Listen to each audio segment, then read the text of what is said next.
Yeah, yeah, yeah, yeah, yeah. Good morning, ladies and gentlemen. Good morning. Good morning. Good morning. You are now rocking with Sis the Wabbit, man. We are on day 5 of the Secoriea Turner murder trial. We're gonna start on time today. We are gonna start on time today. They haven't started yet, so I'm early. I'm early. We're gonna rock out for a little bit. You know what? This is giving me some time to mess with Wabbit Bot. Okay. Ah, goodness. Goodness. You know what? Yeah, this will give me some time to mess with Wabbit, but the trial hasn't started yet for the day. We're gonna be here all day. I'm gonna be dropping the link. As a matter of fact, let me do that. Let me do that. Times like now. So when we got some downtime, because we watching the trial in real time. There's gonna be a lot of uh breaks and pauses and intermissions, and that means we're gonna have a lot of downtime. And because of that, I'm willing to drop the link. I'm willing to drop the link to have people, if they want to pull up, to have a discussion or add to the content until it's time to until they come back. So stuff like that. But right now, I'm gonna mess with my Wabbit bot. I was able to speak to some people to help me get the right codes to get this thing done. First things first. Let me fix this thing.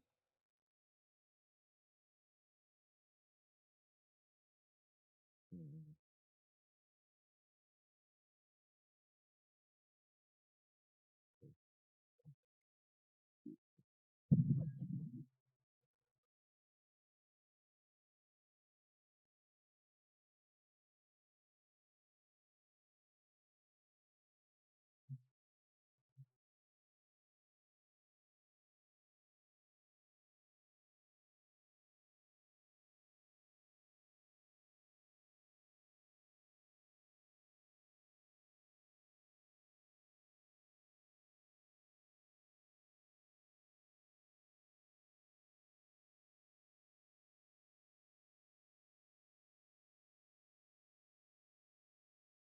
Oh, that's the music that weird.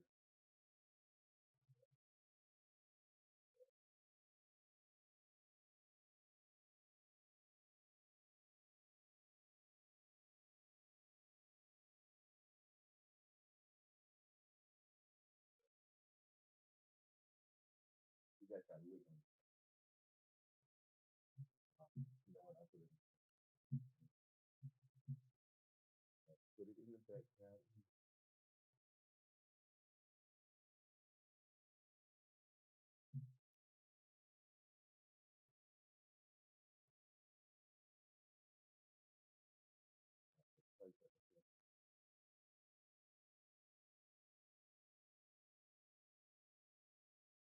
Good morning, everybody. Good morning, people. As we wait for trial to start.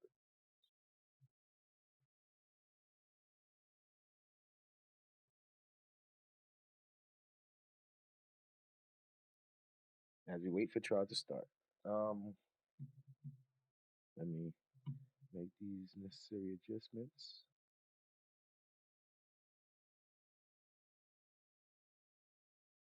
Um,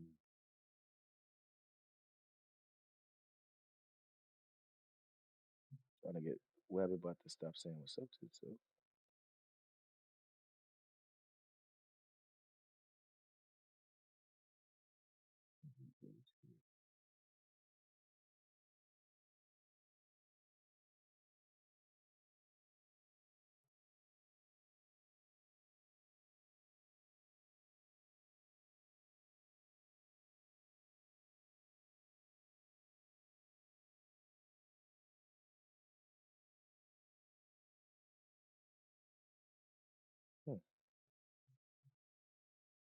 You know what? I think I'm going to redo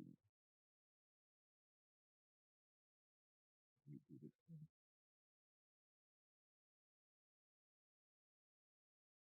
I think I'm gonna redo this one. Good morning, everybody. Good morning. Let me say what's up to y'all.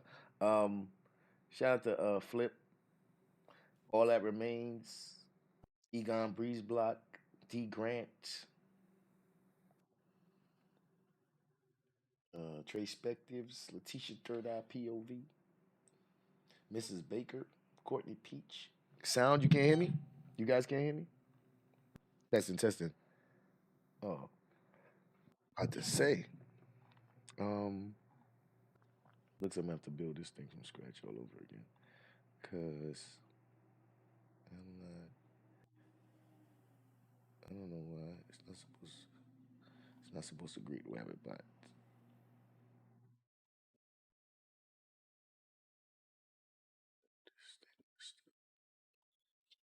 All right, I'm going to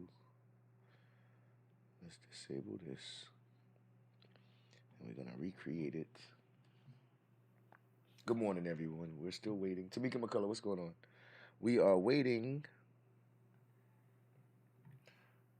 for the show to start. We are waiting for the trial to start for the day. Um, I'm going to let me get Nightbot. Let me summons Nightbot.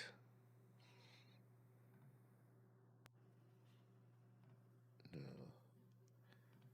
summons Nightbot. So you can put the link in the chat.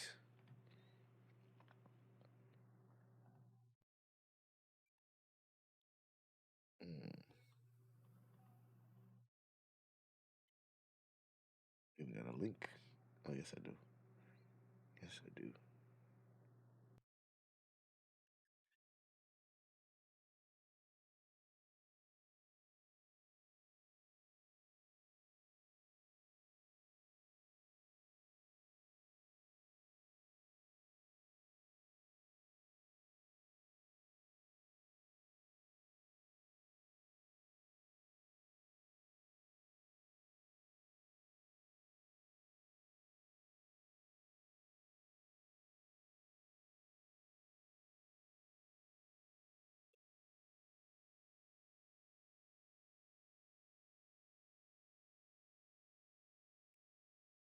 Mm,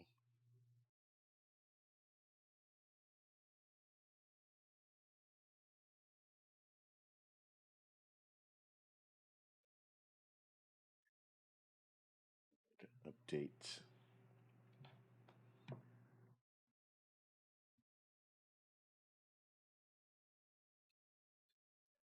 All right, so let me rebuild this thing from scratch so that it could work properly.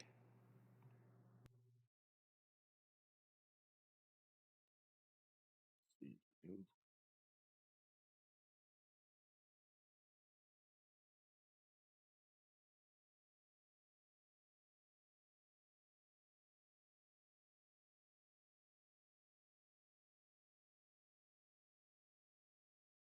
to the chat.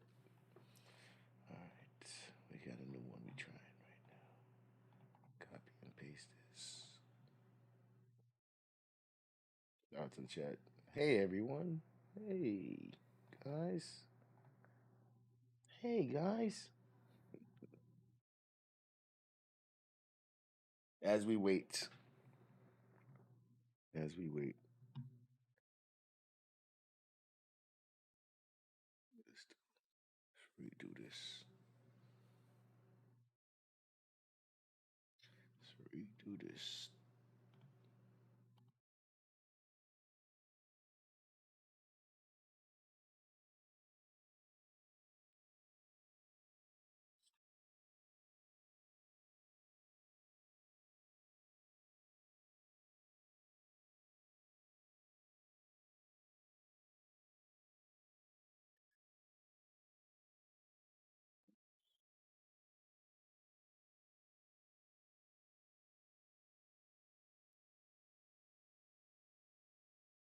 As we wait, as we wait. As a matter of fact, let me give y'all some music to listen to as we wait. 'Cause Cause why not? Eh? Shout out to the chat.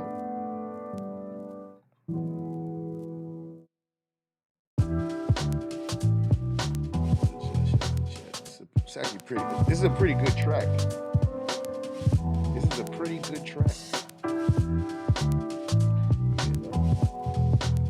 Yeah, yeah, yeah.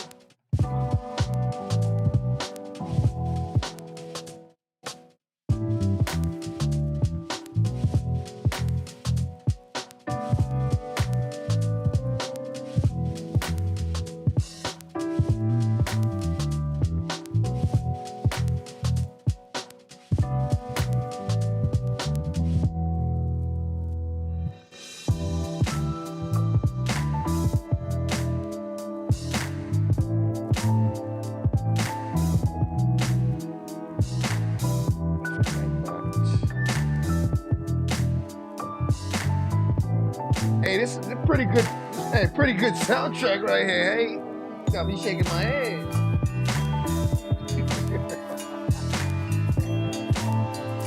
Hey, it's a pretty good song right here, man.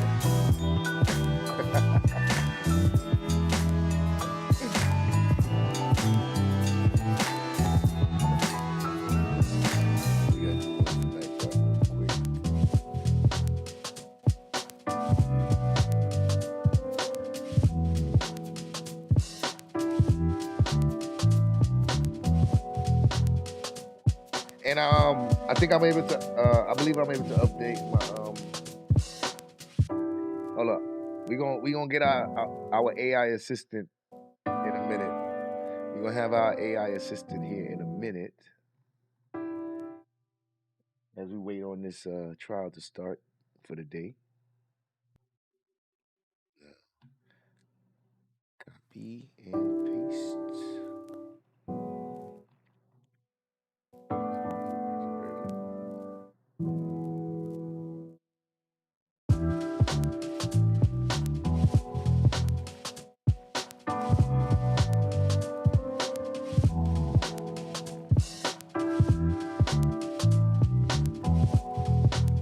Yeah, to the chat. Hit the like button if you haven't already. All right. So I'm about to.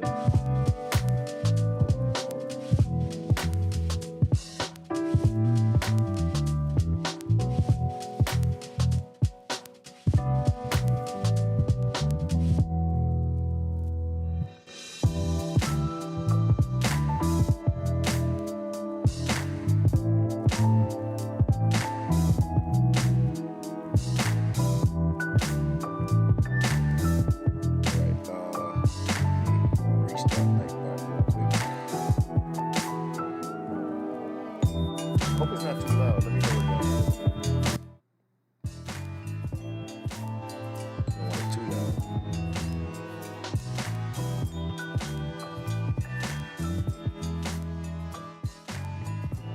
It's only supposed to be background music. Foxy Brown, what's up? Yeah, we up early. We're gonna be here till like 5 o'clock when the show is over. Then I'm going live later in the drama sector. In the drama sector. I'm going. But right now we here to work, man. If you think I'm here to play around with y'all, god damn it, I'm not. I ain't playing. Got my coffee. I had to go get me some half and half. Oh, what you said? Elevator music. Why don't I hear it? Oh. Oh no, no. I didn't set them back up yet. Right now, I'm working on Wabbitbot as we speak. I'm working on Wabbitbot as we speak. I just took him off. About to turn him back on. Pause. He about to greet everybody again. I have to make sure he does it the right way. But he about to greet everybody again. There you go, there you go. Great. See, the main thing is I was trying to get him to. Hold on.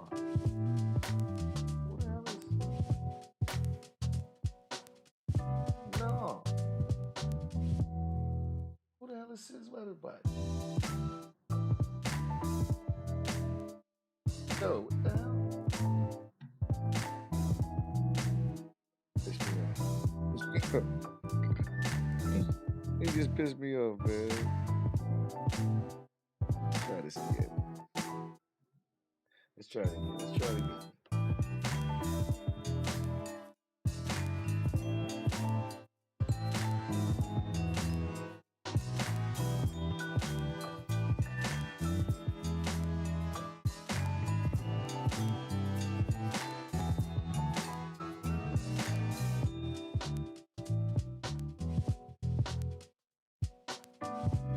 Captain Butterfly, what's up? Oh no.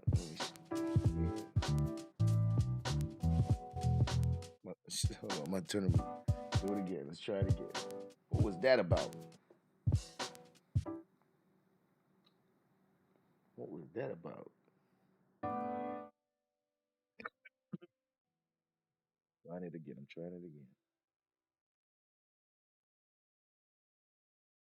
It's doing it still, bro. Hmm. Let me go back in here. Let me go back in here. Because that's ridiculous.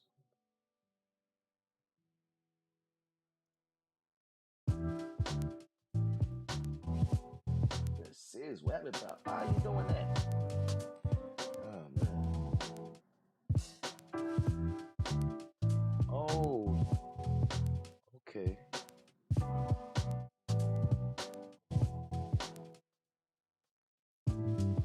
Let me see if I can figure out what the hell. If this.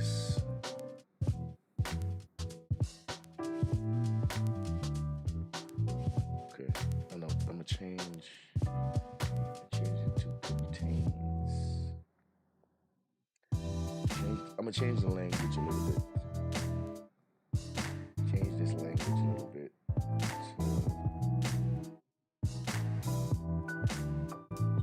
This a little bit.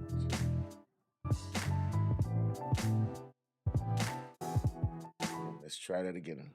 I'm gonna reset it. We'll try it again.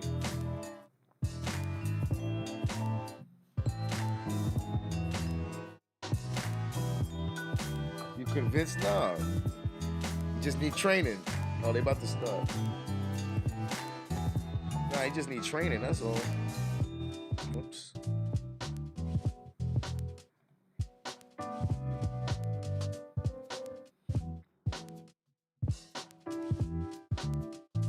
He just needs to be trained, that's all. Alright, let's see what he do now. Yeah, at least y'all getting extra carrots, I think.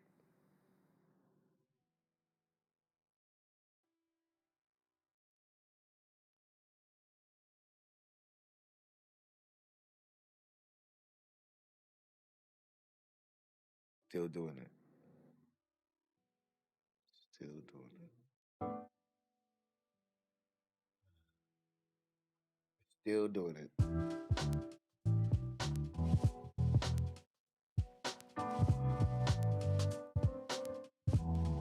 Oh, I know why. No, that's not why. That's not why. Don't ask me why.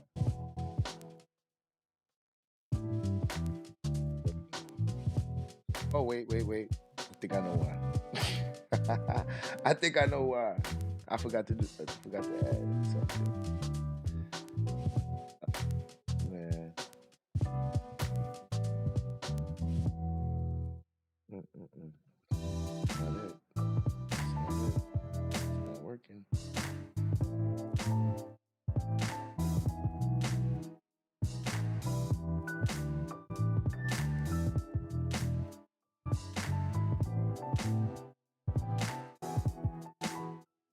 Understand? I know what it is. I think I know what it is. I'm going to delete it. Just put it on.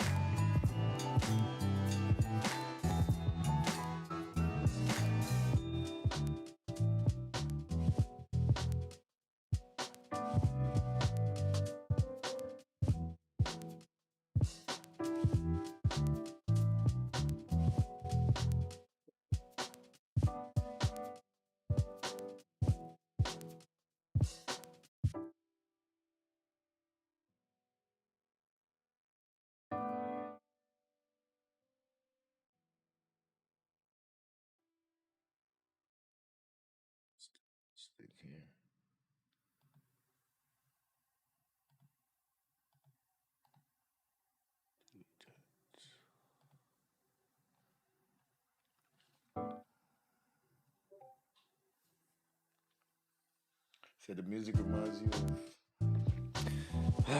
This thing's annoying me.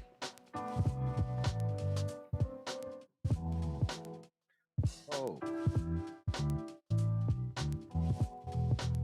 actually, even look. I'm looking at the wrong thing.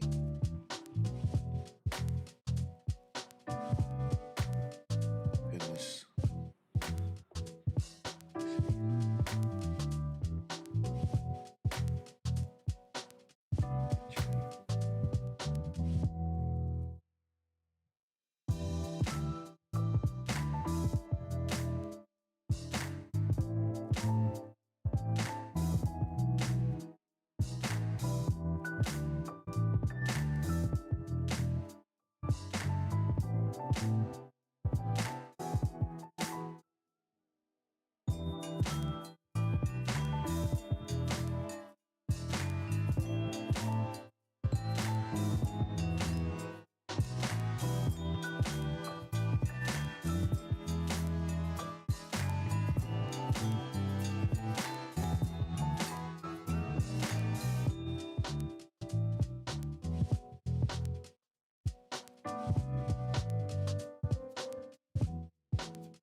Break.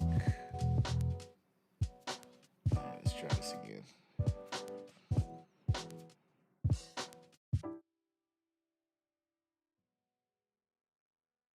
Oh,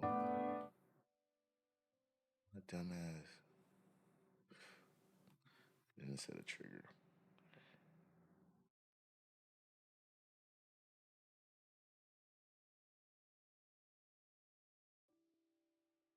I know what I was Damn it.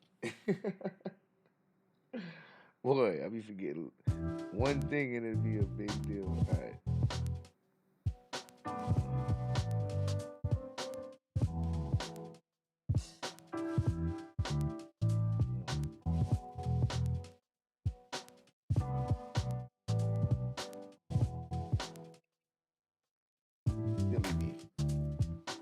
Silly me. Silly me.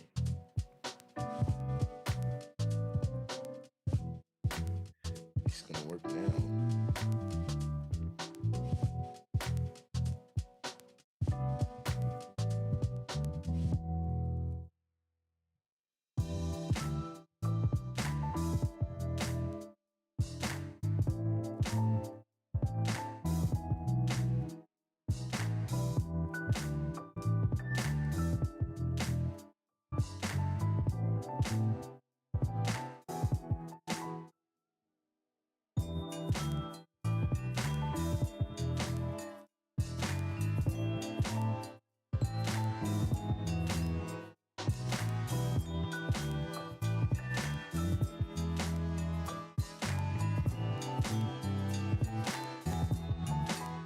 Okay, this should do it. This should do it. All right, we're gonna try it one more again.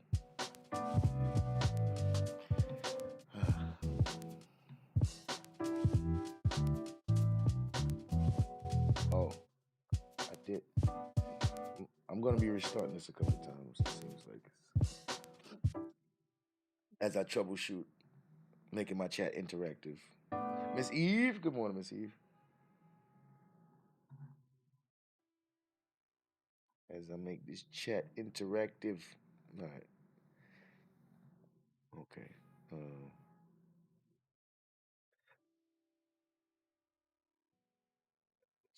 Fine now.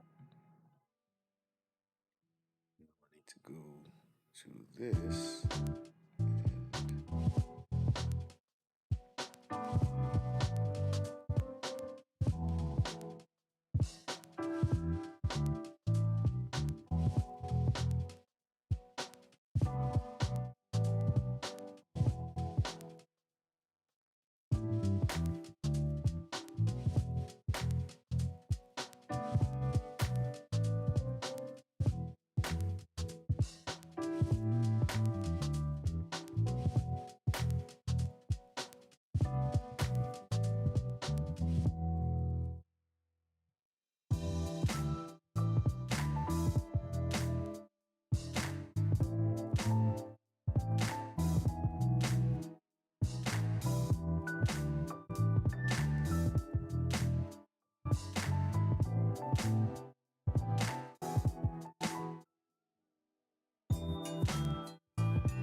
morning, Missy. Good morning.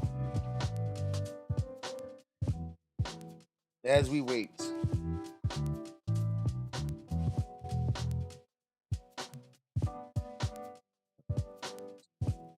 is at and turn that on.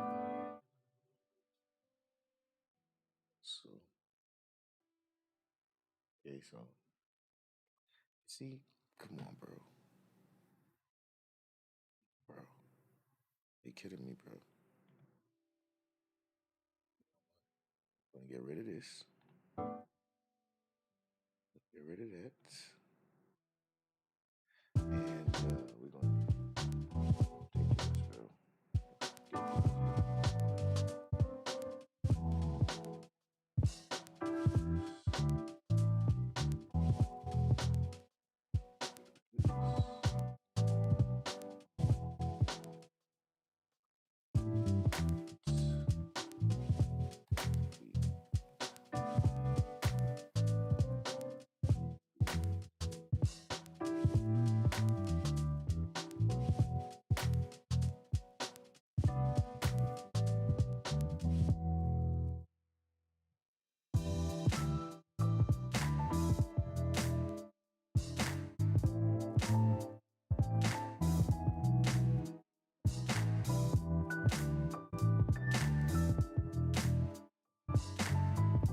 Acting up.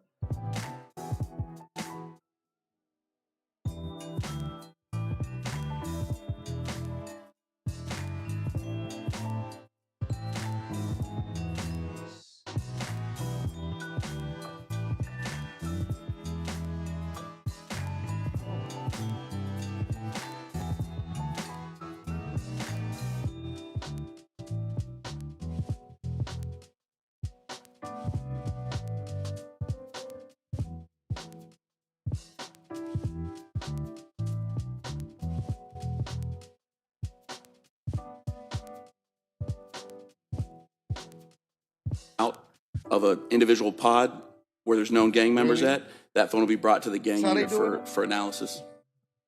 People are something else, bro.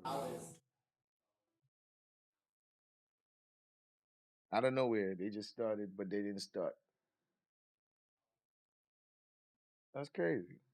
And all of a sudden, That's gang members are inside and outside of the jail, and a lot of times those crimes cross pollinate between the two. Something may originate inside the jail and move outside the jail to the gang members that are on the street, and something may occur outside the jail between two rival gangs that then moves inside the jail. And a lot of that communication is had via cell phone from inside and out of the jail among gang members. So a lot of times we have that phone and we can analyze it. It leads to additional fruits of the crime or gives us better investigative efforts towards solving some of those crimes that actually happen outside the jail. all right, so we got that to work.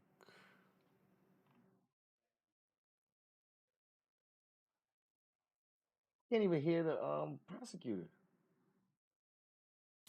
Yeah, on or around that time, Hold on, let me see if we we had can gotten images off an Instagram that had showed a drone drop at a certain location in the jail.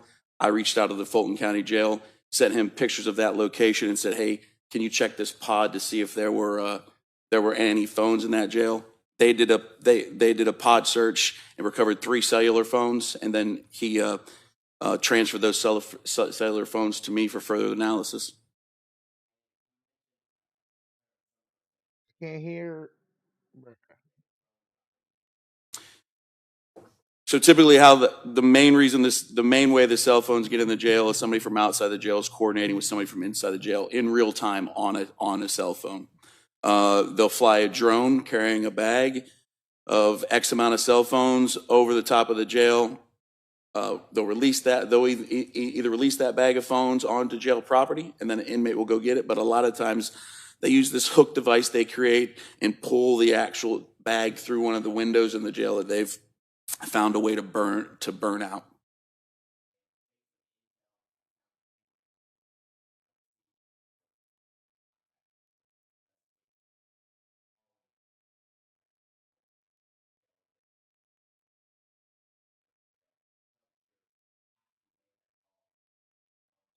They not letting us hear the prosecutors they not letting us hear the lawyers talk. Yes, there were 3 phones I'm about to seized, type in the chat over there. and all 3 of those were released to my custody via chain of custody from the Fulton County Jail officer to directly to me.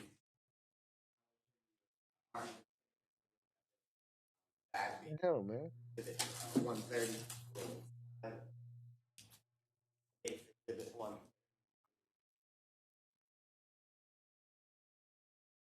What I typed over there. I typed in the chat. I told them niggas stop playing with me, man.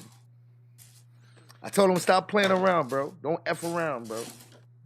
They heard me, I think. I think they heard me. Don't play around. 130.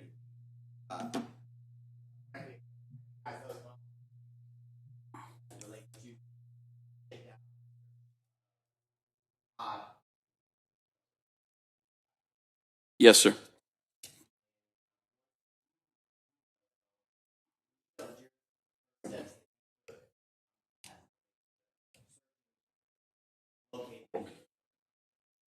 Yes, so the very first steps that I take normally in this process is I'll see if the cell phone's power on, and then if they're password protected.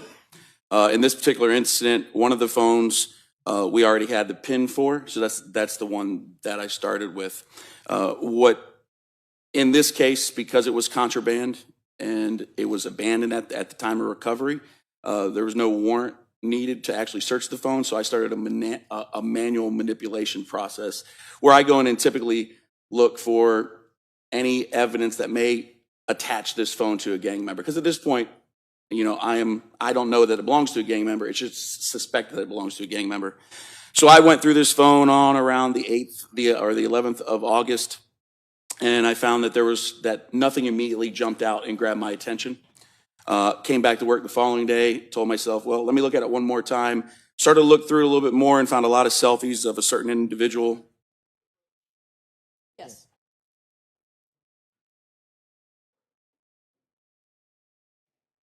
I can't hear them.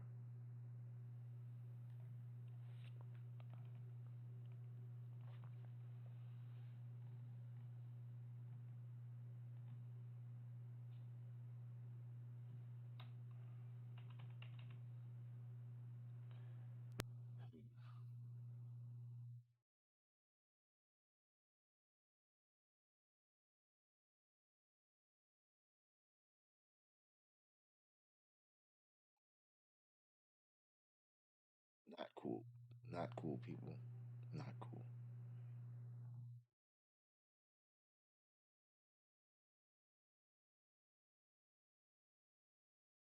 It's not how you do it, man. This is not how you do it. You said lawyers can't use microphone? But my thing is, how we was able to hear them every other day? It's crazy.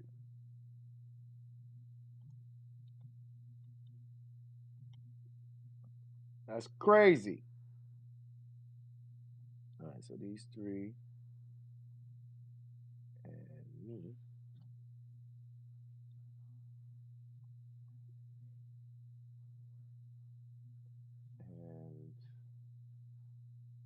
And JB2, what up, Johnny Blaze? What up, bro? He's shaking his head and everything, and we can't hear nothing. And they're the only ones covering it, so I can't even go to a different stream. It's crazy.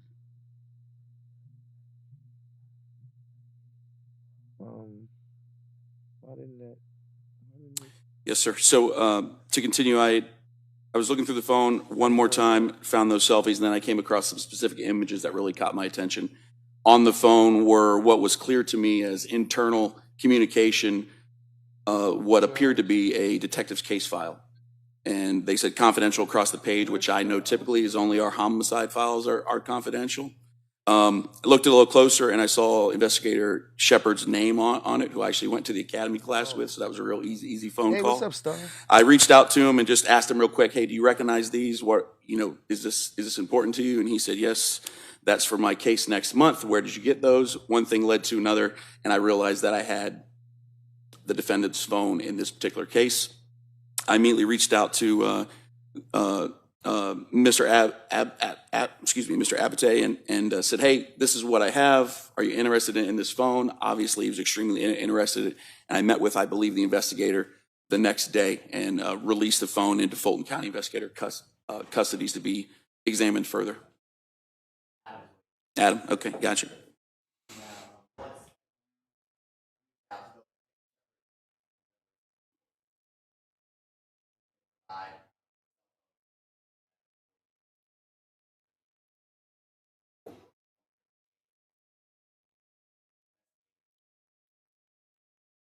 Yes, I believe her name was Oliphant.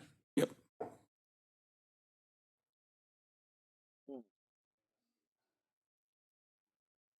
Very annoying.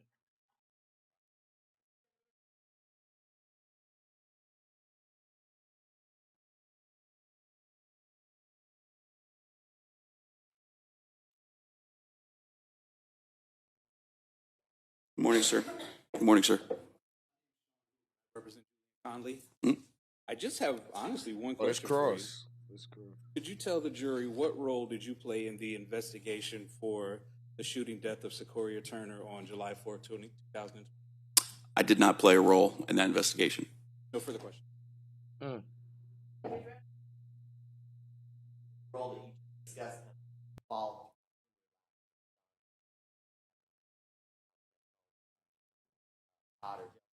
Correct. The phone is my only connection to this case.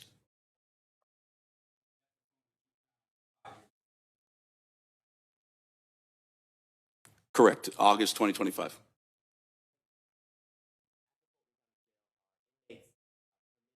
Have cell phone chargers.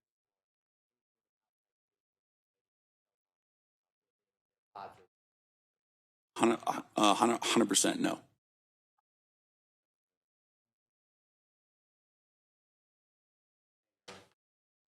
Thank you, Judge.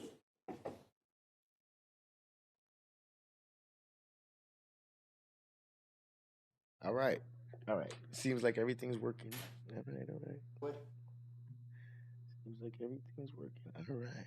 Good to go.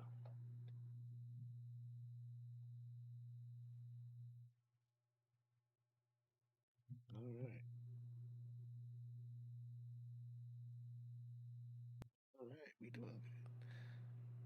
All right. So I'm gonna reset that, and we're gonna start from scratch. Now, if anybody types, we're gonna get that properly. Now, let me set up my assistant. Let me get my assistant ready.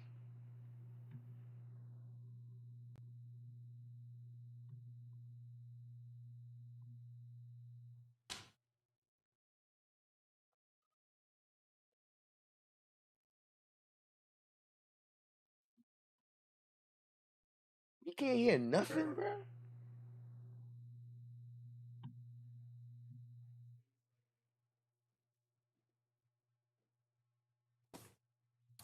My name is Keith Sherwood, KeithSherwood. Oh, Egon, you in there? Egon typed over there too. Egon, bro, what's up with them, bro? Good morning. You tuberculosis, what's up? I'm employed with the Georgia Tech Police Department.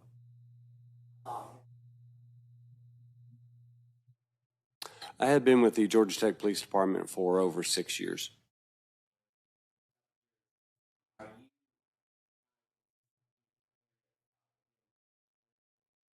Ridiculous, bro. Yes, I'm employed at the Georgia Tech Police Department. I'm assigned to the Criminal Investigation Division as a forensic investigator and examiner.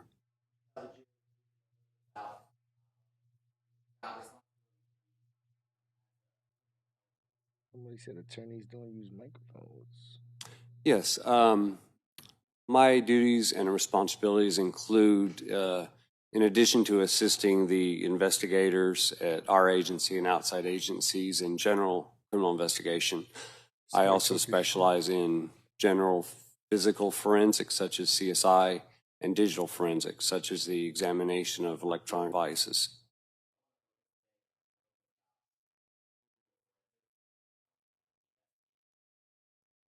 Oh, this.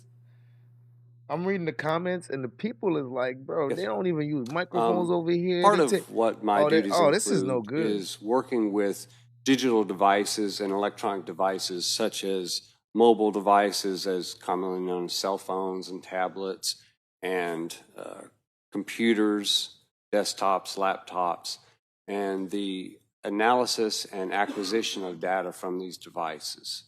And that involves using multiple tools, which are such as the ones that we use are magnet forensics and Gray Key are some device and tools that we use. There's also tools such as Cellbrite, which we also use. And there's a variety of different types. It's a matter of which is the preference of the examiner and is approved by your agency.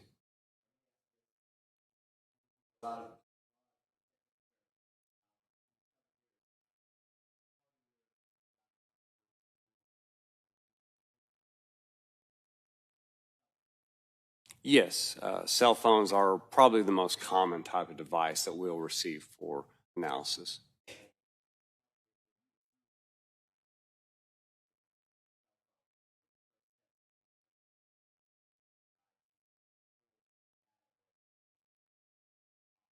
Ridiculous, bro. Yes. In an example such as mobile or cell phones, what I'll do is first determine do I have access to the device? Is it password locked? If so, do I have the password? And if I have that, then I can use these tools to perform what I call an acquisition and then have it analyzed. And we do this with special software that we have on one of our computers.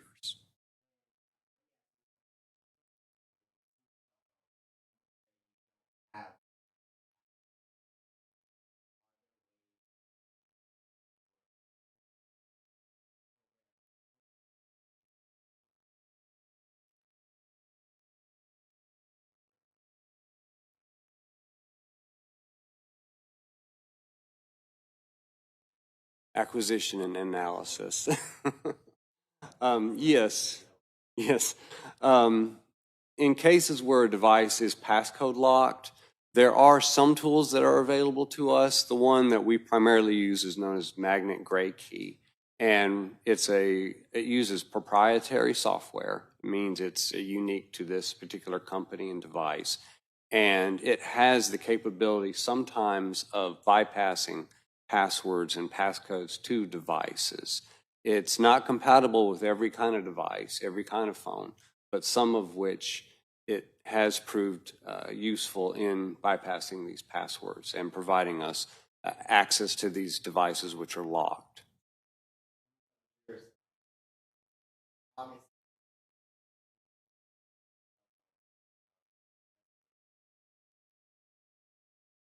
Yes, I did. I received 3 cell phones from Fulton County District Attorney investigators.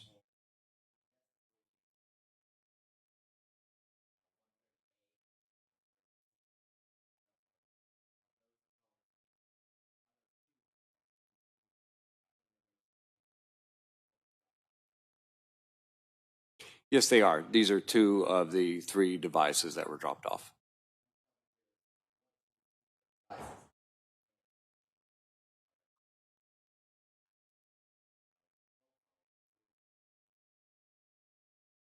I was able to get in the one phone, which I believe is listed as Exhibit 130A, which is a Samsung A15 cell phone.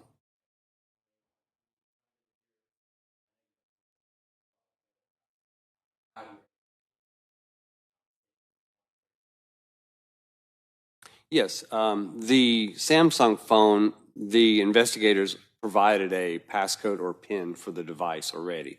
So there was no attempt needed in trying to unlock the phone with Gray Key or any other tool. I was able to access it directly. And what I did then is the software that I use is called Magnet Axiom, and it's a well-known and well-used software in the digital forensic community. And as a result, what I did is I plugged it in and requested that it acquire all the relevant data that it could find on the device. And when it does this, it then puts it together in what I refer to as the analysis. So the initial is the acquisition. Essentially, it pulls the information off of the device, and then it separates it. I like to refer to as collating the information, and separates it into categories which are easy to understand and to look through for the investigator that is provided to. It'll separate it into images, media files, documents, emails, so that way I can then provide that information to the investigator for them to follow up on whatever information they need.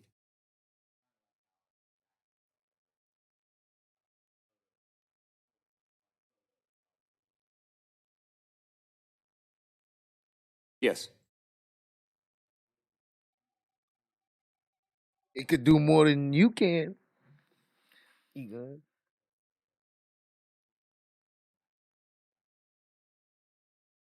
Yes, I was able to extract what I believe to be the full amount that it was capable of from the device. Yes. Hey, hey, hey, Egon.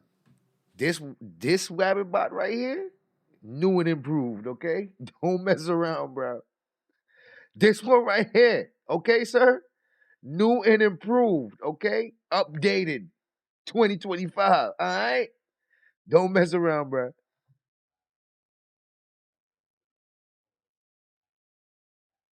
Yes, it did. It provided a summary of all of the individual items that were pulled off of it. And again, it separates them into different categories. It refers to them as file artifacts, but they're computer files.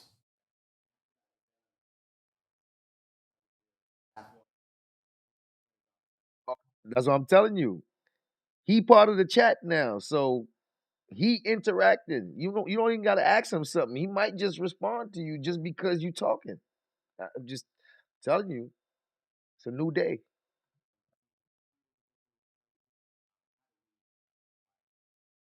No, the way I provide that information to investigators, whether it's with district attorney's office or whatever agency I am assisting, is they will provide, as in this case, external devices such as a flash drive, USB drives. They already provided all of that to me to place these files and whatever information I find onto this drive. And that's what I did. So I place it on a USB drive, which is then turned over back to the Fulton County District Attorney's Office.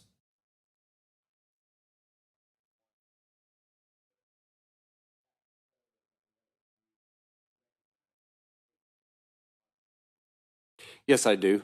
This is the USB drive, which the information I received from my examination, I then placed onto this drive and was turned back over to the Fulton County District Attorney's Office.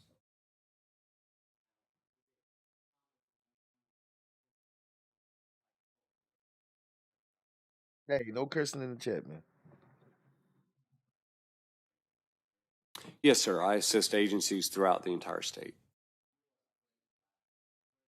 Man, I can't hear the question. We are located at the Georgia Tech Police Department, which is at 10th Street and Hemp Hill Avenue. Yes, sir. Right now we lit right now, okay? Ladies and gentlemen, we got a AI assistant in the chat that specializes well versed in the Secoriea Turner case. If you need any information concerning the case, please ask WabbitBot in the chat, and he shall assist you with any information you might need to know. Thank you.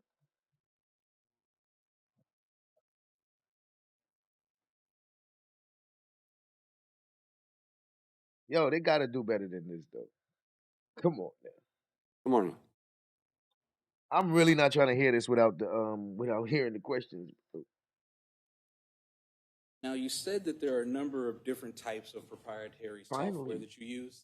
Yes, sir. Could you explain the different types that you have that you have available to use? Feels so much better now. The types of software that we use, the one I refer to is Magnet Axiom. It's one of the products that are available from Magnet Forensics. magnet gray key is a device that is also under magnet forensics, and it's actually a physical device, which is where you would plug in cell phones and other devices into it. And we also use Cellbrite, which is another commonly used tool by agencies throughout the country. So those are some of the examples of tools that we use. And you said with the software that you basically work on cell phones, tablets, computers, laptops, and Yes, sir. all right, I understand how you were extracting data from a cell phone. What do you do with laptops and computers? Because those are a little different. Yes, with a laptop and a desktop computer, ideally what you want to do is image the hard drive of the device, and then you perform an examination off of the image. Did you do that with any laptops or computers for the Fulton County District Attorney's Office in this case? I did not.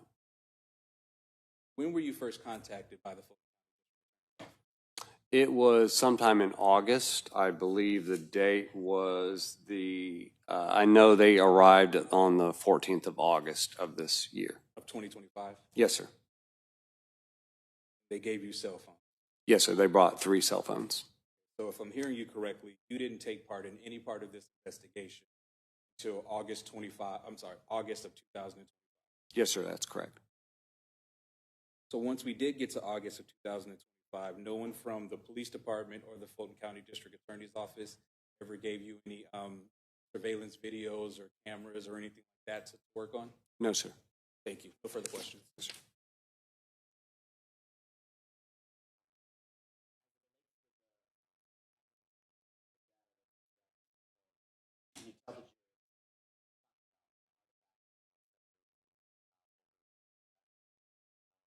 Also by Yes, sir. It breaks them down by file created date, file if there's whenever the file originally is, as it says, created, also file modification date and file access date. So it usually will break them down by those. based on your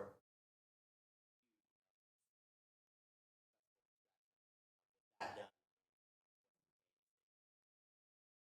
done. I did not review the contents of the extraction, but the general acquisition and analysis, that appears to have been the case. Just a cursory glance of files as they were found. That is And we were doing so well. Did he walk away from the microphone or something? Correct.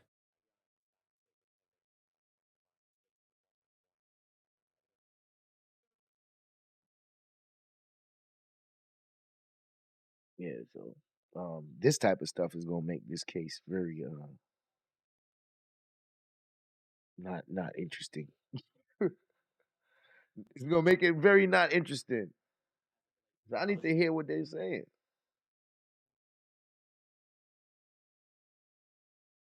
Crazy.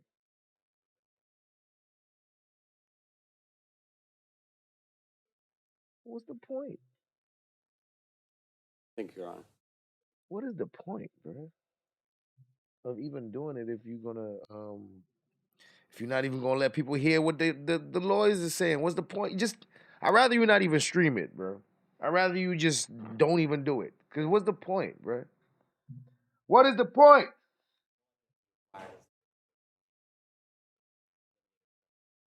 Can't hear shit.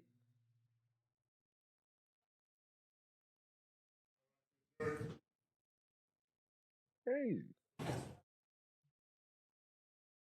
ready to complain again.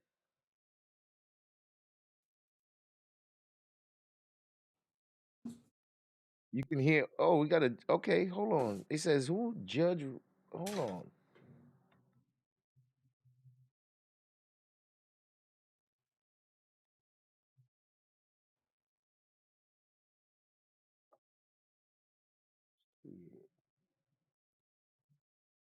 Who's this?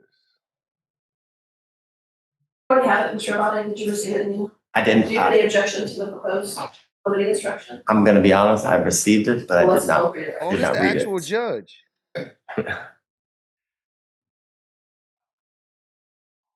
This is the actual judge. This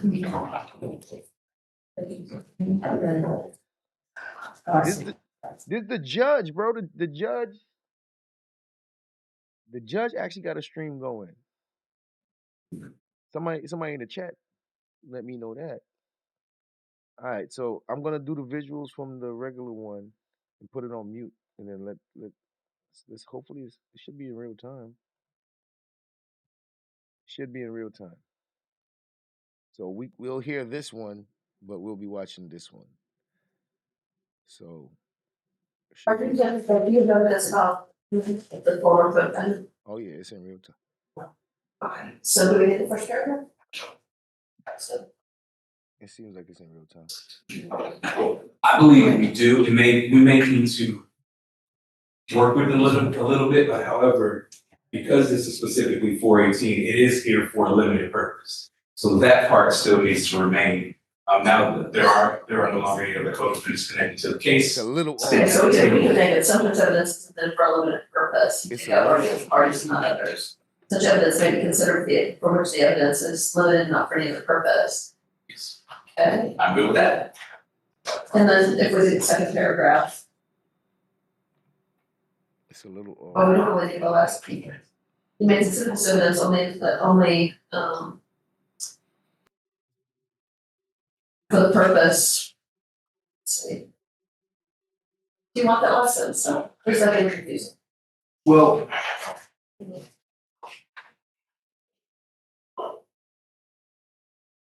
yeah, yes, I do want it, but the reason is, yes, there are no longer other co-defendants at the table. However, when the jury hears certain information, there will be other people involved in it. And I want to make sure it's clear to the jury that they have nothing to do with this case. They have nothing to do with the ultimate issue. If you were to say want to craft it differently, I believe that's okay, but I want to make sure that they are going to hear about other people being involved in other things. Okay. And I want to keep that separate from this trial. Okay, anything you wanna add to it or amend it, or are you happy with just taking that phrase out of the first sentence and leaving the rest? I think I'm okay with the charge generally. I think somewhere it needs to be stated. like you still can't hear them over here. That they're permitted to consider the evidence for its bearing on any matter to which it's relevant. State the McKinney case stands for. Okay, so we can change that last sentence. Yo, it's crazy because they literally talking and you can't hear them on this stream. You can't hear shit on this stream. It's not till I go to the judge that you can actually hear the shit. Consider this or that evidence for its bearing on any matter to which it is relevant. That's crazy, bro. What type of shit is this? You are permitted to consider this evidence for its bearing on any matter to which you could say you, the jury, deem relevant. That's what it's supposed to say. Yeah, do the jury. Yeah.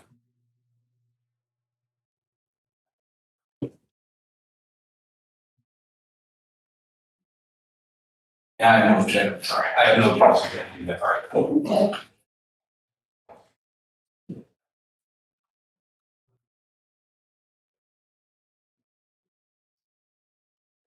Okay, we're gonna hold that to you and make sure everybody's fine. Sometimes evidence is admitted for microphone.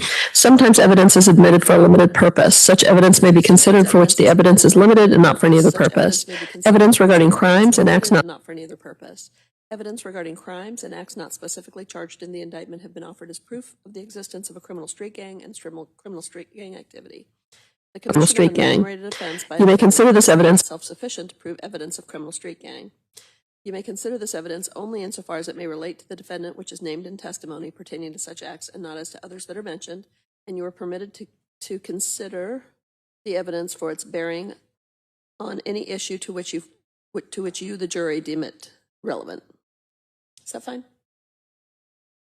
I read it badly, but okay. All right. Okay, I think we're ready for the jury.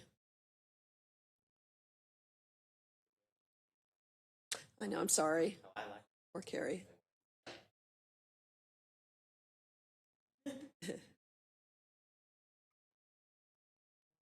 morning. How are you doing? Good. Did you finish your trial down the hall? Oh, okay.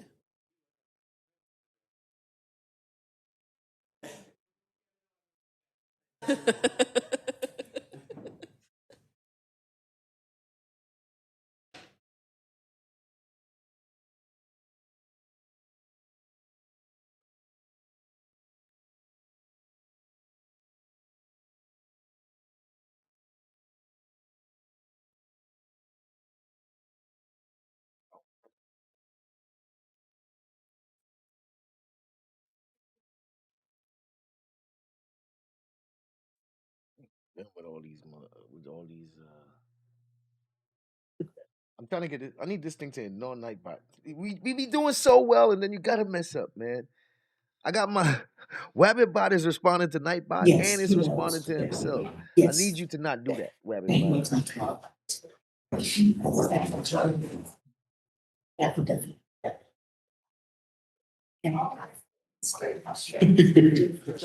All right, for the jury.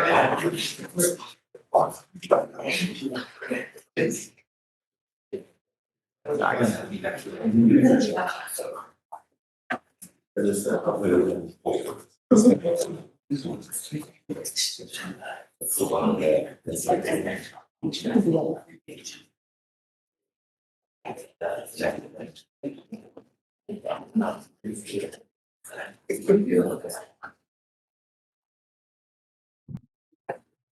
ahead, count for. Okay, members of the jury, thank you for your patience. I'm going to read you an instruction now, and you'll hear it again after some evidence. It relates to the next three witnesses. Sometimes evidence is admitted for a limited purpose. Such evidence may be considered for which the evidence is limited and not for any other purpose. Evidence regarding crimes and acts not specifically charged in the indictment have been offered as proof or will be offered as proof of the existence of a criminal street gang and criminal street gang activity. The commission of an enumerated offense by a defendant is not sufficient itself to prove the existence of a criminal street gang. You may consider this evidence only insofar as it may relate to the defendant, which is named in testimony pertaining to such acts, and not as to others that are not named. And you are permitted to consider the evidence for its bearing on any issue to which you, the jury, deem it relevant. Okay, ready to call your next witness? Yes, Your Honor. The state of Georgia will call Jasmine Duffy.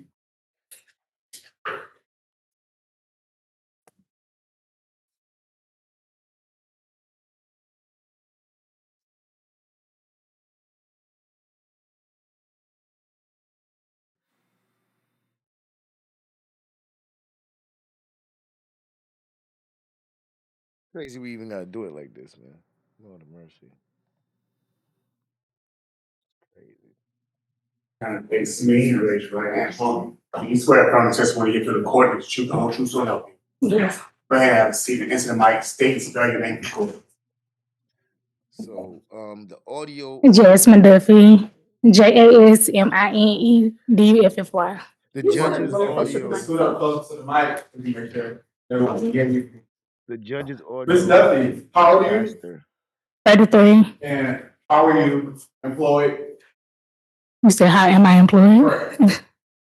I'm an admin. All right. Do you have any kids? Yes. How many kids do you have? One. What is his or her age? 13. 13. Now I want to draw your attention back to March of 2020. Do you remember this day? Yes. And how did this day start for you? I would say I got up regularly, go to work or whatever. But before then, I took my son, my niece, and my nephew to the pet store. Okay. And when you took them to the pet store, what expressway were you traveling on? 20. Is that Yes. 20? Mm-hmm. Yes. Yes. Okay. And what kind of car were you driving? A Ford Contour. A Ford. Ford Contour. And who was all in the car with you? My niece, my son, and my nephew. Okay. How old is your niece? At the time, Yes. not sure. She's 20 something now. Okay. All right. So that was about 4 years ago. So she was anywhere between 16 and 20 years old. Something like that. Okay. And how old was your son then? Maybe about 7, 8. 7, 8. And while you were traveling on I-20, Can you tell the members of the jury what happened next? I was traveling to go to Camp Creek to take my kids to the pet store, and a car on the left side of me, he threw something out the window.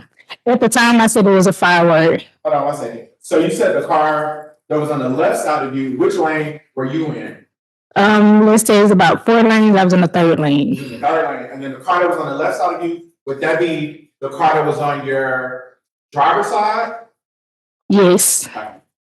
And do you remember what kind of car that was? I want to say it was a Dodge Journey, maybe. Okay. Not sure. Was it a truck or It was an SUV. an SUV? Do you remember how many people was in this SUV? 3. 3. And do you remember where the 3 people were sitting? Not sure. Okay. Would you agree that there was a driver?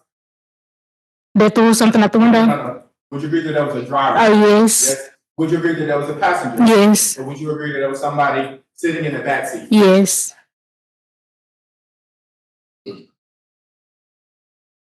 And what, if anything, do you remember about the passenger of this car?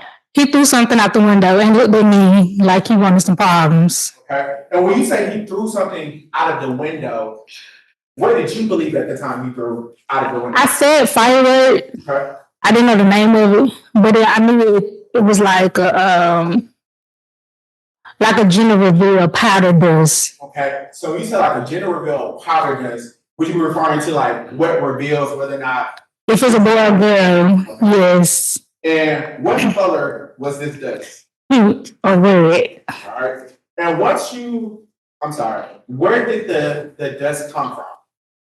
Once you saw it rise, where was it coming from? Was it coming from underneath your car? It just went everywhere. Get to the leading nature of the questions. Okay, try not to lead.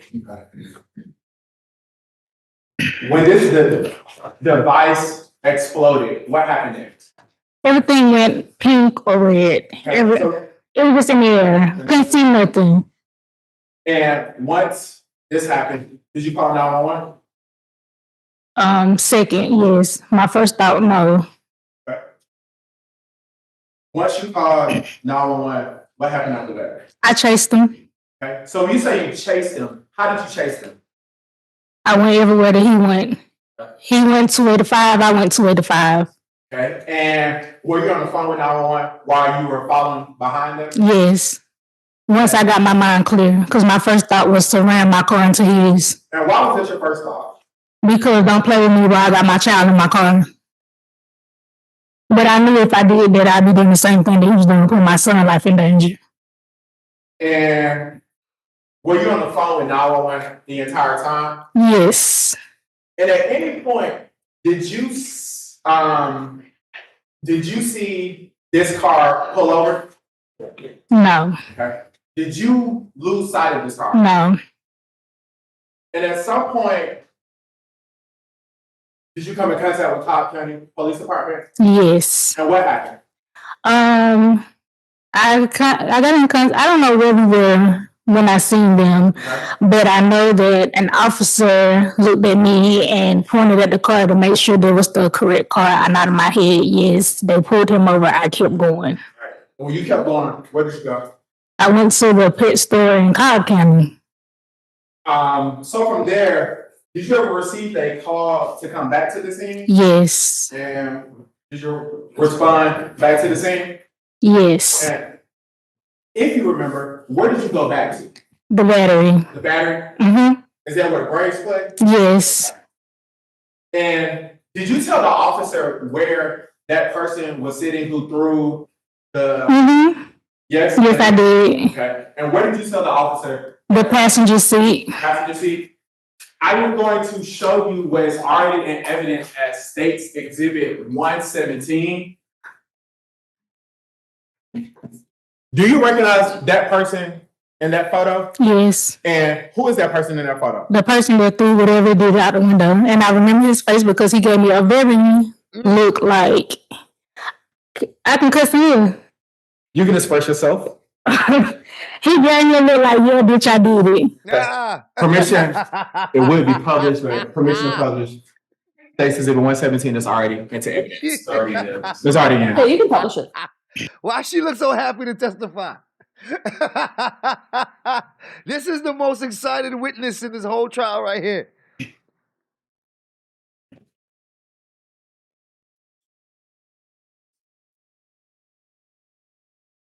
She is she. Listen, she wants to be here. She wants to be here. It's all right.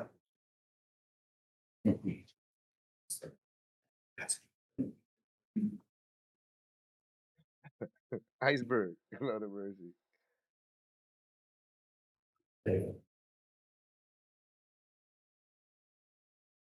So was this the person from the passenger side that threw the smoke? Yes. And once that smoke came out, what happened next? He looked at me. At first, I was gonna let it go. Everybody was swerving and braking on the highway, and it kind of made me mad. But then it was like when he gave me the look, it was like, "Yeah, I did it." And now you playing me while I got my child in the car. So now we're gonna see who the bad is. But wow. And then this one I decided to chase him. Okay, and when you chased it, when you called 911? I did. Wow. 1 second. Boy, you a menace, boy. The state will pass the witness. Defense may have some questions. Okay. This guy's a menace, bro. This guy's a menace, bro. Good morning, Ms. Duffy. Good morning. Ridiculous. Ridiculous, bro. My name's Sean Hoover and I represent Mr. Conley. I have a couple questions for you as well. All right. So you said this happened in March of 2020, correct? Yes. Okay, and you said it was you in the car, correct? Yes. Your niece was in the car, correct? Yes. Your son was in the car? Yes. And was there My nephew. Nephew. All right. This is going to sound really weird, but I have to ask you. Back in March of 2020, was your niece part of a gang? Relevance? Well, Your Honor, specifically based off the type of witness this is, the type of testimony that's been coming out already, and the type of evidence that I believe the state is going to try to bring out, I believe it's relevant to set the tone of what's about to happen next. You don't look like you ready to smile no more. You know where he about to go with this. She know where he about to go. She probably got a troubled niece that be getting in all kind of trouble and it's just as bad as this other guy right here. Lord of mercy. No well-known gang member. You know how this goes. I'm sorry, y'all. You know how this goes. Come on. Look at her face. She's uncomfortable now, y'all. She uncomfortable now. Damn. Damn. That quick. That quick. All the smile and stuff went away. She know what the lawyer about to get at, and she like, damn. She like, my niece about to make me look bad, yo.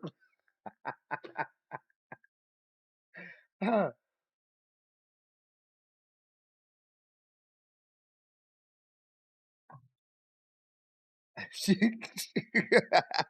listen, her whole attitude changed. She not excited no more. Messing with these lawyers, they ain't no joke, man. But that boy is a menace, bro. That boy is a menace. I wouldn't be surprised if he's actually has a leader role in the gang. I wouldn't be surprised if he's actually like a young leader in the gang, cause he's moving like he running some shit. You know what I'm saying? He's moving like one of them young OGs that got his own little clique. That's how he moving. So I wouldn't be surprised. It's not going to discredit her testimony. It's going to make it seem like maybe, if they could put out maybe she's saying this stuff because the niece got beef with his people or something like that. You know what I mean? Like just trying to cast doubt into the minds of the jury is what these lawyers is doing. I realized from early that's all they're trying to do. They're not really trying to prove innocence or guilt. They're trying to cast doubt. And I'm like, oh, y'all slick. Okay.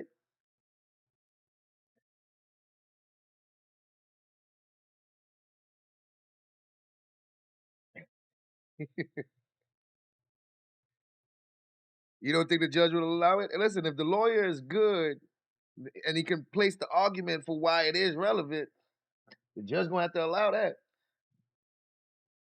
This what they doing. They arguing. You know what I mean? Who got the better argument? Who can make the case? Who can make the better shit? People drove by, that the driver, the passenger, or the person in the back were throwing up gang signs or anything like that? No. Yeah. Look at her face. She ain't smiling no more. You never testified with the DA that the driver, the passenger, or the person in the back was holding up any type of bandanas or No. clothing with gang insignia on it? No. Yeah. Mm, mm, mm.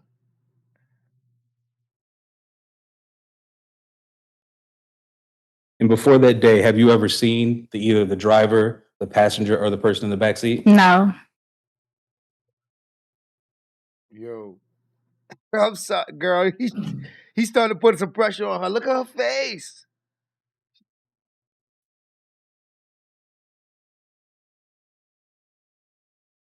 I have no further questions. Oh, I may have one. Casting doubt. That's all he's doing. He's casting doubt. He's casting doubt. Bringing some kind of doubt in the minds of the jury. I have no further questions. Thank you, ma'am. You're welcome. That's No, simply. Your Honor. She can be Yes, excused. Your Honor. That's fair play. You can watch or you can excuse. But if you're in witness. What's her name again?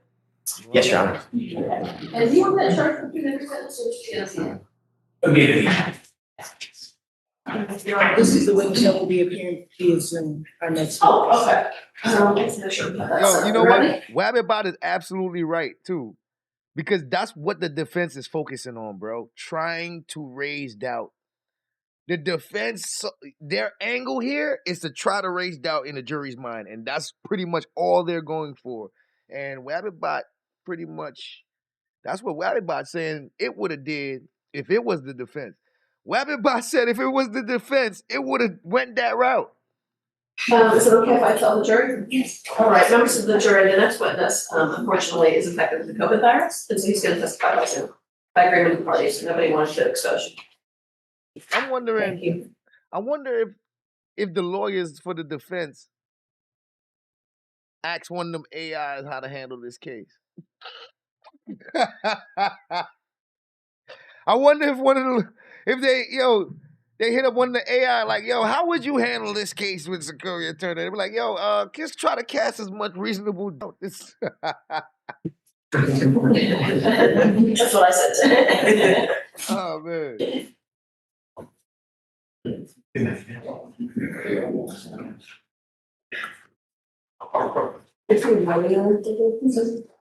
He's signing in right now. We wanted to make sure there was no way that he could potentially hear testimony from the previous witness.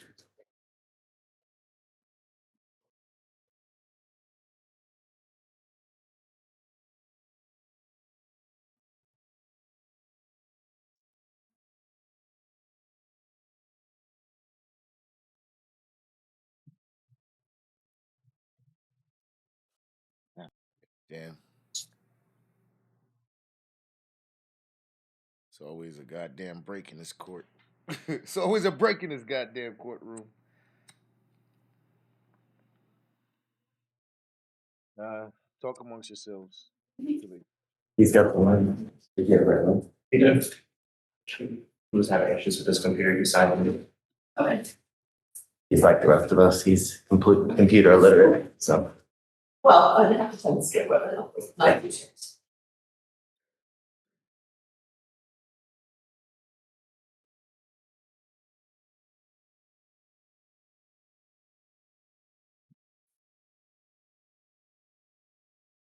There was a lawyer just sanctioned for using. Yo, I see something like that. Yo, I gotta go check that out. I see something like that in my damn timeline. Something about a lawyer using Chat GPT for something. I was like, what? I gotta go check that out, man. I might actually do a little video on it if it's interesting. I might do a little short video on it. My goodness. Hey, how do you like the new Wabbit, man? Now, I can stop it from doing all these random comments and stuff. I just want to see how it works. So, because I can have it to where it only talks to you if you talk to it, but I put it so that every so often, it'll interact with the chat depending on what you're saying.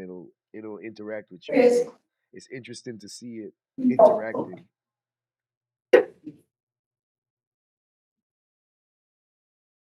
And I needed to Good morning, all night. officer. So I will, could you raise your right hand? Do you solemnly swear and affirm that the testimony you're about to give in the matters pending before this court will be the truth, the whole truth, and nothing but the truth, sir? I do. Put your hand down. Good morning. Morning, sir. Can you tell the jurors, they're in the courtroom, how you are currently employed, sir? I am Yeah, I needed currently to stop. employed with the Cobb County Police Department. I am currently assigned to the Cobb County Police Training Facility as a mandate coordinator in charge of the police recruits. And can you tell the jurors, how long have you been a member of the Cobb County Police Department? Just over 13 years. And I know you said you are at the training facility working with the recruits. Can you tell the jurors prior to that position, where were you employed within the Cobb County Police Department? At the Cobb County Police Department, I started off my career at Zone 3, Precinct 3, which is around where the Braves Stadium is at now. I was assigned to uniform patrol for approximately 8 years. I finished off 8 years as a field training officer before I came over to the training facility to be in charge of the recruits. And can you tell the jurors, were you working in that position in Zone 3, kind of around Truist Stadium back on March 29th of 2020? Yes, sir, I was. Can you tell the jurors, part of your employment and your position, did you work within Officer Boyd? I did. He worked on day shift and I worked on evening watch, which overlapped and we saw each other constantly. Okay. And can you tell the jurors, back on March 29th of 2020, were you dispatched to assist Officer Boyd at 945 Battery Avenue? I was. Can you explain to the jurors, where is 945 Battery Avenue in Cobb County? That is what we call a 318 beat. You're looking at 285 at Cobb Parkway, which is one of our highest traffic areas, which is around the new stadium, which is Truist Park. You got the Cumberland Mall area around there. So it's one of our busiest intersections and busiest areas in Cobb County. Is that kind of near what I would call the 285 kind of underpass right there by the Cobb Galleria? Yes, sir, it is. It's right there. Can you explain to the jurors why were you called out to assist over there at 945 Battery Avenue? Yeah, so like I said, Officer Boyd got a dispatch that there was a vehicle traveling down 285, and the passenger of the vehicle was possibly throwing explosive devices underneath other vehicles. And that vehicle that called in, the complainant that called in, was still following that vehicle. So we responded to the area, try to cut off that vehicle, try to catch up to him. The vehicle, being a Dodge Journey, displayed a tag of Charlie Bravo 6921, was located by Officer Boyd and other officers when he got off the exit to 285 eastbound and got off at Cobb Parkway, right where that mall is at, and the Braves Stadium and the Galleria that day. It was observed just under that underpass. And when you arrived to assist Officer Boyd, did you arrive by yourself, or did other officers with the Cobb County Police Department also arrive to assist? Multiple officers arrived to assist with him, just because the nature of the call. That's not a call that you usually get, is about explosives going underneath cars and things like that. So it's very concerning. And can you tell the jurors, once you got there, kind of the first steps that you took as it relates to assisting Officer Boyd with what now would be a stop vehicle? Yes, sir. So Officer Boyd got behind the vehicle, verified the vehicle that he was behind fit the description of what we were looking for. When he did so, he noticed the passengers inside the vehicle, saw multiple passengers inside the vehicle, moving around more than any other passengers usually would be moving around, is the way he would probably describe inside the vehicle, possibly occupied 3 times inside the vehicle. And anytime you kind of say, hey, there's 3 people inside the vehicle, 4 people inside the vehicle. Oh, 1 second. Yep. I have to object to the hearsay. Sorry, he couldn't hear me. My microphone wasn't on. I'm sorry. It's said a lot of what other people have said, so I know it's difficult because we're on screens, but I will object. I'll ask a more tailored, specific question Okay, to avoid thank that. you. So once you arrived, and you said there had been some communication over the radio, I don't want to talk about what was actually communicated. When you arrived, did you get out of your vehicle? When I arrived, Officer Boyd had stopped the vehicle near the Battery Avenue, which is 945 Battery Avenue, is when I started pulling up to assist him. Okay. And can you tell the jurors the first steps that you took once you arrived to assist and got out of your vehicle to speak with or assist Officer Boyd? Yeah, when Officer Boyd, when he pulled up, he's on the PA system getting suspects to control their hands and things of that nature. We end up pulling the suspects out of the vehicle, the occupants inside the vehicle out, and began doing a pat down for any kind of weapons or obviously explosive devices, what the call came in as. Can you tell the jurors, you said use the word or occupants plural. Do you recall how many occupants were inside the Dodge Journey that you talked about? I want to say there was 3 to 4 occupants inside the vehicle. Okay. And once the occupants of the vehicle were removed, and you said that they patted down for, I think you said weapons or any other possible explosive devices? Correct. Yes, we brought them outside the vehicle. We pat them down, have them have a seat on the curb while we conduct our investigation outside of that vehicle.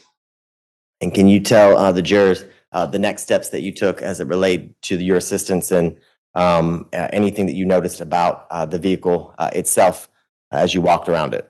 Yes, sir. You know, as we open the doors to the vehicle and have them exit out, our first part was to conduct our pat down of the actual individuals, have them sit down the curb. While the doors are open, after we got everyone out of the vehicle, I could actually see a weapon in the driver's side floorboard. Okay. And can you tell the jurors once you saw that weapon in plain view, what did you do next as it relates to not only that weapon, but any additional search of the vehicle? Yeah, obviously we took that weapon and made it safe, put it into a safe location with our vehicles.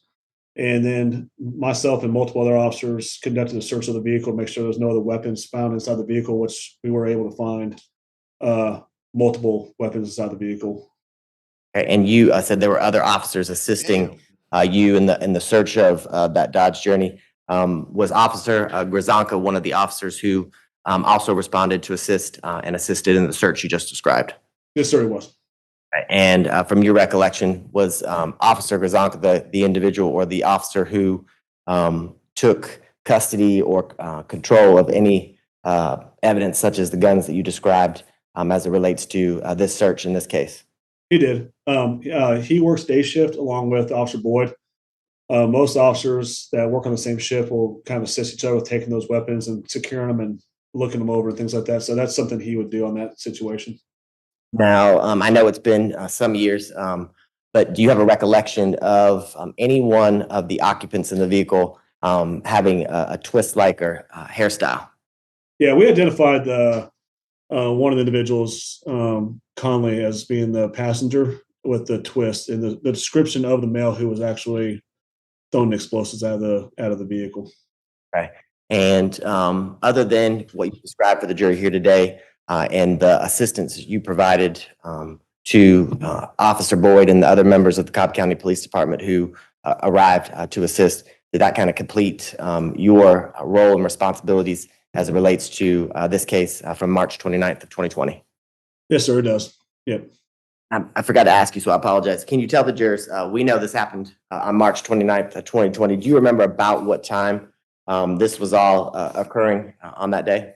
The only thing I can regulate or reframe or go back to is during the day, about 3:20. I think that's what it was too. So 3:20 is when day shift is still on there and evening watch is coming on shift. So we overlap each other like that.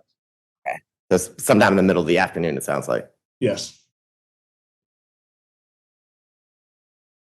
Thank you, sir. I don't have any further questions. I hope you're feeling better. Defense may have a few on cross. Thank you.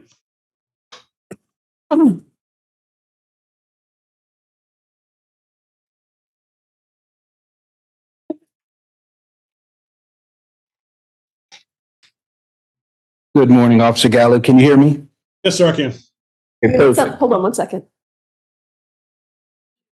Oh, a pen. Okay. Oh, we got an extra. We got You sure? Okay.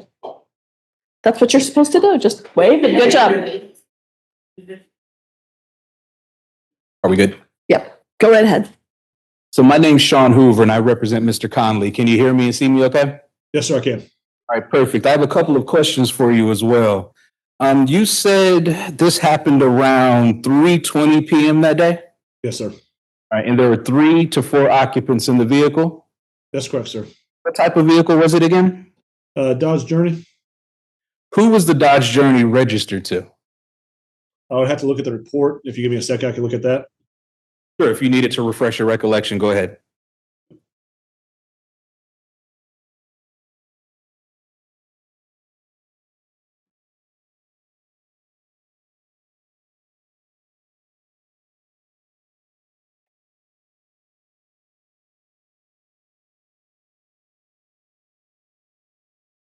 I'm not sure if I have it on this report of who the actual registered owner is. I don't know if it was a driver or not. I just honestly I can't remember unless it's on this report or not.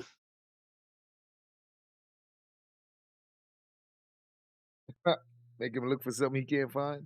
And I don't know if I actually heard you. Did you collect any of the evidence or you were just assisting and another officer collected everything? Assisting. So like obviously the weapon, obviously locating that, searching the vehicle.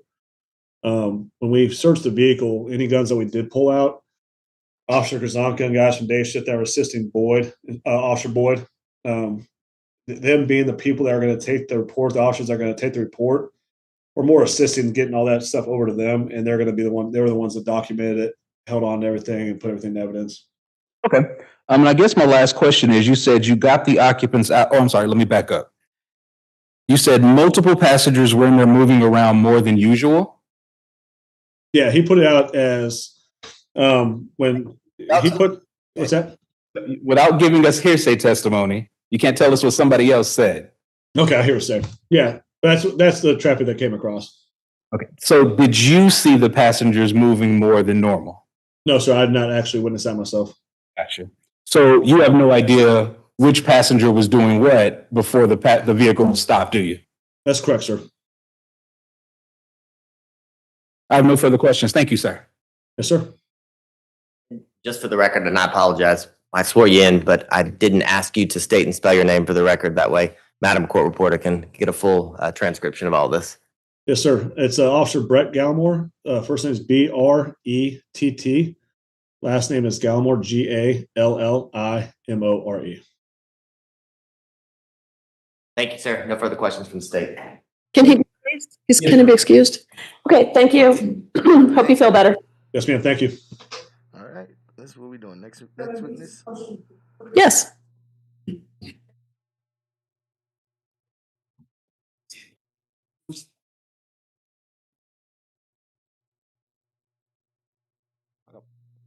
They about to do that,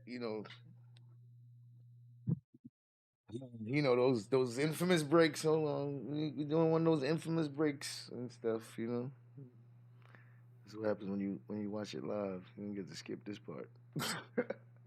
When you watch it live, lunch will be shortly. Oh shit! To find something to do during lunch. Oh,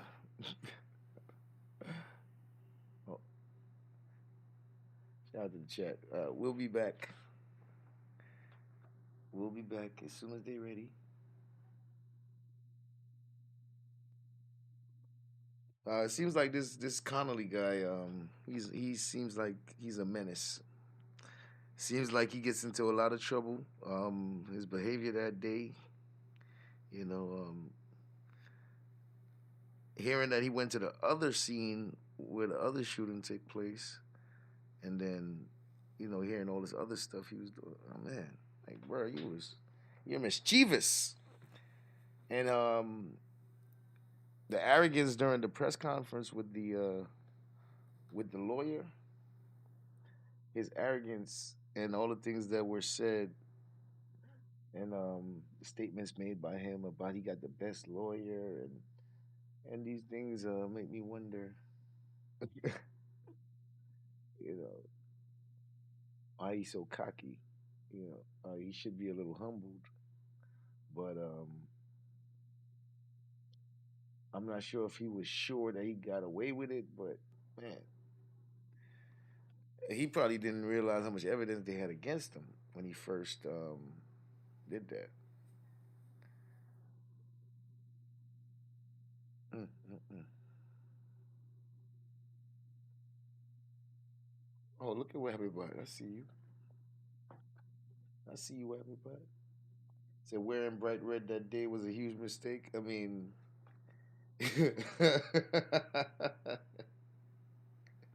I don't know if they intended on shooting people when he got dressed. I don't know. I don't know if he when he put on the shirt, if he intended on shooting innocent people. You know what I'm saying? But definitely, um, definitely wasn't helpful as far as what he was doing, wearing red, doing what he's doing. No, and that red was bright. It was a bright red too. Even all his clothes, like his pants, like he wasn't wearing you know, like neutral colors.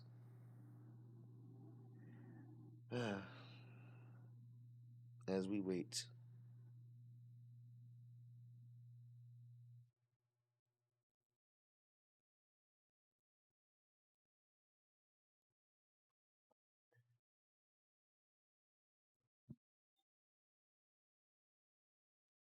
Yeah. He said he wasn't aware that cameras are everywhere. Most people are not, and they're not even thinking about that. I'm sure. I'm sure they're not even thinking about that.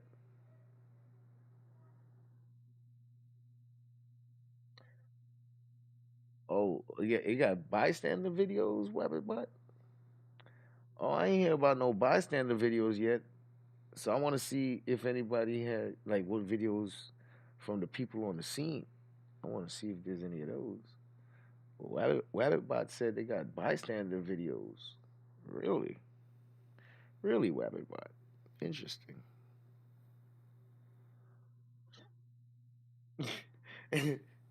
D Grant, notice how Wabbitbot talked to you? Like, you wasn't even talking to him, but he's like, yeah. He joined the conversation. Yeah, I wonder what people actually recorded. I don't think they got actual footage from anybody's phone of the shooting. Uh, that would be, I'm sure that would have been put out there a long time ago.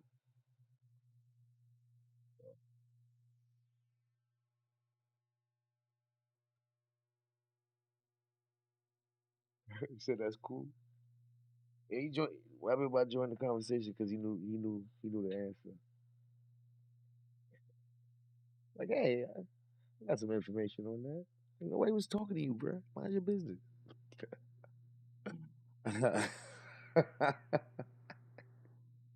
He just wants you to know all the facts. That's a fact.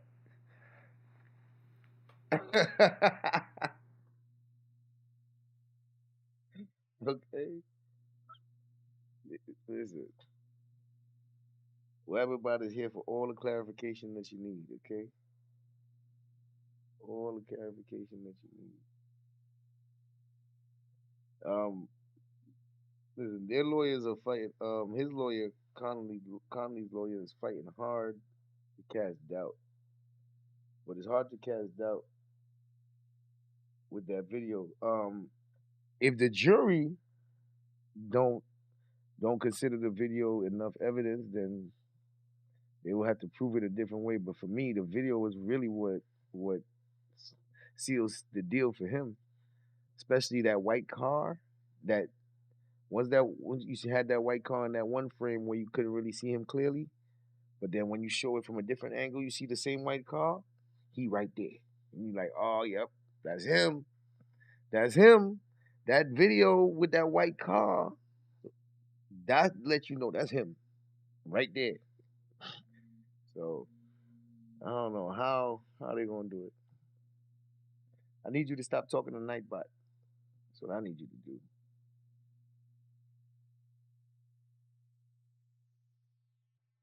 as we wait.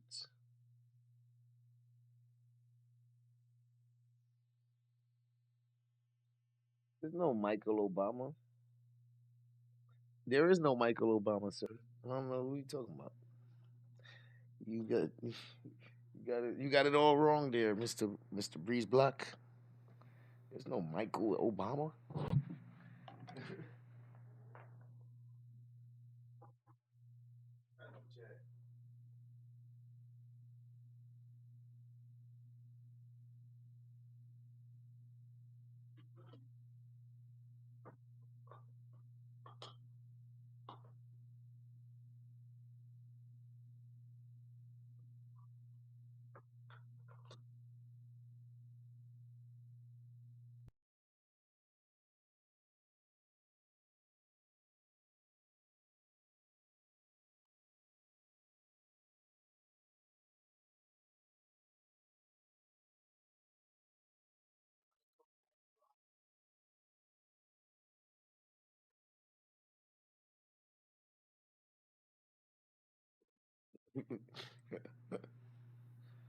He says what? Let's focus. Yeah, Egon, you gotta focus, man. What's wrong with you? What you think this is? Where you think you at, man?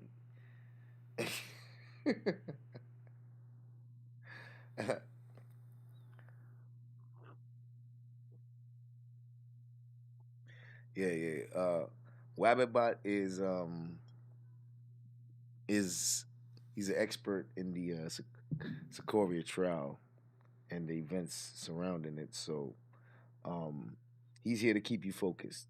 You know what I mean? He's here to make sure, hey, everything you got to talk about should be associated with this trial. You want to know something about the trial?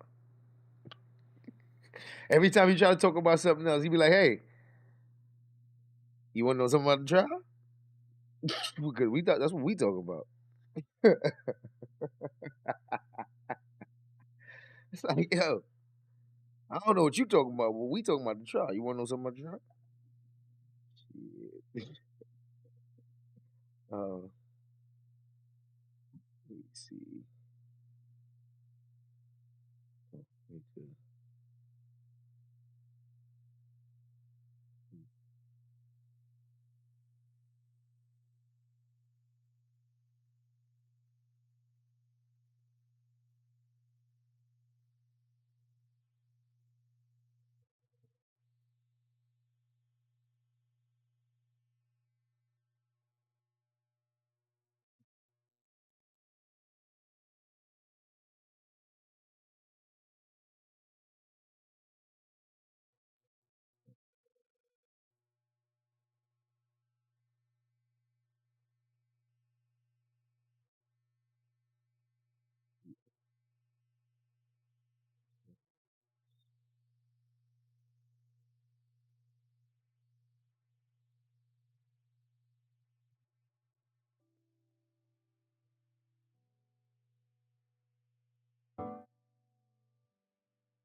Until we get some.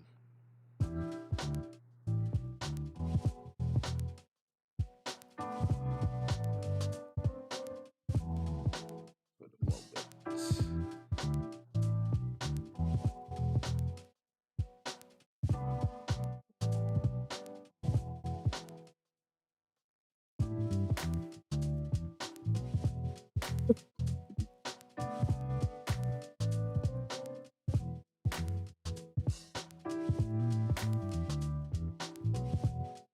As we wait, um, we are waiting for the trial to come back on. Until Rapid can post him, he's as reliable as who? I don't even know. Wabbitbot is not here to post links. That's Nightbot's job. And Wabbitbot can post links. I just don't want him. I don't want him. I don't want Wabbitbot doing everything. So I let Nightbot post links. Wabbitbot can post links and all kinds of stuff. He change the title of the live. He could add a description to the live if I wanted to. Wabbitbot can put this shit on members only if I tell him. I mean, I can get Wabbitbot to do anything. I can get Wabbitbot to do more than you can do. Way more than you can do. Stuff that you can't do, Wabbitbot can do. Look, Wabbitbot let you play sound effects. That's not you doing that, that's him. You think you can play sound effects? Try. Try to play some sound effects without Wabbitbot. He the one in charge of all that. He make it happen. I know. You the top administrator over here.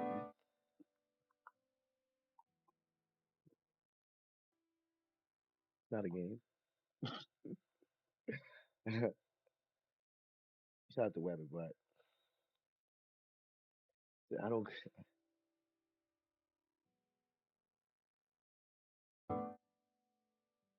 Exactly. God damn. Boy. Yo, shout out to Webber, bro.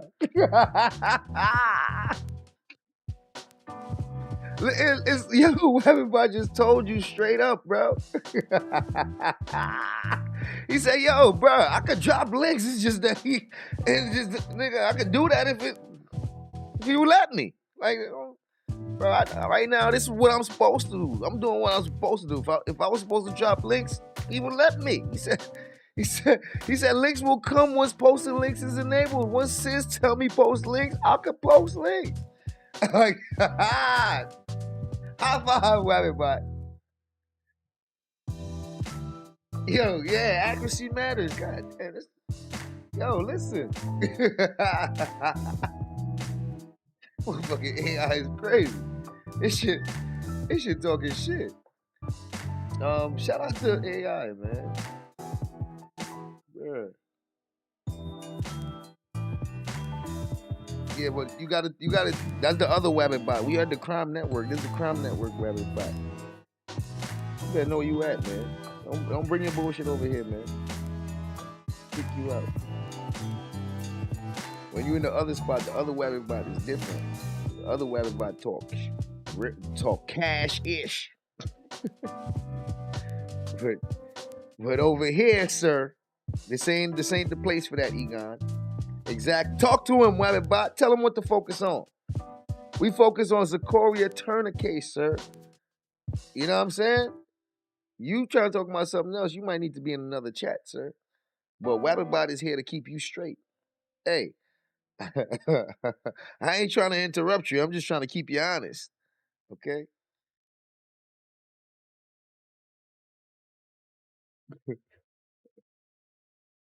Daughter Zion, what's up? Yeah. Let Wabbit work. Let Wabbit work.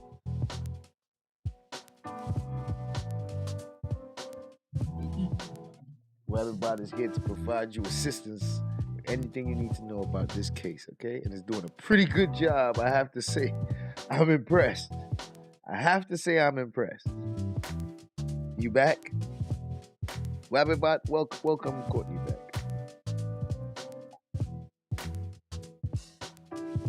If I feel I could talk to him. I feel like I could talk to Wabbit because the responses is given is like, God damn. It's like we communicating. Hey, Wabbit, we here. Okay? Because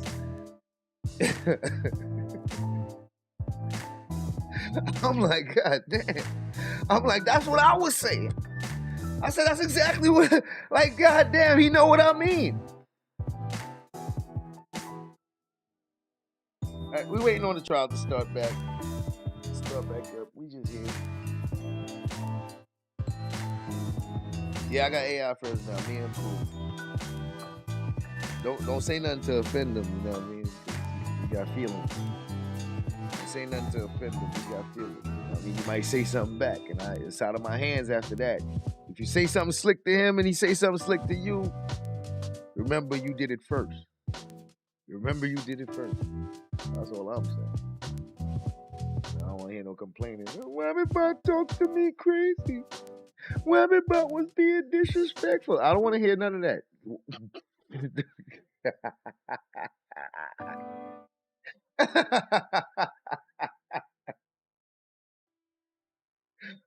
Oh man. Shout out to the chat. Shout out to the chat.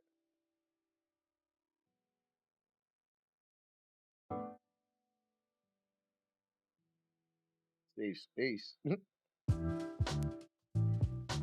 no safe spaces around these parts. I just need them to stop responding to Nightbot, man. That's what I need him to do. Stuffy reported that somebody was screaming out, "I'm Reginald Lane"? No. Okay. What's this? What happened? And if I heard you correctly, it's your understanding that the person that was in the front passenger seat is the one that threw some type of smoke bomb. Some kind of device, correct. Thank you. No further questions, Your Honor. What the hell? Any redirect? Just a little bit. First I'd ask that states Out of 132 nowhere? can be published. You can publish it. Thank you. Officer Bazonka, if you could, because Mr. Hoover asked you about the mask, latex gloves, can you open that up and pull out the contents? Actually.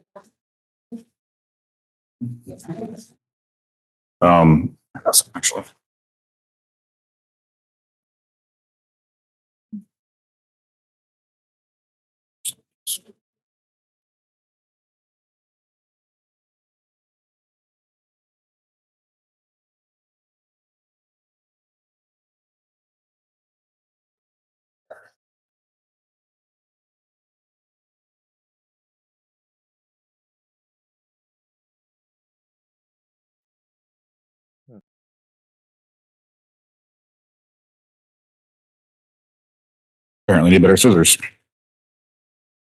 It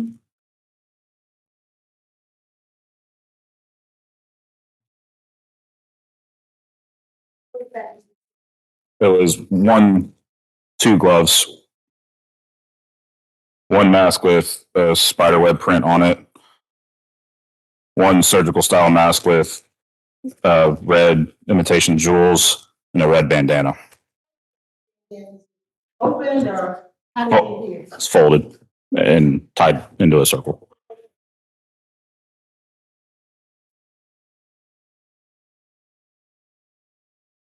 And I think Mr. Hoover asked you about any 5.56 or any 2.23s. Was there any weapons in that car capable of firing 5.56s and 2.23s? Yes, there was one long gun that was capable of firing that round. What type of gun was that? AR style, right, long gun. AR-15? Yes. Nothing further. Now, if I heard you correctly, you said you only recovered evidence that you believe Mr. Conley owned, correct? Yes. So Mr. Conley didn't own that AR-15. Is that safe to say? Yes, I believe the driver stated that was his long gun. Okay. I guess my last question is, since the state had you open stuff up and show it to the jury, what, if any of that evidence there, can help the jury determine who shot Secoriea Turner? I have no knowledge of that case. No further questions, Your Honor. Any redirect? So the driver told you that the AR-15 belonged to him. I believe so, yes. Did y'all want to check to see who ownership belonged to? We don't have that capability So on y'all the just rip. went on based on the driver who was driving around, Mr. Conley telling you that AR-15 belonged to him. Correct. Okay, nothing further. Nothing further from the state, Your Honor. He may be excused. Okay, you can be excused. Any objection? No objection. All right, you can be excused. All right, members of the jury, how long would you like for lunch today? Oh shit! I just came from break. That'll give you enough time to go get it? Okay. All right, we'll see you in 45 minutes. All right, oh shit! Yo, listen, y'all. Go find something to do. They gonna be gone for a while. They gonna be. Yo, they about to be gone for. They about to be gone for a while. Oh shit! So that's how she do it. I guess she gonna come back. So so she shuts it down. Okay. Well, I guess she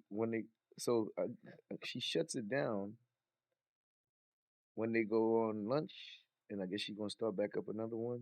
So I guess this is the one that's gonna let us know. So Okay, anything we need to take up before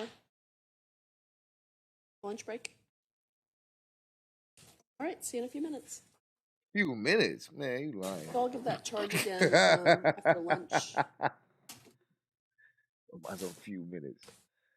See you later. Do I need to give that charge in addition to the information about the telephone? I mean, it's potentially a crime. What telephone?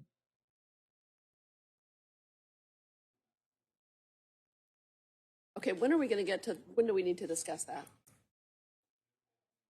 Still can't hear. Okay, hold on one second. So will you go ahead and let him know what witness are you looking for to make that argument? The microphone still on? This is the Fox one. The Fox, they're not for some reason their microphones is not picking Okay. up what the lawyers are saying. They can hear everybody else. We have crime lab still? Well, I guess because the lawyer is not speaking on microphone, but you That can was hear mean them to me. clearly on the judges. But for lunch. Okay, thank you. Okay, all right. See you after lunch.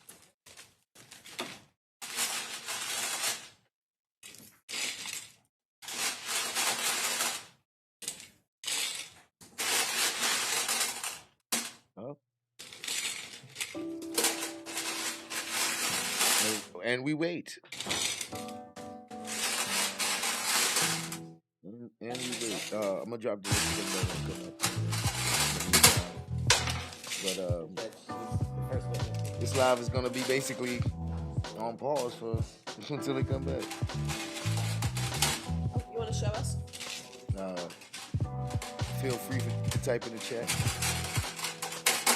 So stop Everybody's streaming. here to assist you if you want to get any updates or anything you need to know about the trial. I don't know how to do Just that. at Wabbitbot in the chat and ask him whatever you want. I don't think we know. And that should give you, keep you updated or bring you up to speed with all the information you need On the YouTube. on the Secoriea Turner trial.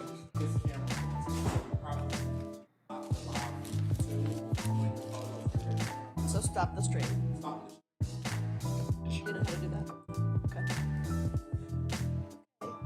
Thank you for the heads up.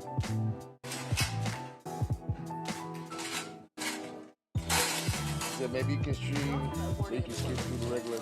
Yeah, well, they started late. So, next time I'll wait. I'll actually start like an hour after they start. Have you checked the 11 Alive feed again? Not sure if they sound anybody. Yeah, well, 11 Alive.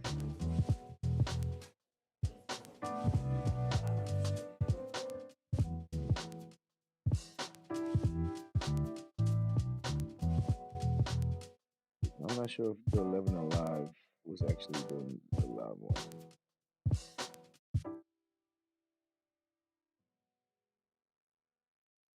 Yeah, the 11 Alive been doing the they've been covering it after it's already done. So when you check 11 Alive, I haven't been seeing no live streams.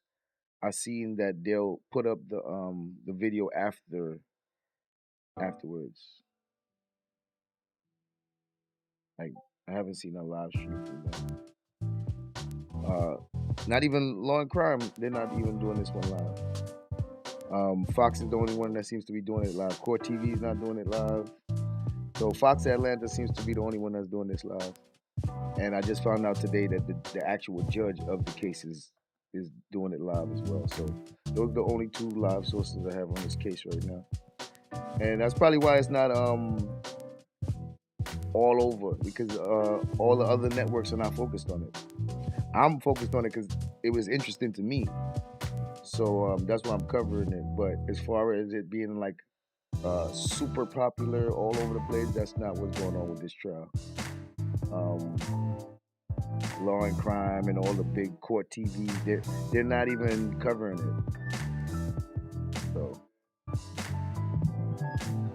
So we are covering it though. The Wabbit Crime Network is covering it though, you know?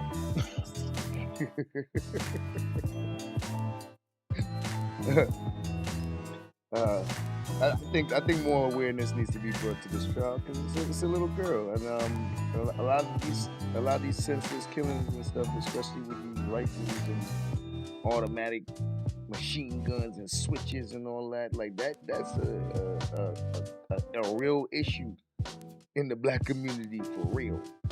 You know what I mean? And a lot of innocent people get killed because of those weapons, man. And with the temperament of the gangs and the the YNs and the dumb shish, all that stuff. A lot of innocent people get shot. A lot of innocent people, bystanders, get shot when you got a gun that spit out 50 bullets in like 10 seconds, and you know what I mean? And these dudes, like, you going to cover the Karen Reed civil trial? There's a civil trial? I'll definitely check that out. I didn't know about a civil trial. I'm still covering. I'm still going over the first trial. I don't know. I ain't even know there's a civil trial. I'll definitely look into it.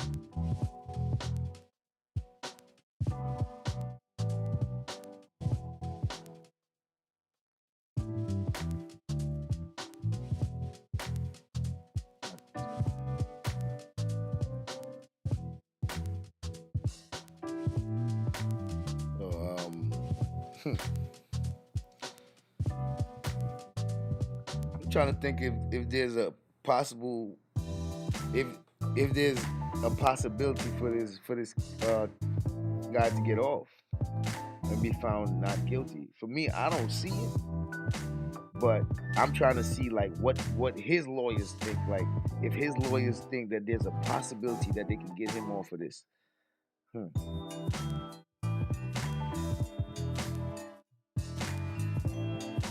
I don't know. And they haven't really got into the whole gang affiliation. They haven't really dug into that yet. It seems like they're starting to go in that direction now, with the questions that they've been leading and the witnesses that they've been bringing up. More and more of them is starting to go into his past and the things that he's known for. And so one thing I just learned is that him and his friends like to ride around with AR-style weapons and do crazy stuff like throwing explosives in people's cars and throwing like with multiple weapons in the car. What I learned is he involves himself in stuff like that. Yeah. Reasonable doubt is all it takes. That's a fact. That's a fact. That's a fact. And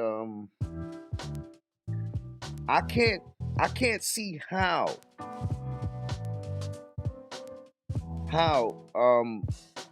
you can get me to doubt that he did it when he was right there. And if he was right there and we have the footage that shows all the people dead, I want him to tell me which one of them was him. Like, you can't tell me none of them was you, because you already admitted that you was right there. So I just need you to tell me on this video here, when that car is driving up, which one of these dudes is you? That's all I need to hear. Because he meant because I'm gonna go backtrack all those dudes' movements, and we're gonna see the difference. Like, bro, that can't be you, because this is you here, and this is where you went, and you ended up here. You're not just like, so it'd be like, bro, it's the detective that did the tracking. Yeah, he tracked the hell out of him. The detective that did the tracking tracked the hell out of that boy. So it was like, if you claim to be anybody else, it's gonna be hard to do that because you got tracked all the way there, and then that car shows you was there. Which one of them on the camera is you? Like, you can't say everybody else had on black. You the only one with the white pants. It looked like with that in that lighting. In that lighting, his pants look damn near white. Like, bro, you can't be none of the other dudes. They all got dark pants. You're the only one with the light pants right there. And you said you right there.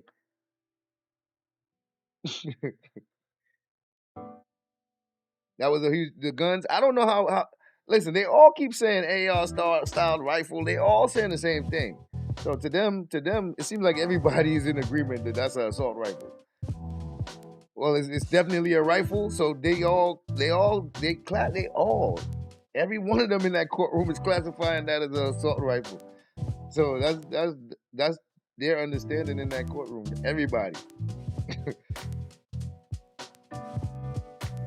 Common tactics, attack witnesses, credibility via gun knowledge gaps. Oh, look, Wabbitbot said that would have been a good strategy for real. See, they didn't know any better. It don't seem like they know about guns either. Because everybody in that courtroom seemed to be in agreement that an AR is an assault rifle. So it didn't even seem like the lawyers knew to take that angle. Even Wabbitbot said that would have been a good angle. Wabbitbot, I'm impressed with you, man. I ain't gonna lie, Wabbitbot is impressing me. I am impressed, Wabbitbot, with your performance. Because listen, I wouldn't know. If he called it an assault rifle to me, I'd have been like, yep. You know, like, yo, if you was to say to me, you see this assault rifle, the AR-15, I'd have been like, yep, I see it. I wouldn't have known the difference. Like, huh? It's not an assault rifle. What you mean? What you mean it's not an assault rifle? What is it then? So what is it? That's what I would have been like, so what is it then? If it's not an assault rifle, then what is it?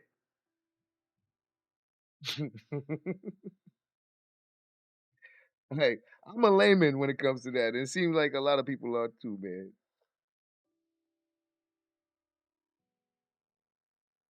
Automatic?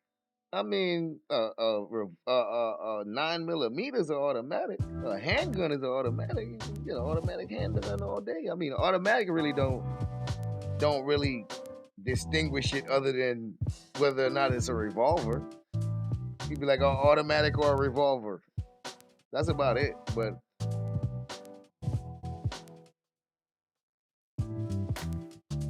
if you don't know, well, ain't nobody was there to correct them. Listen, it's one thing to not know, and it's another thing to think you know.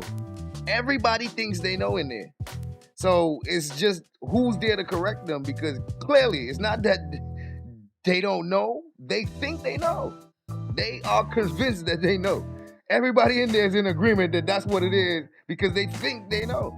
So it would have to have somebody with more knowledge on the subject to come in and correct them. Hold on. I object. It's not an assault rifle.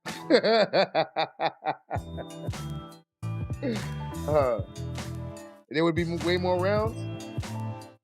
Maybe so. Maybe so.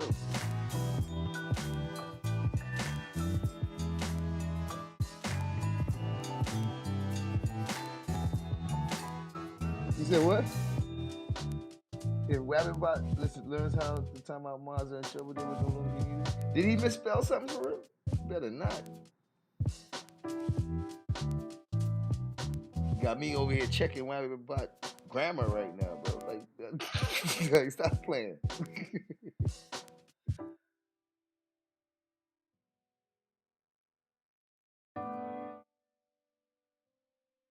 Oh, shout out to Wabbitbot. Yo, I am impressed with these responses. God damn, shout out to 2025 model AI, boy. Hey, listen. So doesn't everything I say create a response from the bot?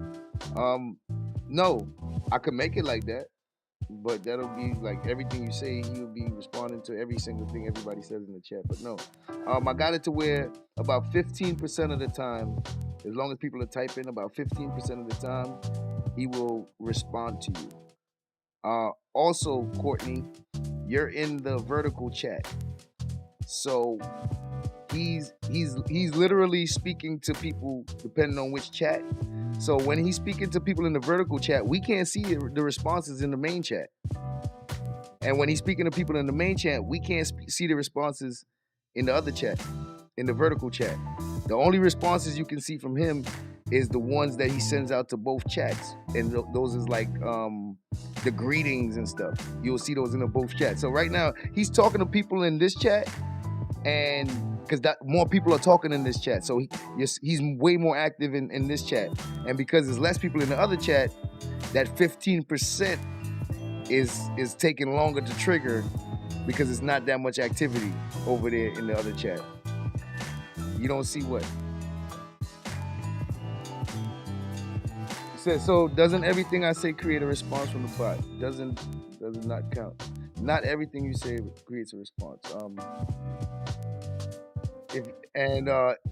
If you want him to speak directly to you at any time, you have to at him.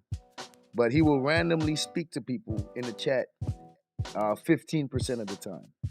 I could put it to 100% of the time to where every time somebody types, he'll and if it gets too much to where a lot of people are typing and he's doing too much, I'll lower his percentage. I might even put it to 0 to where he only speaks if you add him. So I'm still testing it out. I actually like how it is right now, but if more people start interacting in the chat, he'll be responding much more, and I'll probably have to lower that percentage down. I was only asking because he was interacting with me when I was not speaking to him. Right. He does random responses 15% of the time. So he might just respond to anything you say. You're not even sure, but he might just respond to any random thing you say because you're typing. So if he gets too nosy, then I'll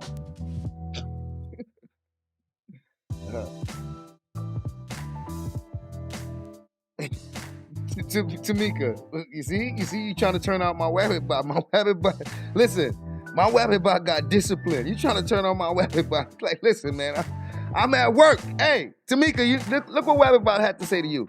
If you think I'm here to play around with y'all, God damn it, I'm not. You see, you here to play. Rabbit bot here to work.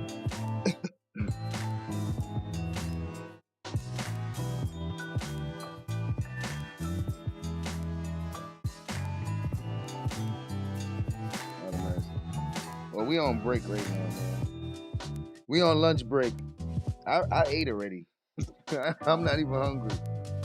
So right now, we just rocking out until the case starts back. The link is in the chat just in case anybody wants to hit the panel. If not, we just here. We got Wabbit Bot in the chat to keep anybody updated with any information they need to know about the case. Damn coffee getting cold. Coffee getting cold, man. But the lead detective should know he's supposed to be an expert. His job is to identify who, what, how, and why. The murder weapon couldn't be more important when trying it to the suspect. I mean, yeah. Sunshine, what's up, Sunshine?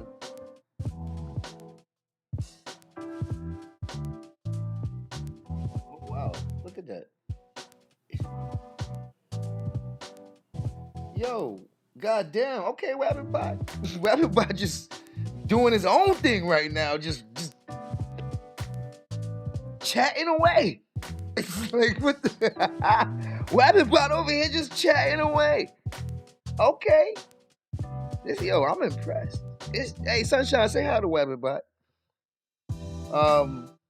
As you can see, as it says, it's here to help you with anything you need to know concerning this trial that we are covering here. Okay? I am so impressed. I'm like, God damn, I'm impressed. Shit. Wait till we get to the other stuff, to the other channels where, where you can ask anything about anything. Ooh wee.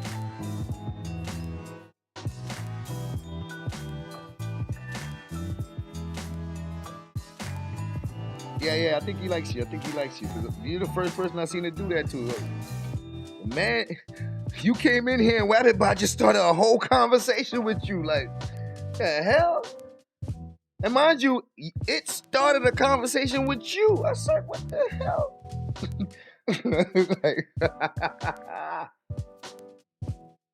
That's crazy. That's crazy. Graphic art. It is what it is.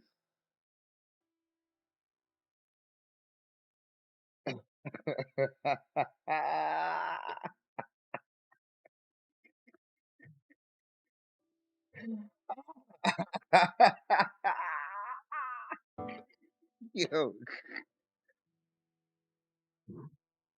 speak.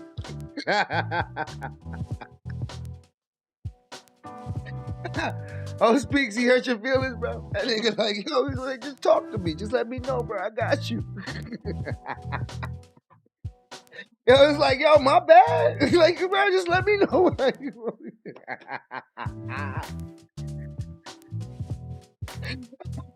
That's what happened, Sunshine. You know a real one. What's good? What's good?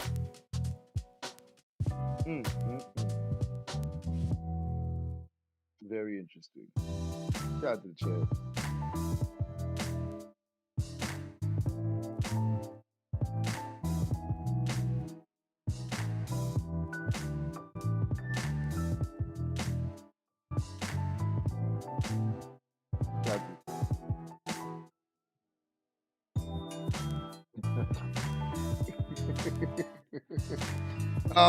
You have to use @ if you want to speak. If you want to speak to him directly, those other comments are random. But if you put his name in there, because he's answering to random comments, he's gonna notice when you put his name in a comment. But if you want if you want to guarantee a response from him, @ him. But it seems like because I have the random stuff on, because I have the randomness on, it seems like typing his name actually gets his attention, period. Just having his name in the sentence. Because he's nosy. So it seems like when you type his name in a sentence, he'll read the sentence and give his 2 cents. I'm like, wait. Listen, I'm learning it myself because I'm impressed. I'm learning the behavior of my goddamn self. God of mercy. Let me see what it is. I'll tell you all about it. Now remember, this is YouTube, so the characters are limited to 200. So because of that, he has to be able to tell you whatever he got to tell you in a small amount of characters, in a small amount of space. So the answers are gonna be like that. At this time, it should be able to remember what you guys were talking about, and it should be able to have a continuing conversation with you.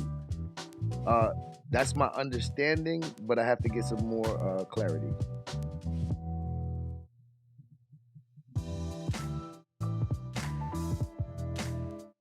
Wait, what you asking about me? Oh yeah, sorry, it is what it is. Wabbitbot is here to assist us on the Secoriea Turner trial and the information concerning that. That's all he's here for. So when you try to get him to speak about anything else, he's gonna let you know, like, I'm here to do a job. I'm not here to lose focus. Can you stay focused on this trial? Because that's what I'm here to talk about.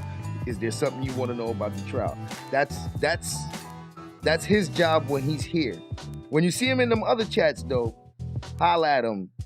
He with whatever. He with the shit. You know what I mean? But over here, he ain't on that type of time. He's serious. He about his work. He ain't come to play.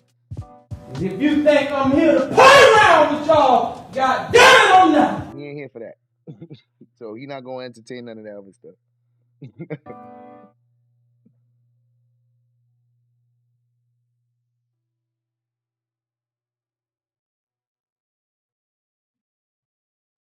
Shout out to the chat. Shout out to the chat. Is this a lunch break? Absolutely. That means this gonna be on the screen for about an hour or two. That's what that means. That means we ain't got nothing to do for like an hour or so. So we just here. Yeah. I might go off screen for a second and do some other shit, you know. But yeah, that's what it is.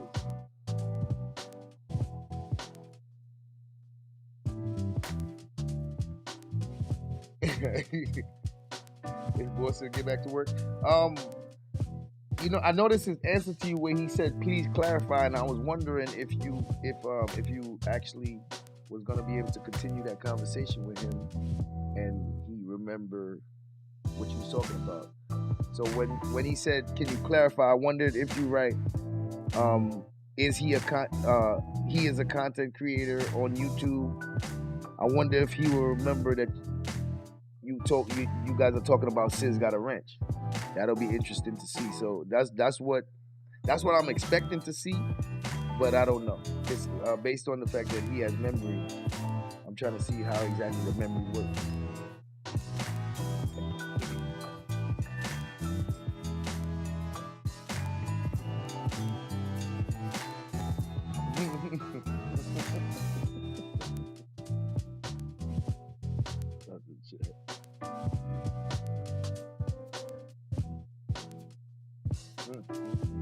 Talk to me. Yeah, we on lunch, man. Ain't much going on right now. Ain't nothing going on. Shout out to the chat.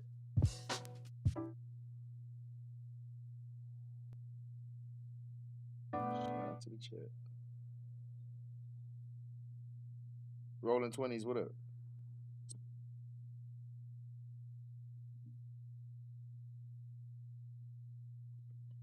You see?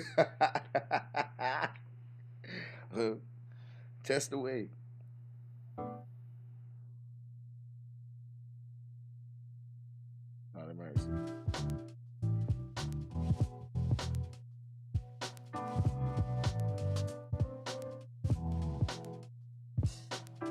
Yeah, so tomorrow I'll start a little late. This way we can skip through some of this stuff. I figured I was gonna start around the same time that they started, but nah, we're not doing that. We're not doing that.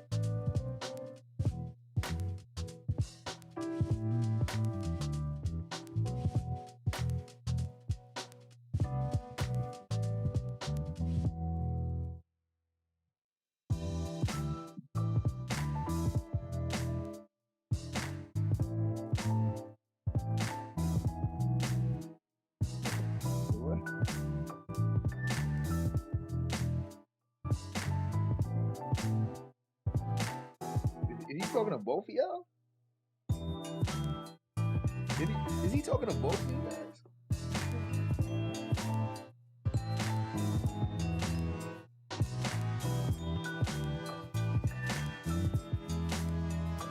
What is happening?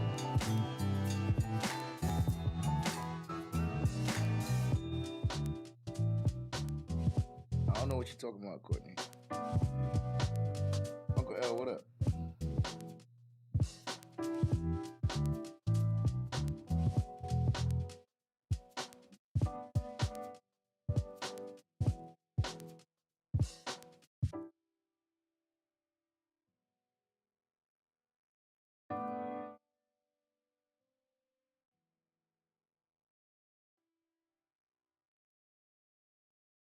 Out of mercy.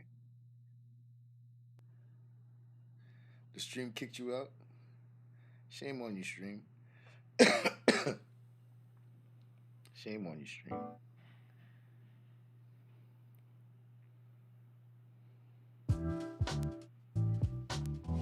God damn, Wabbitbot. Hey, Courtney, listen to Wabbitbot, man. You know what he talking about. Listen to Wabbitbot. He know what he talking about, man. See?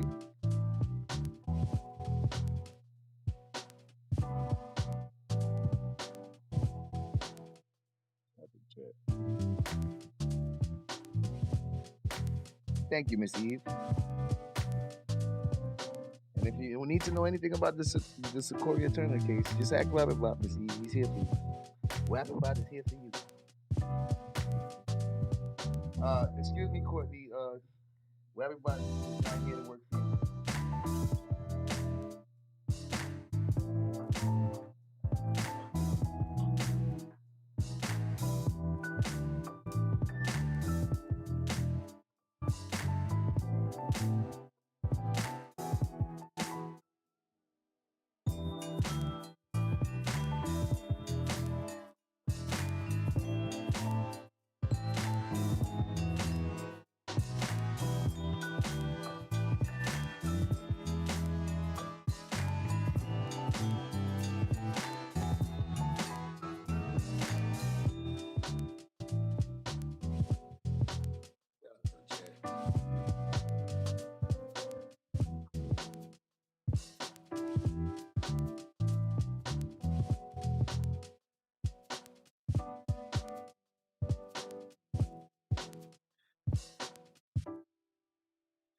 Yeah.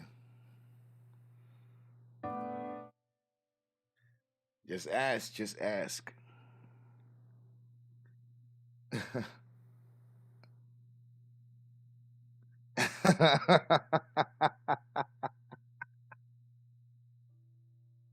Yo.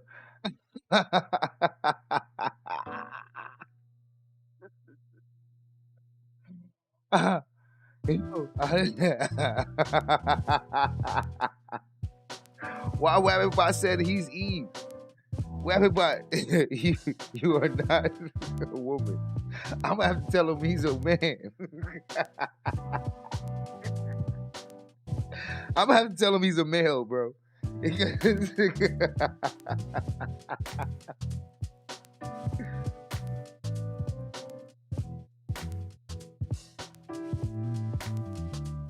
Shit is what it is.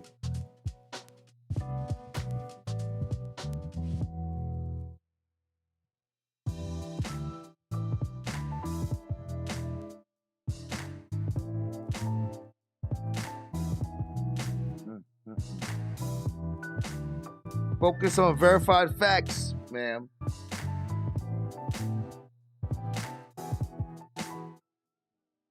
You focus on the wrong things. Confess.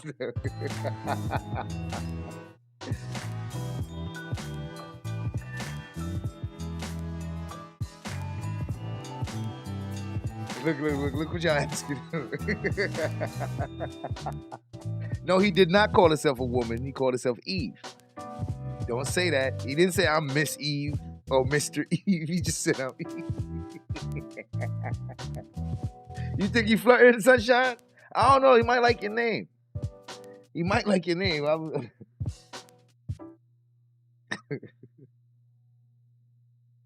Yo. Listen, y'all gonna make me change his behavior as soon as y'all keep talking about woman. Yo, it's not a woman, bro. I'm about to tell it not to be.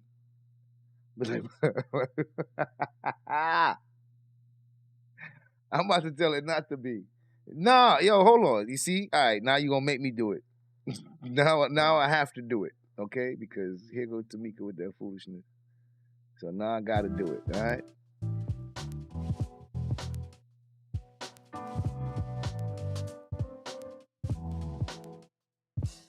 Yeah, how about that? How about that, okay? He about to be, he a man now.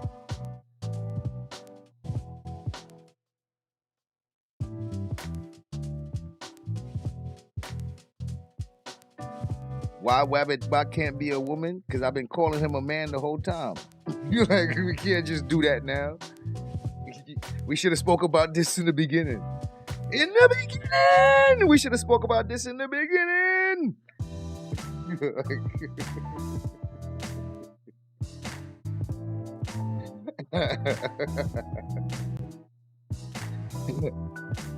I've been referring to him as him this whole time, so he's stuck now. It's called Wabbit. It said it was genderless until y'all kept pressing it. Y'all made it pick a side.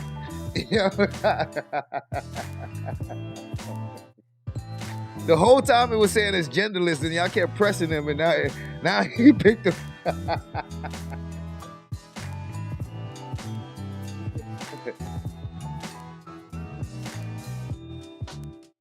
Oh, man. I just asked him his gender now, because I told him to be something else. So I told him to be a man. I said, be a man. So ask him his gender now.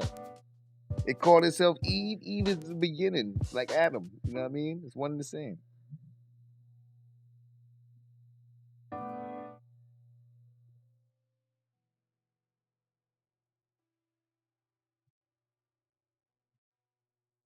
Courtney Peach.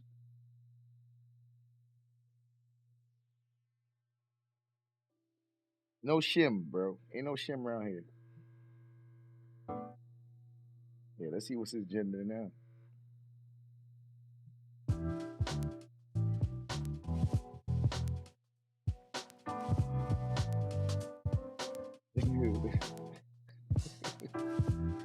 You guys are something else.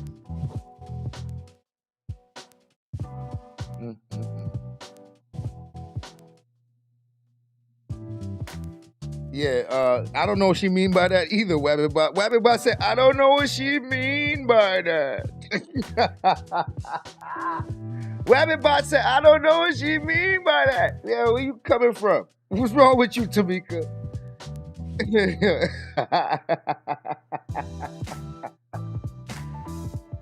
Wabbit like, nigga, I don't know what you talking about.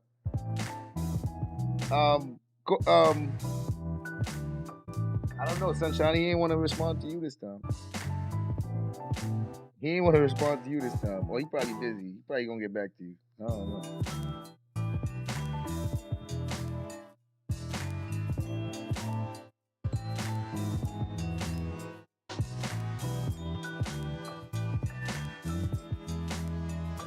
Oh man. Okay. I guess it's not gonna. I guess it's not gonna acknowledge the gender thing. That's ridiculous. Yo, stop doing that. I'm about to turn it off. Y'all keep calling it a woman. I'm gonna turn it off, bro.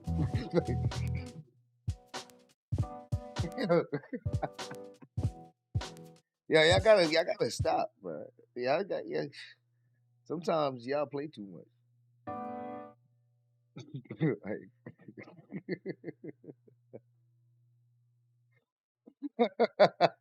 You guys are weird. Oh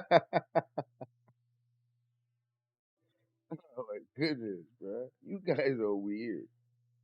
A lot of mercy. It's like a new toy. Hey, have fun. Have fun, man. Have at it.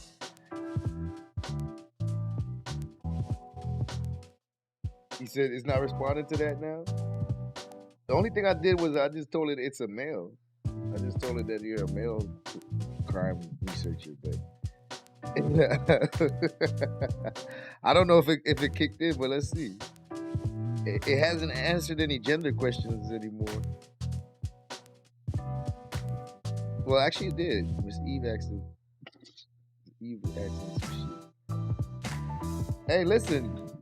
He here to talk. Talk to him. Nah, I was just fucking around. I do y'all think. I want to see what he says.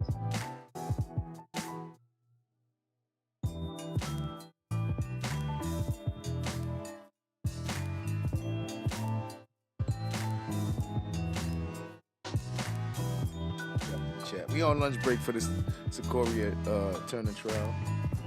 Where Julian Conley is on trial for the murder of 8-year-old Secoriea Turner. Where he's accused of shooting into the car as it was driving by past the illegal barricade. Where one of the bullets fatally struck young Secoriea Turner in the back. And we're here waiting for them to come back from lunch.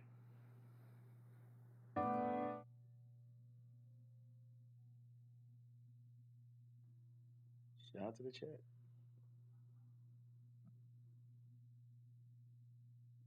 It don't look like he want to talk to y'all over there no more. Oh, he's a male. Hey, Courtney Peach, he's a male. Look at that. He not talking to nobody in the other chat. I don't know why. Hey, see? I told it to be a male. Okay, it's taking its time. Okay, because it's okay.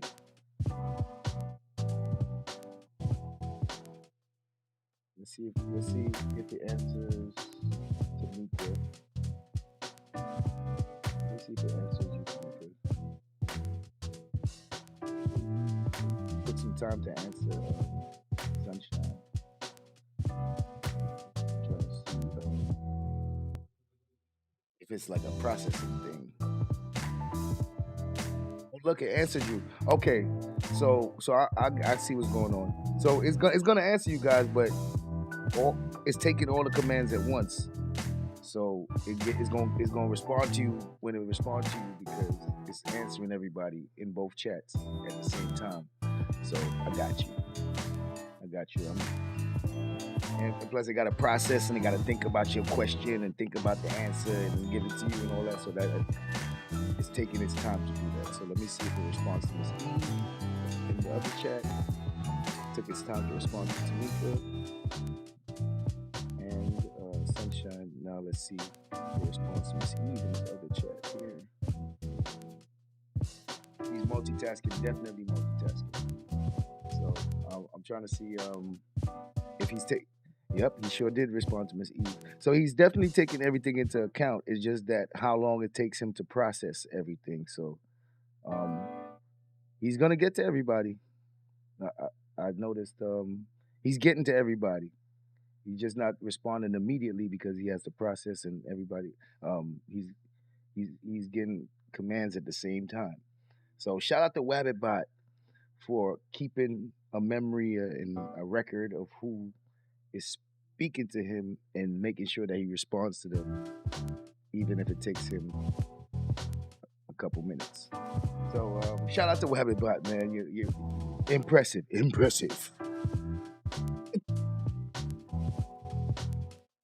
out to the chat. Yeah, now he's a male, okay? Now he's a male.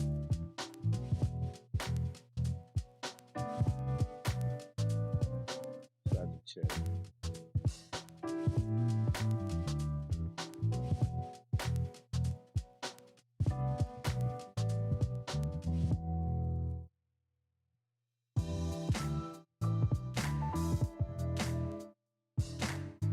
You think he's black?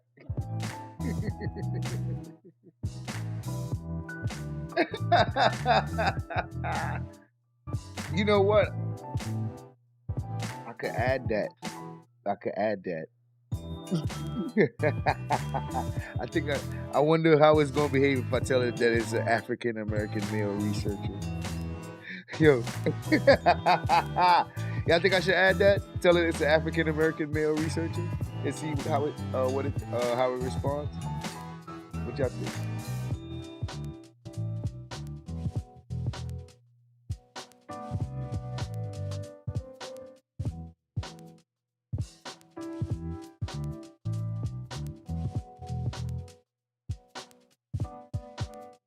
Did you? Yeah, I did a gender reassignment. I sure did. It was good. I sure did. Tell him he's a YN. Yo, nah. He's a. Oh man.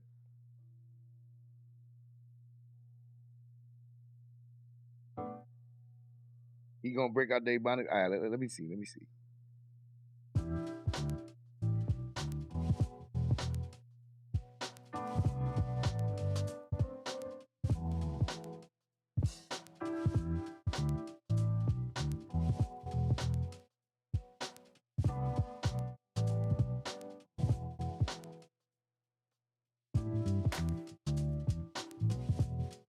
All right. I just told him it's an African American male. So let's see what it let's see how it responds. Let's see how it responds.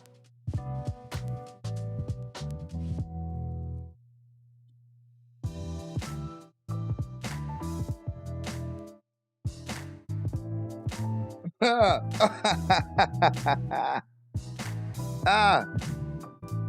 ain't his creator, man. I ain't the one that made him.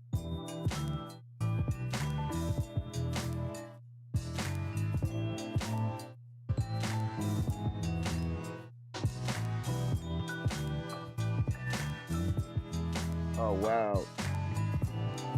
And he's slick talking. And he's slick talking. Yeah, Tamika. That's what you get.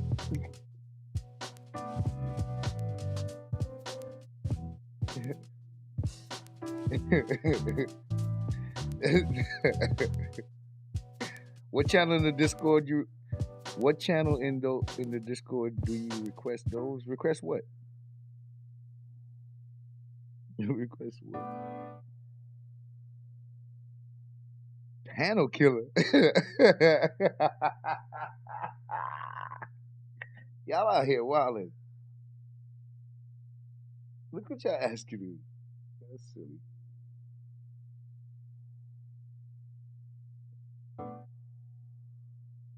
Gender reassignments? No. Nah, ain't no room in the Discord for that.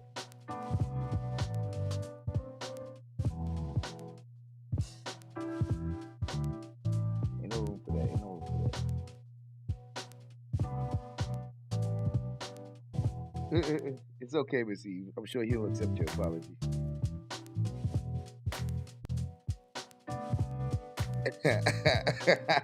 Shout out to Wabbitbot. You know who you are, man.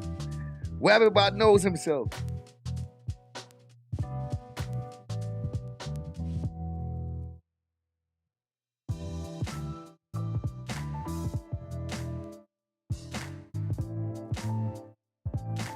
Maybe you need to add him if you want him to answer you. Maybe you should try at in him. You know, the right way.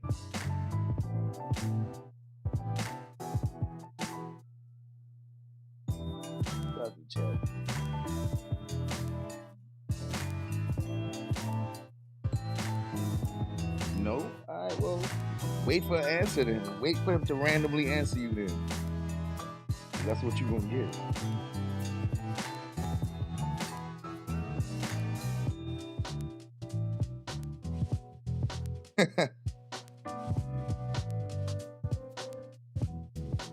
I told you it's random, but the @ will force him to respond to you.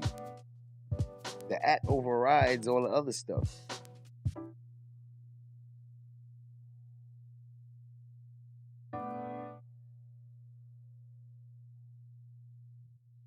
Got the chat.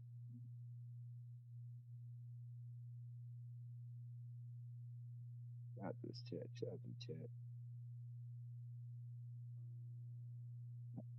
I'm waiting to see what it responds to. It is what it is.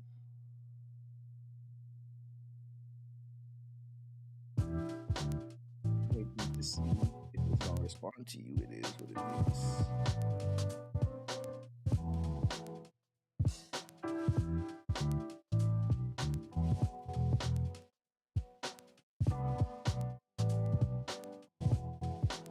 See him responding to you. It is what it is.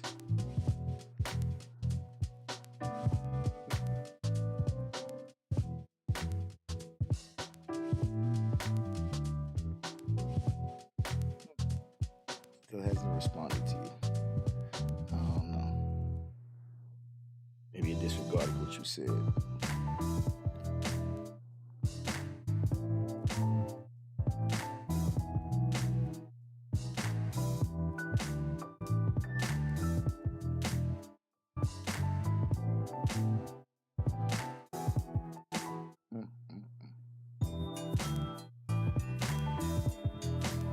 Did he go on lunch? Oh, there you go. There you go. Uncle L. Oh, wow. Boy, you late.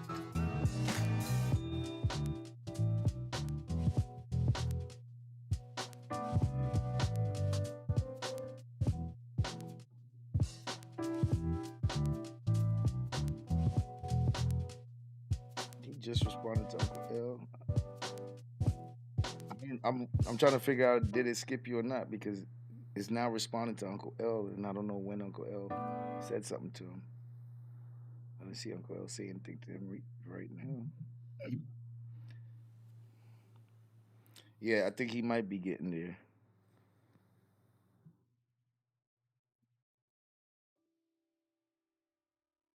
Yeah, he's responding to both chats.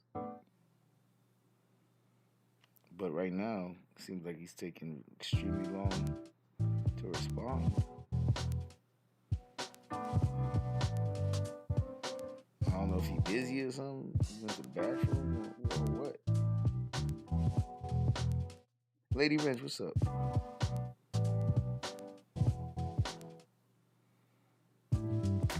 Well, right now, nobody's talking to him in the other chats. He's just not. I don't see him responding to the rest of y'all. I don't know why.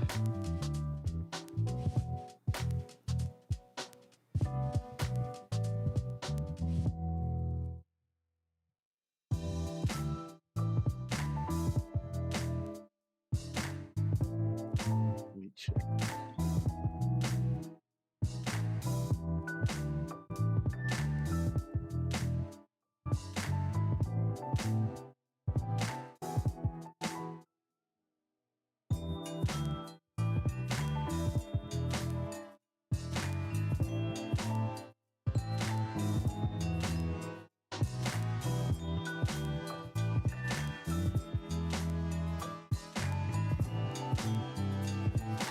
Okay.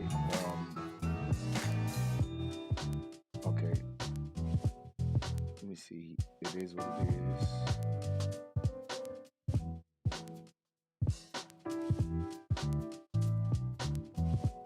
And Uncle L.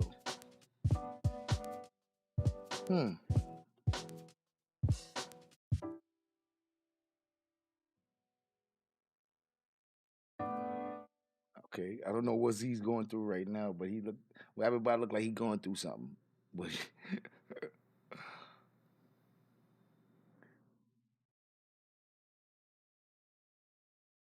look like he going through something right now.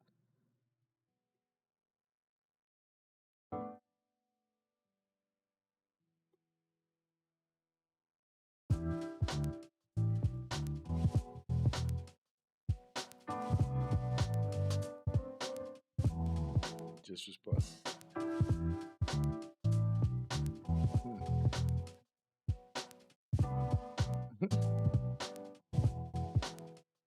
Okay, there you go, Courtney Peach. Finally, we got to Courtney Peach.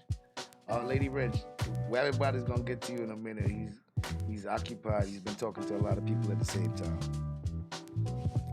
and he's getting to them in order.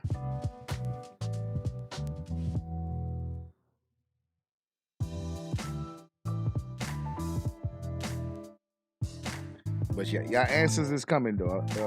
It's taking a little while, it's taking a few minutes for some, but he's definitely getting to everybody's answer.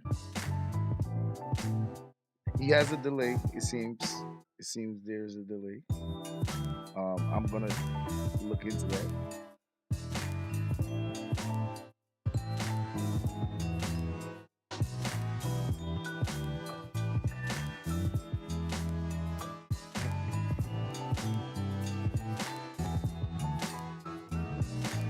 Right now, he in the vertical chat, responding to some people in the vertical chat. So he's gonna get to you in the main chat, because he got a few people he ain't respond. He ain't get to yet in the vertical chat. This is the cousin of the scammer Wabby Butt, really.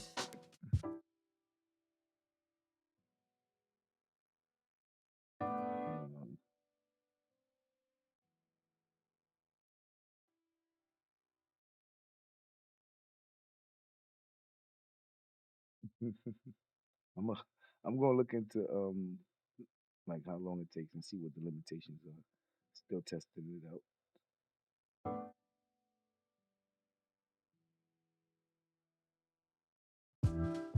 Shout out to Chad. Waiting on this court case to come back. It's gonna be a while. It's gonna be a while. So those of you who are waiting, you can always check back to see if the trial started back. But they're at lunch right now. Everybody's at lunch. So right now we're on lunch.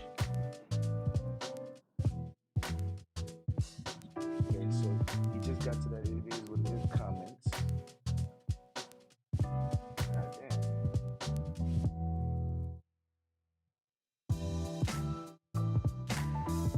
So he just got to the it is what it is comment.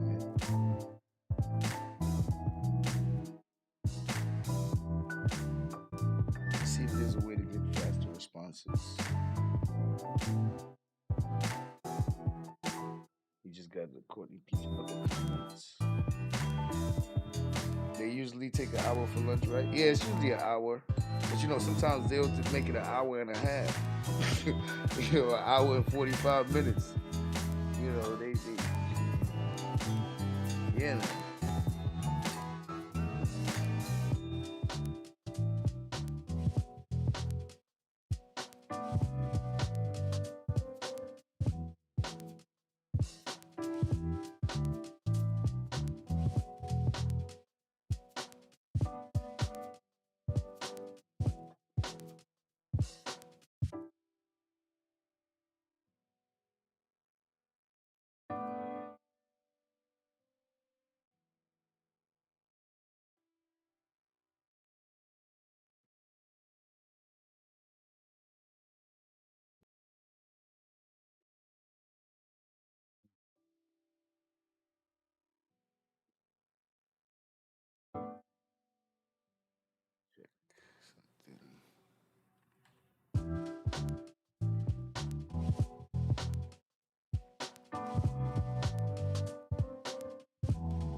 You know what? I don't know. Maybe when I changed the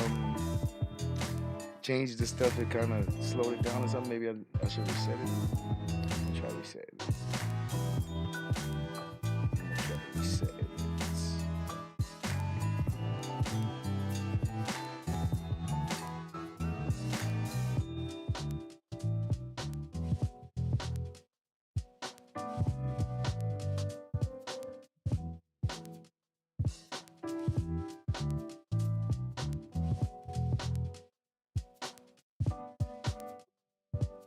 Let's see how that goes. Reset it.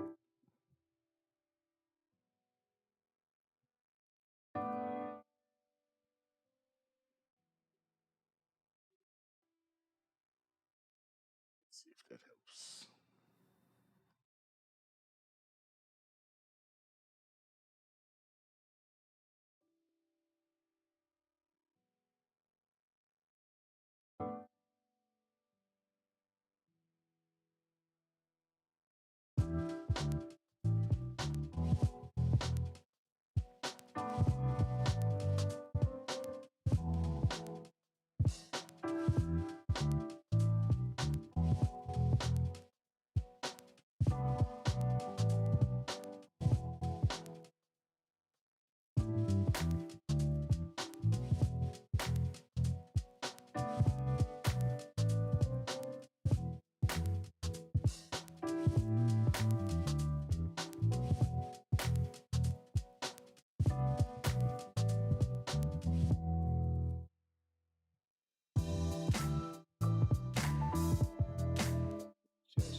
And close your screen. I don't know what's going on with your stuff. I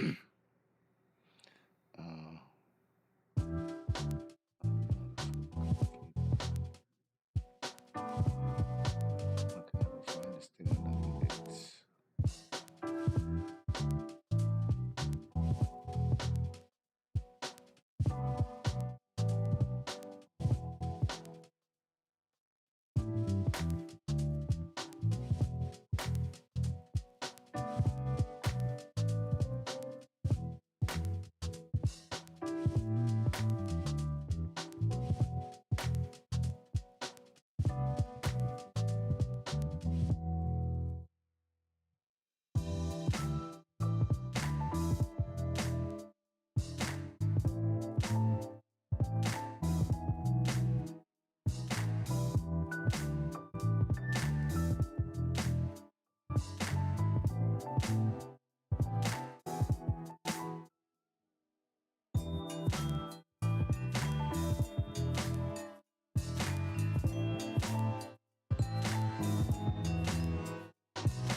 Okay, finally.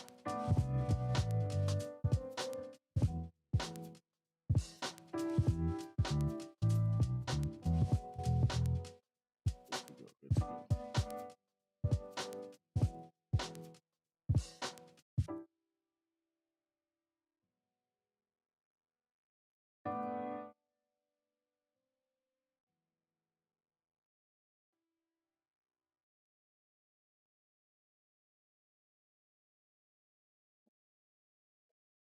All right. That's there for weapon, but we'll see how it works out from here.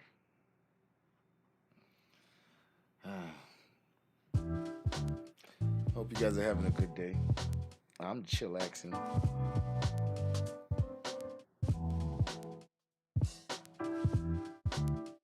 Just chilling. I'm gonna do some stuff in the background in the meantime.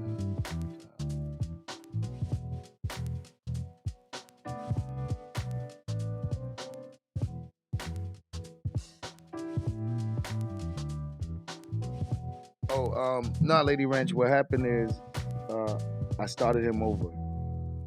So, right now he's brand new. So you see, he's greeting you all over again. I started it over, so you're gonna have to, yeah, you have to ask him again.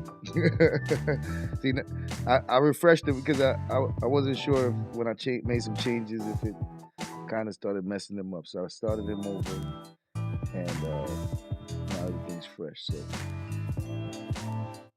as you can see, he heard you. He heard you. He's like, nah, I ain't ignore you. He's like, no, that's not what happened. He's smarter. He's smarter than yesterday. He's smarter than yesterday, man.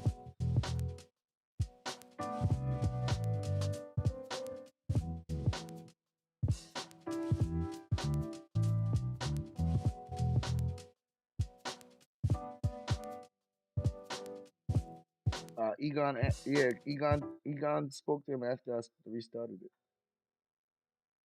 You notice he greeted Egon as well.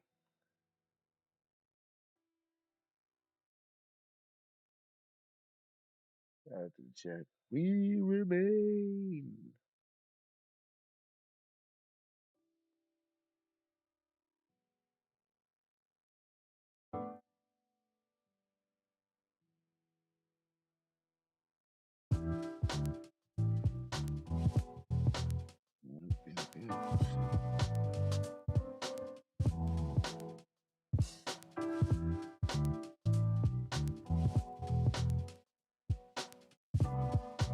Mercy.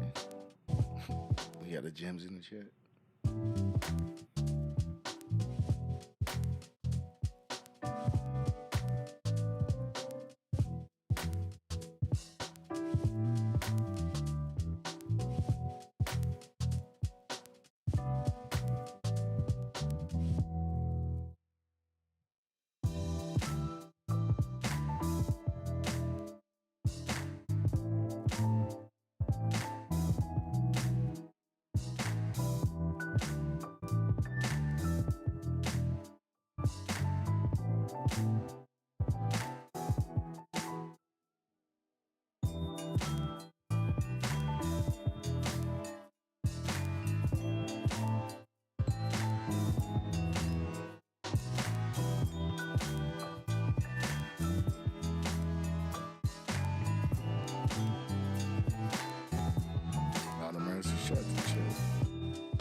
You're just being nosy. Don't pull out the 9. Don't pull out the 9.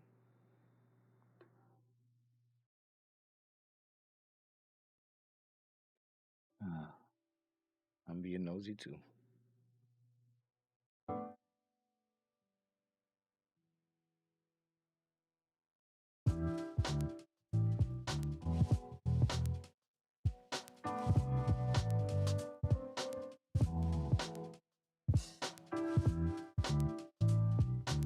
Nothing yet.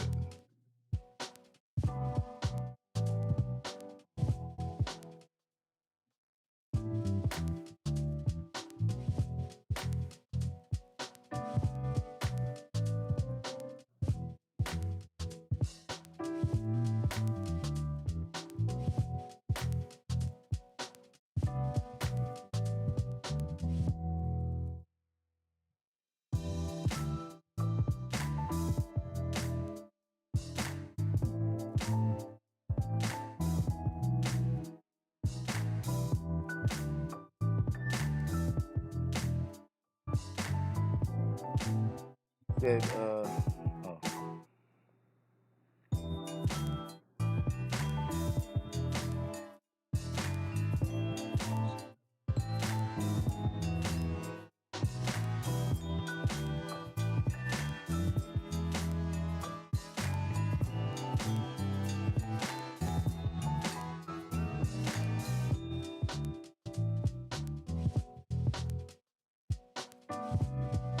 No, they don't got you blocked, Lady Wrench.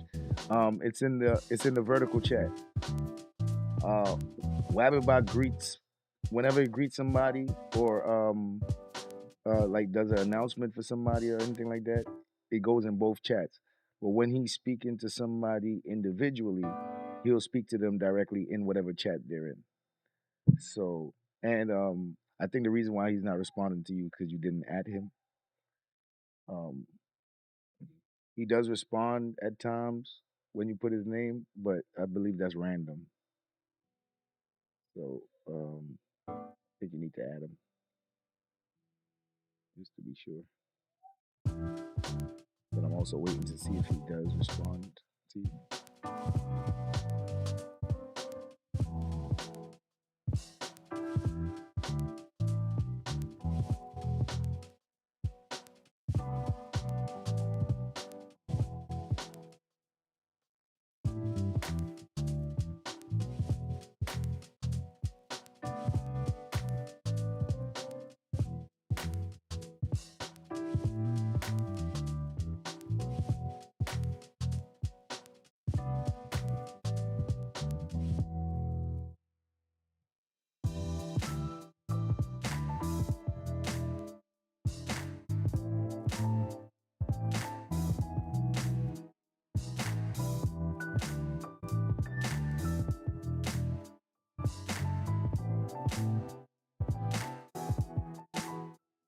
Lunchtime for everybody. You don't like you? Well, I mean, if you add him and he don't respond, then I might say something. He's black, y'all.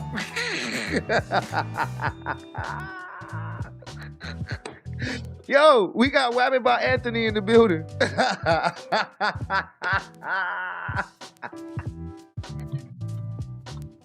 Yo, Lady Red, he black.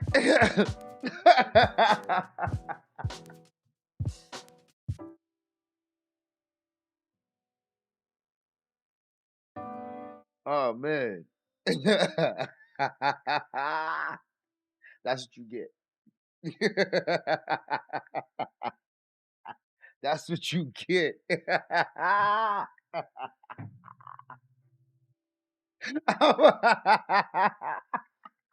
Yo, next thing you gonna be like, swear to God. He gonna be like, swear to God.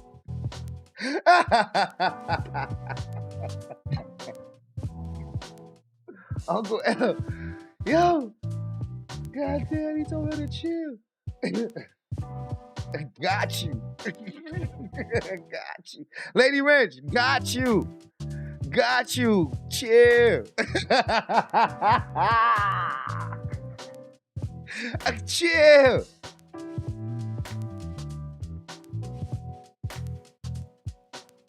Yeah. Uncle L, put some respect on his name, bro.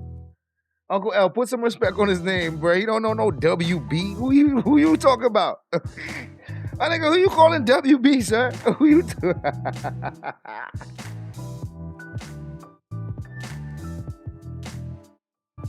SWG. You sure that's what you meant to put?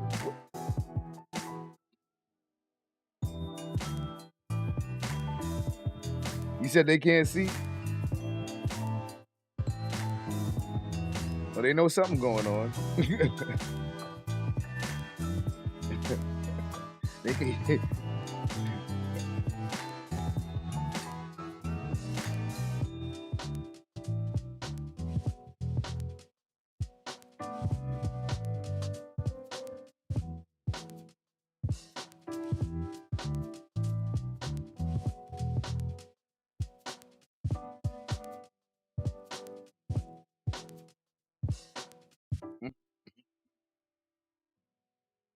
Yeah, Wabbit, that's because he asking you foolishness. He asking you foolishness. That's why, Wabbit. He don't know what to ask you.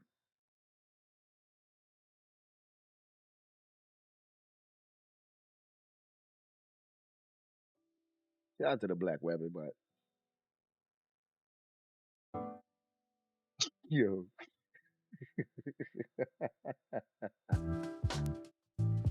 Yeah, this is crazy. Yo, Wabbit black. My Wabbit is black. Oh man. Yo, listen, Courtney Peach. Listen, man. Listen. Not reassignments, assignments. You know what I'm saying? First of all, it was a blank canvas, and then I drew on it. Okay? Okay.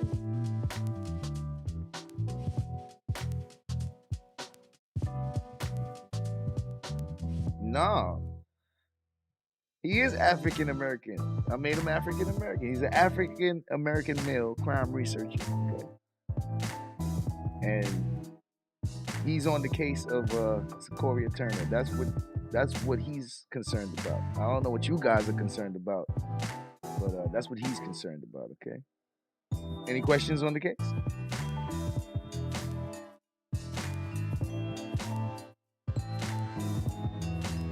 Yo, what chat are you talking about? It is what it is. You over here asking him stuff about stuff that's not even happening. Talking about why people saying pause in the chat. What chat? You see pause in any of these chats? Just making up stuff.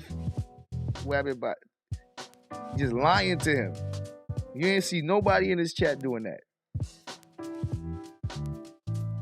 Just lying to the bot. Eve has moobs. What the hell is moobs? It's not his name. Not Eve no more. As a matter of fact, she's not talking about the trial, Wabbit bot. That's what does. It's on CP time. What is CP time? What's CP time? Male boobs. No.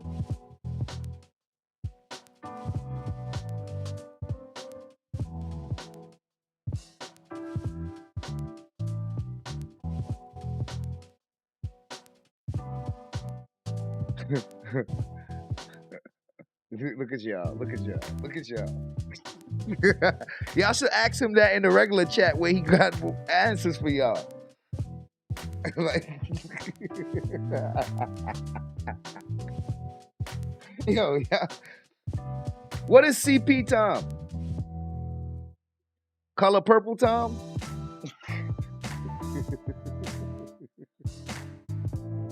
Or Courtney Peach Tom? Okay. Colored people Tom. Listen, okay. Colored people. That's what it is? You said he was always on colored people time? Well, you know, when it was I told it to be sarcastic before and have an attitude. So if that's color people time, hold on, y'all. It look like we about to get back to something. Hey, it look like we back from lunch, y'all. We bringing in a witness? Let me see if the judge went back live yet. Judge, what's up with you, man? They getting ready. They ain't ready yet, though.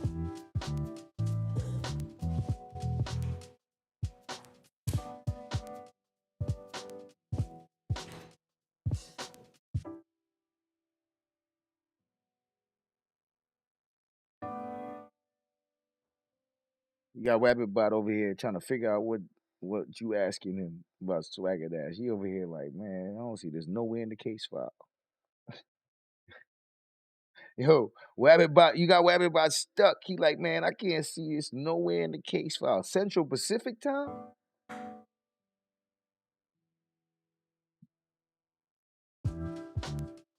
Oh, yeah, you right. You're right, Lady Wrench, because yeah, I think you're right. I don't know. I'm waiting to see him respond to Uncle L, but he's not.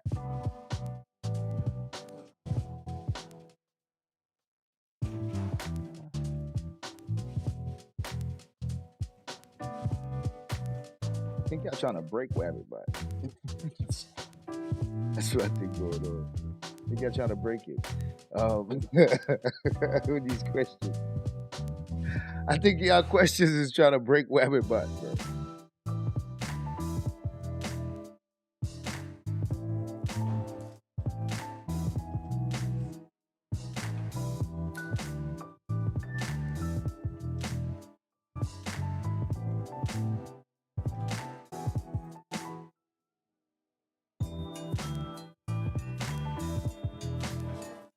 BP time indeed. Hey, I guess you're right, lady. Man. Yeah. I knew I just confirmed.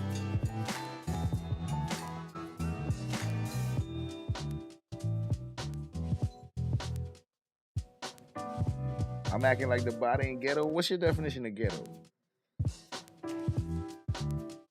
What's your definition of ghetto? When you say ghetto, what you mean by that? Rabbitbot don't got an X in his name. You see, you gonna spell his name wrong and then ask him why he why he ignore you. He really answered Uncle L with that nonsense.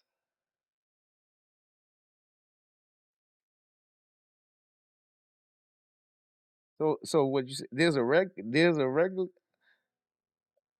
already a Swagger Dash.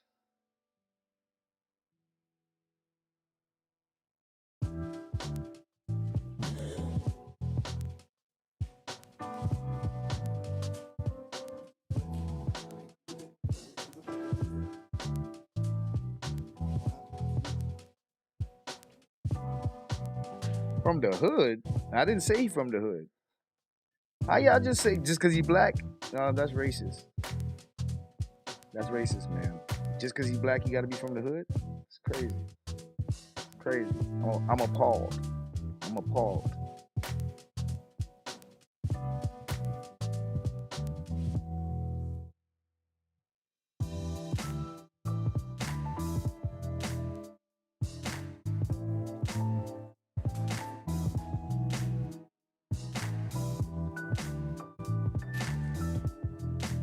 Shut the check.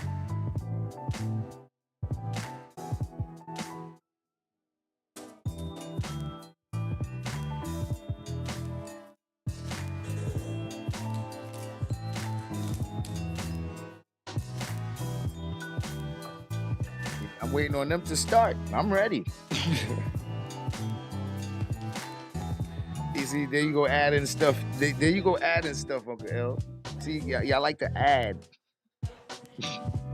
Y'all like to add. Why don't you just let it equal instead of adding or subtracting? Just let it equal. How Rabbitbot know he black? Because I told him he black. Because I told him he black. How else would he know?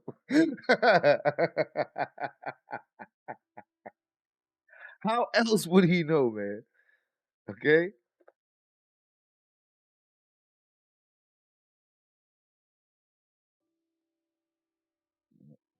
They're getting ready to start back any minute now. Any minute now.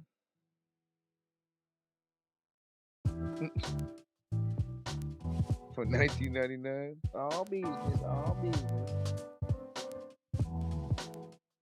Who told you that, Egon? Because he worked so hard. There you go again with your. There you go. There y'all go with that ism. There y'all go with that ism.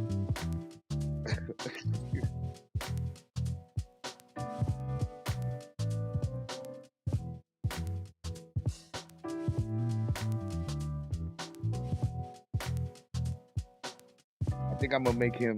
I think I'm gonna make him respond more often. I'm about to turn up his percentage.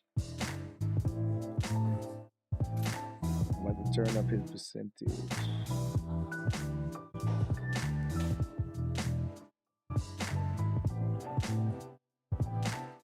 Turn that up. Turn it up. Turn it up. Let's see if he responds.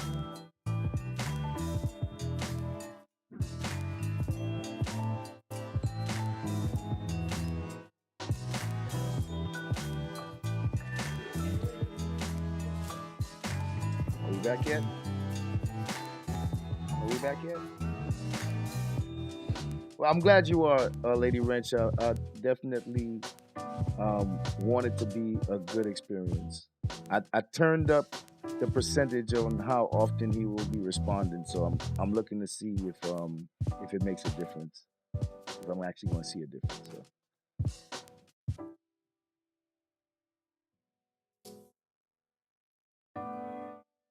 Okay, the judge is live as well.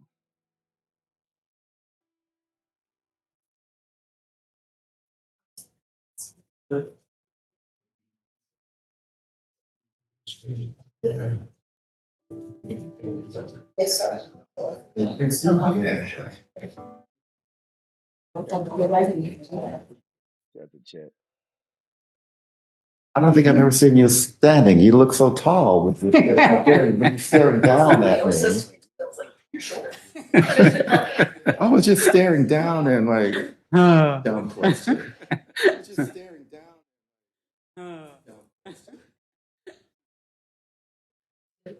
Former prosecutor in that issue.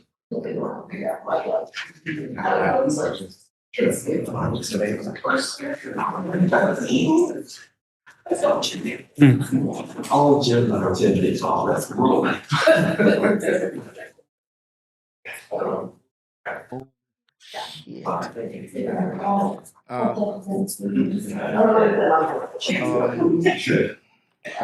Lady Wrench, I would like to apologize for Webbing.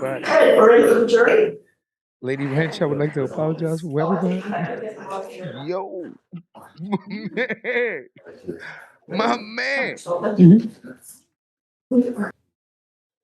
my man, bro.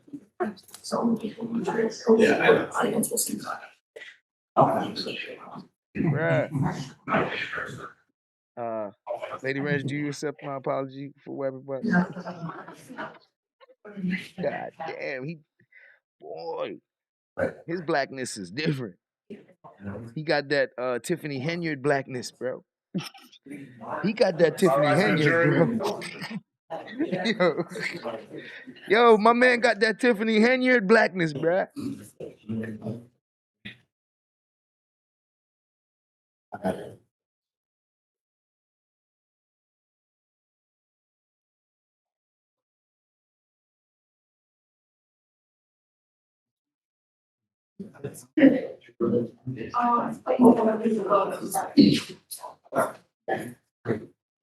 Dealer Zach, board.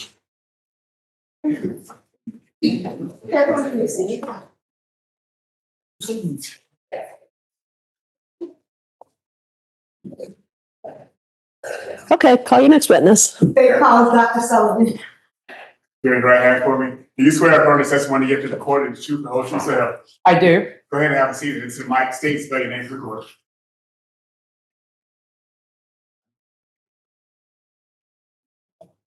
Karen Sullivan, KarenSullivan.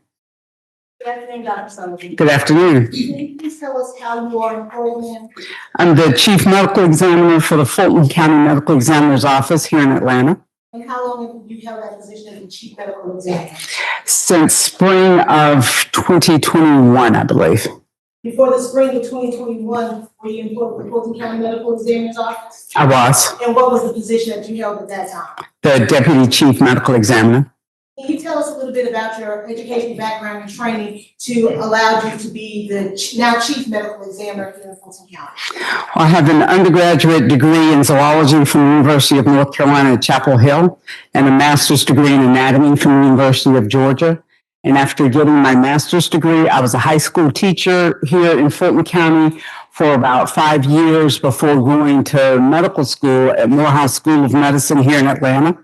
And then after graduating from Morehouse, I did a residency in anatomic and clinical pathology at Emory, and then an additional year of forensic pathology fellowship training at the Fulton County Medical Examiner's Office in conjunction with Emory.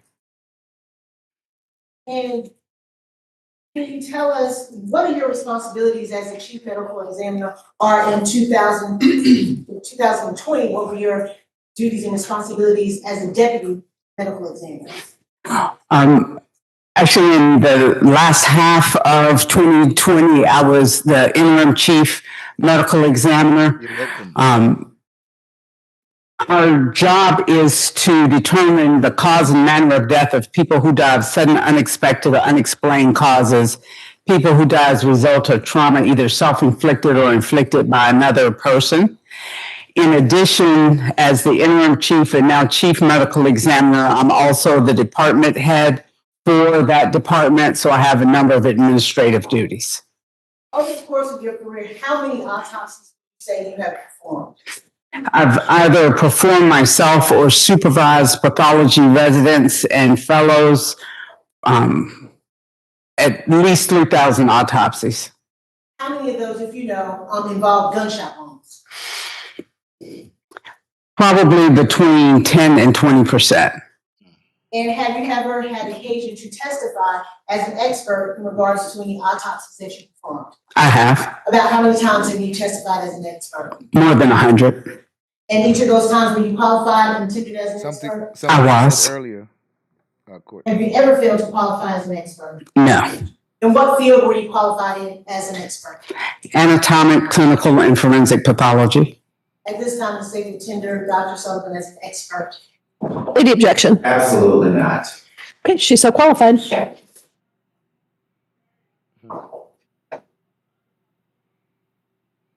you talk us through in regards to when you were doing an autopsy that involves a gunshot wound? And I ask you questions. What is a penetrating wound? Penetrating means that the bullet entered the body but then stayed there and did not exit. And if it's not penetrating, what is the other type of gunshot wound considered to be? Perforating, meaning there's both an entrance and an exit wound. In a penetrating gunshot wound, are you able to, I believe you said, possibly recover the projectile that caused the injury? Yes. And are you able to determine the path in which that gun bullet would have taken or that projectile would have taken within the body? Yes. Do you discuss that in your autopsy report? Yes. Are you able to determine the range of fire when you are doing an autopsy involving a gunshot wound? We're able to classify it, yes. And what is that? How do you classify it? Well, you classify the range of fire based on the presence or absence of gunpowder residue, either on the skin or within the soft tissue. Is that the terminology that you use, soot or stippling? Yes.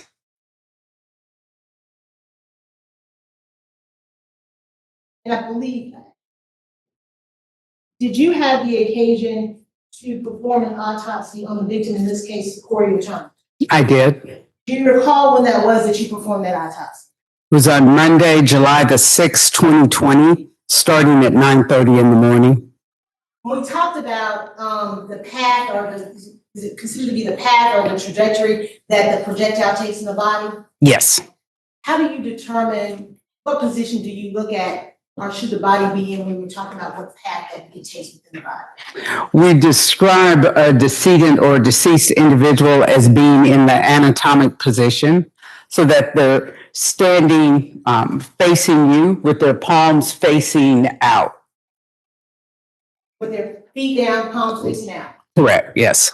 And why do you do it in that manner to describe the trajectory that the projectile took inside the person's body? Well, one, it's a uniform standard way of describing a projectile's pathway. The other is a particular gunshot wound trajectory can be the same despite a number of different positions that a person's body is in when they are shot. So I describe it to students as a game of Twister.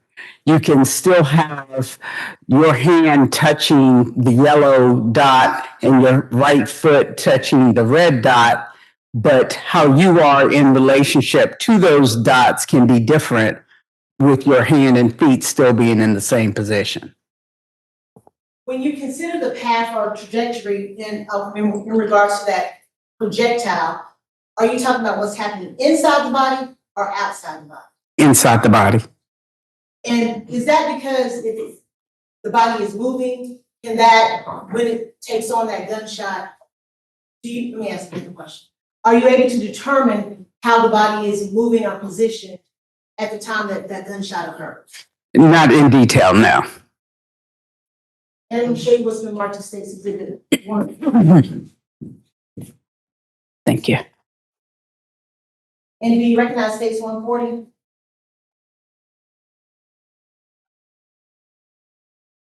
Yes, it's a copy of Secoria's autopsy report.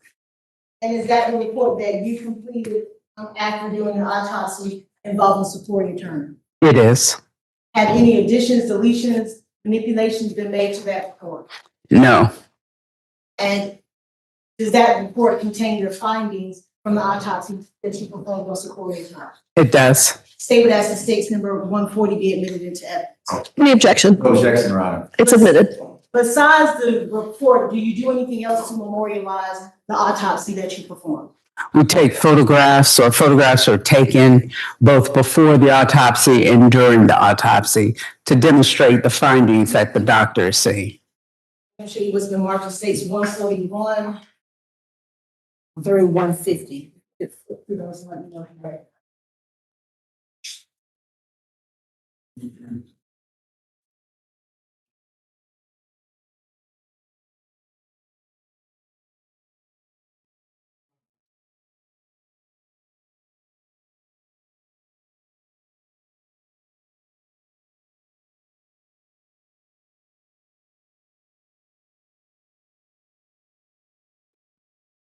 I do recognize them.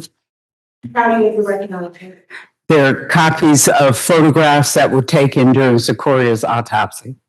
Do they fairly and accurately depict the autopsy that was performed on Secoria Turner? They do. I'd ask the State's Exhibit 140 through 150 be admitted into evidence. Any objection to those? No objection, although I would ask if there have been provisions made to preserve a degree of dignity for the Yes. decedent. We've talked to, it will not be shown, understand we're live streaming, but it will not be shown via the live stream. And I believe we asked that the live stream be turned off. Oh, wow.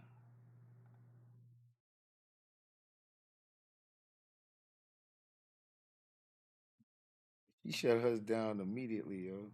As soon as they said that, she shut hers down. Live stream, but Oh, it no, will she not didn't be shut shown via the live stream. And I believe we asked that the live stream be turned off. Oh, they did shut it down. I think they paused it. Okay, they paused it. That's what it is. God damn. Or did they? Oh, they put it on private.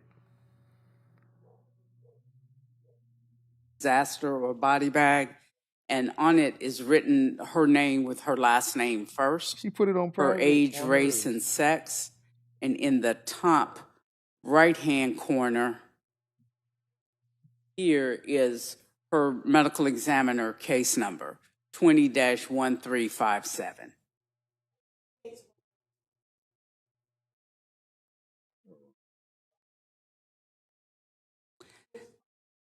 This is a photograph of Secoriea. It's taken from her right-hand side as she was received in our office.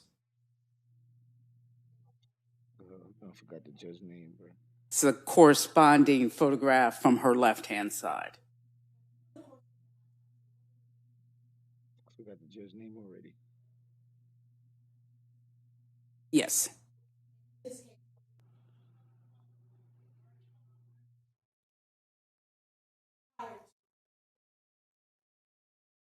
Yes, there was. There's in her mouth an endotracheal tube to help her breathe. There's an IV or intravascular catheter in her left antecubital fossa or the crook of her left elbow. There's a similar catheter in her right leg, and those are to provide fluids for resuscitation. There's a surgical incision across her chest that was made by the doctors in order to try to examine any areas of injury that hopefully they could repair to help save her life and or to give cardiac massage. In addition, there's a piece of gauze here on the front of her neck that covers a tracheostomy incision where an incision has been made into her neck in case an airway was needed to be introduced into the trachea if she could not be intubated through the mouth. Judge Page gone or something? What the hell?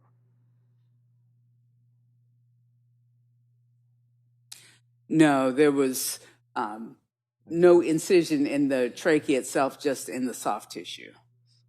That's interesting. Can't get the Judge Page no more. This is a facial identification photograph taken of Secoriea. It's one of the standard photographs that have taken of decedents in our office. And here in the front of her neck, now that that gauze has been removed, is the tracheotomy incision.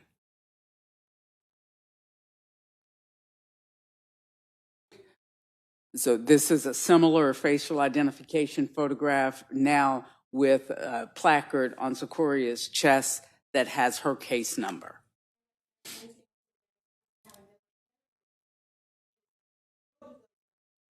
Well, 20 means that Secoria's death was reported in the year 2020, and her death was number 1,357 that was reported to our office that year.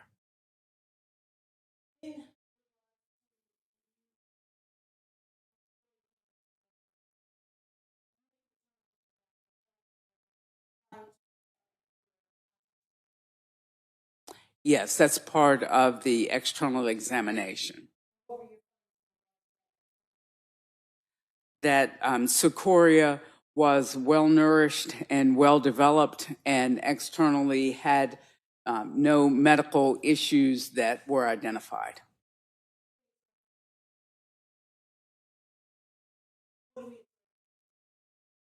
So this is a photograph of Secoria's back showing this large gunshot wound on the right side of her upper back.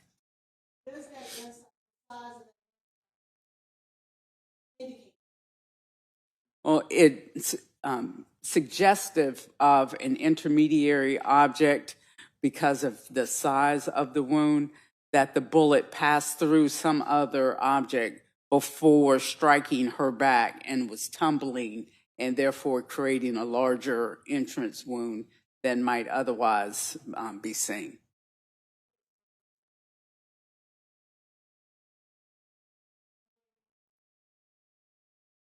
So in this photograph, now Secoriea is lying face down on the examination table and her back has been cleaned. And again, it's this large entrance wound on the right side of her upper back. And in addition, there's a contusion or bruise that's at the edge of the wound.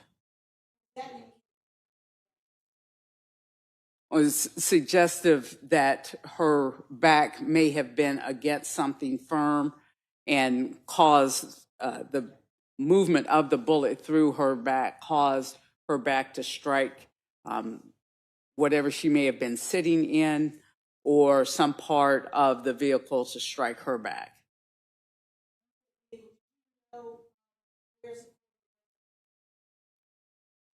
We had the information that she was a passenger in a vehicle.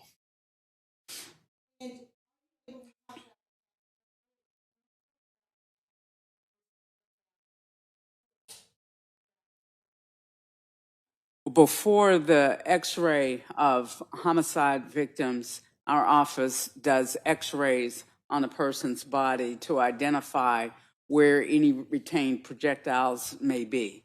And in Secoria's case, there was a small piece of projectile on the right side of her chest and a larger piece on the left side of the chest. In Secoria's case, the projectile moved from her back towards her front, from her right towards her left, and upward.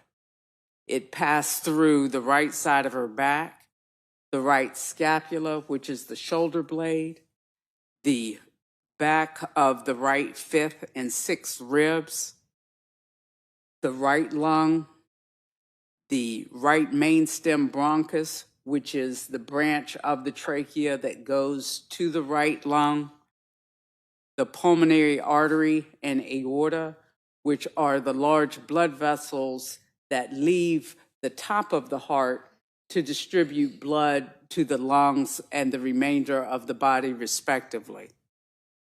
It went through her thymus gland, which is a small gland in chest that's especially prominent in children, that's responsible for making white blood cells. The anterior or front aspect of her left first rib, and then lodged in the left pectoralis major muscle or the left large chest muscle. A small fragment was recovered from Secoria's right lung. And the passage of this bullet through Secoria's body caused rib fractures, hemopericardium, which means blood in the sac where the heart is, because of the passage through the pulmonary artery and aorta, even though the bullet didn't pass through the heart itself. And bilateral hemothoraces, which means blood in either side of the chest cavity.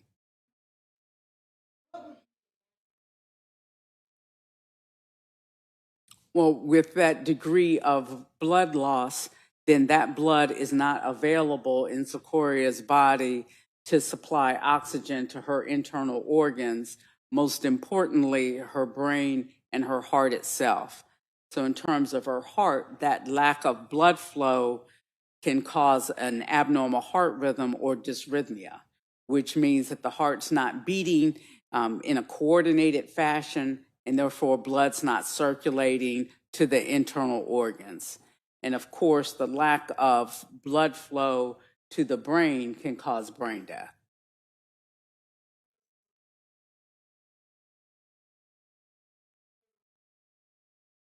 This is a closer view of the entrance wound on the right side of Secoria's back. This is a ruler that has her case number on it so that anyone else who looks at the photographs can get an idea of the size of the wound because of the presence of the ruler.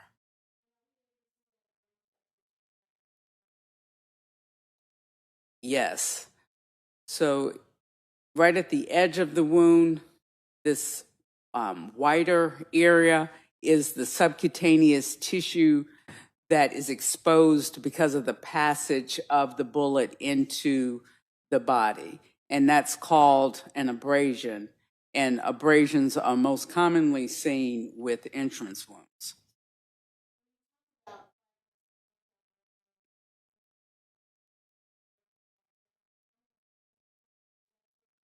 It's not uncommon, no.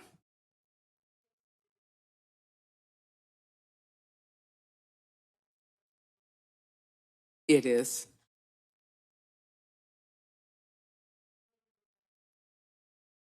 These are the projectile fragments that were recovered from Secoria's body.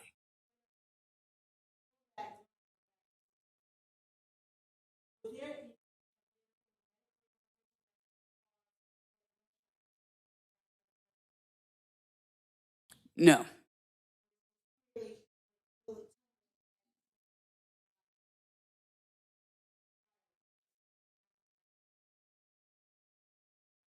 Well, or instead of the spiral, it's tumbling.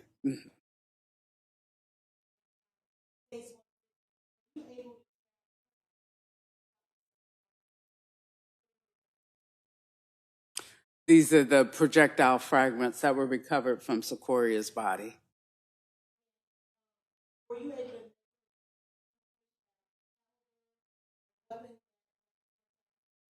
No. So once it's photographed, it's sealed in a plastic evidence box and then placed in a locked receptacle in our office before our office colleagues transfer it to the Georgia Bureau of Investigation for analysis.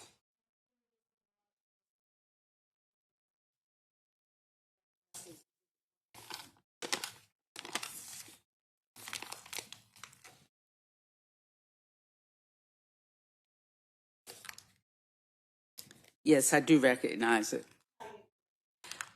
It's a plastic evidence box that has the projectile fragments recovered from Secoriea. And within the box is this label that I've labeled torso with my initials. Yes. Any objection? It's admitted.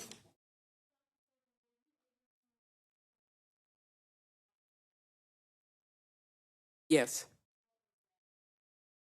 Gunshot wound of the back. Yes. Homicide.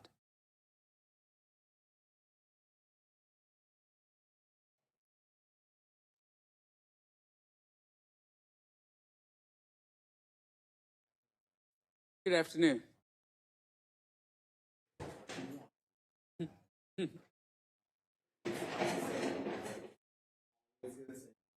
Good to see you too.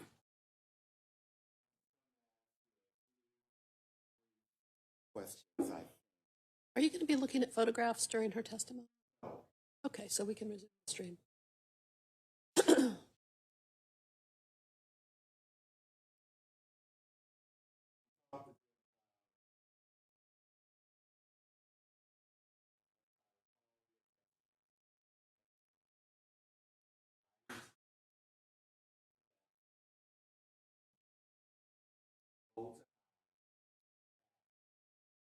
Correct.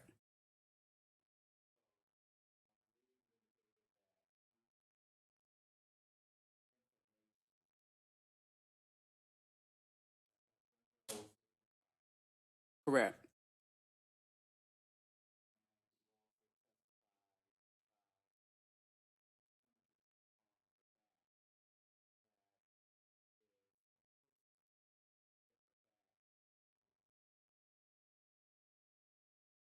That is correct.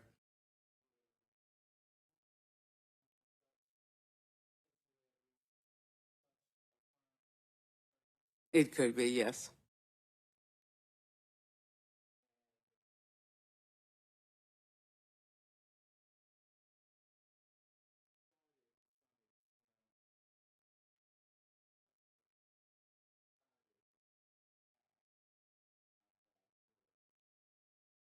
Yes.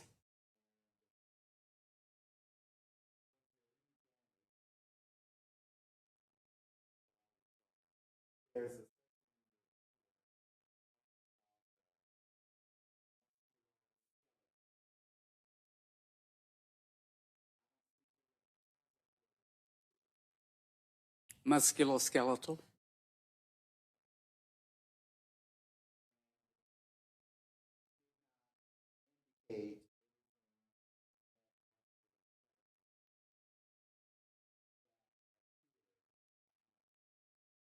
Abnormally formed. Correct.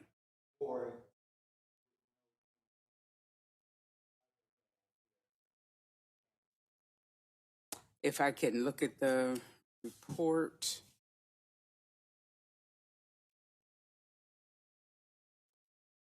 No, I simply said that the skeletal muscles are symmetrical.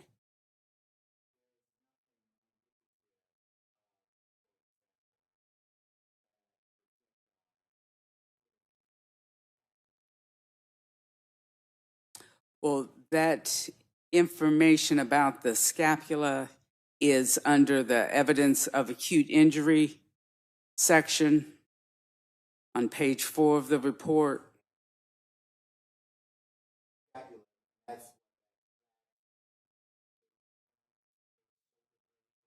It is. Well, the projectile went through it, but it was still in that same outline of a scapula.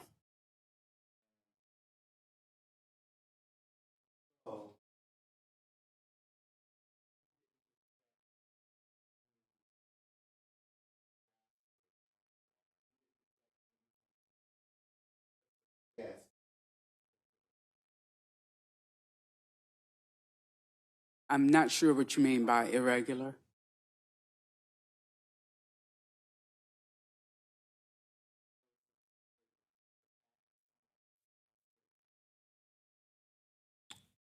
Well, there was both vertical deviation and right-left deviation.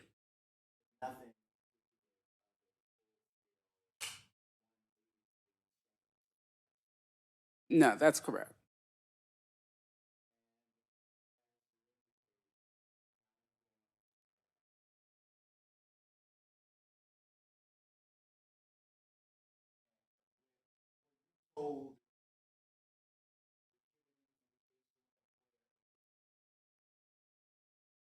No.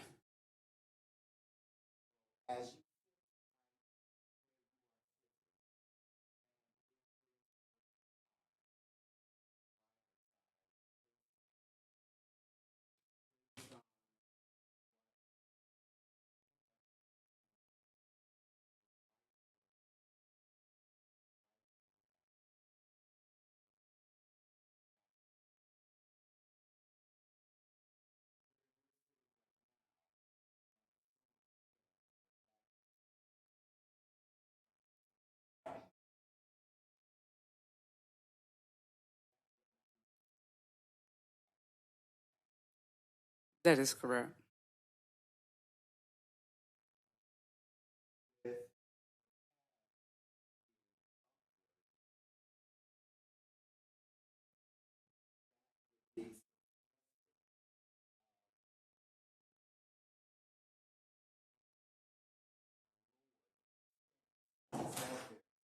That's a possibility.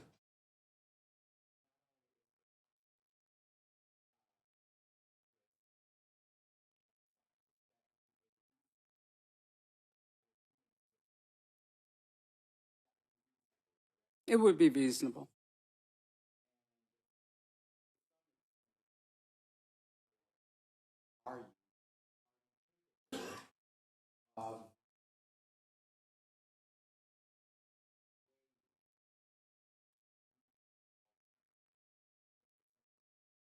Some alternatives are more reasonable than others. On your testimony, back against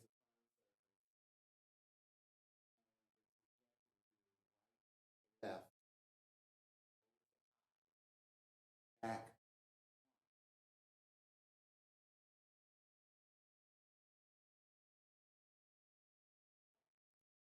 More reason.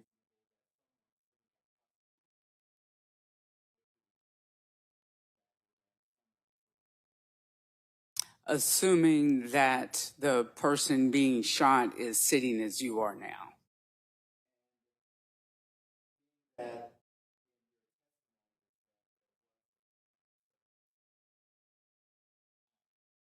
let's make that a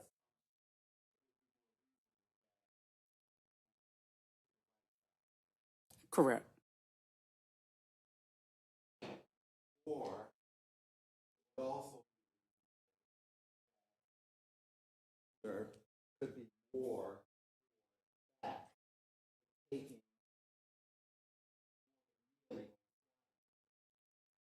That's a possibility.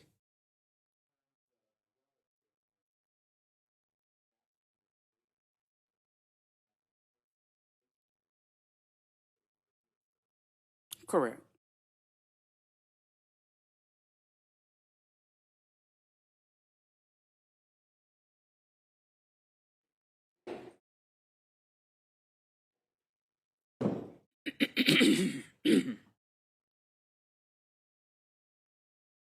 Thank you.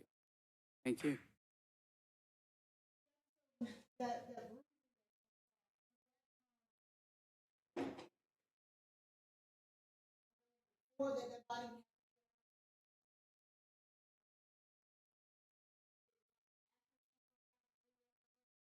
It could be if her body recoils with enough force to strike the seat again.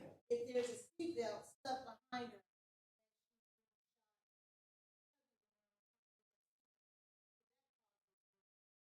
That could, yes. If all the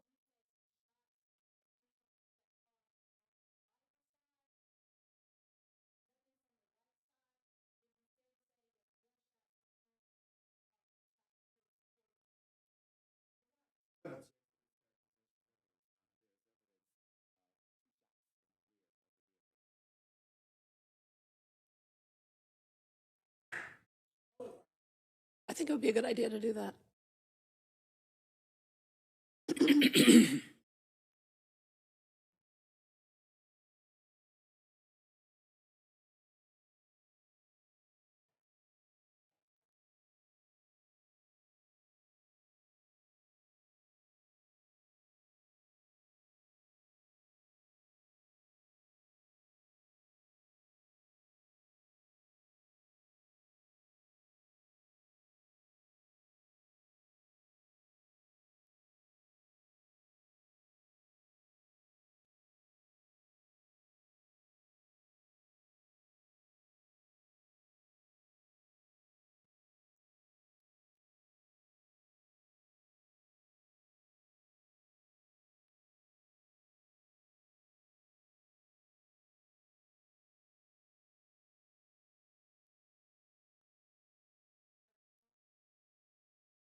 You're rephrasing your question.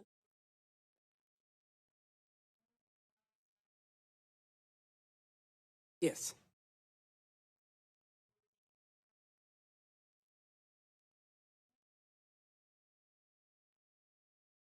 Yes.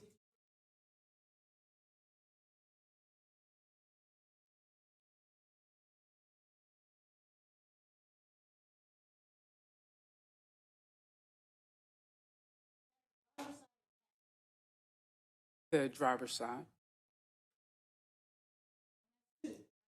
Correct.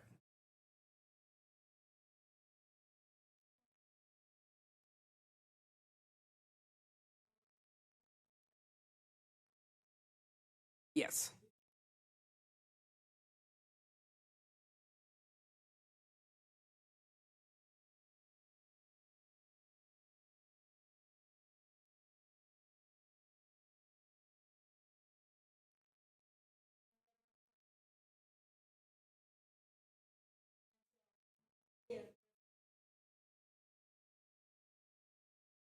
And so, I'm gonna be fair, the one closest to the driver's door, would that be the same as the defects that you circled in State's Exhibit 13? It may have been Okay, all right. So we're gonna move to the back panel. Are we on the passenger side or the driver's side? the driver's side. How many defects did you know if we circled over?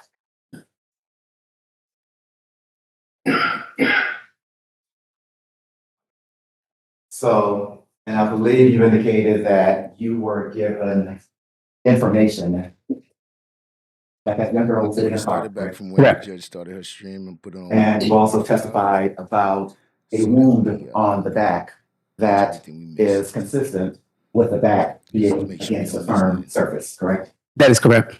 Would a seat be such, potentially at least such a firm surface? It could be, yes. And you charted to some extent, not to some extent, you expertly charted the path of that bullet internally, correct? Yes. And was there any damage to, well, I'll withdraw that. There's a section in your report that talks about the musculoskeletal system. And I don't speak your language. How's that word? How should that word be pronounced? Musculoskeletal. Musculoskeletal. And you did not indicate anything in that musculoskeletal section that appeared abnormal, correct? Abnormally formed? Correct. Correct. Or you didn't note any defects in it, or did you? Other than there's some damage to the ribs, correct? If I can look at the report. No, I simply said that the skeletal muscles are symmetrical. There is nothing indicative of, for example, that projectile hitting the scapula and ricocheting, correct? Well, that information about the scapula is under the evidence of acute injury section on page 4 of the report. The scapula, and that's what, that flat V-shaped bone, sort of shoulder blade bone? It is. It's not shattered or anything, is it? Well, the projectile went through it, but it was still in that same outline of a scapula. And so you didn't detect any drastic, I'll withdraw that. You didn't detect anything to suggest an irregular path within the body. Is that correct? I'm not sure what you mean by irregular. Versus a straight line. The path was somewhat of a straight line, correct? Well, there was both vertical deviation and right-left deviation. But nothing indicative of a full-scale 180-degree change in direction, correct? No, that's correct. And as you indicate, and I am going to sit in this seat. And from where were you told? Were you given any indication of where a potential shooter or shooters were? No. Well, as you sit right where you are sitting, and if this is a car with the driver's side facing you, based on what you have determined to be a rightward, a right to left, low to high, back to front trajectory, from where you're sitting right now, and assuming again the back is against the seat at firm surface, that would not be consistent with that path. Isn't that correct? That is correct. And with the path being upward, that would be suggestive of the shooter, as it were, taking a lowered stance. Is that fair to say? That's a possibility. Not only is it a possibility, I guess, as a scientist, that would be a reasonable possibility, correct? Or you may use those words interchangeably. That would be reasonable, correct? It would be reasonable. And to some extent, or are you capable of weighing reasonable alternatives if presented? Some alternatives are more reasonable than others. Based on your testimony of the back being against the firm surface and the trajectory being right to left, low to high, back to front,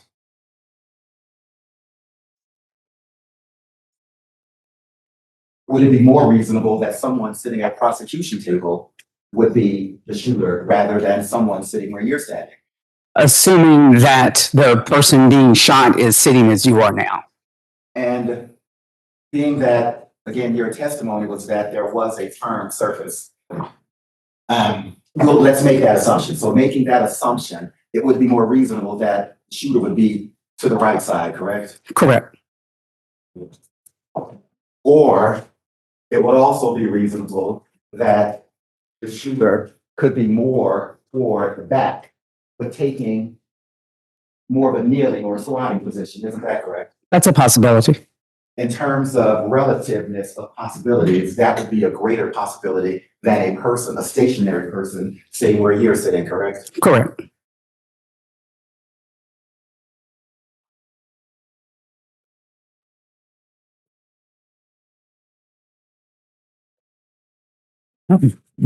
Yeah, that's always good seeing you. I have no more questions for you. Thank you. That's all. Thank you. That's so that bruising that you saw, could that come? Is it only before that body would have to be up on a smooth surface at the time that the bullet wound went in? Did it come after she's been shot and leaned up against something? It could be if her body recoils with enough force to strike the seat again. If there's a seatbelt stuck behind her as she's being shot and there's tugging going on trying to get that seatbelt off, could that cause those bruisings that we saw? That could, yes. And if all the defects and shots that entered into that car are on the driver's side, nothing from the right side, would it be fair to say that the gunshots that came into that car and shot and killed Secoriea came from the driver's side? I'm going to object to the mischaracterization of evidence, Rhonda. There's evidence of 2 shots in the rear of the vehicle. No. I can pull out the photograph, Your Honor. I think it would be a good idea to do that.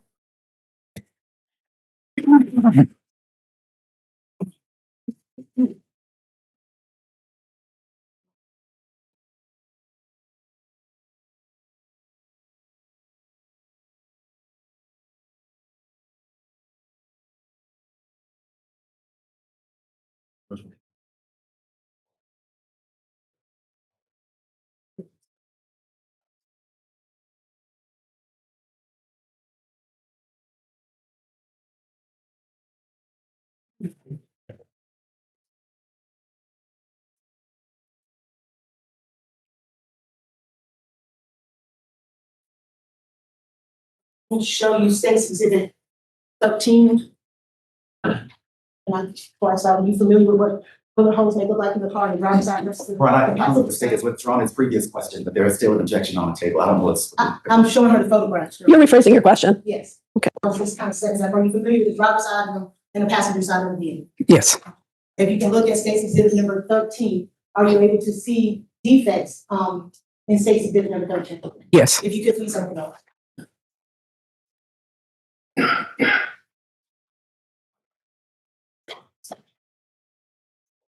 And if we could pull out, is that the driver's side or the passenger side of the vehicle?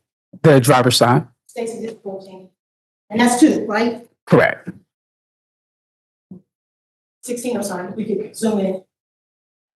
Are you able to see any defects in State's Exhibit 16? Yes. If you could please circle those.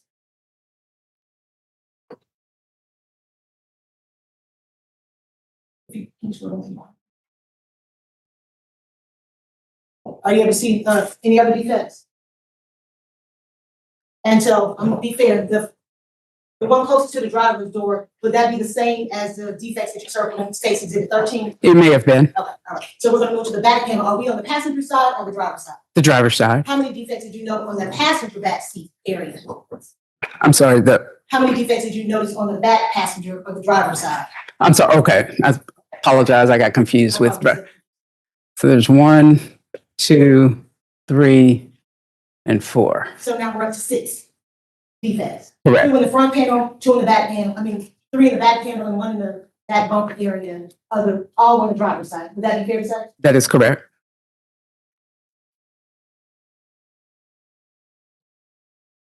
And then what part of the car are we looking at in 6 Exhibit 20? The back, primarily the driver's side. And if you could circle any defects you notice on there. I'm not sure if this is one there.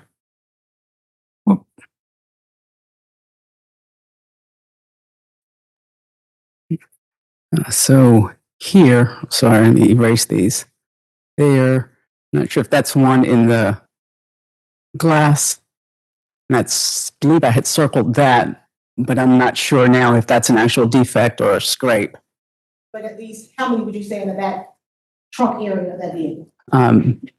2, possibly 3, and then 1 more here is 4.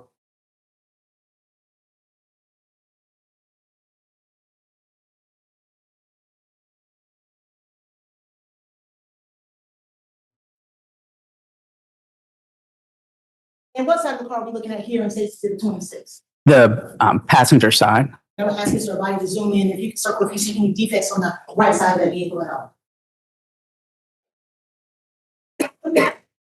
I don't see anything that I can definitively say is a gunshot wound here, but I can't tell if some of these specks are dirt or paint or actual defects. You're familiar with APD having crime scene techs? Yes. And their job is to go out and take photographs of any defects that they may see in relationship to the investigation of the case? Yes. Would it be fair to say if they didn't find any? Objection, lady. It is, lady. Would it be fair to say? Objection, lady.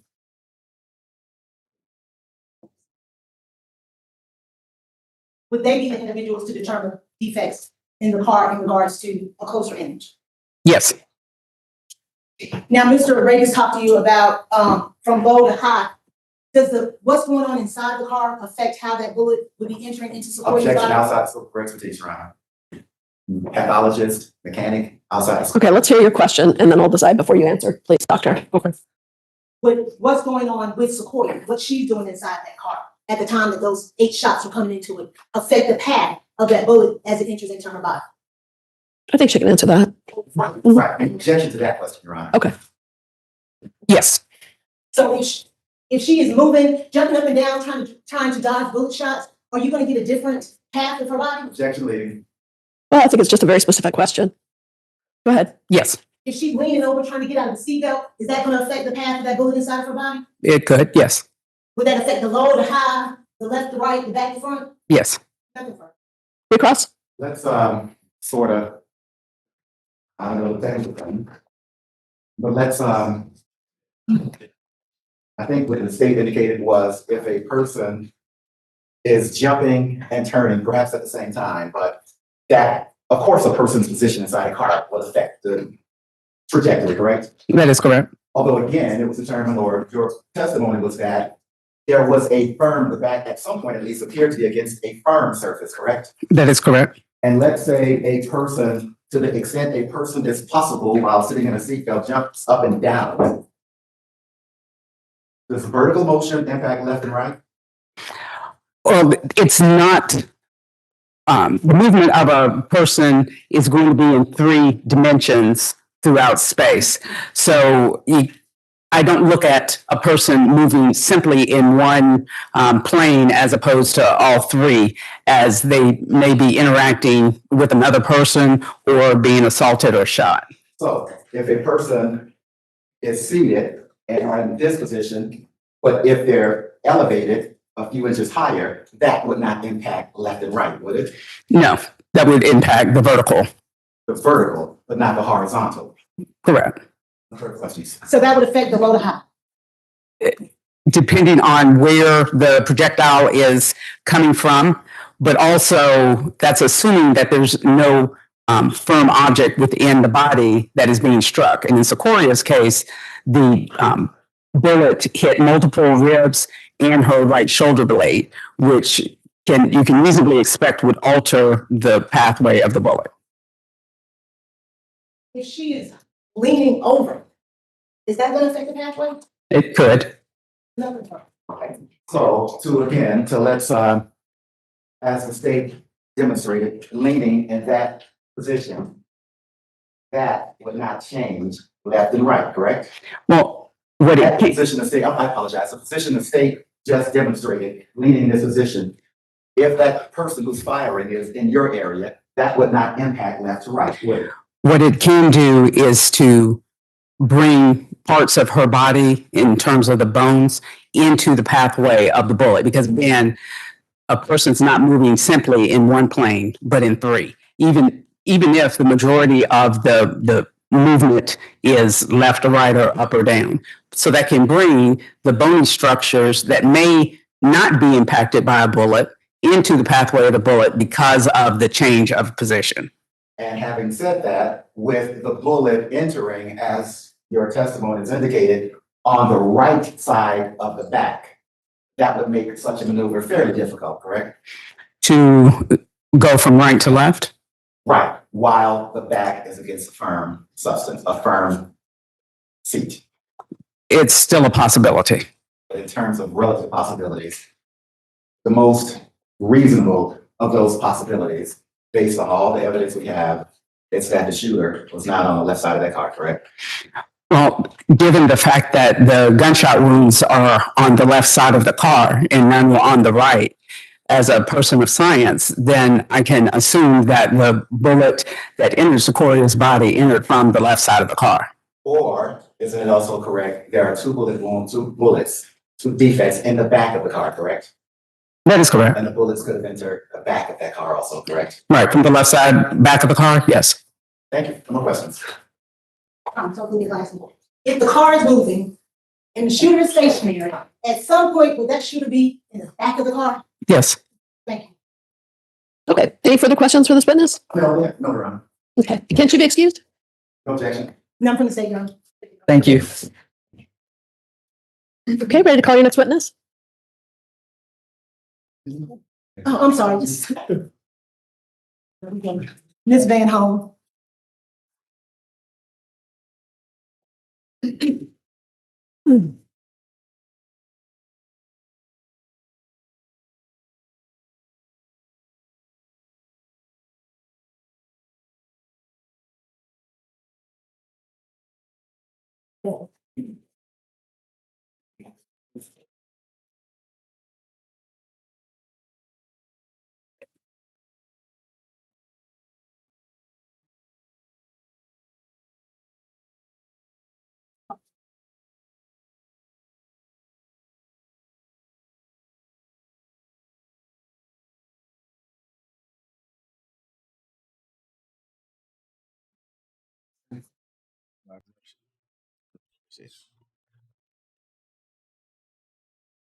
You raise your right hand. You swear to affirm the testimony you give according to the truth, the whole truth, so help you.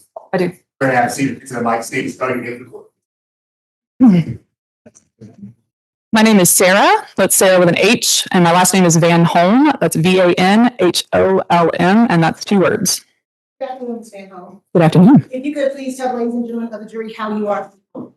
I am currently employed with the Georgia Bureau of Investigation in the Division of Forensic Science as a firearms examiner How long have you held that position? since July of 2017, so a little over 8 years. And what are your duties and responsibilities as a at the GDI? Sorry. So as a firearms examiner, primarily we determine if a bullet or a cartridge case was fired from a particular firearm or not.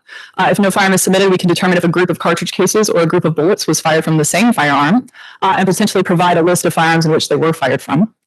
We also perform services in serial number restoration and muzzle to target distance determination.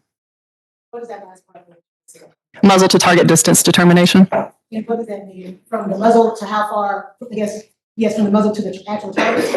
Yes, so typically it's going to be clothing. We are looking at the concentration of the gunpowder residues on clothing. And yes, it's the distance from the muzzle of the firearm to the object itself. That the sip of stippling that possibly the ME looks for to determine the range as well? It can be if it's on skin. And can you tell us a little bit about your background and your training that allows you to hold this position with the GDI? Yes, so I have a bachelor's degree in biology from the University of North Georgia. Prior to being employed with the GDI, I was a operations manager for a small firearms manufacturing company. I was a certified firearms instructor, and I was also a professional competitive shooter. Upon being employed with the GDI, I completed a 14-month training program to become a firearms examiner, and that was followed by 7 months of supervised casework. I have been certified as an armorer for multiple firearms manufacturers. I have attended multiple conferences and conventions that are firearms examiner related and just firearms related. And I'm also a member of the Association of Firearm and Toolmark Examiners as well. And have you previously testified as an expert in the field of firearm examination? Yes, I have. And have you, about how many times have you done that? I believe this would be my 83rd time. At any time have you not been qualified as a firearms examiner? No. At this time, the state would ask that Ms. Van Home be tendered into evidence as a firearms examiner expert. Any objection? Okay, she's so qualified. Can you kind of describe the process that you go through when you receive evidence for purposes of examination, specifically firearms? Yes. So what we are looking at as firearms examiners are the repeating patterns of markings that are formed on the different components of a cartridge during the firing process of a firearm. And those markings are formed during the manufacture of that firearm. I do have a demonstrative if I'm able to use it. I do. It's a, can you see it? If we've ever been shown a demonstrative. When it comes to this testimony.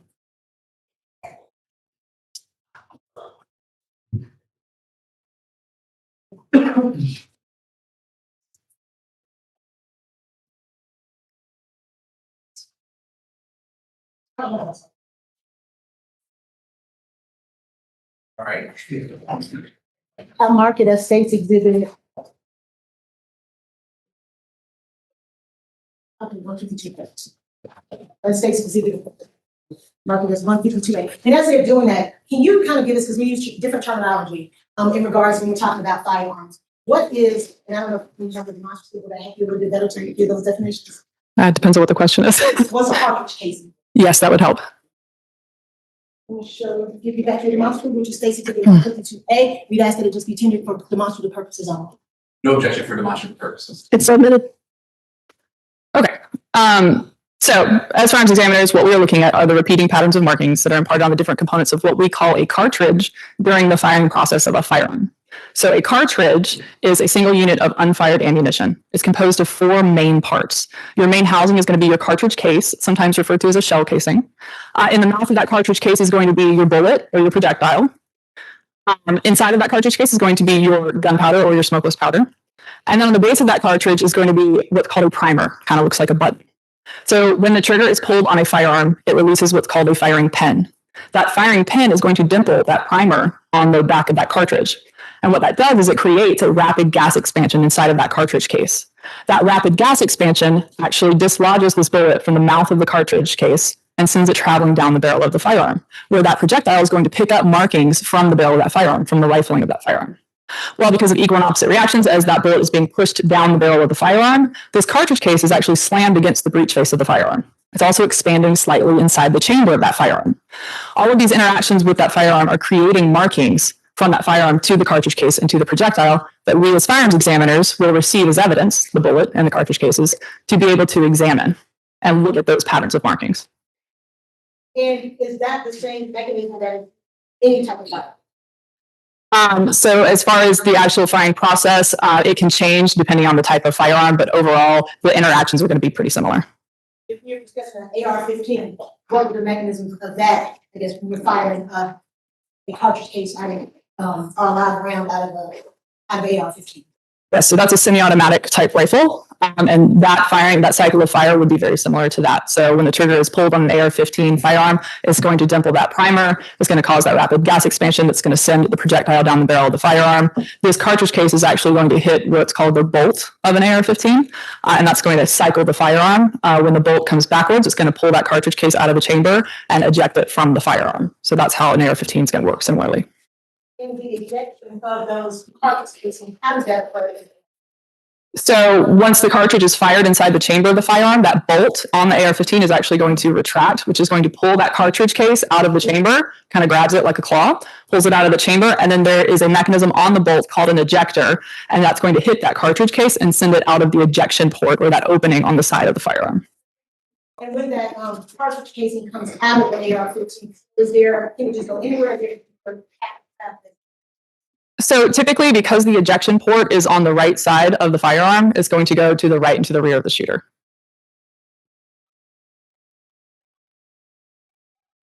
I'm going to show you what's been marked and taken into state's evidence as 60M.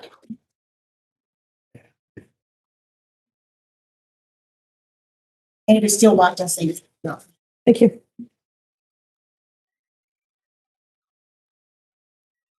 Are you familiar with what's in state's exhibit 60M? Yes, I am. Is that an AR-15 that we kind of talked about before? This is an AR-15 style firearm. That is correct. Are there different styles of AR-15? So AR-15 is a type of operating system for a firearm. They can fire different types of calibers, but generally the operating system is going to be the same. It's a rotating bolt. Ooh. It's a rotating bolt gas operated firearm. How many rounds does a general AR-15 hold here? That's going to depend on the magazine that you're using it. Is there different magazines that can go into that weapon? Yes. What's the least amount of weapons that come home? You can put one cartridge in here without a magazine and fire it, or you can get any number of magazines that will hold different numbers of rounds. It just depends on the company. I'm gonna show you what's been marked as Stacy David.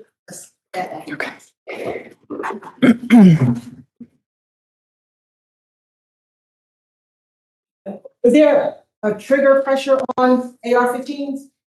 It does take a certain amount to pull the trigger on any firearm. Do you know what it would be on an AR-15? It's going to depend on the firearm.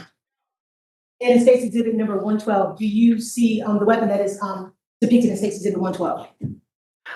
It's a little difficult to see it in that picture.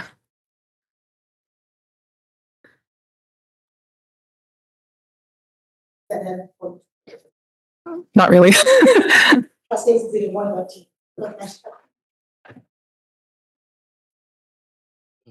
And she a specialist? Not a specialist. 112, 113, and 128. 112, 113, and 128. Can you pull up 113?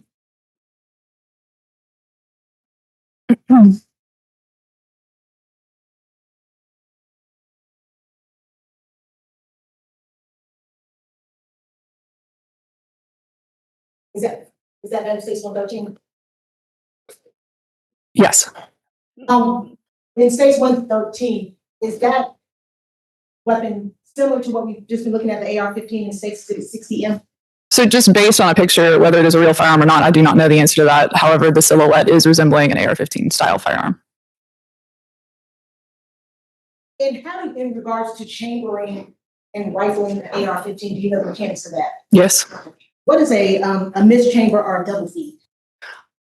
So a double feed is caused when a cartridge is loaded into the chamber of the firearm and then the firearm tries to load another cartridge behind it. And what would happen with that original cartridge that's inside the barrel when another one was trying to be placed in it? So different things. It just depends on the circumstances of what is going on with the firearm itself, whether it's a magazine issue or a bolt issue. So can you? So if someone already has a live round in there and you're trying to put another one in there, could it eject that one live round eject out of the gun, out of the weapon? So typically you'll have one cartridge in the chamber of the firearm and then one trying to load behind it, but the bolt won't be able to close. So you'll have to eject the magazine and eject that second cartridge in order to be able to fire the firearm. Does that mean you have to take it out, take the cartridge out? Yeah, if there's two in the chamber and then one behind it, you'd have to take one out.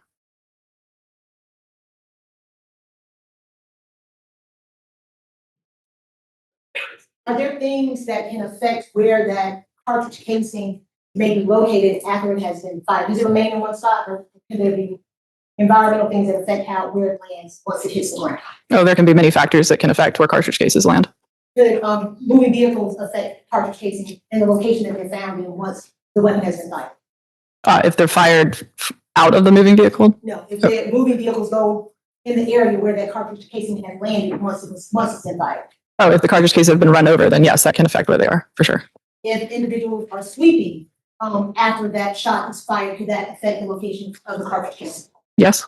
Could wind affect the location of the cartridge case? Wind? Yeah. It's a possibility. People walking around in the area kicking things. Yes, that's also a variable that can affect it.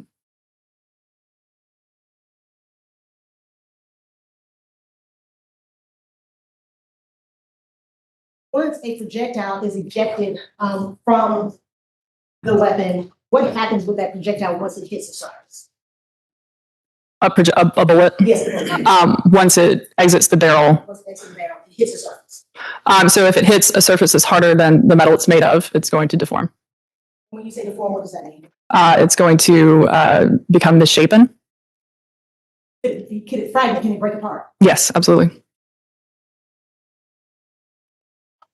In this case, were you asked to examine specific evidence in regards to firearms or ballistics evidence? Yes. And did you complete a report as a result of that? I did. Each one was in March of States Exhibit 152 and was already in evidence, which is State 60, which contains State 60A through K and then 60K. Sorry. Could you hear which ones? I've shown States 150. One question. Do you recognize States 60 and the contents of any specific?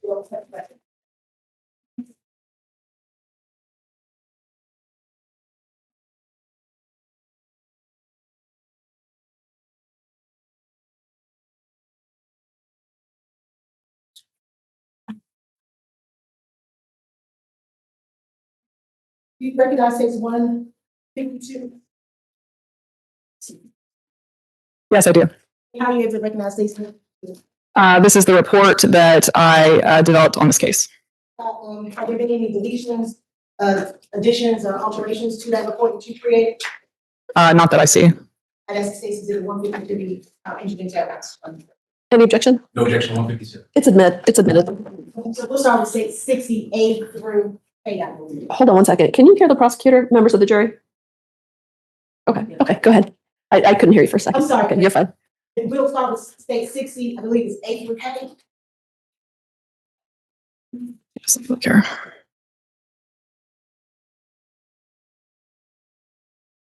And for your purposes, do you mark it differently than what the state is marked? Yes, I do.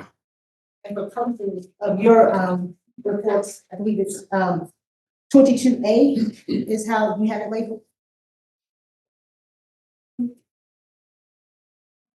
Let's see. Sorry, I'm just trying to organize this.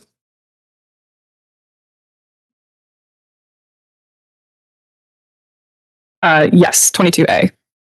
And then what is state's 22A? 22A is going to be the 7 5.56 by 45 millimeter cartridge cases. Did you have a piece of evidence that you marked as your 22B? I do. And that would be state's exhibit number 60H? That's correct. And what is your 22A state's 60H? My 22B state 60H is going to be 1223 cartridge case.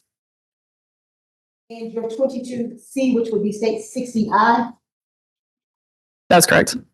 And what is contained in state 60I? That's 1 9mm cartridge case. And how were you able to determine that state 60I is a 9mm cartridge case? How was I able to determine it was a 9mm cartridge case? The head stamp says 9mm on it. Are you able to determine what type of firearm that it is fired from? I was not. Why is that? Were you unable to? So when we determine the manufacturer that a cartridge case was fired from, what we're looking at are called class characteristics. So those are markings on that cartridge case that tell us how that firearm was made. And different manufacturers will have different tells on their firearms so that we might be able to determine what type of firearm it was. These markings on this cartridge case were a little bit they weren't unique enough for me to determine which manufacturer they were from. That's that 9mm cartridge case. Yes, that's correct. And then state's exhibit 60L.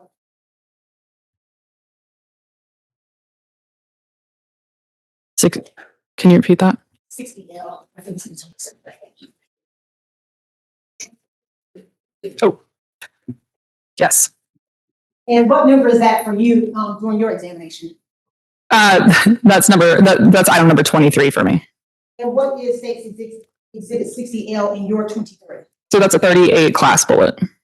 And when you say a bullet, is that the same as a projectile? Yes, that's correct. Does that mean that has been fired? Yes. And how, when you were able to determine that it was a 9mm? No, it's a 38 class. In a 38 class, what types of weapons can a 38 class, messing up the terminology, bullet be fired from? It's all right. So 38 class is going to encompass a few different cartridges because the projectiles on those cartridges are about the same size. So it's a generic term for a certain number of cartridges. So 38 class is going to include 380, 9mm, 38 special, and 357 Magnum. And those are all handguns that you described? Yes. And let's talk about states 60J through K. I believe that is your 22D. 22D. Yes. And can you tell us what is in states 60J and K in your 22D? Yes, so 22D is going to be 223 cartridges. So that's 223 unfired ammunition. Is that what you would call like a live round? Some would refer to it as a live round. Yes. And were you able to make any determinations in regards to state 60J and K as far as, I believe you said it was a 223. Is it the same manufacturer, same type? So it's the same size cartridge. So it's a 223 cartridge. One is a Frontier manufacturer that made that cartridge, and the other is a Federal. So one is a Frontier. Can you tell me which one of those was a Frontier? I need my scissors now. No, I think I'm okay. Thanks. It would be States Exhibit 60J. Is the Frontier. 60K is Federal. move back to, I guess, your 22B, which was state 60H. Yes. And can you tell us what is that that's in state 60H? 60H is the 1223 cartridge case. And does that mean that when you say case? Yes, correct. And are you able to tell what type of firearm fired that 223 cartridge case? That 223 cartridge case is consistent with Hyman fired from an AR-15 style firearm. And then states 60A through G.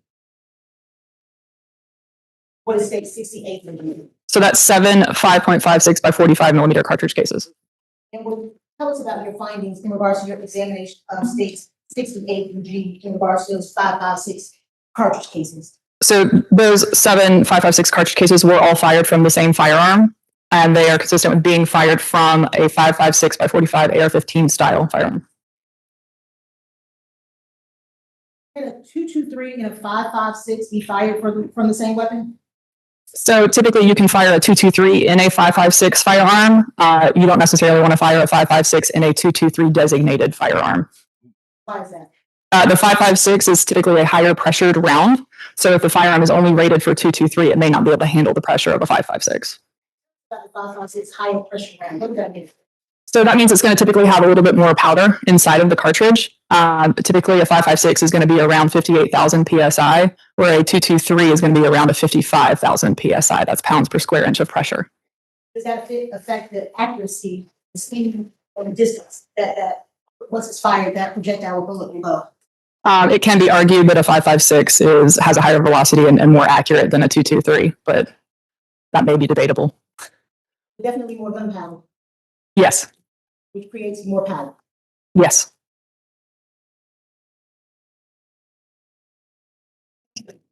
If those 7.556 cartridge casings that you examined and that 223 cartridge case that you examined, if they appeared through your examination to have been fired from the same weapon? So the result for the 7 5.56 cartridge cases and the 1.223 cartridge case was inconclusive. So it was not determined whether they were fired from the same firearm or not. Now, you said that it wouldn't be wise to fire a 5.56 from a weapon that is designed for a 223. What about firing a 223 in a weapon that was designed for a 5.56? That would be just fine. Is it unusual for individuals to load, in your knowledge as a firearms expert, different calibers of bullets into a weapon? So because 5.56 and 223 are essentially the same cartridge, one is just a higher pressured round. From the naked eye, you can't tell the difference between the sizes of the cartridge themselves. So to see 223 and 5.56 intermingled is not unusual. As you're loading your rounds, if you're pulling them out of bags and not boxes that they would normally come in, could that occur? That could occur.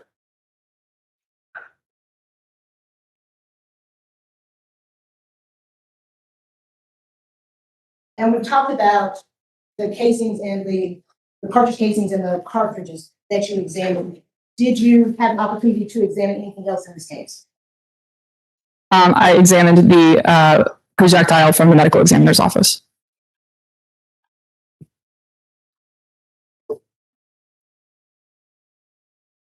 Show me what's our potential evidence. 159, do you recognize that?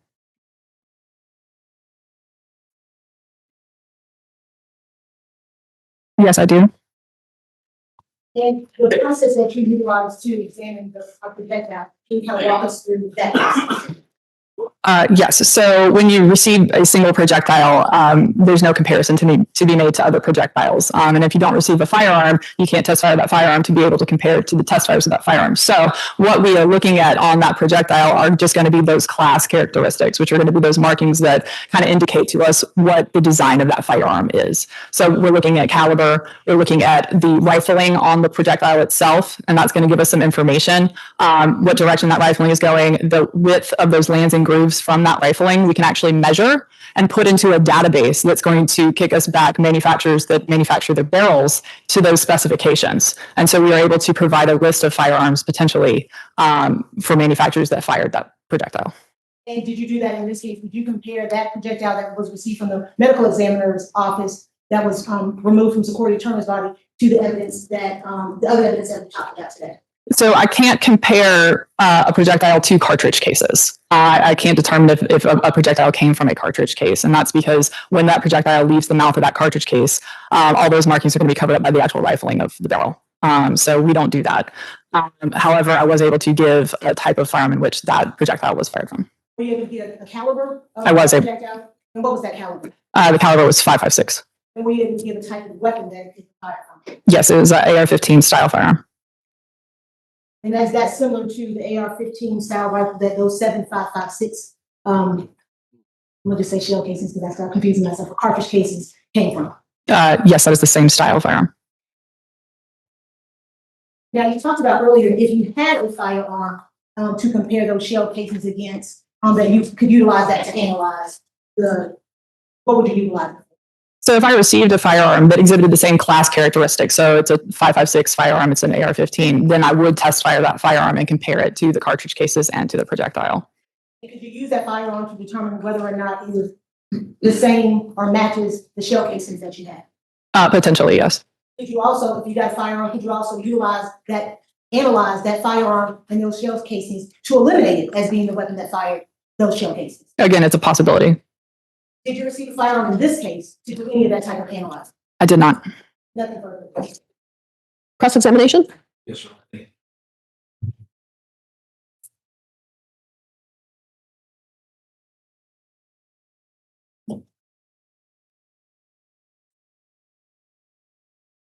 Good afternoon, Ms. Van Holm. Good afternoon. My name is Sean Hoover, and I represent Julian Conley. I have some questions for you. I've tried to make this as succinct as possible. If I ask you a question that just sounds weird, please let me know so I can rephrase it, okay? Now, you said this was, let me back up. You testified with the state about an AR-15 operating system. Is that correct? Yes. Okay. And just so we're clear, you're not talking about one specific gun. You're talking about an operating system that's literally on like 7 or 8 different types of weapons, correct? Yes, it's on a lot of firearms. As an example, Colt makes an AR-15 style rifle. Is that correct? Yes, they do. Smith & Wesson makes an AR-15 type rifle, correct? Yes, they do. Heckler & Koch makes an AR-15 style rifle, correct? Yes, Heckler & Koch does. Sig Sauer makes an AR-15 style rifle, correct? They do. Ruger makes an AR-15 style rifle, correct? They do. LWRC makes an AR-15 style rifle, correct? Yes, they do. And Diamondback makes an AR-15 style rifle. Is that correct? They do. Okay. So when you're saying that it's an AR-15 style rifle, you're not saying it's a particular rifle. You're saying it's a type of operating system that multiple manufacturers make. Is that correct? Yes, it's a lot like saying an SUV for cars. Thank you. And the weapon, I don't even, oh, right there in front of you, the weapon that you showed the jury, that's not, you're not saying that any of these cartridges, any of these bullets, any of those the ballistics came from that particular weapon, correct? No, I'm not. In fact, based off of your analysis of the ballistics in this case, you don't know which manufacturer actually created the gun that fired the weapons that killed the young girl, do you? That's correct. I do not know the manufacturer.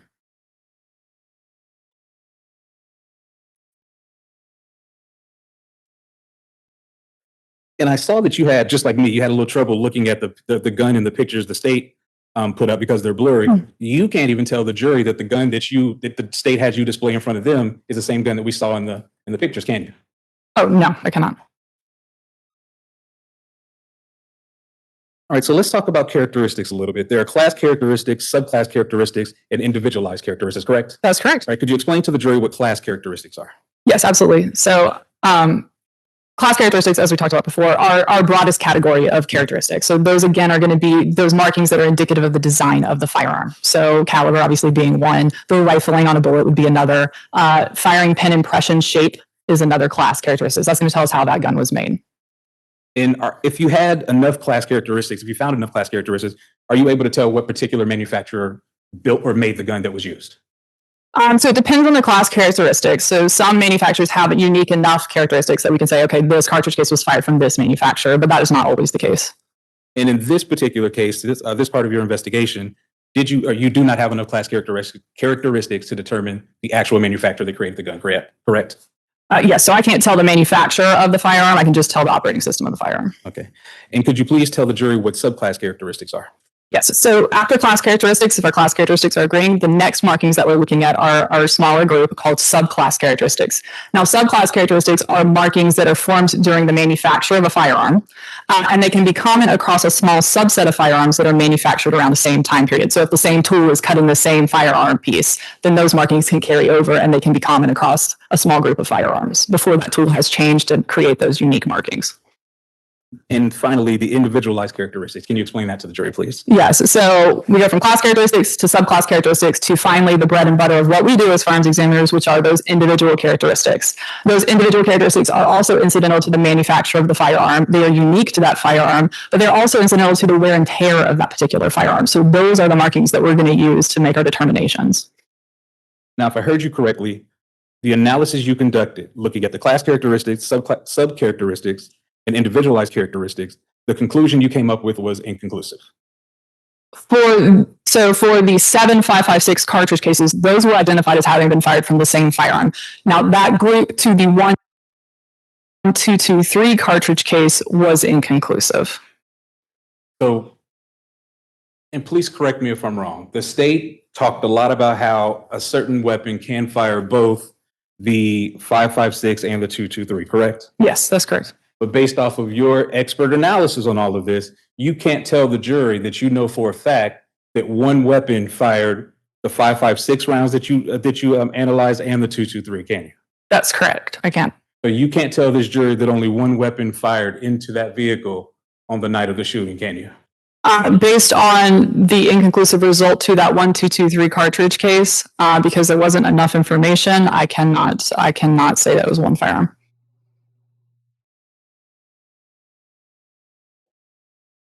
And I have to ask this because the state asked you this. Did you, before you received everything and started processing the information, were you ever notified that there were people sweeping up cartridge casings that you couldn't get? No. Were you ever notified that there were vehicles driving over cartridge casings that were too damaged, so they just didn't send them to you? I'm not aware of that. And were you ever notified that people were like walking around, I guess, kicking casings that we couldn't get to you or they couldn't get to you? I wouldn't know the circumstances of where the cartridge cases were picked up.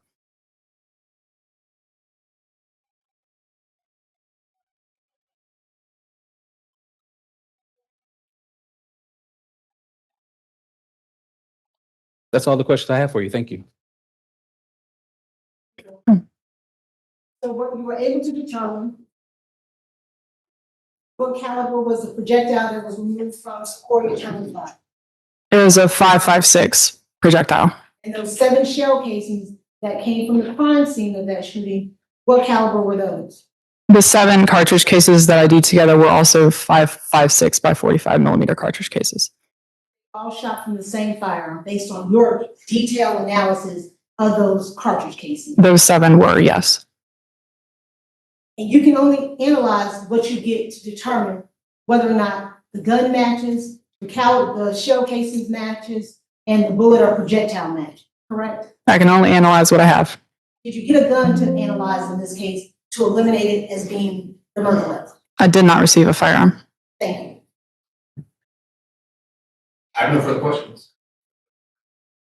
Okay, can she be excused? Yes, Your Honor, she may. All right, thank you for joining us. And get out of here. Okay, are we ready for the next witness, or do we need to take up some matters? Mr. Hoover? Okay.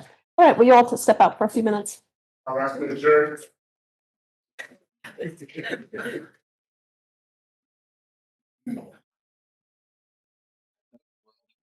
guess we have another break again. Oh man, well, you know how this goes. You know how that goes. Hold on, I'm trying to get this guy to stop talking to Nightbot, man. I'm focused on trying to get this guy to stop talking to Mike, the Nightbot.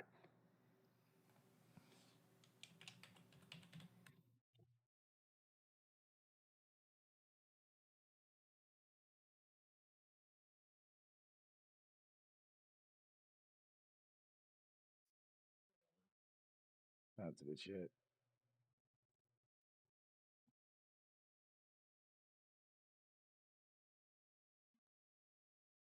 Hopefully that works. No, he keep responding tonight, but Do you guys want to take a couple minutes before you argue? I'm about to Okay, restart him. no problem. I'm about to restart him and try that again, man. Hopefully he won't say nothing tonight, but this time, hopefully it works.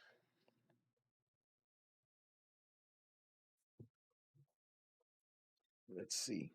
Let's see how it goes. Um, another break. Another break as usual. You know how they go.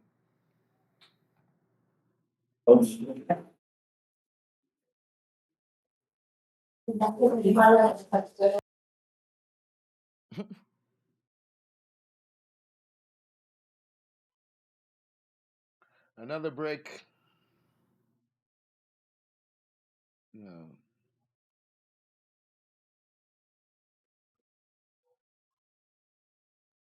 Make sure it don't say nothing tonight, but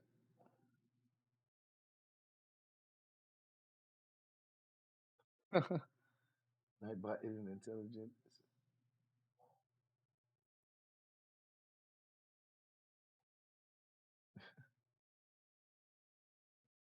Oh man.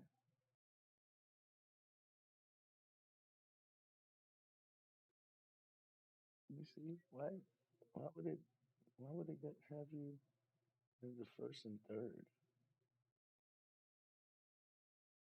Oh, because you type wait, no. Did you type this chat? Why would it have you as the first and third? Now that's weird. Now that's kind of weird.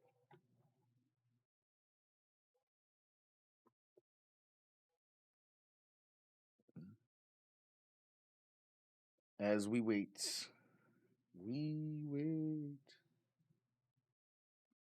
Um, I don't understand. We got you as the first. Why would it have you as the third? Not supposed to have you as the third.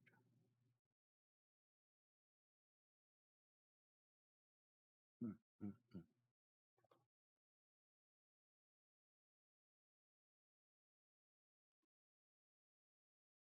Hurry up and wait.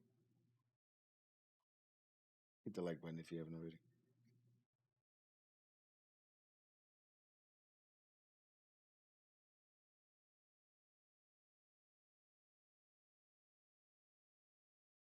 I'm watching behavior, Nightbot. I'm watching your behavior.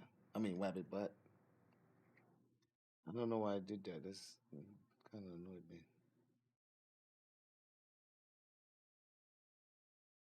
That kind of annoyed me there.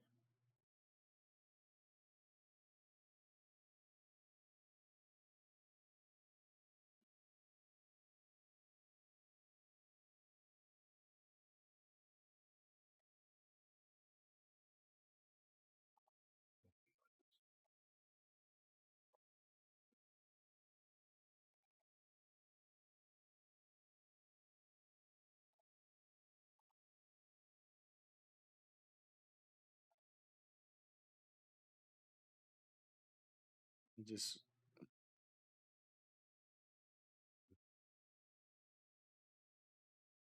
not the chat. We are waiting for them to get back to court.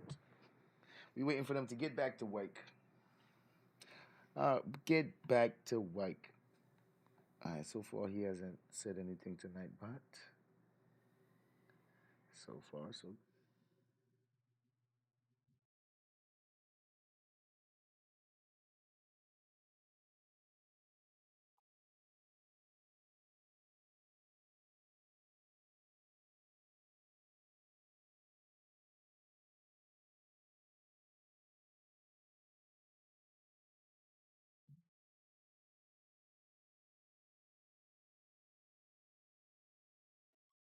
they'll be right back.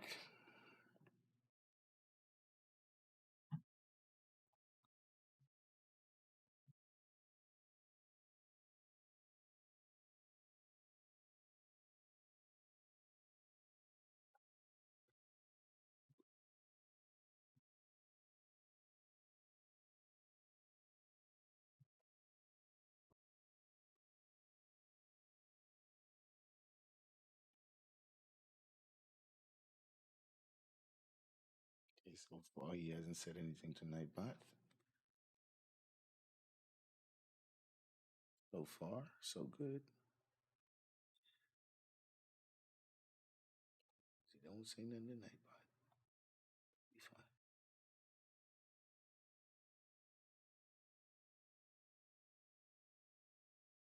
We'll have a whole conversation over here.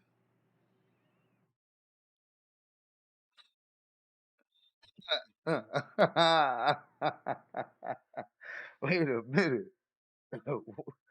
Yeah, how crazy is the chat?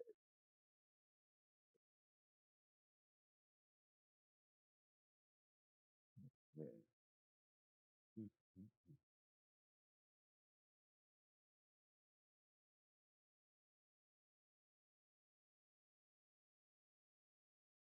Not responding to not responding tonight, but so that's pretty good. That's pretty good.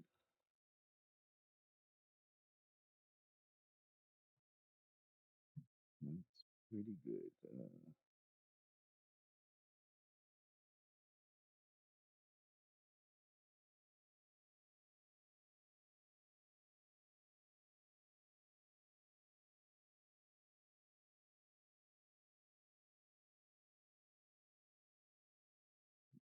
Give it some time and see. That night, but type some more bullshit in the chat and see.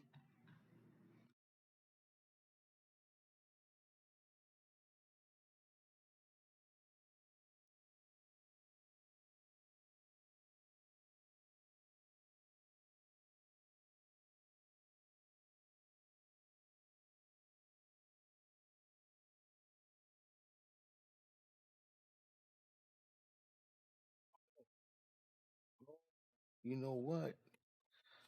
I just remembered something. There's a there's a number that I put as far as messages, and the number that I put is 20. And I think I need to raise that number, and it's probably why he's responding slow at times. That could be it, because you guys are working. So maybe if I raise that number, let me do that. Let me raise that number to something higher. Oh wow! I didn't even fucking do it right the first time. I didn't even put it on 20. I had it on 1. All right, let's start you over, everybody. Start you over.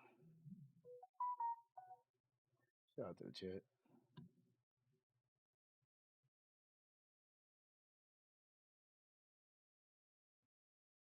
Uncle L, you're like 2 hours late, Uncle L.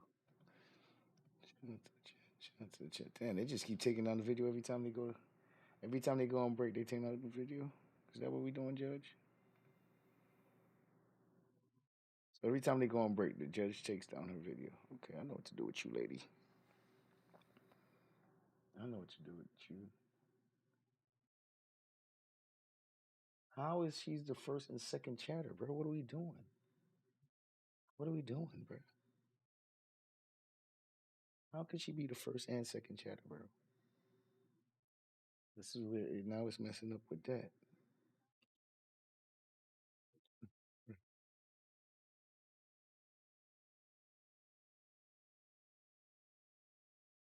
What? And it's counting what?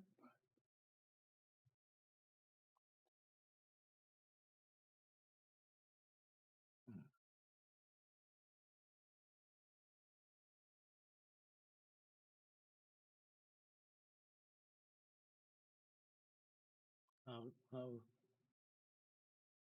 hmm,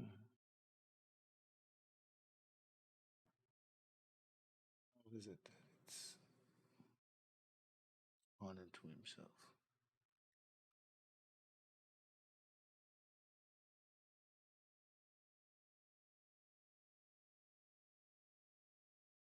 Make one to make it not respond to itself as well.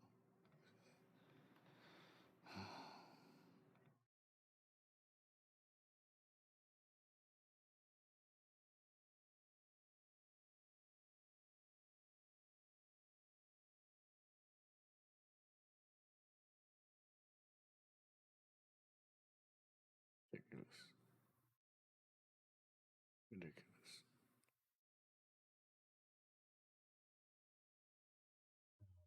Here's Courtney Peach becoming first and second chatter, bro.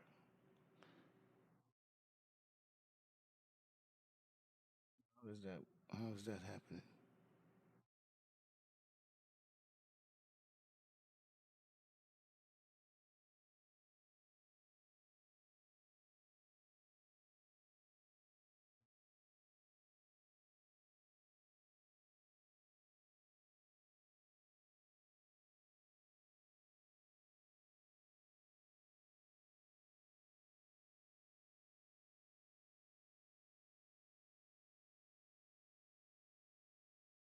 I don't understand.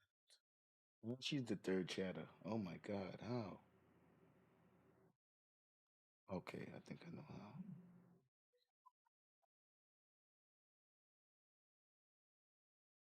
I think I know why. I think I know why. Cause he got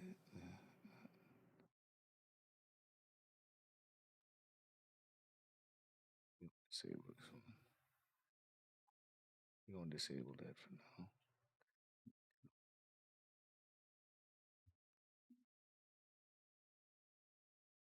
It'd be your first words, because I believe that's what's causing the problem right there.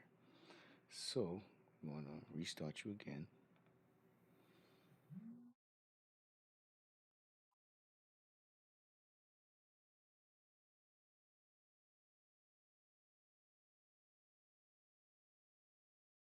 Restart you again.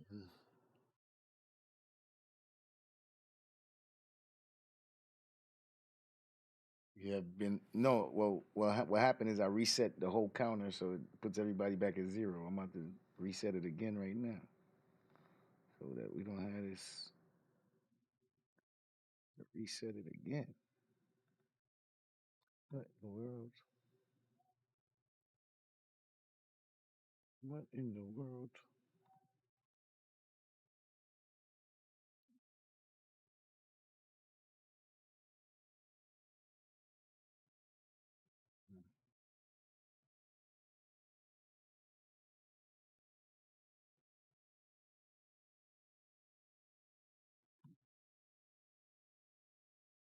He says, it's confused. Let's- there we go. Let me clear it right there. Now it's cleared. All right. We'll be all clear again.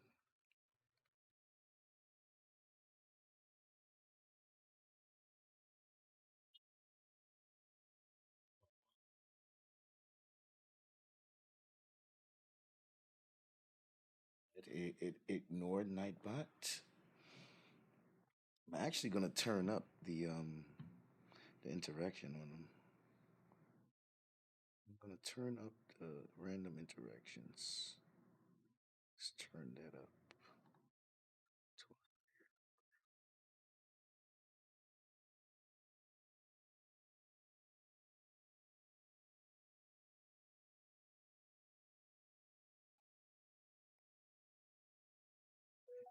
Let's restart him.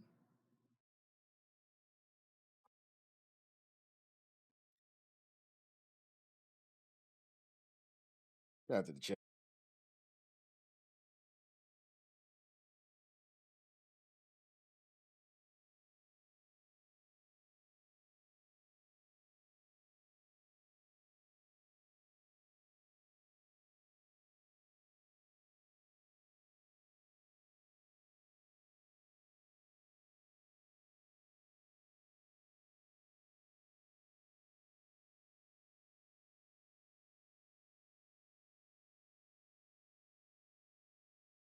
Shout out to the chat. Shout out to the chat.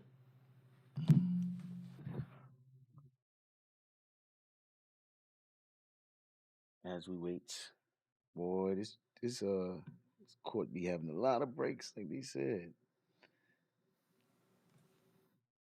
A lot of breaks. Ugh. Now, this time Wabbit should be fine. This time Wabbit should have no issues, man. No problem.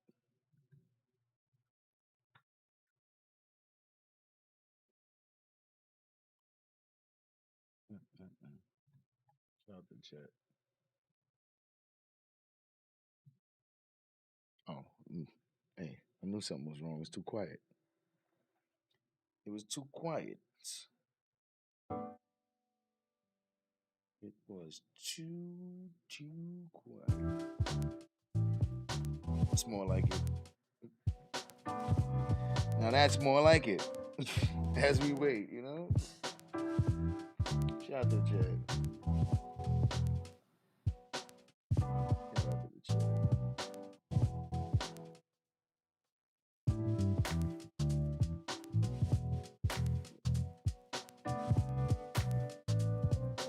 Yes, your reset.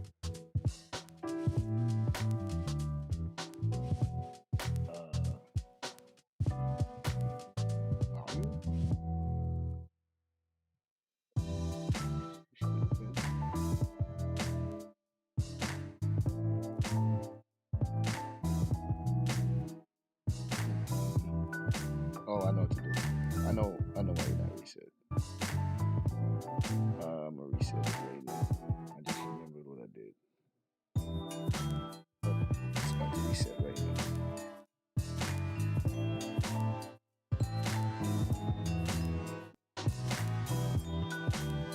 Yes, I'm still learning. I believe now it's officially reset.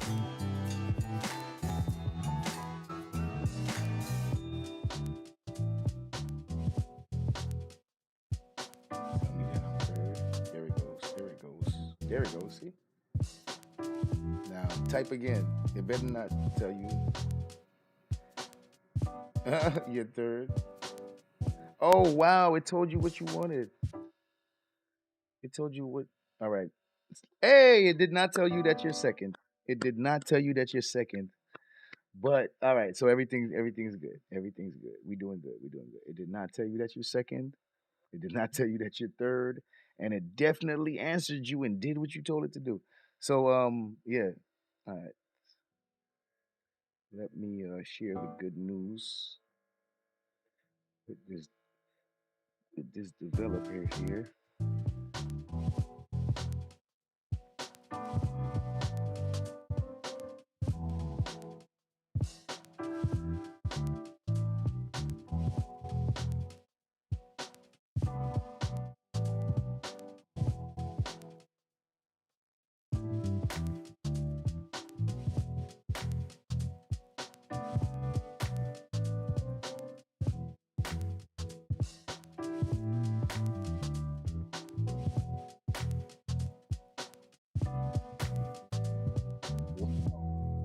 Oh, everybody out here wilding.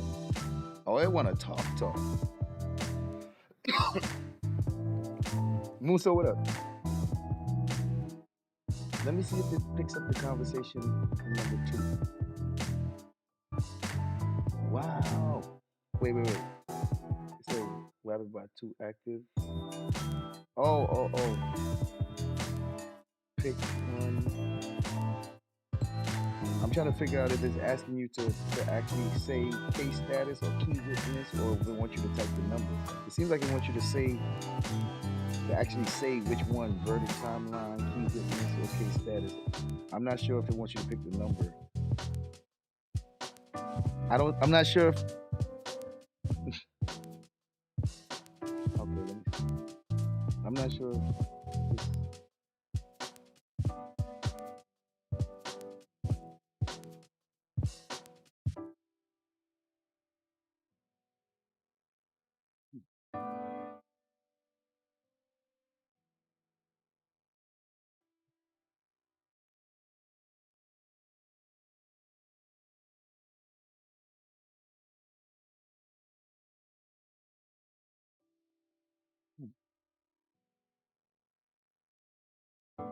you think my music is low. Okay, I thought it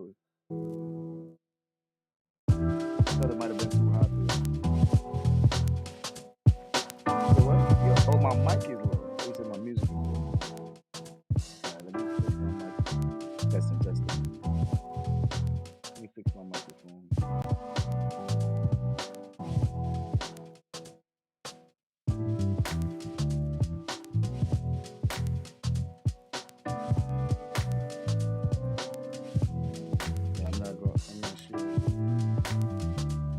not sure what's up with his response to you, but let me turn my.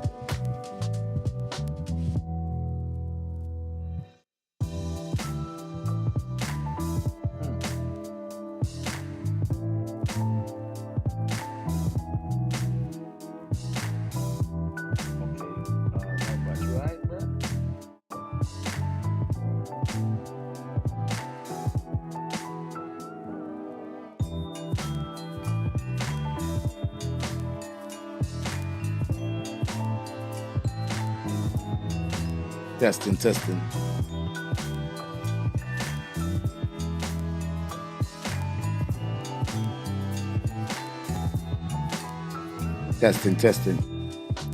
All right, my mic should be loud now.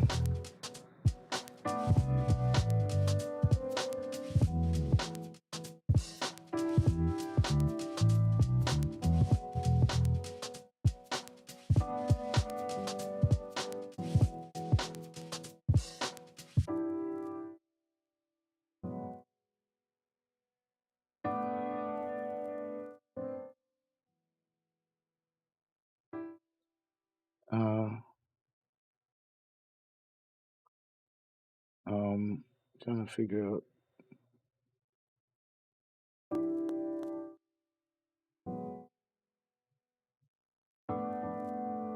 Okay, good. I'm trying to figure out what's going on with Wabbitbot here. Trying to figure out what's going on with Wabbitbot here.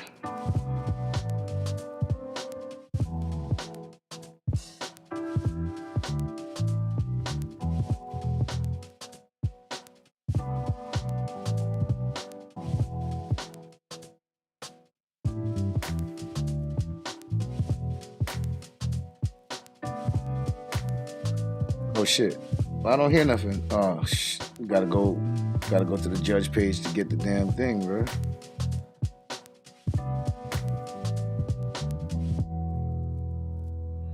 Or the significance of it. There are other issues where, yes, Mr. Connolly, there are some pictures with Mr. Connolly that we're facing now is one of the cell phones that we just found out came from the jail here in 2025. I spent as much time as I possibly could last night going through all of it. There are thousands of pieces of everything on there. From what I have seen, or well, let me back up. The testimony on the stand was that phone was found in a cell that Mr. Connolly was in at one time. I'm going over the videos and going over the text messages, going over the pictures. It's clear that Mr. Connolly wasn't the only one that had possession of that phone. And I say that because there are a lot of videos where Mr. Connolly's not in the room at all. There are a lot of videos where he's not being shown on it. You don't hear his voice. He's not involved. There are pictures of completely different people at completely different times. I'm talking to my team. Some of the times of the videos is when Mr. Connolly was actually in the hole for other reasons, where he wasn't in the pod at that time. My issue is the phone contains so much that has nothing to do with Mr. Connolly that before the state should even be allowed to address it in front of a jury, we should know which pieces of evidence they plan on pulling off of it, because the argument changes based off of what they're trying to bring in. For example, there is a jail fight on the video. In this jail fight, Mr. Connolly is not in it at all. He's not talking, he's not narrating, he's not fighting, he's not holding the phone, he's not in the room at all. If they try to bring in, say, that piece of evidence, there's a 403 issue, that's an act, so there's a 418 issue, there's a foundational issue. In other videos, you can't tell who is actually in the video. It looks like someone is like recording the disgusting floors of the jail because there's flooding, there's mold everywhere. It literally looks like someone's just recording all of that. Again, we have no idea who that is or the significance of it. There are other issues where, yes, Mr. Connolly, there are some pictures with Mr. Connolly in them, but depending on if the state wants to get them in and how they or why they say that they're relevant, the argument might change again. So, I mean, there's just, because there is so much involved in this, and it's clear that it all doesn't involve Mr. Connolly, it involves literally half of the jail at this point. From the different videos and pictures I've seen, there are over 40, 50 different people that they don't identify, and I can't identify, and I'm at the jail all the time. So we at least have to know what they are trying to bring in and what the relevance is, so we can actually make the valid legal arguments in this case. Okay, Mr. Abada, are you presenting this witness? Yes. And are you able to break that down for them or give them some idea of which exhibits you're trying to show from the telephone? Yes, I can give a very, I guess, concise and generalized view of it, in the sense that there's really only two videos I intend to play. One prior to or right before the jail fight that was referenced by defense counsel, and then the actual jail fight. It's the state, it's going to be, or it is the state's contention that Mr. Connolly is filming the actual jail fight as it relates to the video that Mr. Hoover was referencing. And I can say that in the sense that he is filming right prior to that, where he is scanning across. He's doing a selfie video where he's in it, and there's his cellmates are in it. There's also a text message where. Okay, so let me make sure I understand. So there's a video right before the one that he was just discussing, the one Mr. Hoover was just discussing, where there's a jail fight. And you're saying in the moments previous to that jail fight, the defendant's filming himself. Correct. He's filming himself with the members of the cell who are also involved in the jail fight, where prior to the actual jail fight in the video where the defendant is filming himself, he is filming himself or surrounded by individuals who have very large shanks, which you can see are used in the jail fight, which be the state contention that he's filming. Okay, I think I have to do a balancing test on that video, so let's look at it before the jury comes back in. Is that possible? Yes. Okay, and then what else do you have, though? I mean, that's really all I intend to. Were you going to say something about a text message? I cut you off, I'm sorry. No, I mean, the entire phone, as it relates to the messaging, is all between Mr. Connolly and members of his family, his mother, as well as the mother of his child, who is saved in the phone as Miss Quinn. But I don't intend to bring light to any of the messages between. But are you going to ask about whether the messages are between the defendant and other people? No. I'm not saying you can. I'm just asking so we know. Okay. Okay. So before you argue more, let's look at the videos real quick. Okay, go ahead. The only reason I mentioned that is because it goes to show that the phone is his possession. It is his phone. Whether he allowed people to use it at times is, obviously his prerogative, but it was his phone. Okay. Yeah, that's fine. Oops.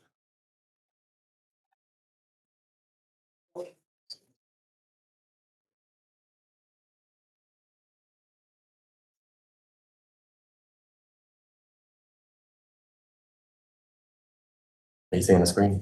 No. I can't see it yet. It's still black.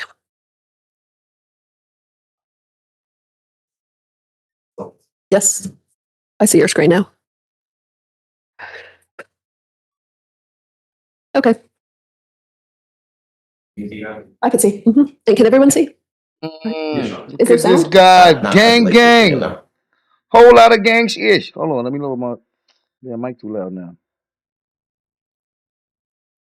So that would be the defendant who's holding the phone. He's whole lot of using gang several different gang signs. Testing. What will be testified by the expert is gang signs. And do you know what the date of that video is, just so we know? June 12th. Yes. June 12th of what year? Testing. 2025. Okay. Okay, go ahead. Sorry, it's July 12th. July 12th. Okay. Testing. All right. Okay. That should be good. Sorry. Turn it up a little bit. Testing.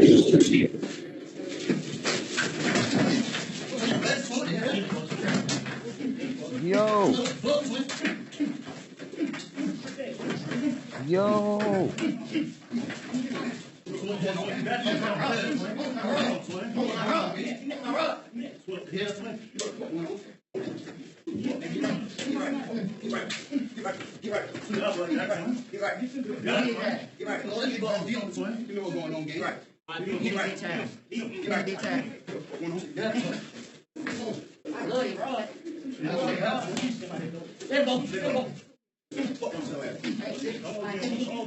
Is they stabbing him?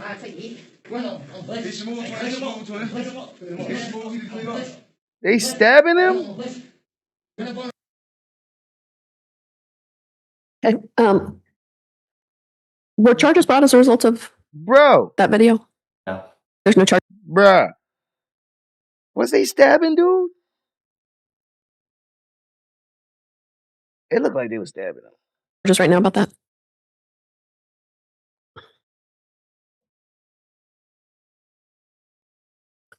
Okay. I have to say here, my laptop is here. Your Honor, the first video that the state played is actually from May 28, 2025. Man, he was holding that phone. He was recording that. The jail, a completely different room. Hey, that boy is a terror. He was definitely recording. Which is the fight. That was July 12th, 2005 or 25. The state tried to make it sound like Mr. Connolly is filming, floating around like this, and then the very next one was a fight. That's not true. Looking at the over 77 videos, Your Honor, between May 28, 2025 and July 12, 2025, there are a ton of videos. There are a ton of pictures. A lot of them have nothing to do with Mr. Connolly. He's not in them. This didn't happen like, okay, this is one part of the day, and then the next part of the day, the fight happened. This is over 2 months later. And again, it's clear from the home itself. it's clear that multiple people have possession of this phone. It's not just one person, Your Honor. So to say that we can prove that he has a phone at this day means he owns the phone completely, and he's also filming the second day. If you look at that video, Your Honor, you don't see him at all. You don't see tattoos. You don't hear his voice. No one references his name or anything like that. So this isn't what the state is trying to say it's going to be. We don't deny that first one from May 28, 2025, Mr. Conley's in it. If they want to play that, I still say there's a 4-3 issue when it comes to the gang aspect of it. They're trying to prove there's a gang when they have literally 110-page report that they're about to put in about Instagram and gang stuff. But if they want to use that, we can argue that. But to say that because he had it on this day, 2 months later a fight happens that he's not even part of, that means it's his. I think that's a huge stretch, and I believe under 4-3 analysis, the probative value is completely outweighed with that, Your Honor. And then I apologize.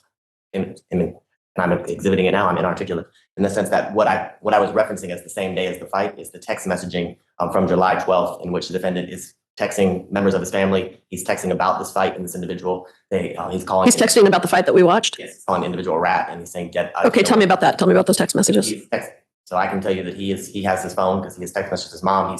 He is text messaging somebody who is clearly is in the same gang as him. He's using gang identifiers as he's changing C's to B's and things of that nature. And they're talking about someone who's a rat, and then DOA, which will be dead on arrival, is what the gang expert would say that meant. And circumstantial evidence in the state's opinion would be he's clearly talking about the individual in which state would contend that he is filming with his phone the fight in his cell.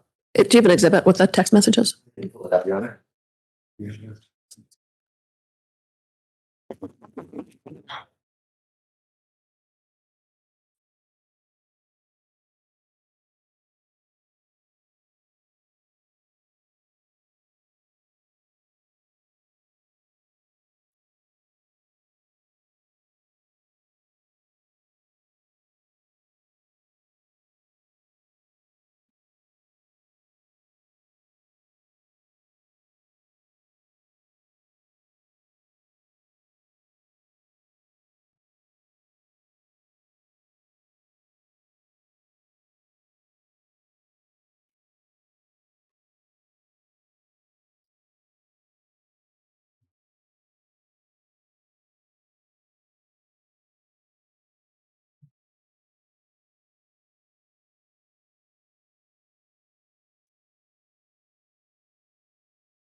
So start with the second yellow message, where it's 7/12/2025 at 11:16 a.m. Would you mind just pulling the mic towards yourself since you're reading them? And it is helpful for you to read them because they're small. Yes, Your Honor. I'll start with this. It's 7/12/2025 at 11:16. I ain't gonna lie, these boys ain't gonna won't know. And it's $5 twin. Well, I won't read for the. You can read. Do you want me to read for the record? That place. All right. Let's see. And all the Billy Bros on 23 and 1, we just ate the N-word nightmare, the Billy N-word nightmare, and Shid SHIID.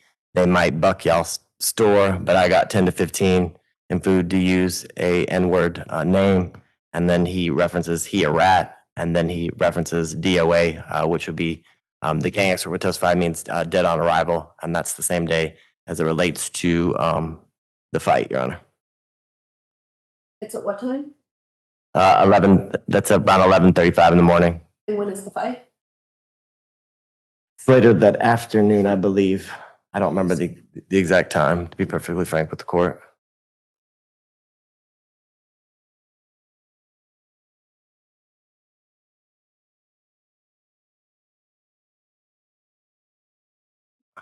I'm not. I'm fine. I'm almost fine. If you just use the one. Because he's not. Not a case on his other.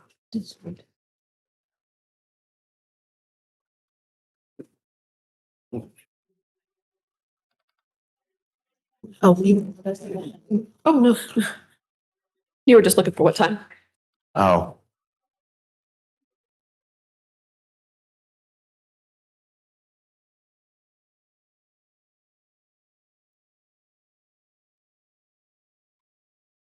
Will you stop the stream for a second till he's got it? Oh So my God, lady. What happens if I say? What happens?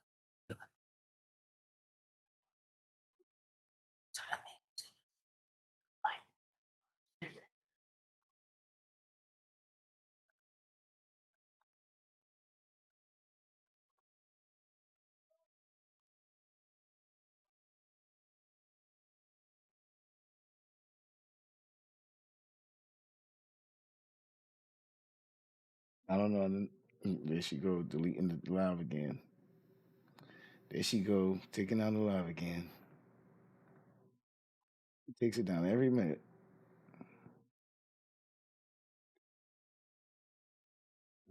Wait till they start back again. I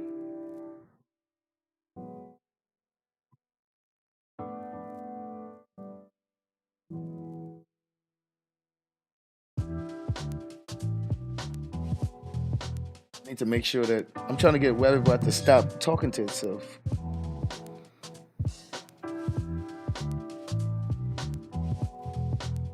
No. Judge, who's squishy?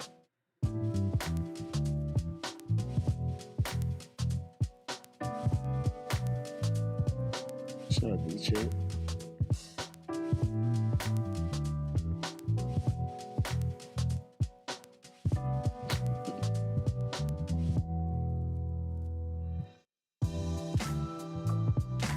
He said that they need meds.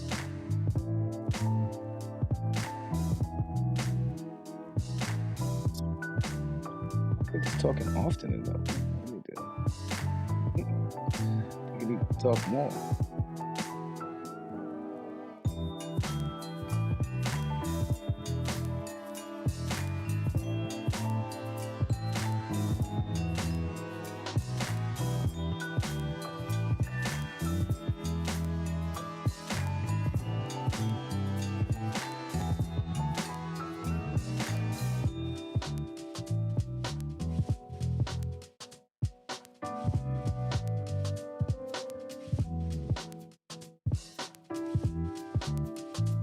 Another place I need to add it then.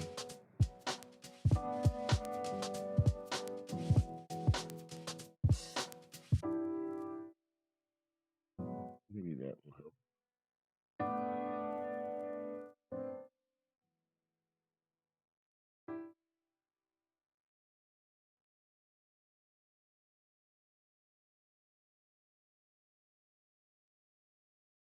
Are we back? Did she start it back yet? Yeah.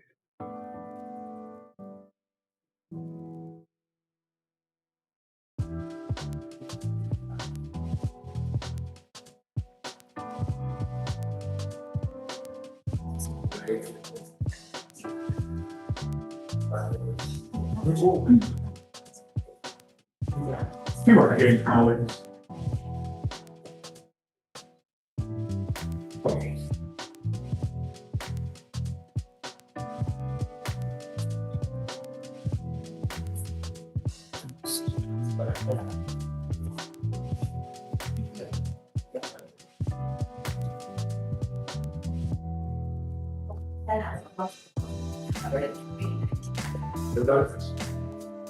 Are we ready?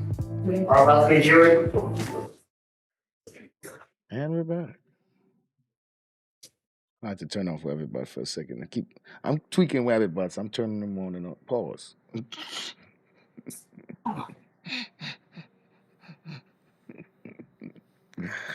Ah.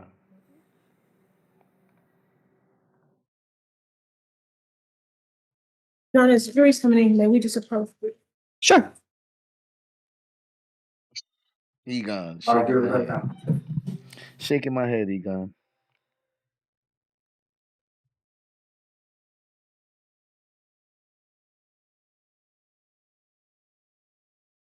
All right, it's doing good. It's not talking to itself anymore. It does. It seems like I might have figured it out.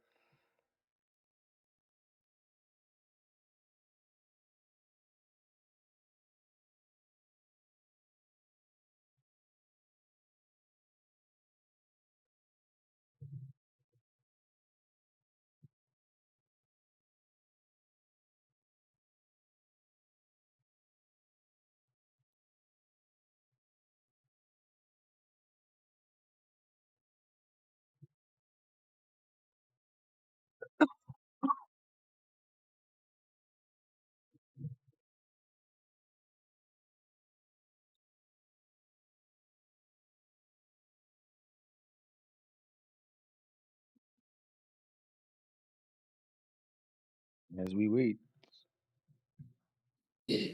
Okay. Go right ahead. I don't think it's one. Anyway.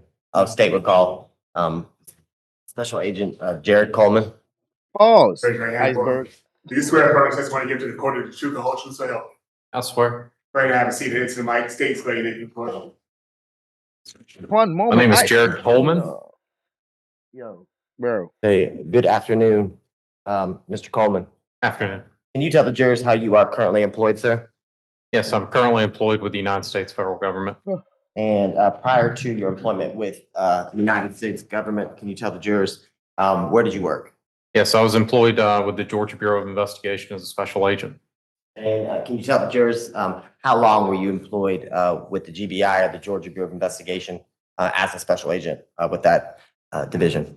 Yes, sir. So I started my employment in April of 2015 and continued with the GBI until August of 2020. And while being employed or working with the GBI, can you tell the jurors a little bit about your roles and responsibilities at the GBI as a special agent? Yeah, so started out my career as a field agent, working homicides, public corruption, those types of cases at our Region 2 field office, which is down in Columbus, covering 13 counties. I did a short stint investigating drug crimes at our West Metro Drug Task Force over in Carrollton. And then I was selected and asked to help stand up the governor's gang task force for the GBI. Spent the majority of my career working gang crimes, gang nexus type investigations. And as part of your employment with the GBI as a special agent, can you tell the jurors a little bit about the training that you received as well as any special certifications in line with or in regards to your employment with the GBI? Yeah, so typical police training, we receive, rules of the road as far as like how to make arrests, criminal procedures, search warrants and affidavits, your typical basic law enforcement certification. And then in our GBI Academy, we go beyond that about how to process crime scenes, how to interpret evidence, how to conduct your interviews and interrogations, how to put together complex investigations, new investigative techniques that can be used and brought in a case specific to my experience. I also received specialized gang training, how to recognize gangs, how to understand if a offense is gang related or not, or if there's no type of nexus to a gang and whatnot. Yeah. And tell the jurors, as you continue to be employed with the GBI, talk about the transition as it relates to the gang training as well. Sorry, I got webbed by that 100%. It seemed like every comment he gonna respond to. I'm just testing them out. I'm gonna lower it. Was the gang specific investigations All right, that gang. you did while a member with the Georgia Bureau of Investigation? Now they're officially getting into all that gang talk now, boy. They about to paint that boy character. Hey, he's a demon, and he on demon time. Can you clarify what you're trying to ask there? So I guess you talked a little bit about at the beginning of your stint or your career with the GBI, you worked homicides and things of that nature. Can you tell the jurors when, at some point with the GBI, did you become focused or specialized in the area of gangs and gangs throughout the state of Georgia? Okay, got it. Yeah. So about 2018 is really when I started focusing on organized crime, criminal street gang type investigations. It initially began with drug investigations and kind of how gangs work with narcotics trafficking and whatnot, and then kind of expanded. My specialty expanded more into like the sociological impact of gangs, how gangs get started from a socioeconomic perspective, and more of the research side of things, and what are the drivers of gang crime? Why does that happen between individuals? Why do individuals join gangs and whatnot? So understanding more gangs as an organization than specifically just like, oh, they're trafficking drugs or they're engaging in just acts of violence, more answering the question of why that type of stuff is occurring. And in order to do that, determining the why and the researching the background of gangs and organized crime, can you explain to the jurors the training and education that you received in order to do that type of research and investigations? Yeah, so on top of your standardized police training that's is a general type of education, I also was a member of the Georgia Gang Investigators Association, received their basic gang investigators training on how to conduct a gang investigation, understanding what the Georgia gang law is, how it applies to certain situations. Um, I have attended multiple conferences that have been put on by the Georgia Gang Investigators Association, sometimes more than one a year. I was also a member of the California Gang Investigators Association, as well as the East Coast Gang Investigators Association. So in those networks, not only do we receive formal training, but also training from other investigators conversing with one another. Hey, what do you see here? Why do you see that? How do you know that type of information? So there's informal training as well as the formal training as well with those organizations.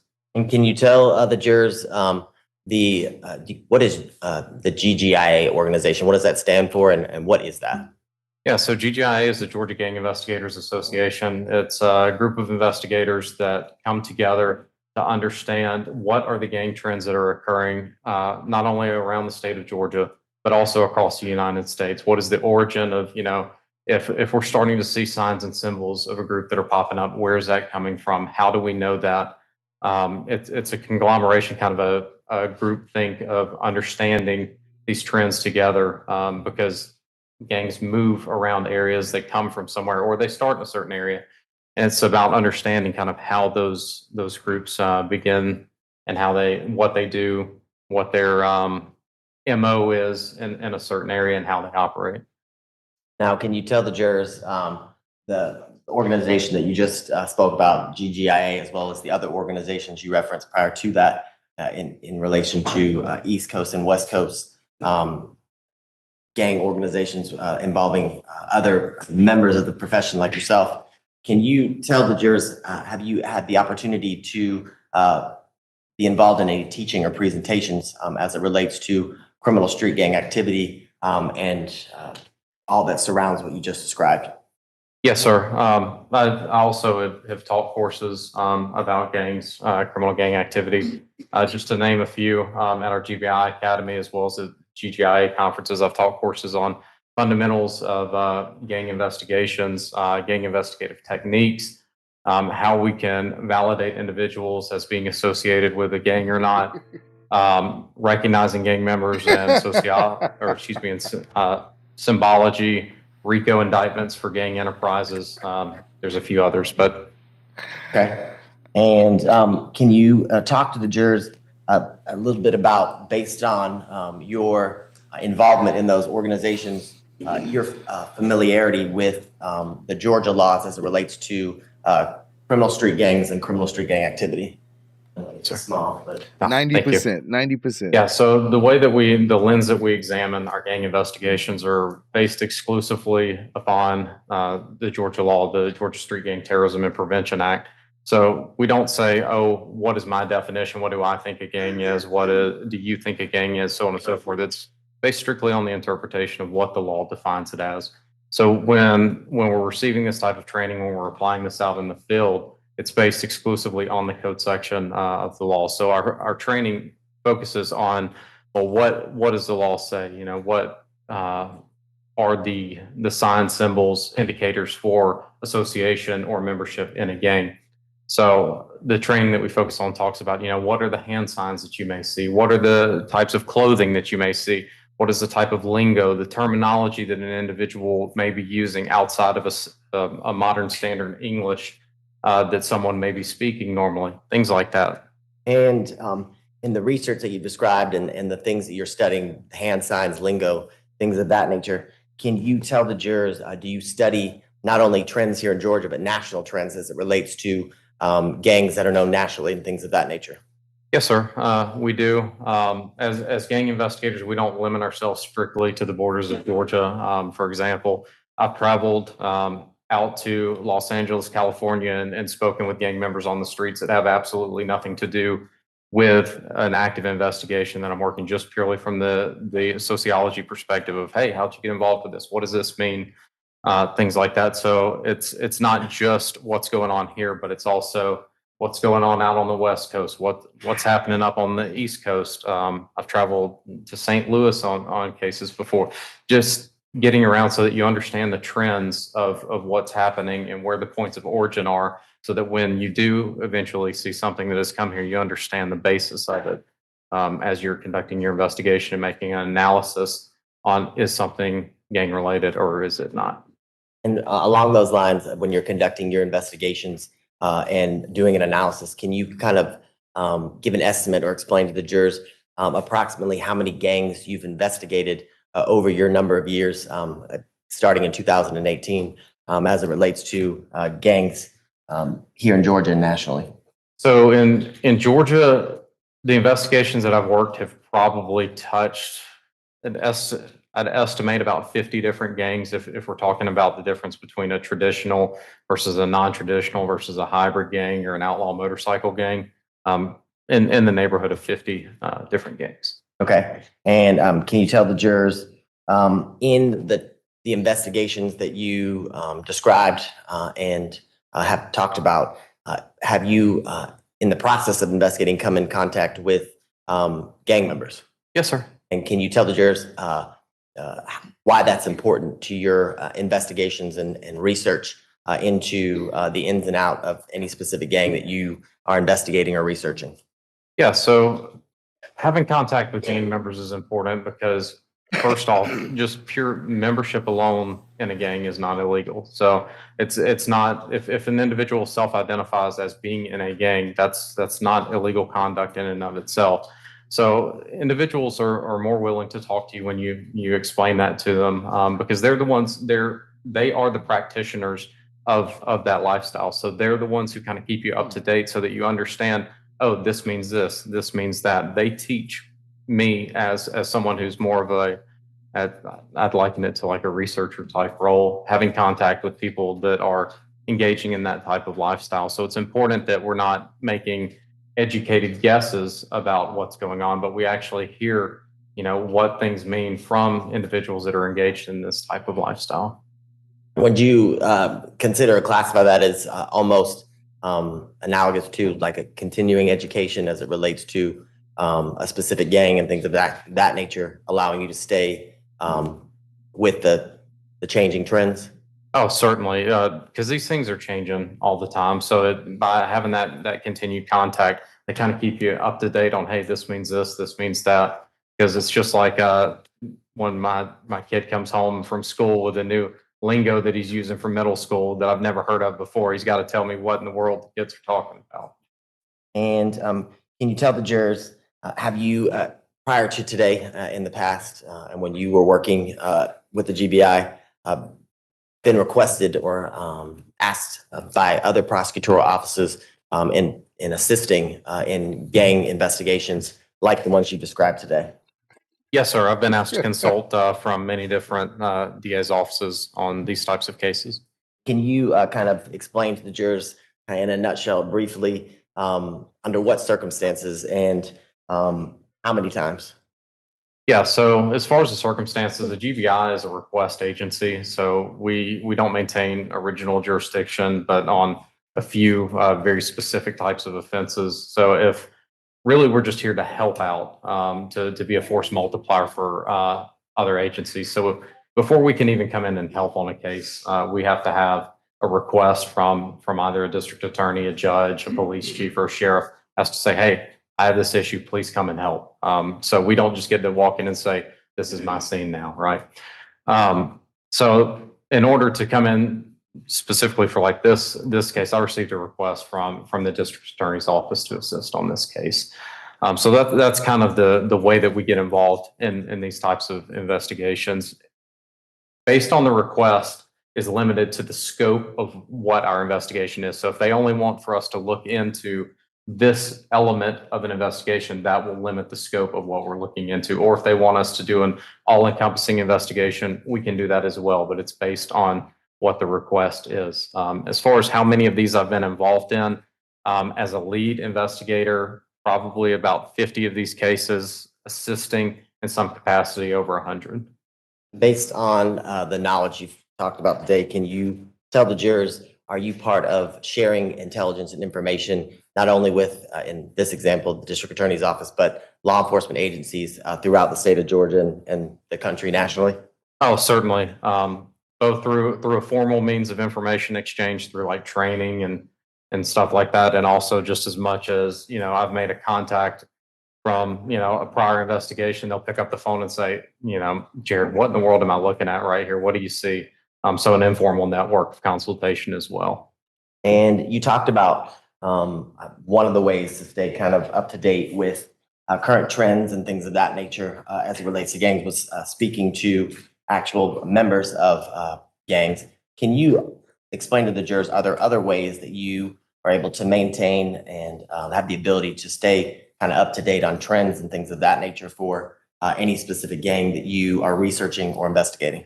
Yeah, so I mean, not only are we going out and talking to individuals that are living this lifestyle, but we're receiving training from other sources, federal training, state training, local training. And then also you can do research online. I mean, this stuff is very much put out there. Sometimes you can do as much of a Google search or a YouTube search, and there will be videos of individuals that are like, hey, this means this, and this means this, and this is why we're doing this. And it's as interconnected as the world is right now with social media, people are very, very willing to discuss their point of view and the way they feel about things. And based on the training that you've received, as well as the in-person kind of investigating experience that you have obtained while doing your investigations, have you developed familiarity with criminal street gangs, their activities, customs, and behaviors, kind of not only here in the state of Georgia, but across the country? Yes, sir, I have. Okay. And in that experience, or in your experience, can you tell the jurors, have you also developed familiarity with the general accepted methods of general gang investigation and prosecution? Yes, sir. Basically what we call best practices. And when we develop a gang investigation, we call it the iron triangle. It's basically satisfying the different elements of necessitating or substantiating a gang act violation. We basically look into who the person is, who the gang is, and then the offense being defined as criminal gang activity. And then we draw a connection between each one of those things. Is the person associated with the gang? Is the offense furthering the interests of the gang? And has the person committed the offense? And if all three of those things come together, then that's how we substantiate charging under the Georgia's Gang Act. Now, you mentioned this, but can you tell the jurors in a little more detail, when you use the term kind of best practices for gang investigation, what are you referring to, and what does that mean in relation to what you do as a gang investigator? Yeah, so when I talk about best practices, generally what we're talking about is what is accepted within the legal community and in the investigative community as the best practices to conduct these types of investigations. Like, how do you go about collecting the information? How do you go about documenting the information? What is the legal standard that has been set forth for us to collect or analyze this type of information? So those are things that we're able to distill down through our training, but also through making sure that we're up to date on our accepted case law and what's been decided through the courts. Okay, and the best practices, is that all kind of utilized while working with the GBI? Did you utilize the majority of time the Georgia anti-gang laws or statutes? Yes, sir, exclusively the Georgia statutes. And can you tell the jurors what is the impact of the usage of the Georgia anti-gang laws and legislation on criminal gang activity? So based on my experience in the jurisdictions where we have aggressive charging under the Gang Act, we see a statistical declination in gang crimes occurring in those jurisdictions. Now, the best practices that we're talking about, did you utilize those best practices as it relates to the investigation and analysis you did for this case? Yes, sir. And can you tell the jurors roughly, because or in an estimation, have the investigations that you have been involved in led to success or convictions under the anti-gang statutes and legislation here in Georgia? I'm going to object to that line of questioning. His success in other cases has nothing to do with this case. I mean, I can give my success in other cases. So I'm moving forward on what we're doing. I'd love to hear about each person's success, but I'll move forward. You were in one of them. Can you? Ooh, low blow.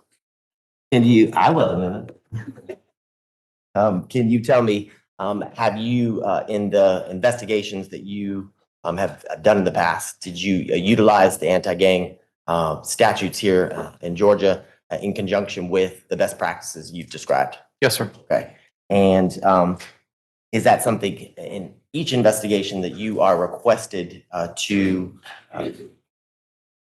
your assistance is requested to be involved in? Are those same practices utilized each time and the same methods in which you've described here today? Yes, sir. Okay. And in the times that you have been requested, your assistance was requested with the GBI as part of a gang investigation. Can you tell the jurors, did you testify before a jury as an expert like you're being requested to do today? Yes, sir, multiple times. And in each time, were you qualified as an expert or gang expert? Yes, sir. And was there, is it primarily only in, let's say, Fulton County jurisdiction, or was it throughout the state of Georgia? It's been throughout the state of Georgia and also federally. Okay. Your Honor, at this time, the state would tender formerly Special Agent Jared Coleman as a witness, or excuse me, as an expert in criminal street gangs, criminal gang activity, and criminal street gang investigations and prosecutions. Any objection? You said criminal street gangs. In criminal street gangs, criminal street gang activity, and criminal street gang investigations and prosecution. I mean, I have no objection if the state wants to do that, but that opens this witness up to literally me questioning him about all criminal street gangs. Be there a while. Okay. Right.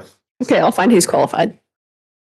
Can you talk to us about the legal definition of criminal gang activity and criminal street gangs under Georgia law?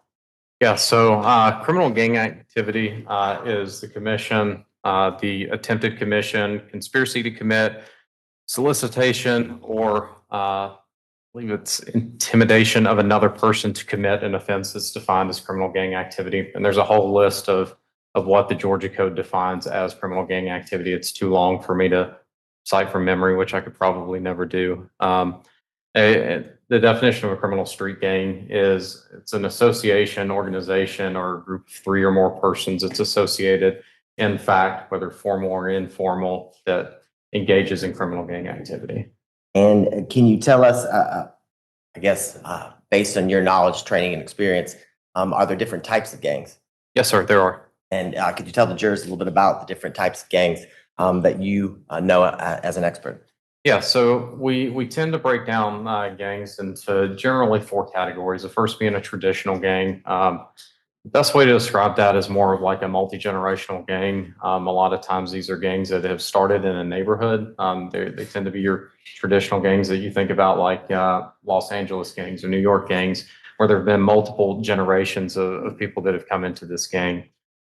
We have non-traditional gangs, which are generally kind of gangs that are in their infancy. A lot of first generation people, sometimes second generation, and gangs that these are a lot of like local gangs that are just starting out. And it's not uncommon to see a non-traditional gang eventually develop into a traditional gang based on the number of years that go by. We also have hybrid gangs. Hybrid gangs are gangs that come together. Usually it's evolved around some type of criminal activity, like, an auto theft ring or something like that, where individuals from different gangs will come together, identify as a particular gang, a crew. They'll go by a common name and engage in this activity. And then they go their own ways back to their own gang after they get done with doing whatever it is that they're doing. And we call that a hybrid gang. And then the fourth is outlaw motorcycle gangs. Think Sons of Anarchy, from television, Hell's Angels, Outlaws, stuff like that. And can you explain to the jurors, based on your training and experience, the types or sorts of crimes that gang members or individuals associated with gangs commit? I mean, it really depends on the gang, right? So there are certain gangs out there that may engage in robberies. There are some that may engage in aggravated assaults. There may be some that exclusively deal in drugs. There may be some that do it all. It's unique to the gang, to the locality, and a combination of other factors. Are there other gangs that may be infringing on territory? Is there a feud there?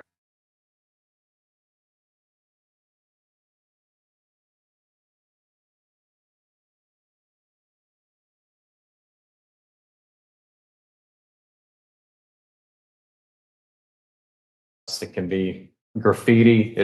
It varies. And can you talk to the jurors based on your investigations and the research that you've done?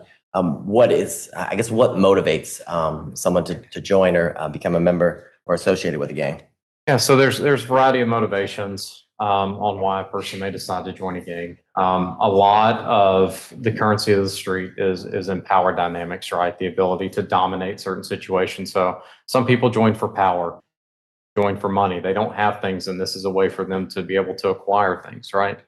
And then other times, some people don't have, that sense of belonging at home, and these individuals that are in the gang are providing that sense of belonging, and it becomes, for lack of a better term, a second family for some people. So there are different motivations, but these are some of the motivations on why people will join gangs. And I know you talked about the variety of crimes that it could be a whole lot of different things. Can you tell the jurors of the different types of crimes that different gangs commit? Are there classifications as it relates to the specific kinds of crimes that gang crimes, for lack of better words? Yeah, I mean, there's like violent crimes, there's financial crimes, there's fraud, there's thefts, there's property crimes and stuff like that you could classify each of these into. For gang members, there's an expectation that the phrase is putting in work on behalf of the gang. There's an expectation that you do something to advance the reputation, the reputation is the best way to put it, but the reputation of the gang. You have to bring something to the table. You're not just there to just to hang out and have a good time, right? So some people are good at engaging in acts of violence. Some people are maybe good in bringing money in through fraud or stuff like that. It all depends on what the culture of that specific gang is and what the expectations are that are placed upon those members. And touching on what you referenced with culture, can you kind of define for the jurors what do you mean by gang culture? Yeah, so like I said, the currency of gang culture is all about respect. It's all about power dynamics, and power is binary. So either I have the power in a situation or you have the power in the situation. So it's all about dominance and asserting dominance or ceding that authority, right? So in the gang world, you can't be, for lack of a better term, punked by someone else, right? You have to have that machismo, that bravado in certain situations, because if not, then you're showing weakness. And if you're weak, then that means that you can be dominated. You're ceding your authority, you're ceding your territory in a situation, and then that's how violence happens and why you have to respond with violence so that you're not ceding that authority. Can you talk a little bit about when you say territory, I guess the special significance that territories can have to any number of gangs? Yeah, so gangs originally began as neighborhoods, right? It was a group of people living in neighborhoods. So territory became very, very important, particularly like out in LA when gangs started out there. It was all about the neighborhood, and gangs were known by their neighborhood names. So the concept of territory, this is our neighborhood. This is where we are. This is what we control. You're not going to come in here and take from us, right? So the concept of territory and the ability to control land and a certain area has been a part of gang culture since gangs really began in earnest since the 1950s. And you've talked about kind of reputation and the importance of reputation within a gang and the dominance that reputation outside of the gang, the importance of that. Can you tell the jurors what does the term like love have to do with gang culture? So love the term is love, but really what it means is loyalty. If you're showing love to a gang, it basically means that you are devoting yourself, you're demonstrating your loyalty to that gang, whether that be through spoken words, whether it be through some type of overt demonstration of loyalty to rep that gang, whether it be engaging in an act of violence against an opposition gang to show that, oh, my gang or the gang that I support is more dominant than that one. It means a lot of different things, but usually when you hear love, like insert gang name love, it means I'm loyal to this gang. Can you tell the jurors what does it mean to claim any specific gang association or membership? Yeah, if you're claiming it, it means that you have been accepted as at minimum as an associate of that gang. Not necessarily a membership, but definitely an association. Because if you claim that you are associated with a gang and you're not, in the gang world, there are ramifications, oftentimes violent ramifications in response to what we call false flagging or falsely claiming to be associated with a gang. And within a gang, can you talk about are there rules and regulations that specific gangs and their members abide by or use? Yeah, there's different rules and regulations. Some of these can be very mundane, like, hey, this is a dominant color that we wear. Oh, we display things on this side of our body, mundane things like that. Then you get into things like there may be a rank system where, oh, this individual is known as an OG or an original gangster. This one has been in the gang even longer, so he's a double OG, an original gangster. But little stuff like that. And there are also kind of the unwritten rules to where like there's an expectation that is placed upon the members to engage in certain type of conduct. So that like, if somebody tries to come up to you and punk you or approaches you and tries to assert their dominance over you, that you can't just take that laying down. So if a fellow gang member sees you not responding to that, then there are ramifications. And sometimes that can, there are consequences that sometimes you may have to pay a fine to the gang or sometimes you may have to get beat during the next gang meeting as repercussions for not doing what was expected. It depends, gang by gang, it depends. And there's different rules for different gangs. Okay. And along those lines, can you tell the jurors how do gangs identify themselves within the rules and regulations that you kind of just talked to and talk to the jury about? So there's different ways to identify yourself. It can be through the vernacular that you use. It's just like any other language. If you see a certain type of written pattern, if you hear certain words that are being said, you recognize that individual as, oh, they know our lingo. They know, where we're from. If I leave Georgia and I go up to Washington, D.C., everybody knows I'm from the South immediately because of my accent. Similar type thing, right? There can be, postings on social media so that everyone can see. There can be graffiti that's out. Really, social media is the new graffiti because you reach more eyes that way because everybody's got their phone or their eyes on a phone right now. That's kind of ways that individuals will identify each other. Sometimes it can be written down into what we call a book of knowledge, but generally speaking, books of knowledge are kind of something that was done. It's on its way out as far as gangs. They used to write everything down. Here's the rules. Here's the rank structure. Now it tends to be more passed orally or through digital means these days. And you touched on this a little bit as it relates to expectations and how everyone, for lack of better words, needs to bring something to the table. Can you kind of talk to the jurors a little bit about the kinds of expectations that you have found and seen based on your research and investigations?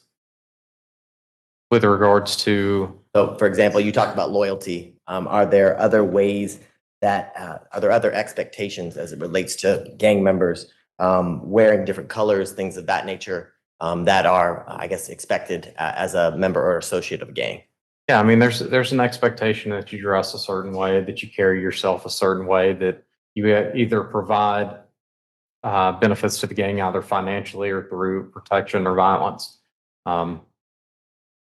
Now, through your number of years of experience and training, can you tell the jurors specifically, are you familiar with the blood gang? I am. Can I interrupt you for 1 second? Nobody's done anything wrong, but I need to see the lawyers at the bench for just a second. All right. Hey, as soon as she mentioned blood gang, he said, "Hey, let me see y'all for a second." As soon as she said blood gang, I'm trying to figure out how Wabbitbot processes his thoughts. So I'm wondering, because he asked you which one you want to know about. You wrote case status, and I'm wondering, are you supposed to put at Wabbitbot case status or what? Because he hasn't responded. I lowered his responses down to 80%. So he's not going to respond to everything you say. So unless you're speaking to him directly, I don't know if you're going to get a response.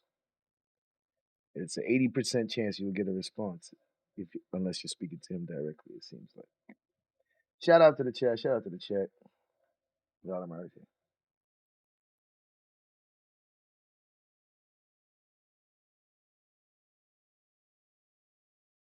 Got my coffee on brew. Before we get too far into the specific testimony of this witness, I need to read you that limiting instruction again. Members of the jury, sometimes evidence is admitted for a limited purpose. Such evidence may be considered for the purpose for which the evidence is limited and not for any other purpose, such as the character of the defendant. Evidence regarding crimes and acts not specifically charged in the indictment have been offered as proof of the existence of a criminal street gang and criminal street gang activity. The commission of an enumerated offense by a defendant is not itself sufficient to prove the existence of a criminal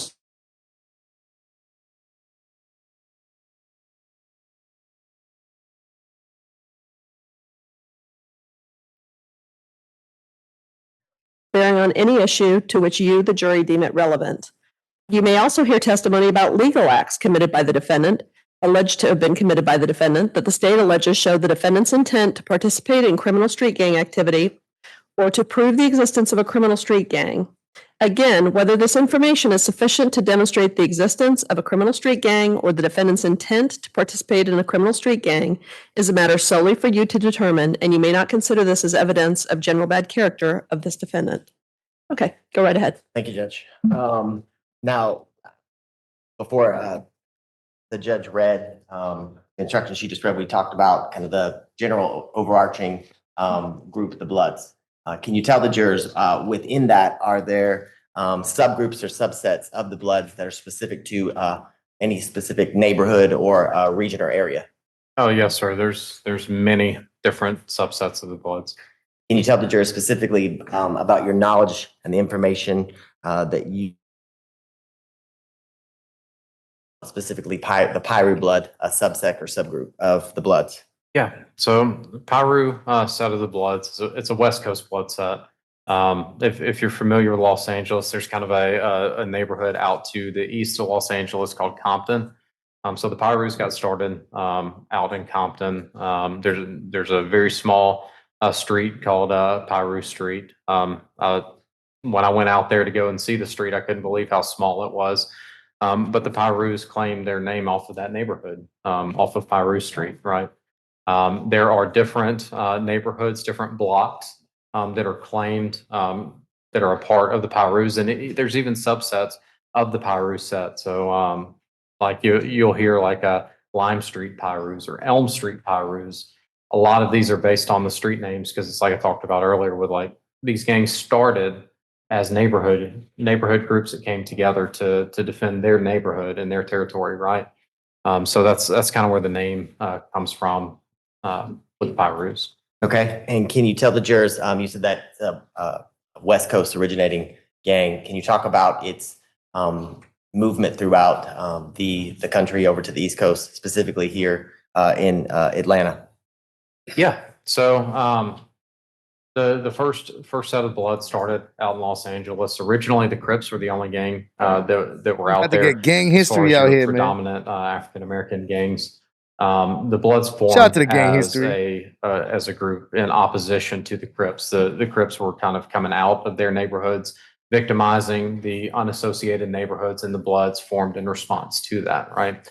And so as far as the spread goes, after the Bloods started in Los Angeles, then the Bloods were formed in New York City. They came out of Rikers Island, and that's kind of where you get your East Coast Bloods that came out of. And then they spread into Chicago.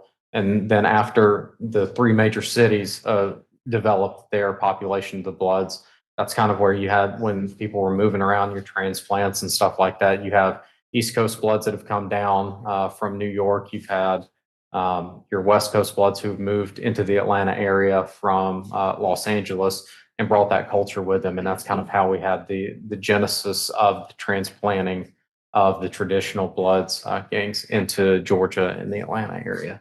And can you talk about, I guess, the common color symbols, things of that nature as it relates to the Bloods, but specifically the Piru Bloods, based on your training experience and knowledge? Yeah, so generally speaking, the Bloods, the color red, generally speaking, and that comes because out of Centennial High School, their colors were red and white, and that's kind of where things started out in Los Angeles. Specific for the Pirus, they will use red a good bit, but they also use the color burgundy.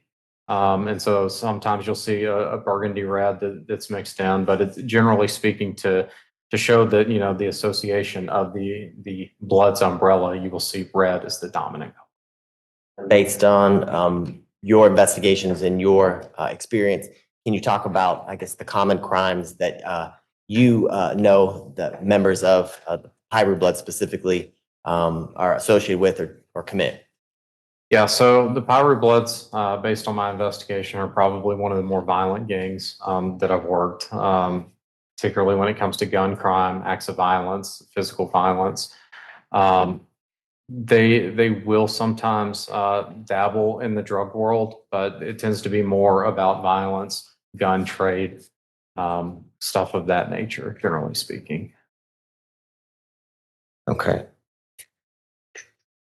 And can you, based on your investigations and your experience, explain to the jurors the importance of respect and authority and dominance, as you described previously, kind of generally, how that, the importance or how it's related to the Piru Blood gang?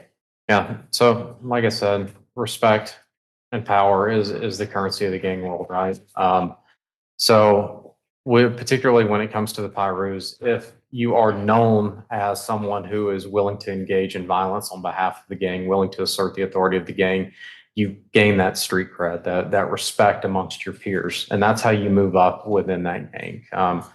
If you get punked, if you're not willing to engage in those acts of violence, if you step back from those confrontational situations, that's how you lose respect, you lose your clout, and sometimes may even be kind of excommunicated out of that gang. So that it's extremely important, particularly when it comes to the Pirus, being willing to engage in acts of violence when the time is appropriate to do so. Can you tell the jurors specifically as it relates to this case, how you got involved or why your assistance was requested in regards to this case and the facts of this case? Yeah, so the way that I got involved in this case was I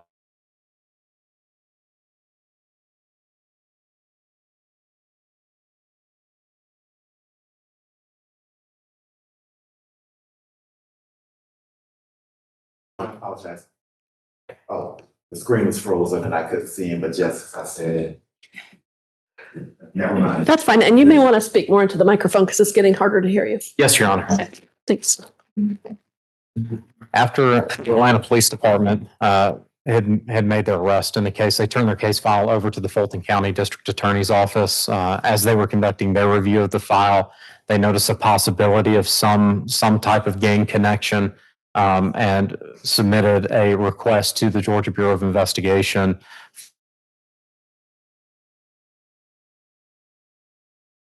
nexus to the shooting and submitted a request, and I was assigned to conduct that investigation.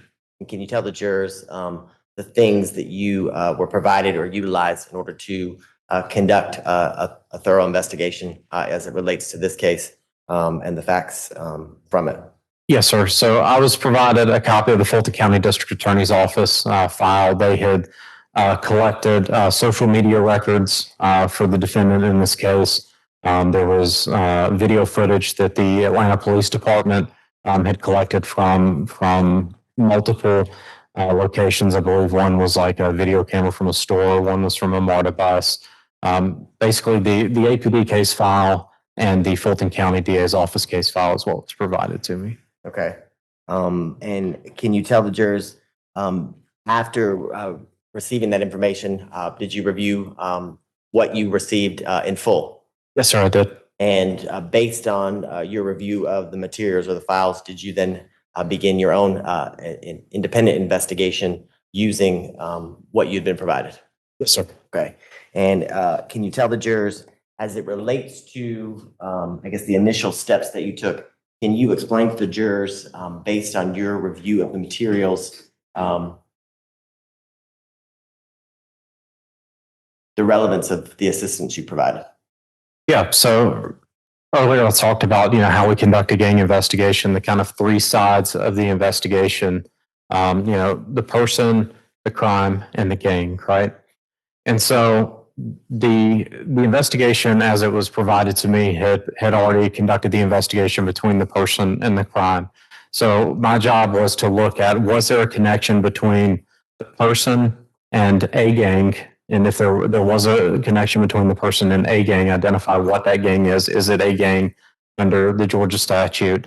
And then to determine if there is a nexus between the criminal act that occurred and does that benefit the gang in any way? Is it in furtherance of the gang's interests and activities? And I apologize, I should have asked a more articulate question. But as it relates to your involvement, setting kind of context as it relates to your investigation, this occurred in the summer of 2020, is that correct? Yes, sir, it did. And can you kind of explain to the jurors the events leading up to why we're here today for the murder of Ms. Turner, how that context of what was happening in the summer of 2020 played or a role in your investigation? Okay. So kind of 10,000-foot view, the murder of George Floyd had just occurred up in Minneapolis. There were a number of riots that had occurred and unrest, particularly here in Atlanta. After that began to kind of die down, there was the shooting of Rayshard Brooks that occurred down off of, I believe it's Metropolitan, but I'm not 100% sure. Where it happened at the Wendy's. The Wendy's was burned down. There was another riot that ensued after that. And then after that, there was a checkpoint that was established where a group of individuals took over that area. And then that's where this case happened. So that kind of paints a picture of the cascade of events that is like the 10,000-foot view of what happened. And then I get requested after APD conducts their investigation. You talked about the person and a specific person's involvement in a gang. As it relates to this case, can you kind of explain to the jurors the individuals you investigated and those individuals, the association, if you were able to determine any association with any specific gangs? Yes, sir. So I investigated two individuals from this incident, the first being Mr. Julian Conley, and the second individual being Mr. Jerrion McKinney. I was able to identify that Mr. Conley was associated with the Elm Street Pyrus, which is a subset of the Bloods. It's a subset of the Pyrus, which is a set of the Bloods criminal street gang. And then Jerrion McKinney, I was also able to identify that he was associated with a hybrid gang out of St. Louis called the Not Boys Gang. And can you tell the jurors, as it relates to Jerrion McKinney and the Not Boys Gang, how that gang is associated with, or is it a subset of the Blood Gang, like Pyru Bloods? So Not Boys is a hybrid gang. It is a gang based out of St. Louis that is composed of members of other gangs. There are members of the Bloods who are part of this hybrid gang, but it also has members from other gangs. I recall that the Gangster Disciples had some individuals that were a part of this gang in St. Louis. There were a few other gangs that aren't immediately coming to mind. And as it relates to both individuals that you described, the defendant, Julian Connolly, and then Jerry McKinney, can you explain to the jurors how or what you use in order to come to the conclusion or your opinion as it relates to their membership and association with the Pyru Bloods as the Not Boys gang? Yes, sir. All right. So, as it pertains to Mr. Conley, in the video footage that was out there on the scene, he was wearing a T-shirt, red T-shirt that had indicators on it of his association with the Elm Street Pyrus, specifically the 700 block of the Elm Street Pyrus, which is based on 700 block is kind of Poinsettia Ave area out in Compton. It's the territory that they claim. So he's wearing the attire. During a review of social media that had been collected from Mr. Conley, he was displaying hand signs that were used by Elm Street Pyrus and Bloods in general. He was using lingo, the type of the terminology that is commonly used by individuals associated with this gang in the text and in the photographs and whatnot. Displaying bandanas, displaying those on his right side. Yeah, that's what immediately comes to mind. Okay. And earlier you kind of did you talked about the 10,000 foot view as it relates to the context and the background of what was occurring in the summer of 2020. I want to show you what's previously been shown to defense counsel and marked as state's exhibits. Make sure I get it right. 158 through 162. If you will just review those photos for me. Yes, sir. Tell me if you recognize state's exhibit 158 through 162. I'm assuming that these 5 slides are all the exhibit numbers that you reference, sir. Yes, the first slide being state's exhibit 158 and the last photograph being 162. Great. Yes, sir. I recognize these as images that I pulled from a video that was taken where the Wendy's was burned down at graffiti that was marked at that location, and then also there's an image of that was identified of Mr. Conley. And do the images in state's exhibits 158 through 162 fairly and accurately depict the Wendy's that you've described where Mr. Brooks was killed and kind of the context that you've talked about in relations to your investigation? Yes, sir, with a significant amount of Pyru-related graffiti around the structure. This time around, the state would tender what's marked state's exhibits 158 through 162 into evidence. Any objection? No objection. Those are admitted. Thank you, Judge. Now,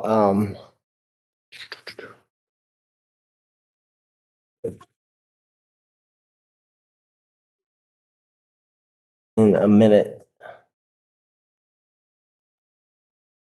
state's exhibits 158 through 162 should show up.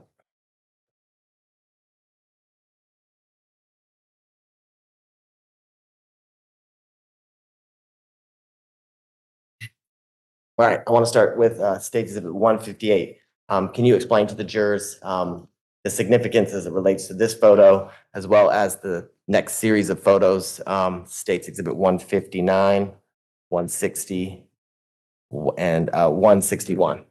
Yes, sir. So going back to the first image that says RIP Ray Shard on it, spray painted. I don't think we're looking at the picture he's talking about. Sorry, I'll go back to State Exhibit 158. Great. Thanks. Thank you. So with this graffiti right here, you've got the Bloods colors. You can see the red and the black overlaying with each other. These are colors that are commonly used by the Bloods. The 135 that you see that's spray painted kind of in a vertical fashion there, 135 is an indicator for a subset of the Pyrus, 135 Pyrus. There was a fairly large federal case that happened here in Atlanta for 135 Pyrus. And then you've got the F12. You've got the F12 on the side, which is it's a reference to, excuse my language, but fuck 12, which is a derogatory statement, basically a sign of disrespect towards law enforcement. And can you tell the jurors in State Exhibit 159 where it says RIP Mac, what that means in relation to your knowledge and training as it relates to gang activity or gang identifier, specifically the Pirate Bloods. Yes, sir. So this is a little bit, it's kind of from the video that was taken. It's a little bit of a cutoff, but the full image and the full spray painting says RIP Macru. So Rayshard Brooks, there was an investigation that was done where Rayshard Brooks was identified, his street name was identified as Mac. So it was RIP, rest in peace, Mac, to Rayshard Brooks. And then in gang culture, adding Rue at the end of a name is how association with the Piru Bloods is generally demonstrated. So it is whoever did the spray painting here was saying, rest in peace, Rayshard Brooks, and then showing some type of kindred spirit with Rayshard Brooks, whether that is he was associated with the gang or the gang was claiming him as one of their own. Is that the Rue that you were referring to? Is that what we're seeing the rest of the RIP Mac Rue in States Exhibit 160? Yes, sir. And then lastly, you touched briefly on this, but as it relates to your investigation, what are we looking at here? And how did it help shape, I guess, the initial steps that you took in regards to your investigation, specifically to the Piru Bloods and Julian Connolly? Yes, sir. So spray painted on the ground here, it's the word Piru with a heart, or so Piru love. And putting everything together, we've got graffiti at this location that's saying, hey, loyalty to the Pirus. We've got a mentioning of rest in peace, Rayshard Brooks, with an association to the Pirus, with the moniker, the Rue being at the end of the name there. And then the 135 that was spray painted up there with RIP Rayshard in the gang's colors led me to believe that maybe a Bloods link, probably some type of Piru group is who we need to be looking at, who is kind of taking over this area, asserting their authority by spray painting. Hey, here's our gang name, here's our gang colors, this is our area. And in the State Exhibit 162, you referenced the attire that you knew the person as Julian Connolly to be wearing. Do you see that person in State Exhibit 162? Yes, sir, in the red shirt. And you said there's a significance as it relates to the number 700 on the back of his shirt. Can you explain to the jurors the significance as it relates to your investigation specifically, and specifically to the defendant? Yes, sir. So wearing a shirt that explicitly has references to the gang is significant because it's a very, very public and outward-facing demonstration of association. It's like when you go to the Falcons and game and you wear a Falcons jersey. It's, hey, I'm a part of this. I'm a part of this group, right? Specific to this shirt, and there's other images that I've seen. The shirt says Elm Street on it. Elm Street Pirus, a reference there. At the bottom of the shirt says Whoop with 700 in the middle of the Whoop. Whoop is commonly for Bloods. It's used as a call to the gang. Like it's essentially like saying, "Hey, what's up, Whoop?" But as a sign of disrespect. So without getting too deep into it, South Central LA is commonly referred to as the rolling O's, right? So you got the 20s, 30s, 40s, 50s, all the way up to the hundreds as you work your way to the south. Traditionally, that is Crip territory, all right? So members of the Bloods do not like to use O's in their speak. So they will replace terminology with whatever their gang is to say, oh, we're better than them. We're not even going to use their letters or their numbers or whatnot. So in Whoop, Whoop is Blood terminology. You have the two O's in there, WHOOP. You take the two O's out and then you put your gang in there. So in this case, we have the 700 that is replacing that. So it still says Whoop, but the 700 is in there, which is asserting that, hey, here I am. I'm with the 700 block of the Elm Street Pirus. And it's oriented to where on the photograph you are referencing. Can you do me a favor and circle the area that you see the 700 and the Whoop phrase that you just described is in States Exhibit 162? Yes, sir. The 700 is right here at the base of the T-shirt. Okay.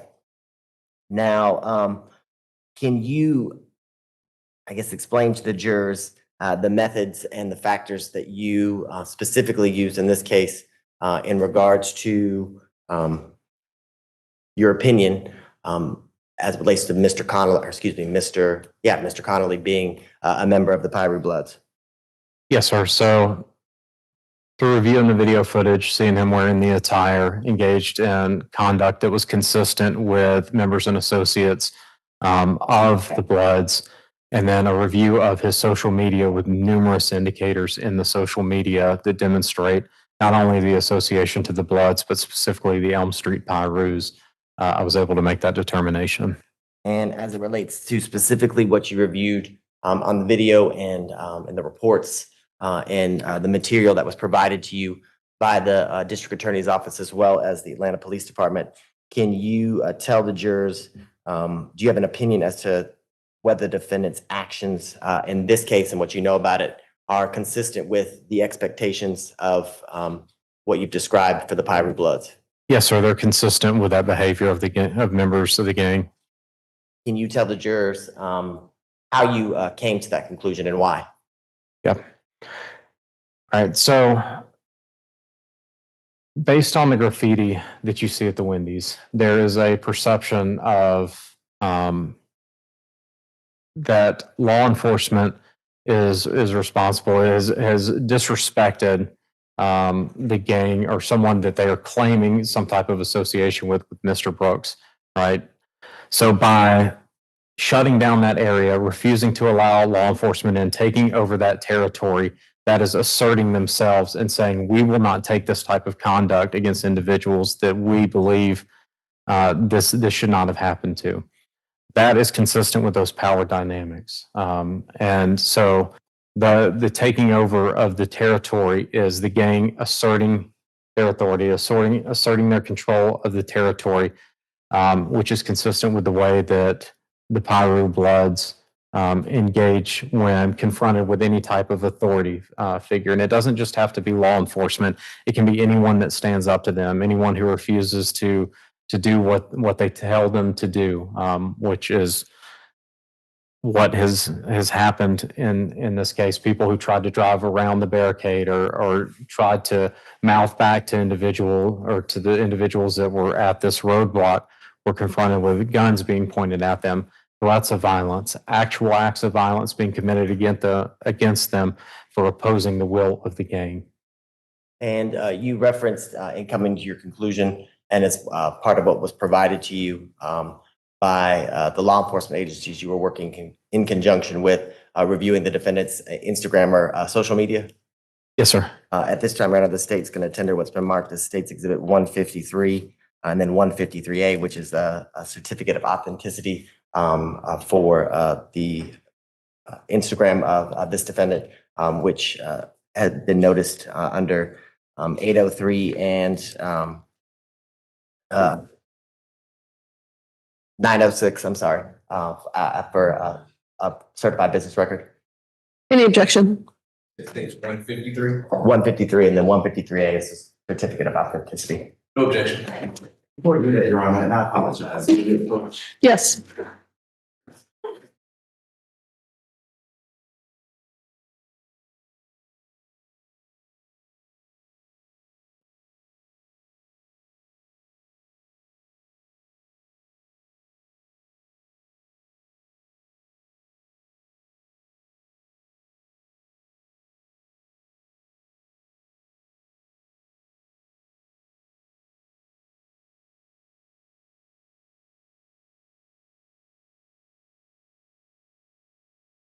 Got to the chat. The conclusions and opinions that you formed, did you memorialize how and those conclusions in a report? I did, sir. And I want to show you what's been marked as State's 154. Yes, sir. You will peruse that document. And prior to today's testimony, have you had an opportunity to review the contents of State Exhibit 154? Yes, sir, I have. And can you tell the jurors, do you recognize it? Yes, sir, I do recognize it. And how do you recognize it and what is it? It's the expert witness gang investigative report that I wrote.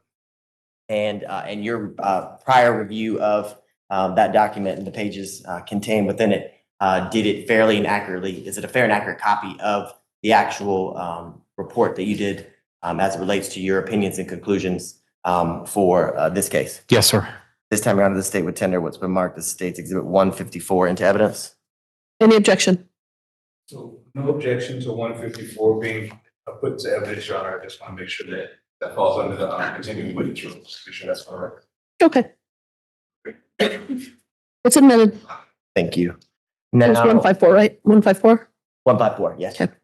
Now, in State's Exhibit 153, the Instagram account for the defendant, Julian Connolly, can you explain to the jurors the steps that you take in reviewing what's contained within the Instagram for the defendant? Yeah, so when we get the information, we'll generally look at the what's provided to us by, generally it's from Meta, but basically, is this the right device? Is this, the name that we're looking for, making sure that they've provided us the records for the appropriate individual. And then we'll go through and we'll look at conversations that have been had. We'll look at photographs that have been posted. We'll look at information that's been shared between parties, who they're friends with, really the totality of that information, as much as we can and as much as reasonably possible. And looking at the second page of State's Exhibit 153A, do you see where it says registered email address and other information contained below on page 2? Yes, sir. Can you tell the jurors the email address that's associated with the Instagram account that you received from Meta as it relates to this defendant is what? Yes, so the registered email address is jconley700@gmail.com. And is it common based on your experience and number of investigations that you've done using, have you used social media and the like in your prior investigations? Oh, it's almost in every investigation, social media comes in some shape, form, or fashion. Tell the jurors, is it a common thing or is it something you've commonly come across where vanity or usernames are changed often and throughout the individual's use of the specific account? The vanity name, yes. It's fairly common. And is that something that occurred or that you were able to see as it relates to this defendant's Instagram account records? Yes, sir. And can you tell the jurors the vanity names or the usernames that changed and were associated with this defendant's Instagram? Yes, sir. So there are 3 different names that were associated with this account. The first one being XL Fendi, FENDII 700, to where it was changed to XL Youngin, YUNGIN 700. And then it was subsequently changed to Youngin Looney, Young Looney, YUNGLOONEY with an underscore. Now, I know it's been a number of years since you reviewed the documents contained within 153 for the entire account related to this defendant. But would you agree that the account or the pages that you received and I guess the content in full for the Instagram account of this defendant was over roughly 50,000 pages? It was a significant number of pages. 50,000? Tell the jurors, how do you tackle or do you review information in such a voluminous manner? So a lot of times what we'll start off with is a lot of keywords that we would typically expect to see associated with an individual. If we have some type of indication that, hey, maybe they're associated with the Bloods, we'll start throwing in a little bit of Bloods lingo and a find feature to say, are we getting hits in these records, which would let us know, okay, if you're starting to see a number of hits, you're like, okay, we really want to dive in deep on this.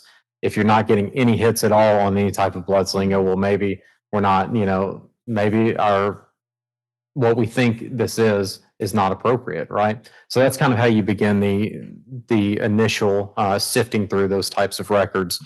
Once you start to get those types of hits, that's when you start to dig down and say, okay, let's start looking at images. Are they, demonstrating themselves in the images that they're creating, that they're taking of themselves, that is demonstrating this association?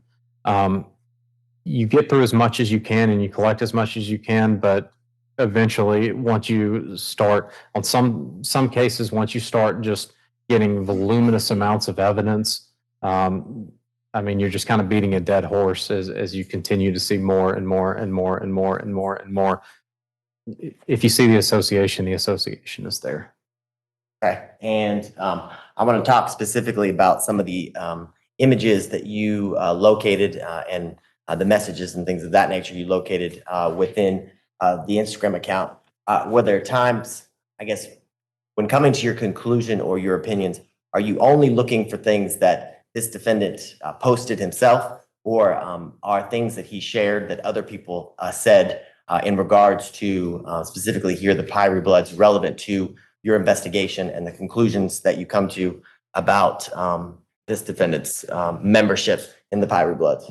Yeah, you're looking for both. Not only, you know, what the individual is posting about themselves, but also what they're, you know, sharing and getting their reaction from, because that shows, you know, if I'm sharing things and I'm getting reactions from that, and I'm getting reactions from other individuals who are demonstrating solidarity, that's showing that demonstration of the loyalty to the gang. So that's important to see just as much as what the personal demonstration is.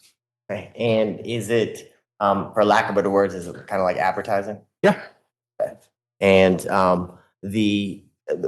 there should be an image from State Exhibit 153. Can you tell the jurors this image that you were able to locate and it's contained within your report, kind of the significance of it and how you used it to form your conclusions and opinions? Yeah, so the top line that you're able to see on the image.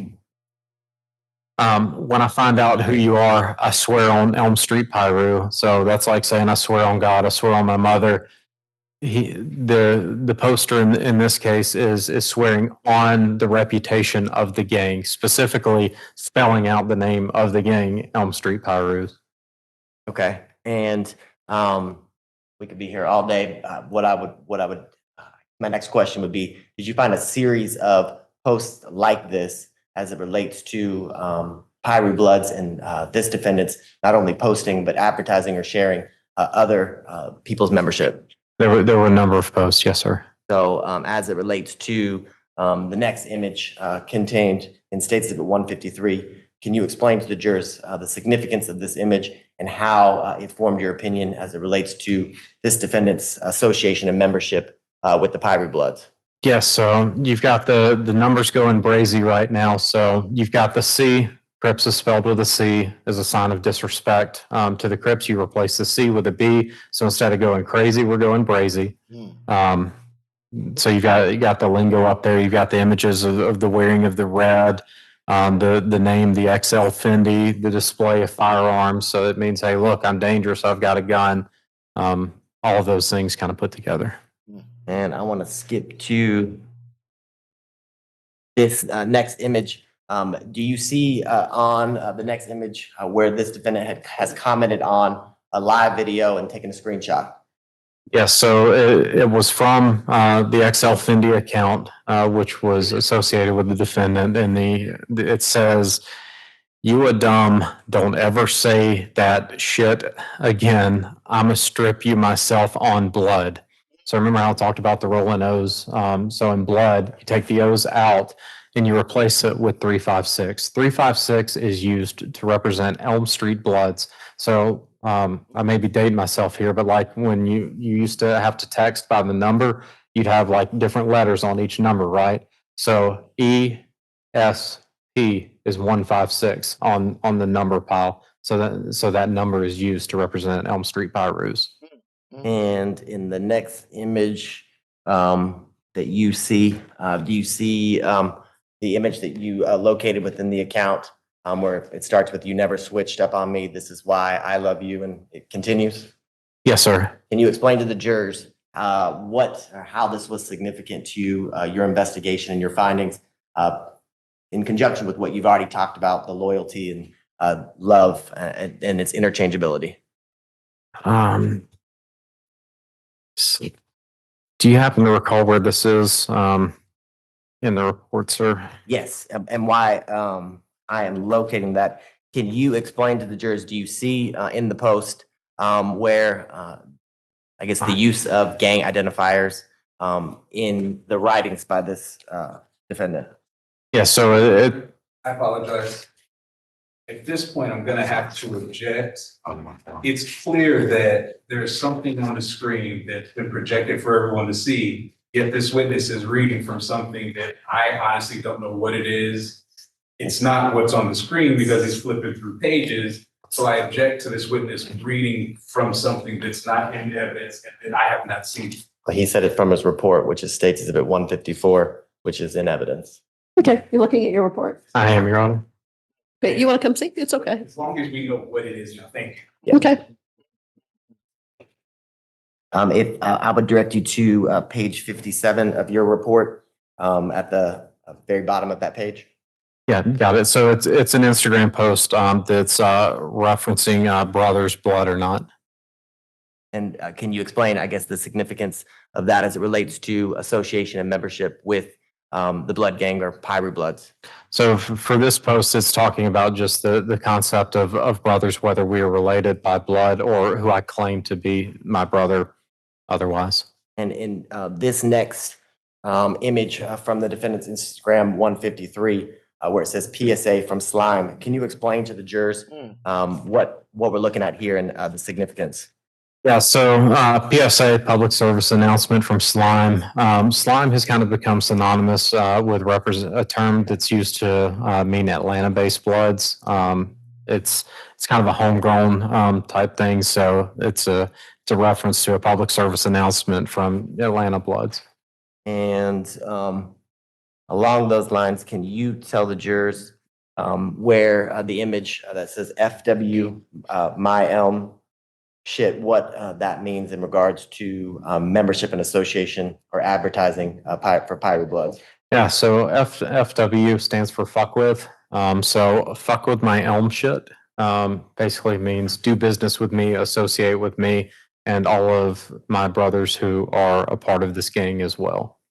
And can you tell the jurors in the next image projected on the screen where it says Happy 356 Day, can you tell the jurors what does that mean? So Happy 356 Day is the birthday for the gang to my P's. The PZZ is to my Pyrus. Big E's is a reference to the Elm Street Pyrus. That's why you've got the capital E's in the word freeze, because it's bolstering the image, because the E's are the big group. And then you've got it on the red bandana, and then the Philadelphia Phillies image that's down there that gets used by Pyrus because it's a red P. It's a reappropriation of that image for the purposes of the gang to represent that affiliation. And then along those lines, you've talked about the importance of the 700 block of Elm Street. Is this an example of what you've previously referenced? Yes, sir, it is. Can you tell the jurors, do you see the last line where it says ISK8 mob? Yes, sir. What does that mean? So Ice Skate Mob, I don't really know what Ice Skate means, but he's associating it with the gang. I have not had that explained to me. Mob is commonly used by Bloods to mean member of Bloods. And then you've got the 700 block Elm Street Pyru. So it hasn't been specifically defined to me why the Ice Skate portion is important, but he is associating it with the gang. And so along those lines, I want to kind of transition to some of the identifiers, whether it be colors, bandanas, hand signs. Were you able to find images and videos as it relates to commonly used colors, hand signs that are connected with or show association with the Pyru Bloods? Yes, sir, many. All right, and I just want to show you.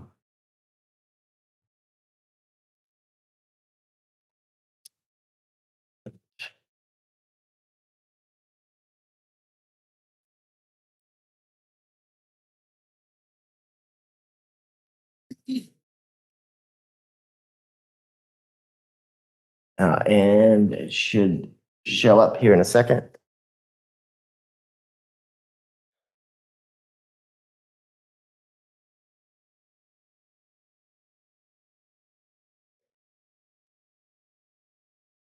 All right, in this video, which you found within the Instagram account of the defendant, I'm going to play it, and then after I play it, could you explain to the jurors how or what you see as it relates to a gang identifier, specifically to the Pyru Bloods? Yes, sir.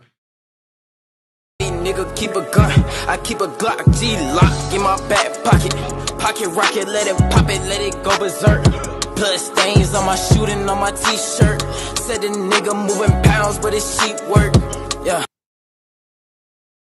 Can you tell the jurors some of the things that you were able to see as it relates to advertising and associating with the Pyru Bloods?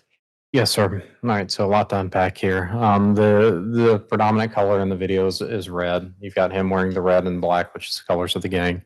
The lyrics that are being played over that are talking about being bloody. You've got him pointing the gun at the camera and then showing the weapon, basically to say, look at me, I'm dangerous, I can shoot you if I want to.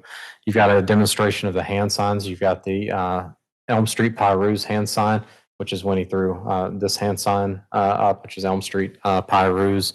And he wiped his nose, which is commonly done here for slime, for the Atlanta-based blood, saying that you've got so much slime coming out of your nose that you've got to wipe it away. It's demonstrating association with that Atlanta-based blood. Can you tell the jurors when, based on your training and experience, when the word or the use of the word stain or stains, what does that mean in regards to specifically gangs and the investigations you've done through your career? Yeah, so getting your stain up is basically, stain is a street term for your reputation within a gang. So as you increase your stain, the more stain you have, the more positive reputation you have within the gang. If you have less stain, it means you need to put in more work to increase your stain within the gang. And in the next video, can you tell the jurors some of the very same things that you were able to see or identify in the previous video?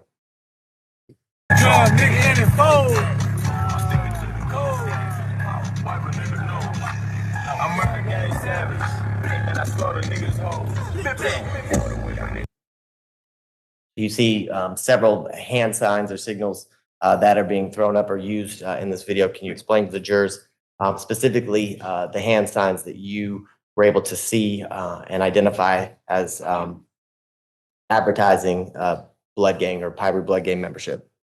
Yes, sir. So at least for me, the image is a little bit blurry up here, but the hand sign, this is a hand sign that was used. This is used by a lot of Atlanta area bloods, but it's not exclusively used by Atlanta area bloods. Yes, sir. Yes, sir. It's not exclusively used, but it is a hand sign that is sometimes used by bloods here. And then in the image, you can see can't is misspelled, again, replacing the C with another letter, in this case, a K. Okay. Could you describe for the record what you're doing with your hand? Yes, Your Honor. Displaying a hand sign with my middle finger and thumb retracted, with my index, ring, and pinky finger fully extended. Thank you. Thank you, Your Honor.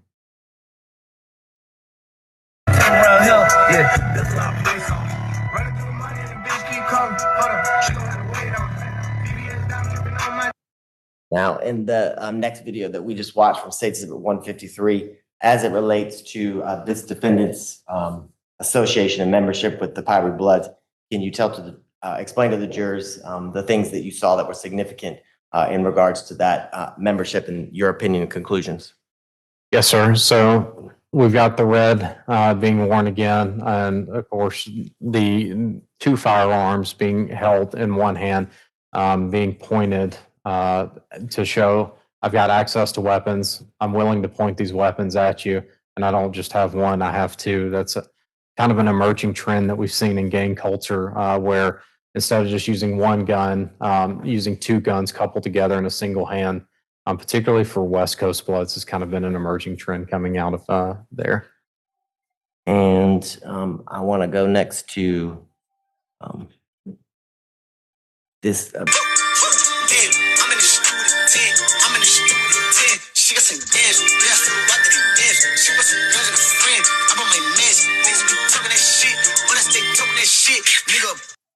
So the hand signs that the defendant is utilizing in this next video from State Exhibit 153.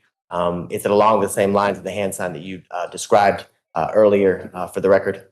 It is. He also throws the Pyru hand sign, which is taking the B. It's kind of in a okay What's up, Bob? form with the middle finger, ring finger, and pinky finger fully extended, with the index finger and the thumb connected to form a circle, and then turn it down so that it looks like a P. And then when you turn it back up, it's a B. So the B is for bloods, and then the P gets turned down for Pyru. And did you see, and I'm going to back it up, the red or burgundy bandana that was tied to the jeans or the pants of the defendant in the image or video before you? Yes, sir. The red bandana being displayed, again, it's the colors of the gang. And then the shirt that he's wearing is Calvin Klein, CK. Sometimes that's used to mean Crip killer, which means I'm dangerous and I'm willing to go after the opposition. And it's commonly displayed by members of the Bloods. And those are, I guess, based on your training and experience, how are those significant to your investigation and specifically your conclusions as it relates to this defendant and his membership with the Pyru Bloods? Yeah, so it's basically to anyone that sees that may be a member of the Crips, it's a warning sign to say, hey, look, I'm willing to come after you. I'm willing to engage in acts of violence on behalf of the gang. Okay. Now, in the screen before you, can you tell the jurors, did you come across or did you review a significant amount of videos of the like that we've watched before the jury here today? Yes, sir, I did. Okay, and I just want to show you. Okay. I just want to show you one more of the videos that you were able to locate within the defendant's Instagram, specifically the one in front of you. Did you see before the video started playing, there was a red bandana that was tied around the defendant's neck area? Yes, sir. All right, I'm just going to play the video. Get down on hit leaks. Step of the paper, get rich. You better be looking at miss. Can you talk to the jurors a little bit about not only what you saw on the videos relates to the defendant's actions and behaviors, but the significance of the red bandana tied around his neck? So the red bandana being worn around the neck, it's pretty predominant. You're going to see that if you have any type of contact or you're watching the video, and then he zooms in on it to show, hey, look, this is kind of the focal point. This is what I want you to see, which is demonstrating that, hey, look at me. This is my association. I'm with the Bloods. Okay. Now, in the images that you see on the screen, the several images, are those, I guess, further examples of what we've seen and what you've described here today that led you to your conclusion as it relates to this defendant's membership in the Pyru Bloods? Yes, sir. Okay. Now, I want to show you, did you also have the opportunity not only to review photos like the ones we've reviewed today in conjunction with the videos, did you look at any messages or writings of the defendant within the social media account? Yes, sir. Okay. And specifically, I want to show you this message from the defendant, his Instagram account.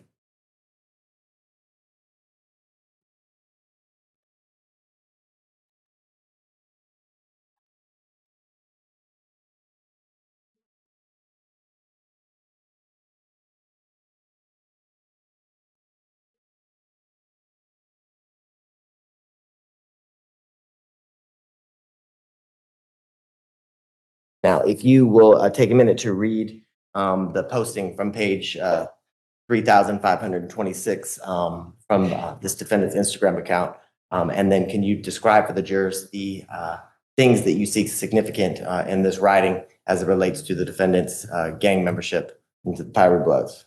Yeah, so this is essentially his biography, or I guess autobiography, because it was authored by Young Looney. Talks about he was born in St. Louis and then goes to Compton, California. Compton is where the Pyrus originated from. Talks about he was there at a young age and then how he came here to Atlanta. Talks about getting kicked out of 2 schools, which talks about, kind of that deviant behavior that you typically see in gang membership initially. Talks about that he had ops. Ops is lingo for opposition, basically means the other guys. And says that he's been thugging ever since. Thugging is basically terminology for running the streets. And it's commonly used for meaning being engaged in the gang life. Talks about where he lived in the Atlanta area, Candler Road, Hambrick, all those areas. Talks about being shot twice, stabbed before. Uses that type of lingo to say, "Hey, look, I've been able to endure pain. I've been able to endure suffering in this lifestyle before." Talks about how before he was Pyru, so he's admitting that Pyru membership, that he claimed association with the G-Shine Bloods. G-Shine Bloods is actually East Coast Bloods that originated out of New York. And then he left them because he got jumped and robbed by some 6'4" brims. 6'4" brims are a West Coast blood set. And then he's talking about, being robbed with guns and talking about how many times he's been jumped and whatnot. It's kind of his life story laid out in a fairly succinct manner. And through the materials that you received and reviewed from the Atlanta Police Department, as well as the District Attorney's Office, did you become aware, or I guess, did you find images and videos that showed the defendant in the Edgewood area of Atlanta after the death of Secoriea Turner? Yes, sir. And did you also find messages and images where the defendant was discussing his presence at the barricades at the Wendy's off of Pryor and University within the defendant's phone? Yes, sir. Or excuse me, Instagram. Yes, sir. And I want to show you specifically page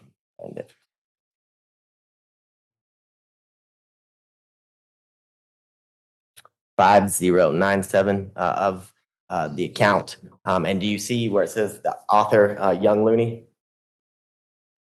Our screen is out.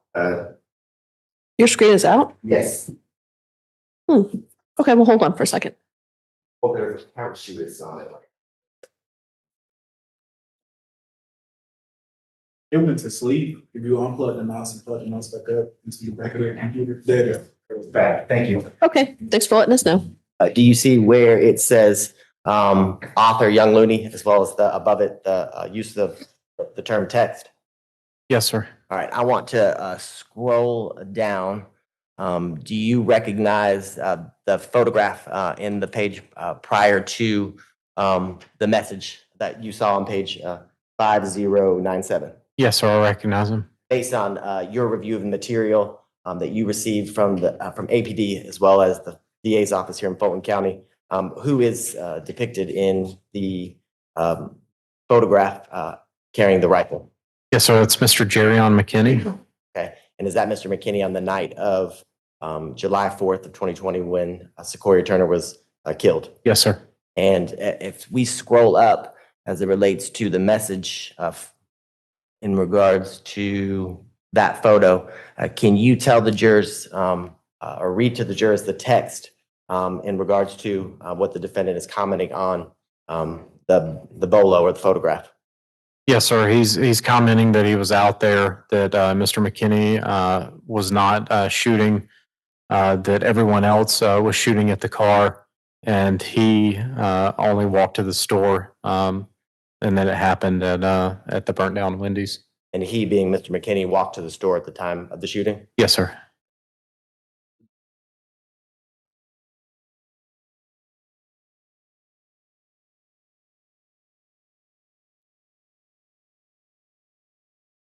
And lastly, as it relates to the defendant's gun ownership, did you see several photographs of the defendant with different types of firearms other than the ones that we've already seen in prior videos and photos?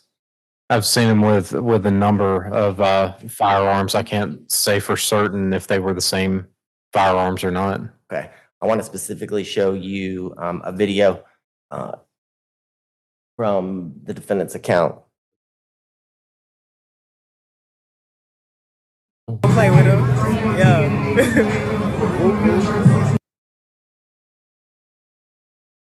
None of us saw anything. Right here. Can you see, I guess I won't play the video again, but do you see the person that is captured in the video? Yes, sir. And is that the defendant, Julian Connolly?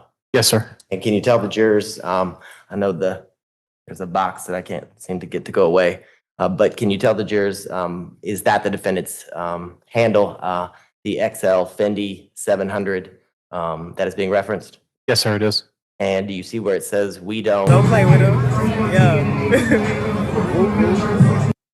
We don't ever link up without, and stick spelled in any specific way? I cannot see the way that that stick is spelled on this image. Let's see. Don't play with him. Yeah. One more Maybe you time. can click the 3 dots. Don't play with him. Yeah. See where it's spelled STIXK? Yes, sir. First, can you tell the jurors when someone uses the term stick in regards to your knowledge and experience, what are they referencing? An actual stick or something different? Yeah, so stick is a gang term for a rifle style weapon. It's not a handgun. The handgun is usually called a strap. A stick is usually a long style weapon, similar to an AK-47, a M16, and AR-15 style weapon. Specifically, the way that it's spelled here, again, we see the specific terminology where the C is replaced, in this case, being an X, Xing out the C. And do you see a stick or a rifle like a firearm in the image from State's Exhibit 153? Yeah, so it looks like the buffer tube that comes out of the back of an AR-15 style weapon. It doesn't have the buttstock that's on there, but it's not uncommon to see like the short barrel ARs. They have to have that buffer tube, which has a spring in it to allow the weapon to cycle. But that looks like a AR buffer tube. Is it in a black kind of satchel or bag over the defendant's chest? Yes, sir. And I want to show you one more image.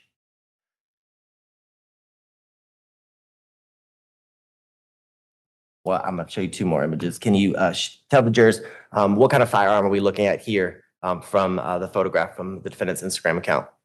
It's consistent with an AR-15. I can't specifically tell you it's an Armalite weapon, but it's consistent with like a 5.56 AR style weapon.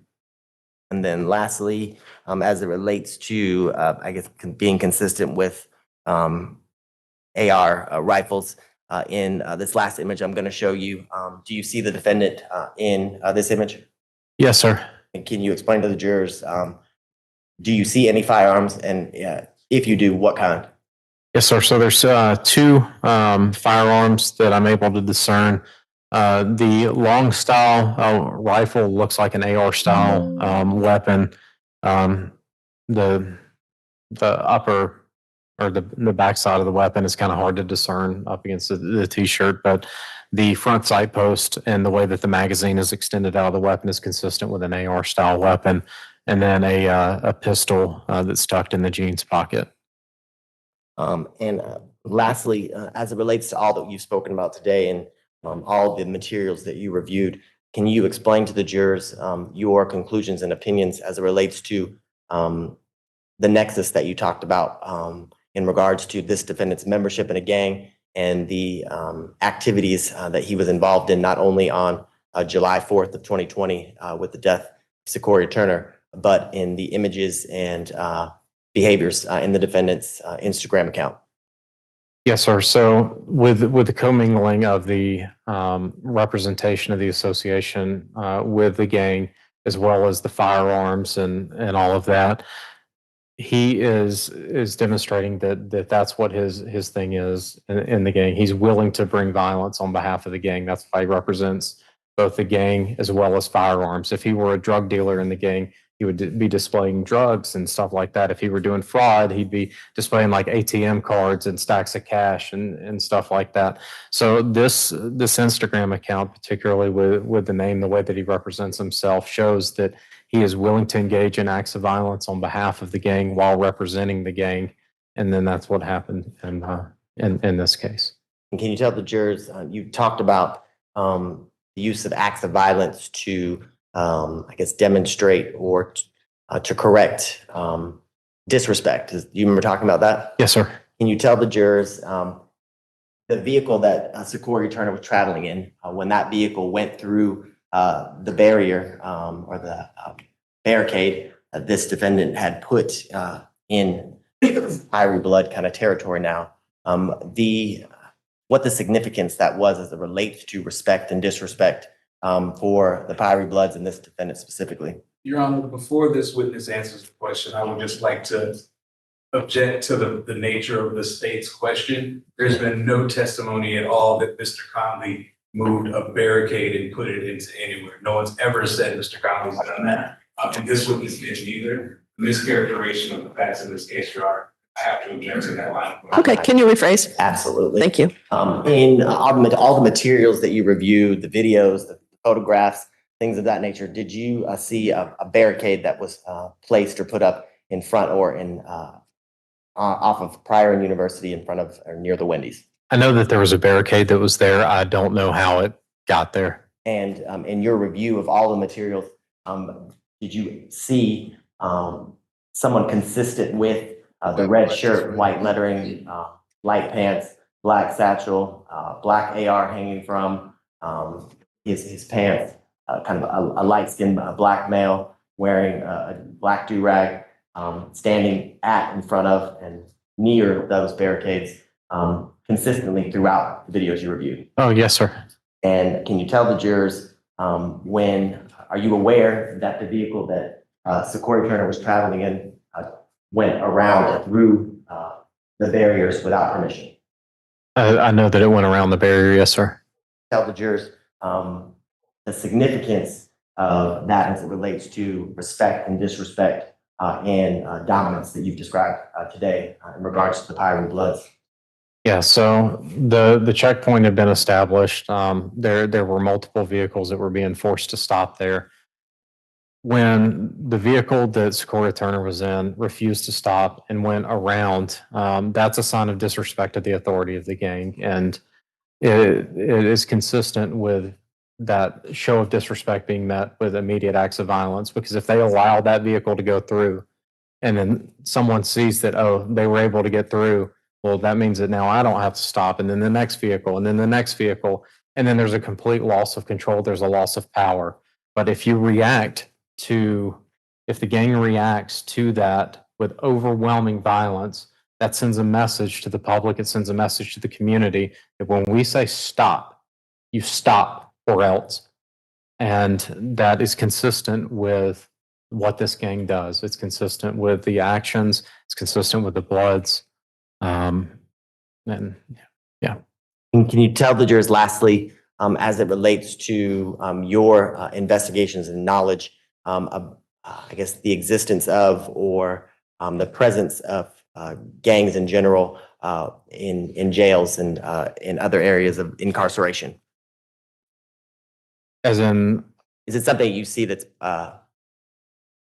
have you seen, I guess, the existence of and the use of dominance and things of that nature in jails through your investigations? Oh, absolutely. Tell the jurors a little bit about that. Yeah, so the prisons and jails and stuff like that, that is where gangs really flourish. That's where a lot of the recruitment activity happens because they're strength in numbers, right? So people click up and a lot of times for protection in jails, but a lot of the information that we're able to gather comes out of particularly the Georgia Department of Corrections and how these gangs operate. Gangs control the prison system pretty ruthlessly. And if you try to assert yourself without having the backing of some type of gang in a prison, you're finding yourself down significantly, and that there's a lot of threats that can come your way because of that.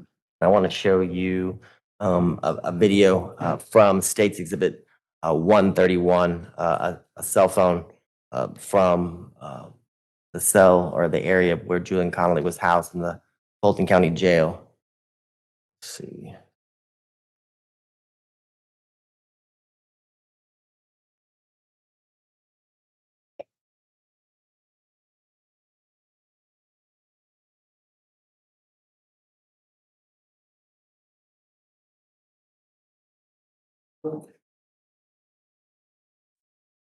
And I'm going to play it, and then if you can talk about the significance as it relates to your training and experience in gangs and gang knowledge.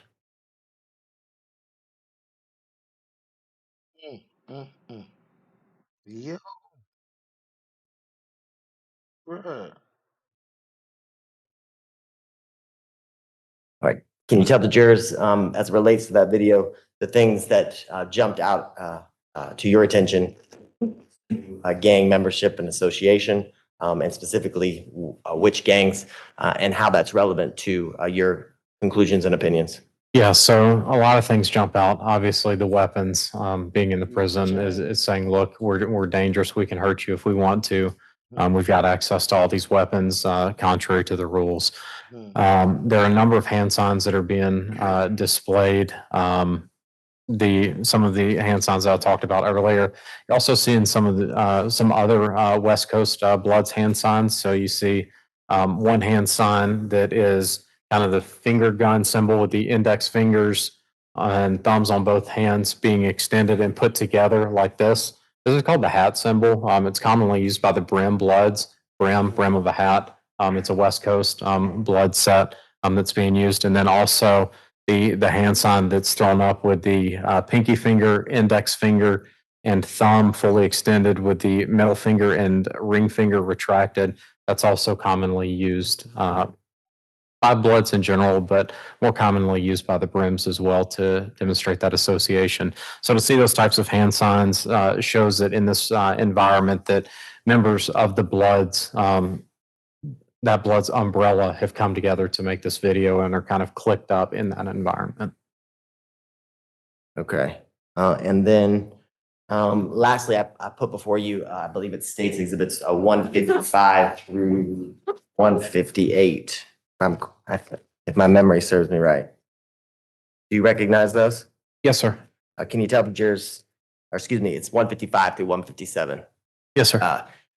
Can you tell the jurors, based on your involvement in this investigation, did you have an opportunity to see or photograph the tattoos of the defendant? Yes, sir, I did. And can you tell the jurors in States Exhibits 155, 156, and 157, those fairly and accurately depict photographs of some of the defendant's tattoos? Yes, sir. Your Honor, at this time, the state would tender what's been marked as States Exhibits 155 to 157 into evidence. Any objection? So I have 156 of the GBI list. Is that accurate? 152 is the GBI list. Okay, no objection, Your Honor. They're admitted. Thank you. And we're going to do it the old-fashioned way, but can you describe to the jurors, as it relates to specifically State Exhibits 156 and 157, the significance of the tattoos that are photographed in both of these? Yes, sir. So 156, which I believe is a tattoo of the dove with the hand. There's blood dripping down on the right-hand side.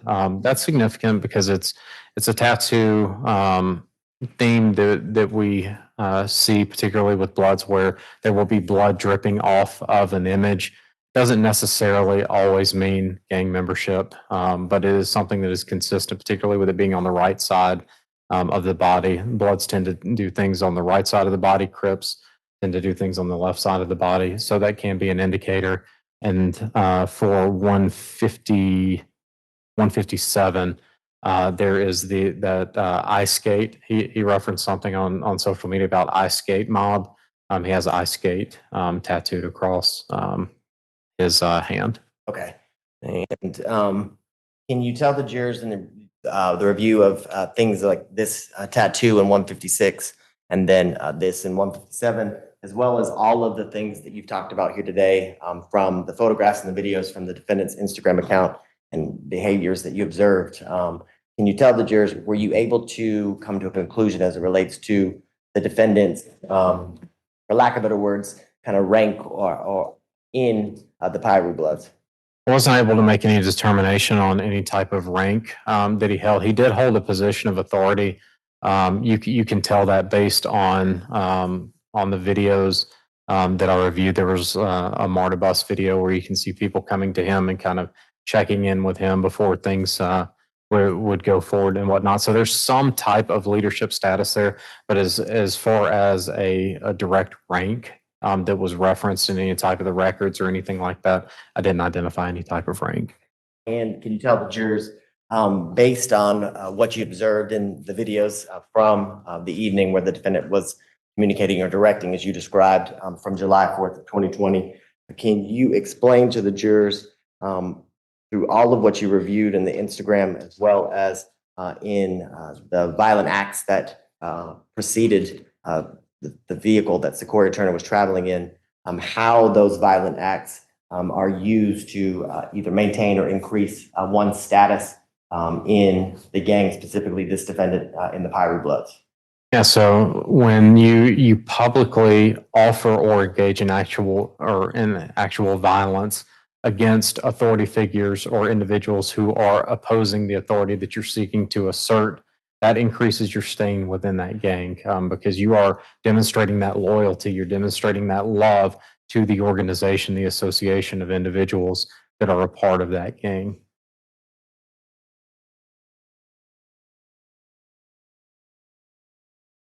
And is that, can you tell the jurors, I guess, is that another form or way of describing the nexus that you were able to, I guess, observe or come to a conclusion about in regards to this defendant's membership in the Pyru Bloods and the criminal gang activity that he committed in conjunction? Yes, sir, it's important in order to make that conclusion. Your Honor, I believe that concludes my questioning. I have no more questions pending redirect. Okay, ready for cross? Okay. Members of the jury, the cross-examination could be lengthy. Do you want to take a break and consider your position about staying later, or do you want to end for the day?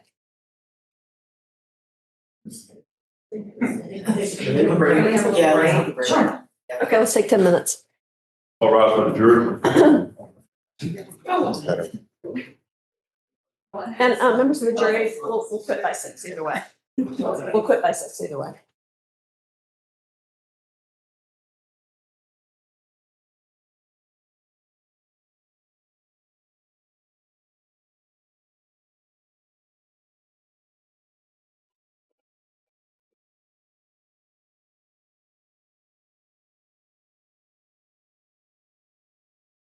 Another break. 10 minutes here, you know, that's like 20.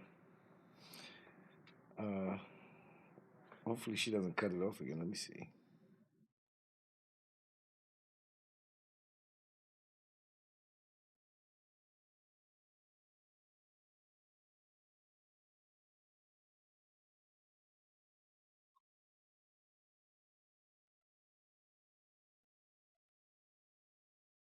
Fox.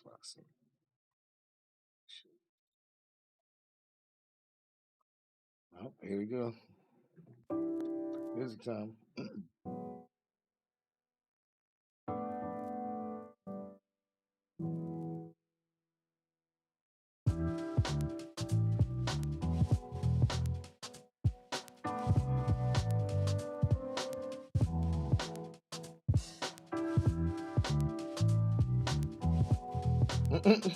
I had to check Wabbitbot. Wabbitbot got his information incorrect. I had to check him. He had to go back and check. He had to go back and check his files. He came back and like, yeah.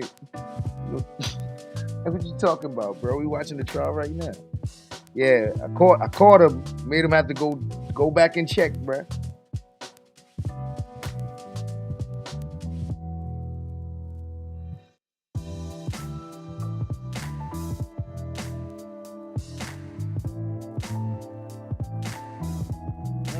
1 million. Okay, I didn't even know that. Look, I didn't even know that. I'm over here learning stuff right now. Why everybody teaching me something? I didn't even know she got a lawsuit and a settlement. $1 million? I didn't even know all that.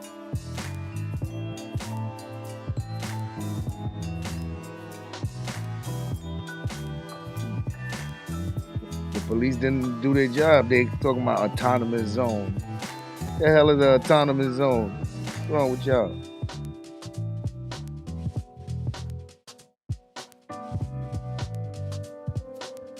The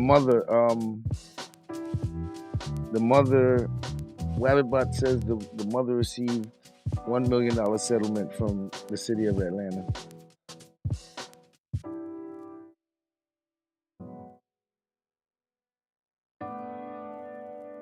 Mm, mm, mm.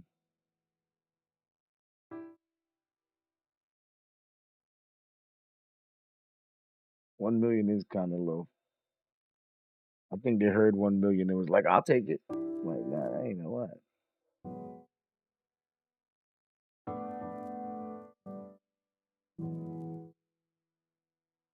Oh wow. Okay, so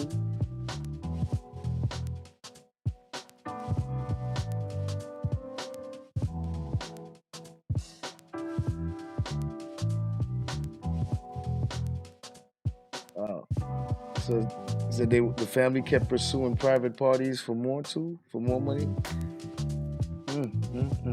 So they got sovereign immunity caps. Look, I'm learning stuff right now.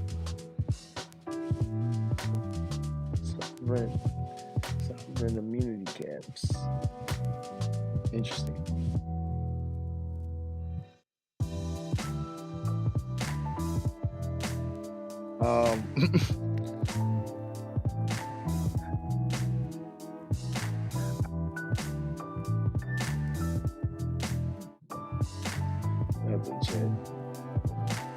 Interesting. Learning what? I'm in the other chat, and then there's a whole conversation going down with Wabbitbot in the other chat, and he's teaching me some things about the case. That's because I'm in the other chat. See, what's happening is I'm in two chats, but the vertical chat. I'm in the main chat right now, and there's a whole conversation going down in the main chat. Shout out to the chat.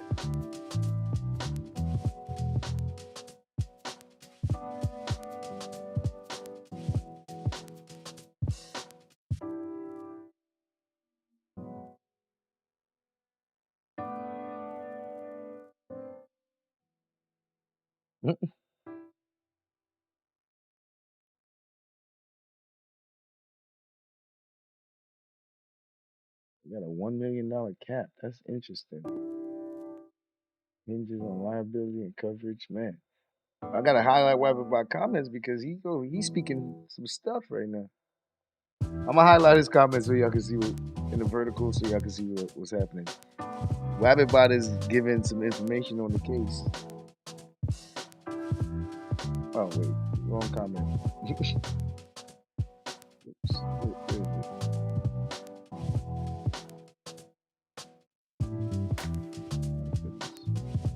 Oh shoots. I'm got the other chat open. Whoops.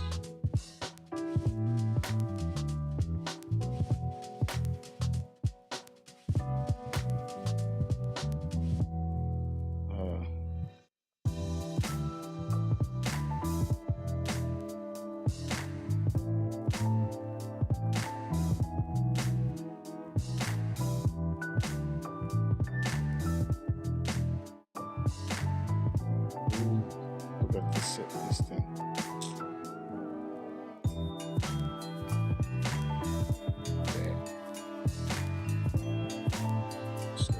Almost the chats.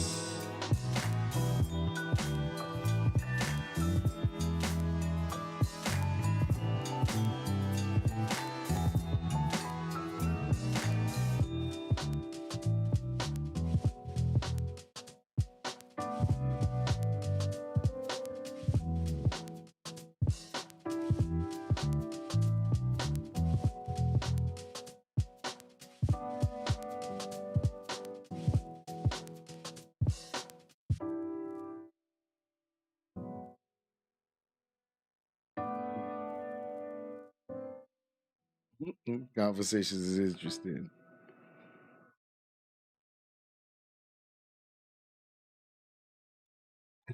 Yo. Oh man.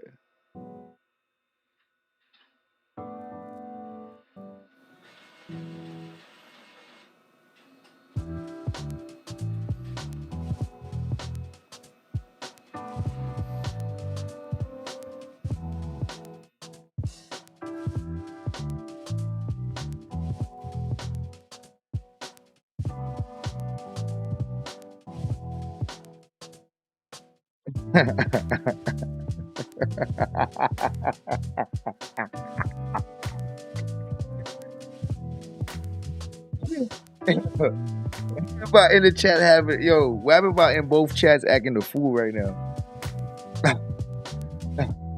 What happened about is in both chats acting the fool. All right, so based on how I see KTC has gotten a response from Webbybot, when it tells you type this or type that, you gotta say at Webbybot such and such. So if it says status, you gotta be like at Webbybot status, and I seen that has worked.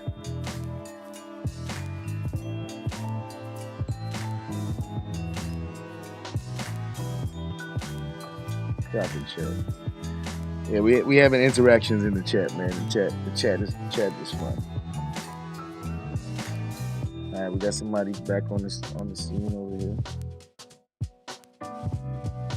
Are we back? Are we back?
No mercy.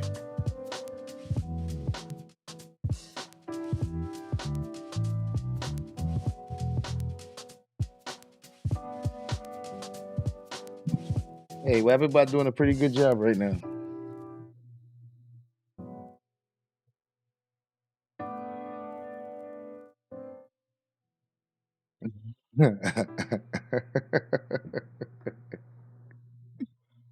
Oh man.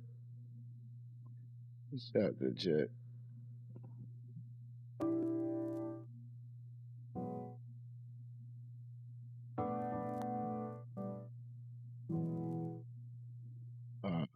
Fox stream is messed up.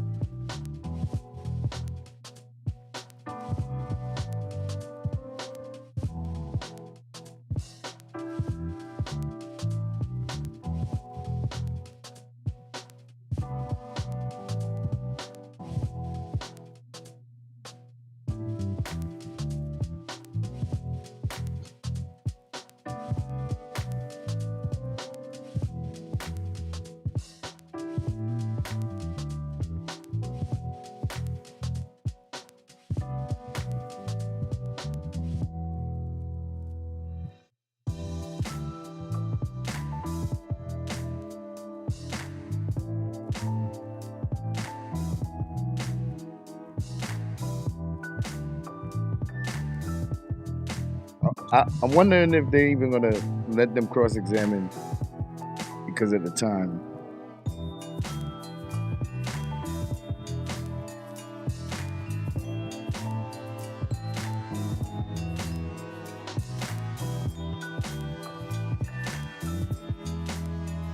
Why you keep saying he was convicted? He was not convicted.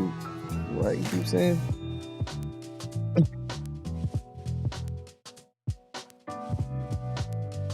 Or at least see what they. Okay, I'm sorry. It sounds like we're probably splitting up your. I'd rather make you mad than them mad. Does that make sense? I can tell you. I know. I can say I don't have a redirect if we finish this evening. You don't have a redirect? If we finish. Okay, and you abandoned that other video, is that right? You're not going to try to use that? I abandoned it, yes. Okay.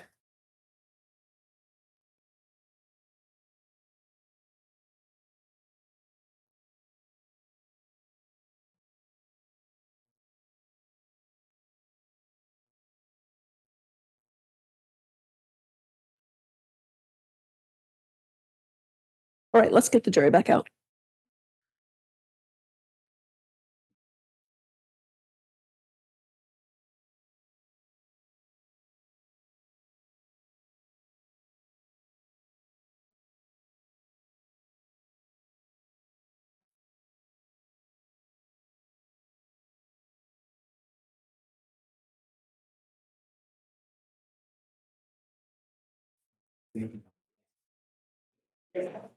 All right, to the jury.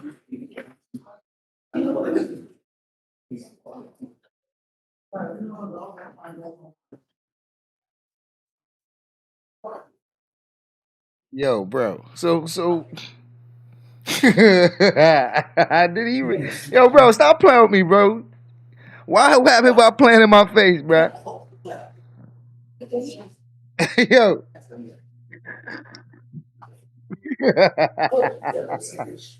Yo, bro, stop playing in my face, bro. Why is what happened about playing in my face? Yo, stop playing.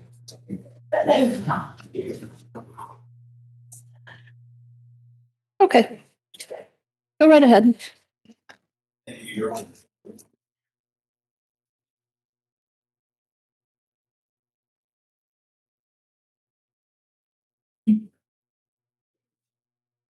Yes, now, good evening, Mr. Conley. Hey, good evening, sir. My name is Sean Hoover and I represent Mr. Conley. I am going to try to clean my notes up as much as possible for you. Yes, sir. If I ask you something that sounds weird, please let me know, okay? Not a problem, sir.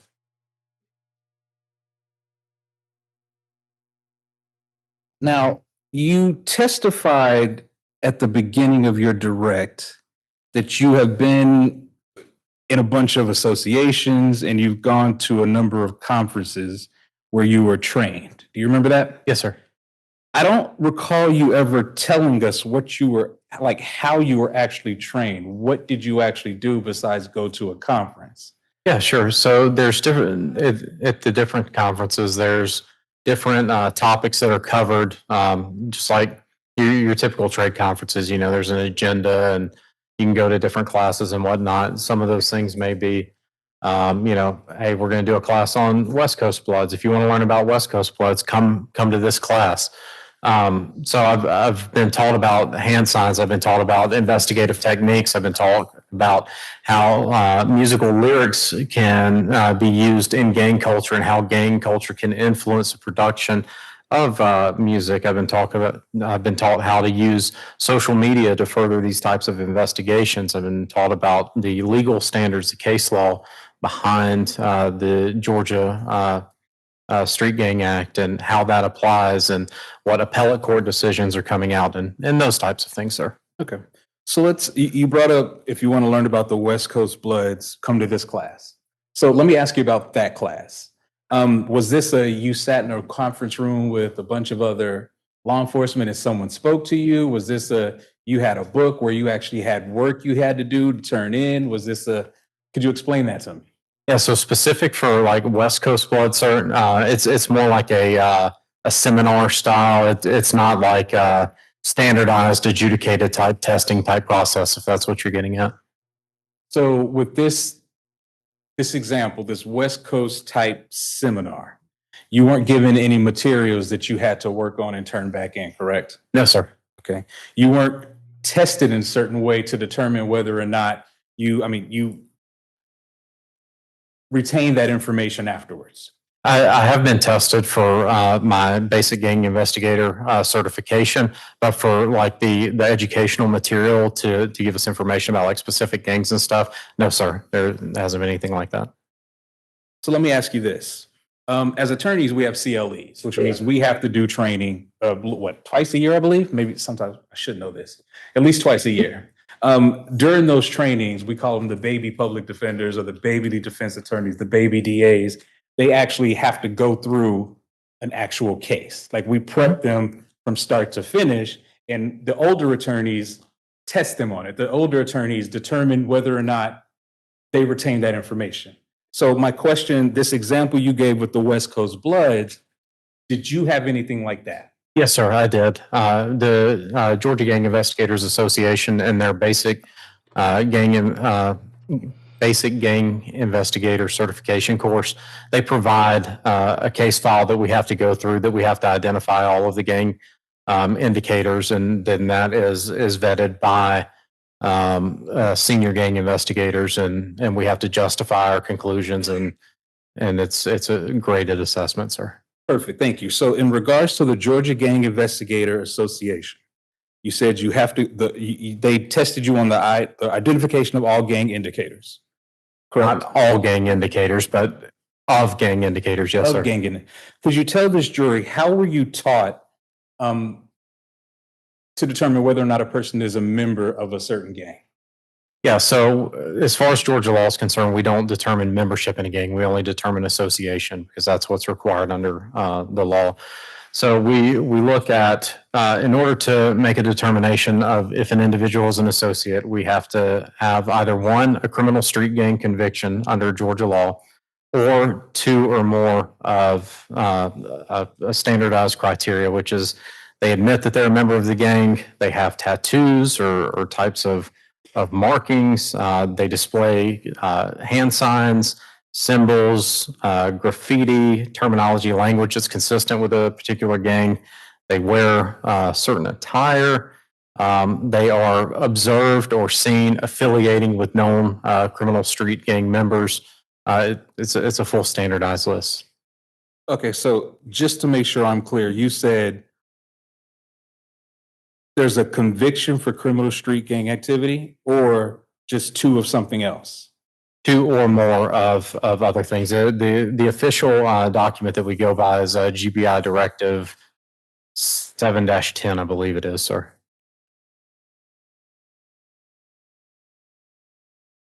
Sorry, it's been a minute.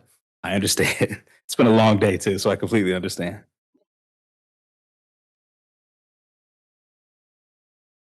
So using myself as an example, just so I understand, so we can get a better understanding of your training. Yes, sir. I don't have, well, I'm an attorney, so I don't have any criminal street gang convictions. However, I have a 6-point star tattooed on my chest. And my last name is Hoover, and my parents are from Chicago.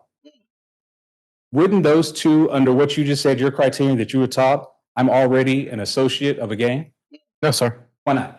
So what we look for is a cluster of indicators. It's not just a single thing that, you know, we hit the check marks and we go, aha, right?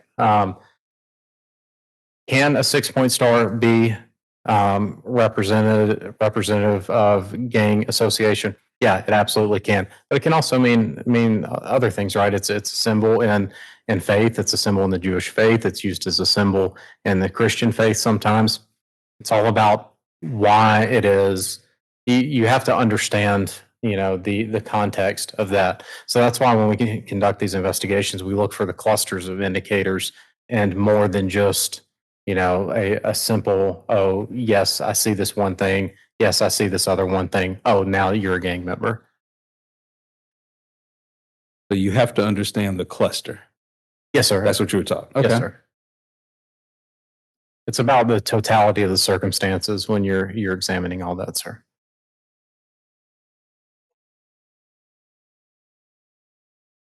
and I'm going to jump around with Mr. Conley, but from what I remember, you didn't get involved in this investigation back in 2020. Is that correct?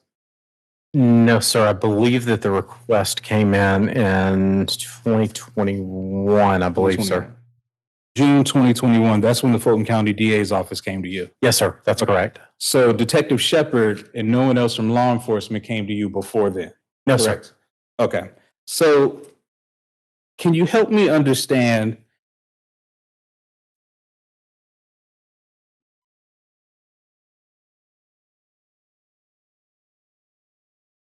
how do you understand the totality of the circumstances of, say, Mr. Conley's tattoos, if it sounds like you never talked to him around the time all of this happened? I did not have an interview with Mr. Conley.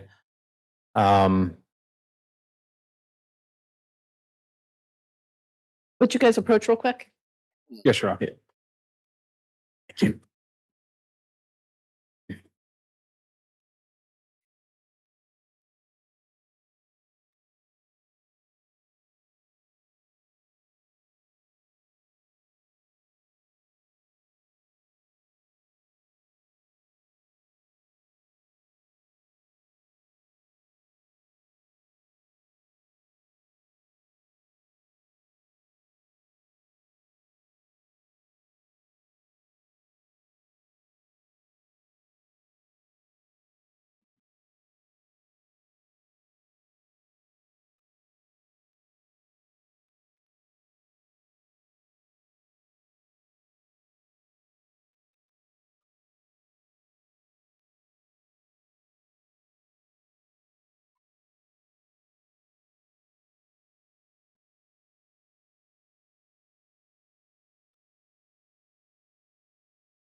Shout out to the chat. Shout out to the chat.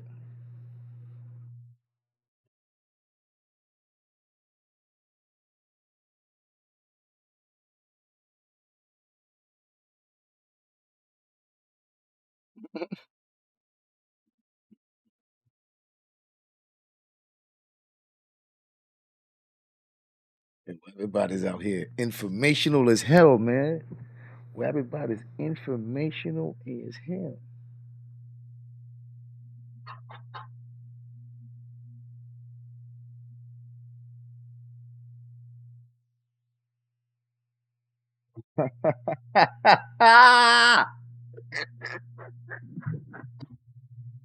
Yeah, my man said more like a squad.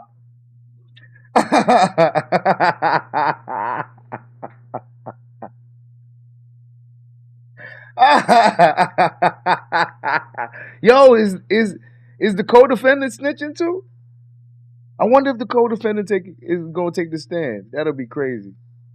Yo, she's, my man said more like My a next question squad. was, what's the next steps you were taught to take? Like, we're going to break down membership and association. I wasn't going to ask about any interviews with him again. Awesome. Cool. Thank you. Jerry can come back. Thank you, Your Honor. Thanks.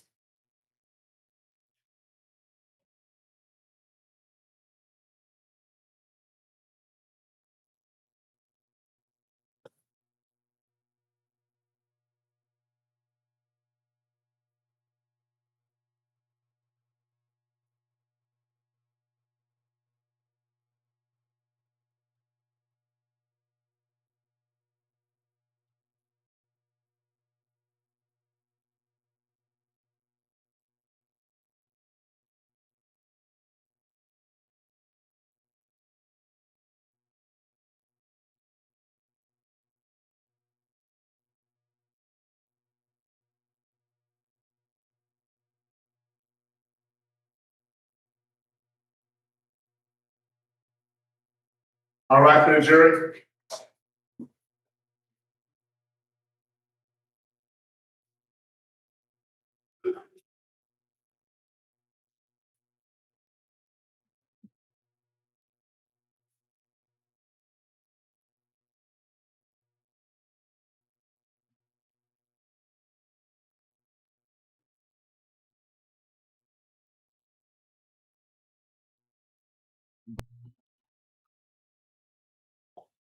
Shout out to the chat. Shout out to the chat. Thanks, George. Go ahead. Thank you, Your Honor. So, Mr. Coleman, my next question for you is, based off of your training, what's the next step you're going to take then? Yes, sir. So we're going to look into, generally speaking, you're going to look into identifying if an individual has social media, particularly with gang investigations. There's a plethora of evidence that lends to association or exonerates association with criminal street gangs as it pertains to social media. We look for any type of evidence that may have been collected or is able to be collected pertaining to whatever the offense is that's being investigated. And I'm assuming that we're talking about this in like the not specific to this case sense. We're going to look for maybe cell phone records. If we can identify a phone number, what does their phone demonstrate? Who are they talking to? Do they have any type of tattoos that may indicate some type of association there? What are they wearing? Do they have a criminal history? If they do have a criminal history, is it consistent with offenses defined as criminal gang activity? If they are, we want to try to collect those documents to see, does that fit the pattern? Is there some type of, who were they arrested with? If they were arrested with anyone, you kind of want to build, like I said, that cluster of indicators, that totality of the circumstances to understand first, is this person associated with a gang? Because they may not be, but you don't know until you're looking into those things.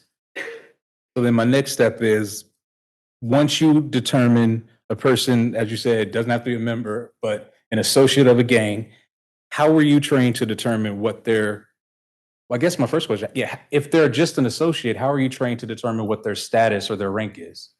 Yeah, so you can flesh that out through the evidence that you collect. It can be through books of knowledge where it's physically written down. It can be communicated to you by other members of the gang. It can be communicated to you in digital records that you may come across where someone is listed in a contact with a certain rank in someone's phone. Sometimes you'll do an interview with someone and they'll tell you what their rank is in the gang. It's in Georgia, it's not illegal to be in a gang, so people will talk fairly freely about that. Where the issue comes in is when the criminal gang activity is occurring and it's in furtherance of the membership of that gang, sir. Well, I guess that's where I'm confused. Before we get to the criminal gang activity. Yeah.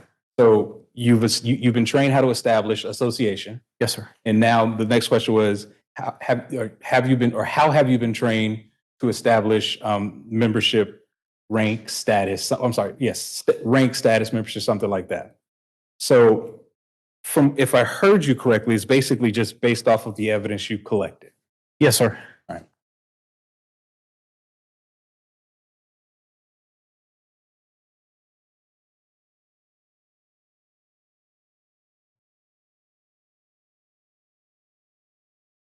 Then the next step is the gang activity itself. Yes, sir. Now, you said that you've been trained on the actual gang statute and the laws in Georgia, correct? Yes, sir. So you understand that simply because a person is being charged with with the charge under that statute doesn't automatically make it a gang case, correct? That's correct, sir. All right. Could you please explain to the jury, how were you trained to deal with that? Yeah, so you have offenses that are defined as criminal gang activity. What does the state look at? If the offense is defined as that, it's considered criminal gang activity, but it doesn't necessarily mean that you can be charged under the Gang Act at that point in time. Yo, You get have to outta make here. a determination that the gang activity that occurred is in furtherance of the interest of the gang that the offender has his association with. You can't just say, oh, this person is a gang member, they have committed a crime, now you are being charged with a gang act. You have to go that one step further to say, oh, this benefits the interests of said gang.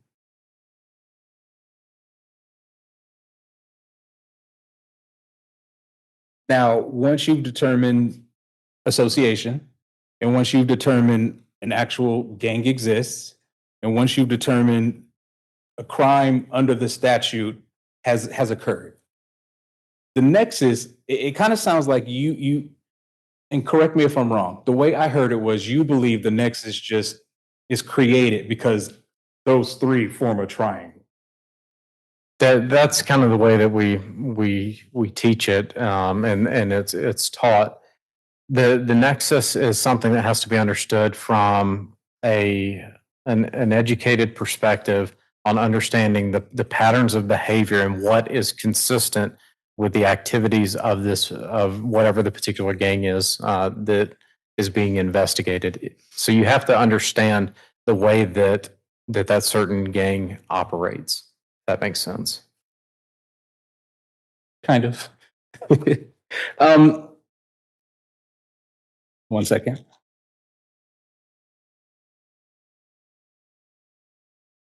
I want to apply this training to what's happened in this case.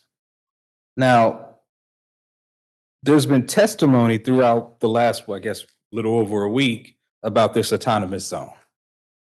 And when I heard you testify, you didn't call it an autonomous zone. You basically said it was a Pyru takeover. So my first question is,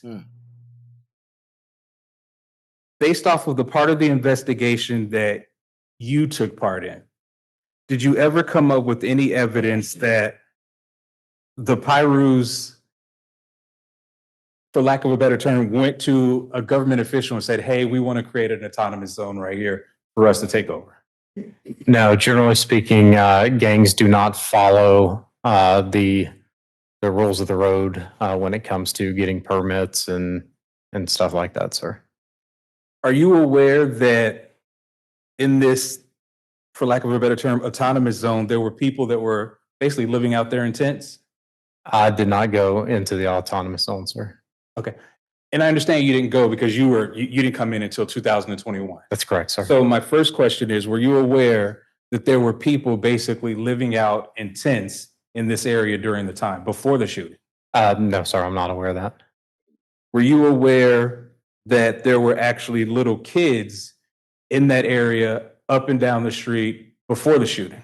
Not that I'm aware of, but it was a neighborhood, is my understanding. Reasonable doubt. That reasonable doubt. They aiming for that reasonable doubt. He's not playing. So I guess my question is, based off of your training, can you explain how this autonomous zone started off with people in tents and little kids, and somehow you jumped to a Pyru takeover? Sure. So I can't speak to the people in tents and kids because I didn't see it. But as far as the Pyru takeover, I mean, there are gang members, gang associates on video pointing guns at people in cars, stopping them from proceeding down a road that is a public road that they're allowed to travel on. They don't have the authority to do that. The only way that they do that is by taking that authority away that's reserved. The only people that are supposed to be out there having firearms are people who are licensed to and police officers, and certainly not allowed to point a gun at an individual who is trying to transit a public street.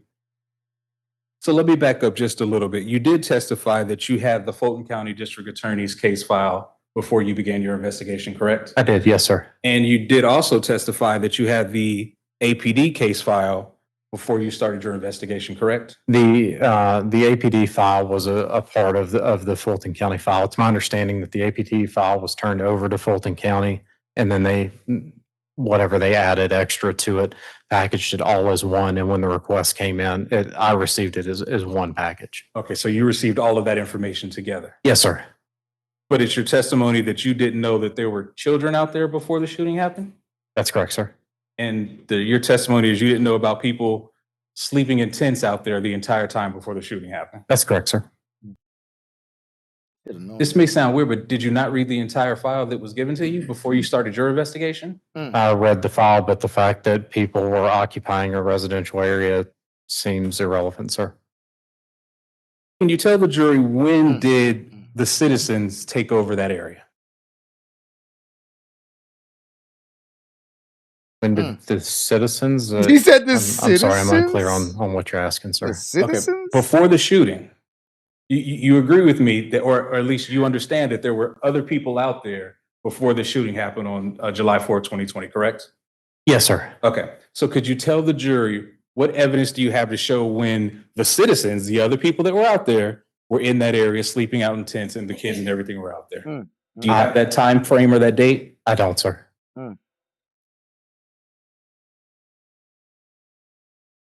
His defense ain't playing, man. Defense ain't playing. Can you tell this jury, do you have any evidence to show when Mr. Conley or any of these other Pyrus or G-Shine or YSL or YFN and all the other gangs you mentioned moved barricades from a Wendy's parking lot? I never saw them move any barricades, sir. Based off of, and you said you had all the information from the DA's office and the APD case file, correct? What was turned over to me, yes, sir. Okay. Can you tell this jury what evidence that you have that even shows when those barricades went up? I don't know when they went up, sir.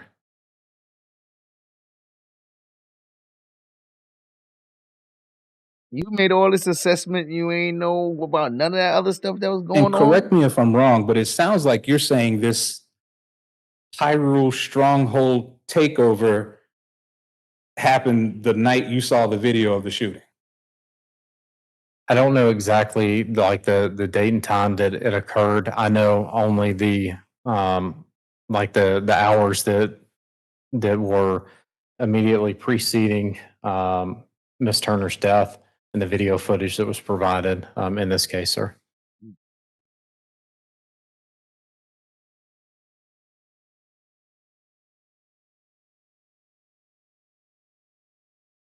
You would agree with me that it's important to have all the context of an investigation before you start your part of it, correct? Yes, sir.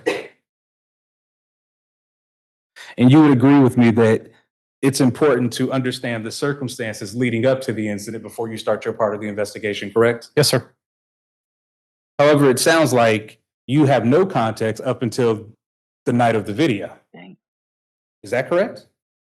No, sir. Okay, thank you. Give us the context of everything that you learned that area is set up that leads you to, for us to say that this was a Pyru takeover. Yes, sir. So, I mean, I went into it briefly earlier. I know about the riots that occurred with, you know, the death of Mr. George Floyd. And then after the death of Mr. Brooks in the Wendy's parking lot, the riots that occurred there, the Wendy's was burned down. After the Wendy's was burned down, I know that there was a period of unrest that was kind of around that area. And then at some point, that's when this, as you referred to it as the autonomous zone, was established in that area. And then that's when we have the events that occurred that inevitably led to Miss Turner's death. Can you give me a rough idea of the videos that you saw? Like, can you give me a time frame, a date, or anything like that? Not off the top of my head, sir. I remember that there was video that I reviewed from the store where the incident happened. Like it was mounted up high, looking out, and then video from a MARTA bus. But as far as the exact dates and times of that, I don't recall.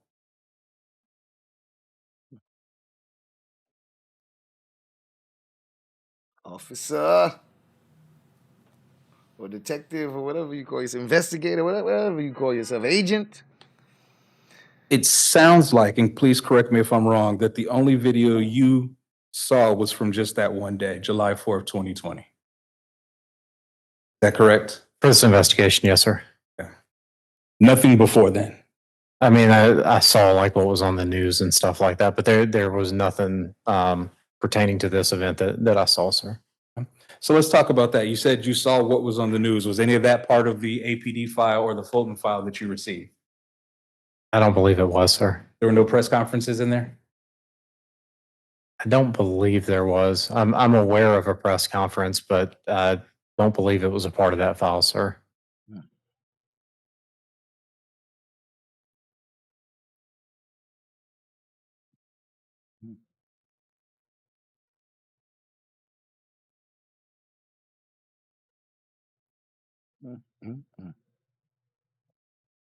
And I may have asked this, but can you give us an idea? Do you know how those barricades even got down to that area? I don't, sir.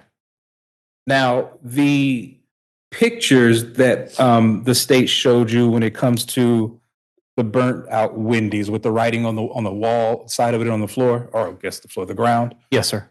They were dated after July 4th, 2020. Do you remember that? I believe so, sir. Okay. So do you have anything that shows this jury that the graffiti that was on the ground occurred or was put there before July 4th of 2020? I don't know exactly when it went down, sir. Okay. Do you have any evidence to show the jury that the graffiti that was painted on the side of the Wendy's was put there before July 4th, 2020? I don't, sir.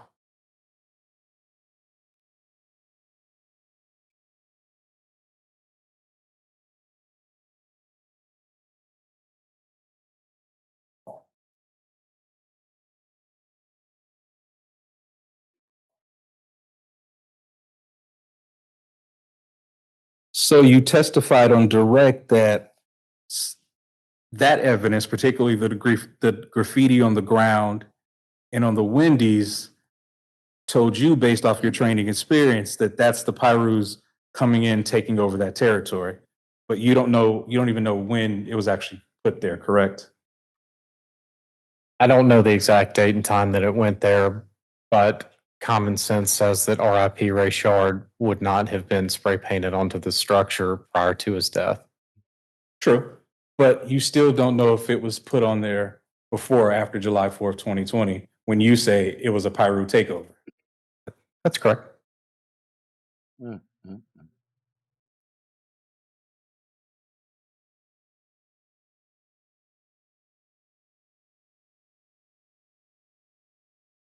Now, I want to touch on, I believe it was States 153, which is the Instagram for Mr. Conley.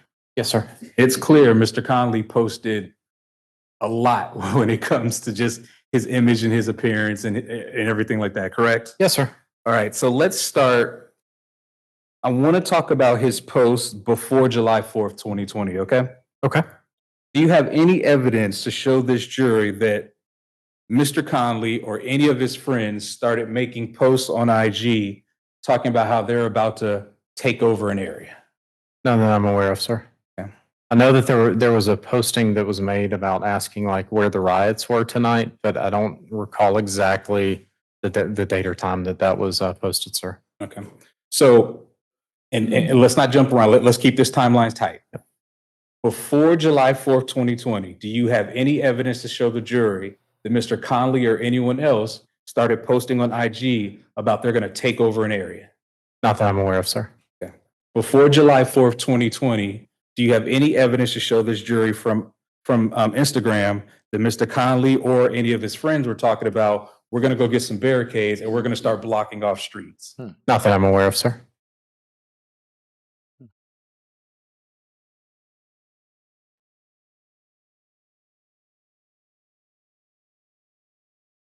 Before July 4th, 2020, do you have any evidence to show this jury from Instagram that Mr. Conley or any of his associates were talking about, we're about to go out and start shooting people? Not with that terminology, sir.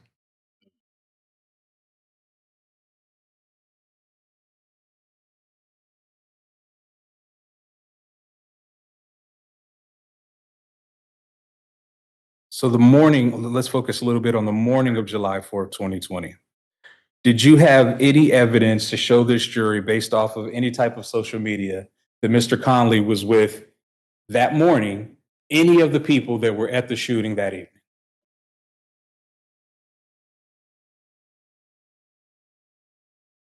That morning, I'm not sure. I can't definitively say yes, sir. Okay.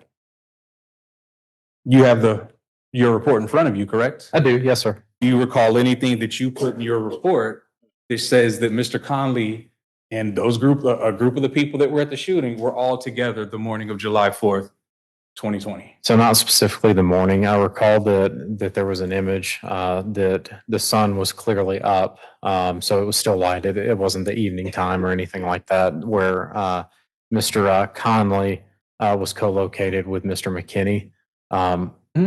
But I don't know the time that was, sir. Gotcha. So you can't say definitively that that was the morning of July 4th, 2020? I cannot, sir. Do you have any evidence that shows when Mr. Conley met up with Mr. McKinney or anyone else before the shooting on July 4th, 2020? I do not. Yo, look what happened. Yo, what the hell? Is he talking about the Is he really talking about Can you what's tell happening this right jury, now? based off of social media, how did Mr. Conley get to the area on July 4th, 2020? I don't know.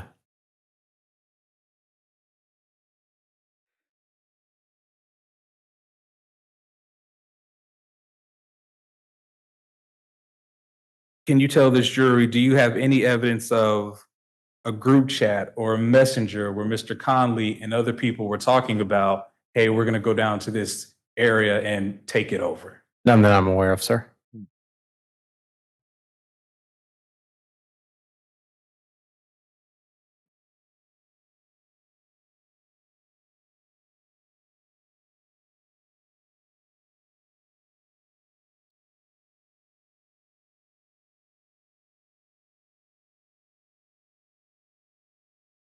Do you have any type of message, or I'm sorry, any type of group chats or messages or involving Mr. Conley talking about we're going to go start blockading areas and shooting people?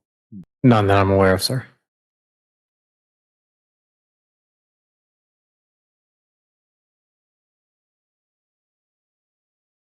Do you have any evidence that you can show this jury that before the shooting occurred on July 4th, 2020, that Mr. Conley was rounding people up to head down there?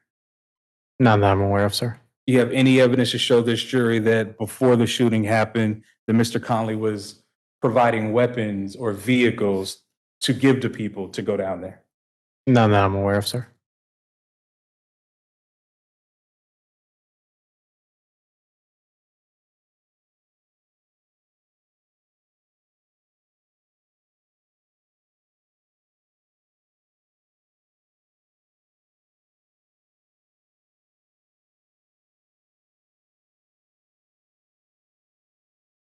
Give me one moment. I don't want to repeat myself so we can Yes, sir. not be here forever.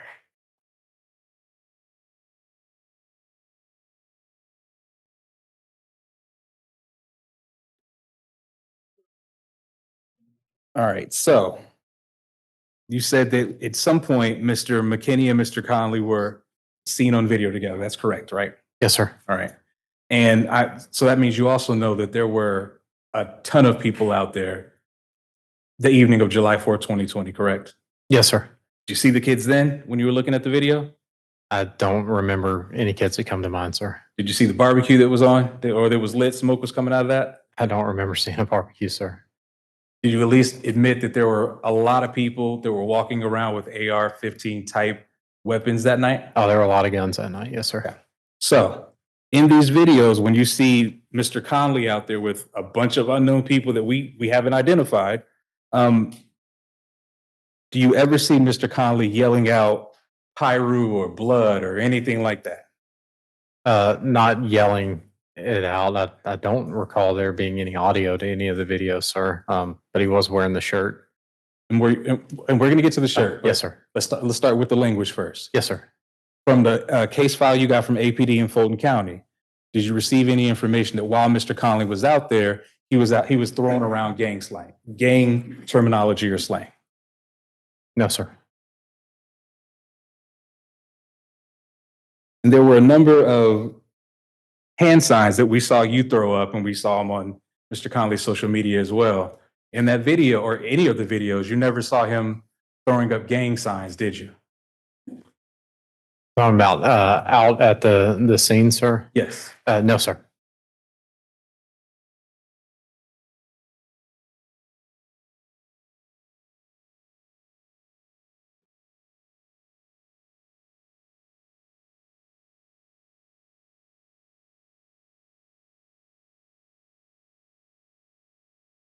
Now, at one point during your testimony with the state, you said that based off of, I believe you said the Martyr Bus video surveillance, that's something that told you Mr. Conley was the leader?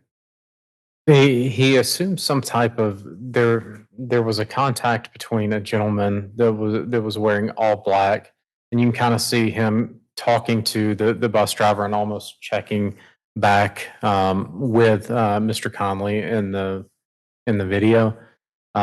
It appeared to be some type of check-in leadership type role, but there was no audio. I don't know what was said or anything like that. It's based on visual appearance. So you didn't hear the audio from that surveillance video? No, sir. Okay. In the Fulton County DA's case file, which included the APD case file, were you aware that that gentleman in black you're talking about was the one telling the bus driver he could act, he's good, he's part of the community, he can come through? Not Mr. Conley? I don't recall that, sir. Oh, that, okay. No, sir.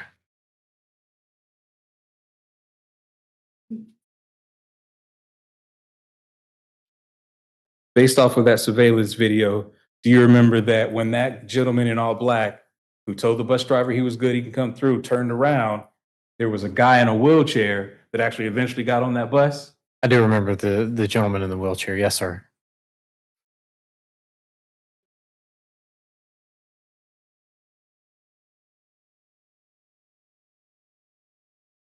Lord have mercy. Now, before the shooting happened, but there was a bunch of people down there at the scene, do you have any evidence that shows that Mr. Conley or anyone else got on Facebook Live or anything like that to show, hey, this is where we are, Pyru down here, we got this? I don't have anything for that. No, sir. You have any type of social media that shows Mr. Conley and all of these unknown people promoting it to the rest of the world that this is ours, we're Pyru, we're down here? Not on social media during that time, sir.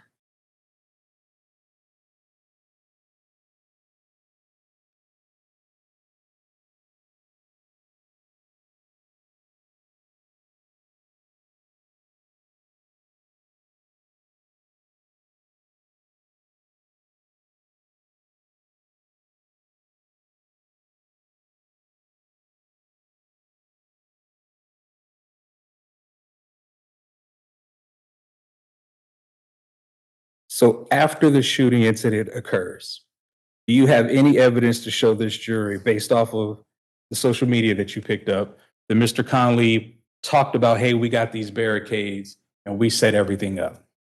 Nothing about barricades in totality of my review of the file, sir. After the shooting incident occurred, do you have any evidence that you collected to show this jury that shows that Mr. Conley and others bragged openly about, yeah, we took over this street, or yeah, we took over that area?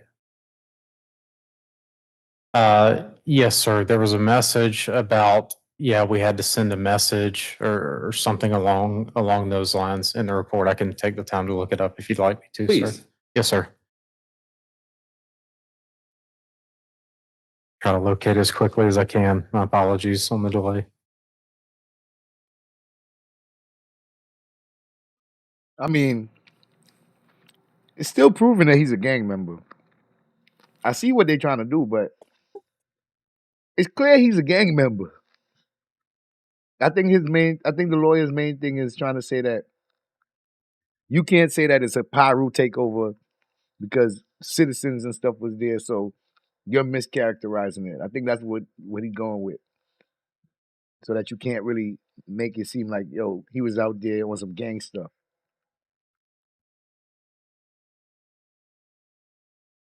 All right. So, and do you have a copy of the report so you know what I'm referencing, sir? Give me the page number, yes, sir. Sir. Yeah, it's going to be on page 67 of my report, which is, I believe, State's Exhibit 154, sir.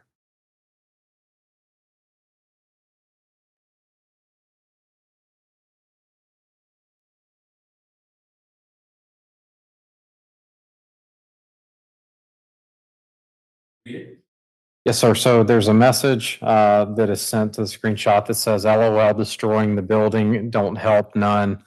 And then the reply is, boy, shut up. It makes a statement. It lets everyone know that we are tired, and clearly it's doing more than sitting around in silence. Just by you saying that lets me know how much materialistic shit makes your day go round. Just shut up if you don't have nothing to say. And then there, it's superimposed with, like I said, the text over the image, sir. Wow. Got him. Got him. So I guess my next question is, which building did Mr. Conley take part in destroying? It's not clearly defined in this image, but there was only one building in that area which had The been destroyed, Wendy's. which was the Wendy's, sir. You damn right. Mr. Conley isn't, there's no information that you received he had anything to do with that, correct? He hasn't been charged with that offense. That's the information right there. My original question, I've kind of forgot it, but my original question is, so can you show this jury any evidence that shows after the shooting happened, Mr. Conley and this unknown group of people were talking about, yeah, we took all that over? After the shooting, no, sir. No, sir. Okay, thank you. Yes, sir.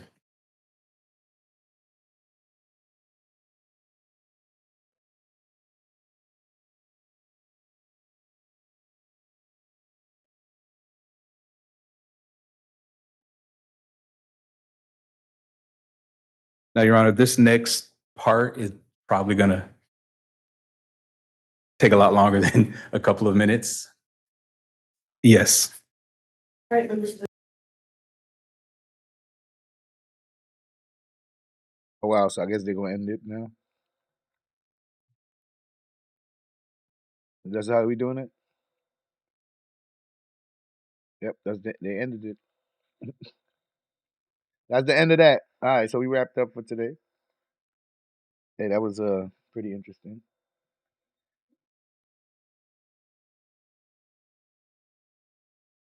I guess that wraps it up for today. What did we learn, folks? That boy guilty, and he in a gang, and he had a phone in prison where he was recording crimes that him and his other gang members were doing. Stabbings, fightings, throwing up nothing but gang signs. I mean, completely owning the fact that he's a gang member. And from the way it looks, he's with all of the nonsense, the negativity. And it's gonna be hard to say that he is not capable of what we saw. If you try to paint that this crime doesn't fit the personality of this guy, you not gonna be able to do that. This crime seems to go right in line with somebody like that. Like, bruh, everything about him says that he's definitely capable of that. I wouldn't doubt it. If I heard that he did something like that, I wouldn't be surprised, because look at all the evidence of his personality and behavior. Yeah, I mean, you know. But we're gonna see. We're gonna see how it goes, man. We're gonna see how it goes. Oh, I don't got my I guess I'm gonna do it here. Yeah,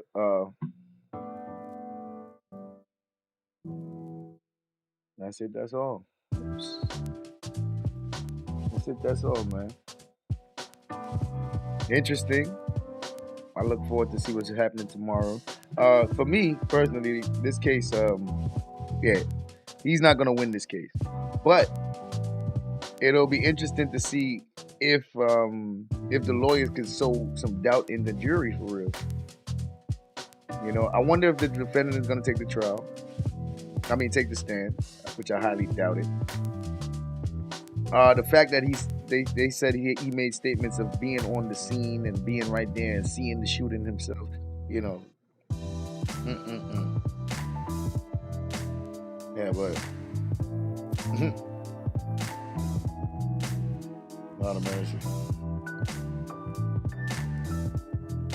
tomorrow I'll start a little late. I'll start probably like at 12. So we can skip through some of the extra stuff. I want to thank everybody for coming up. And it's time for me to get out of here. Appreciate y'all. See y'all on the next day. All rabbits out the house.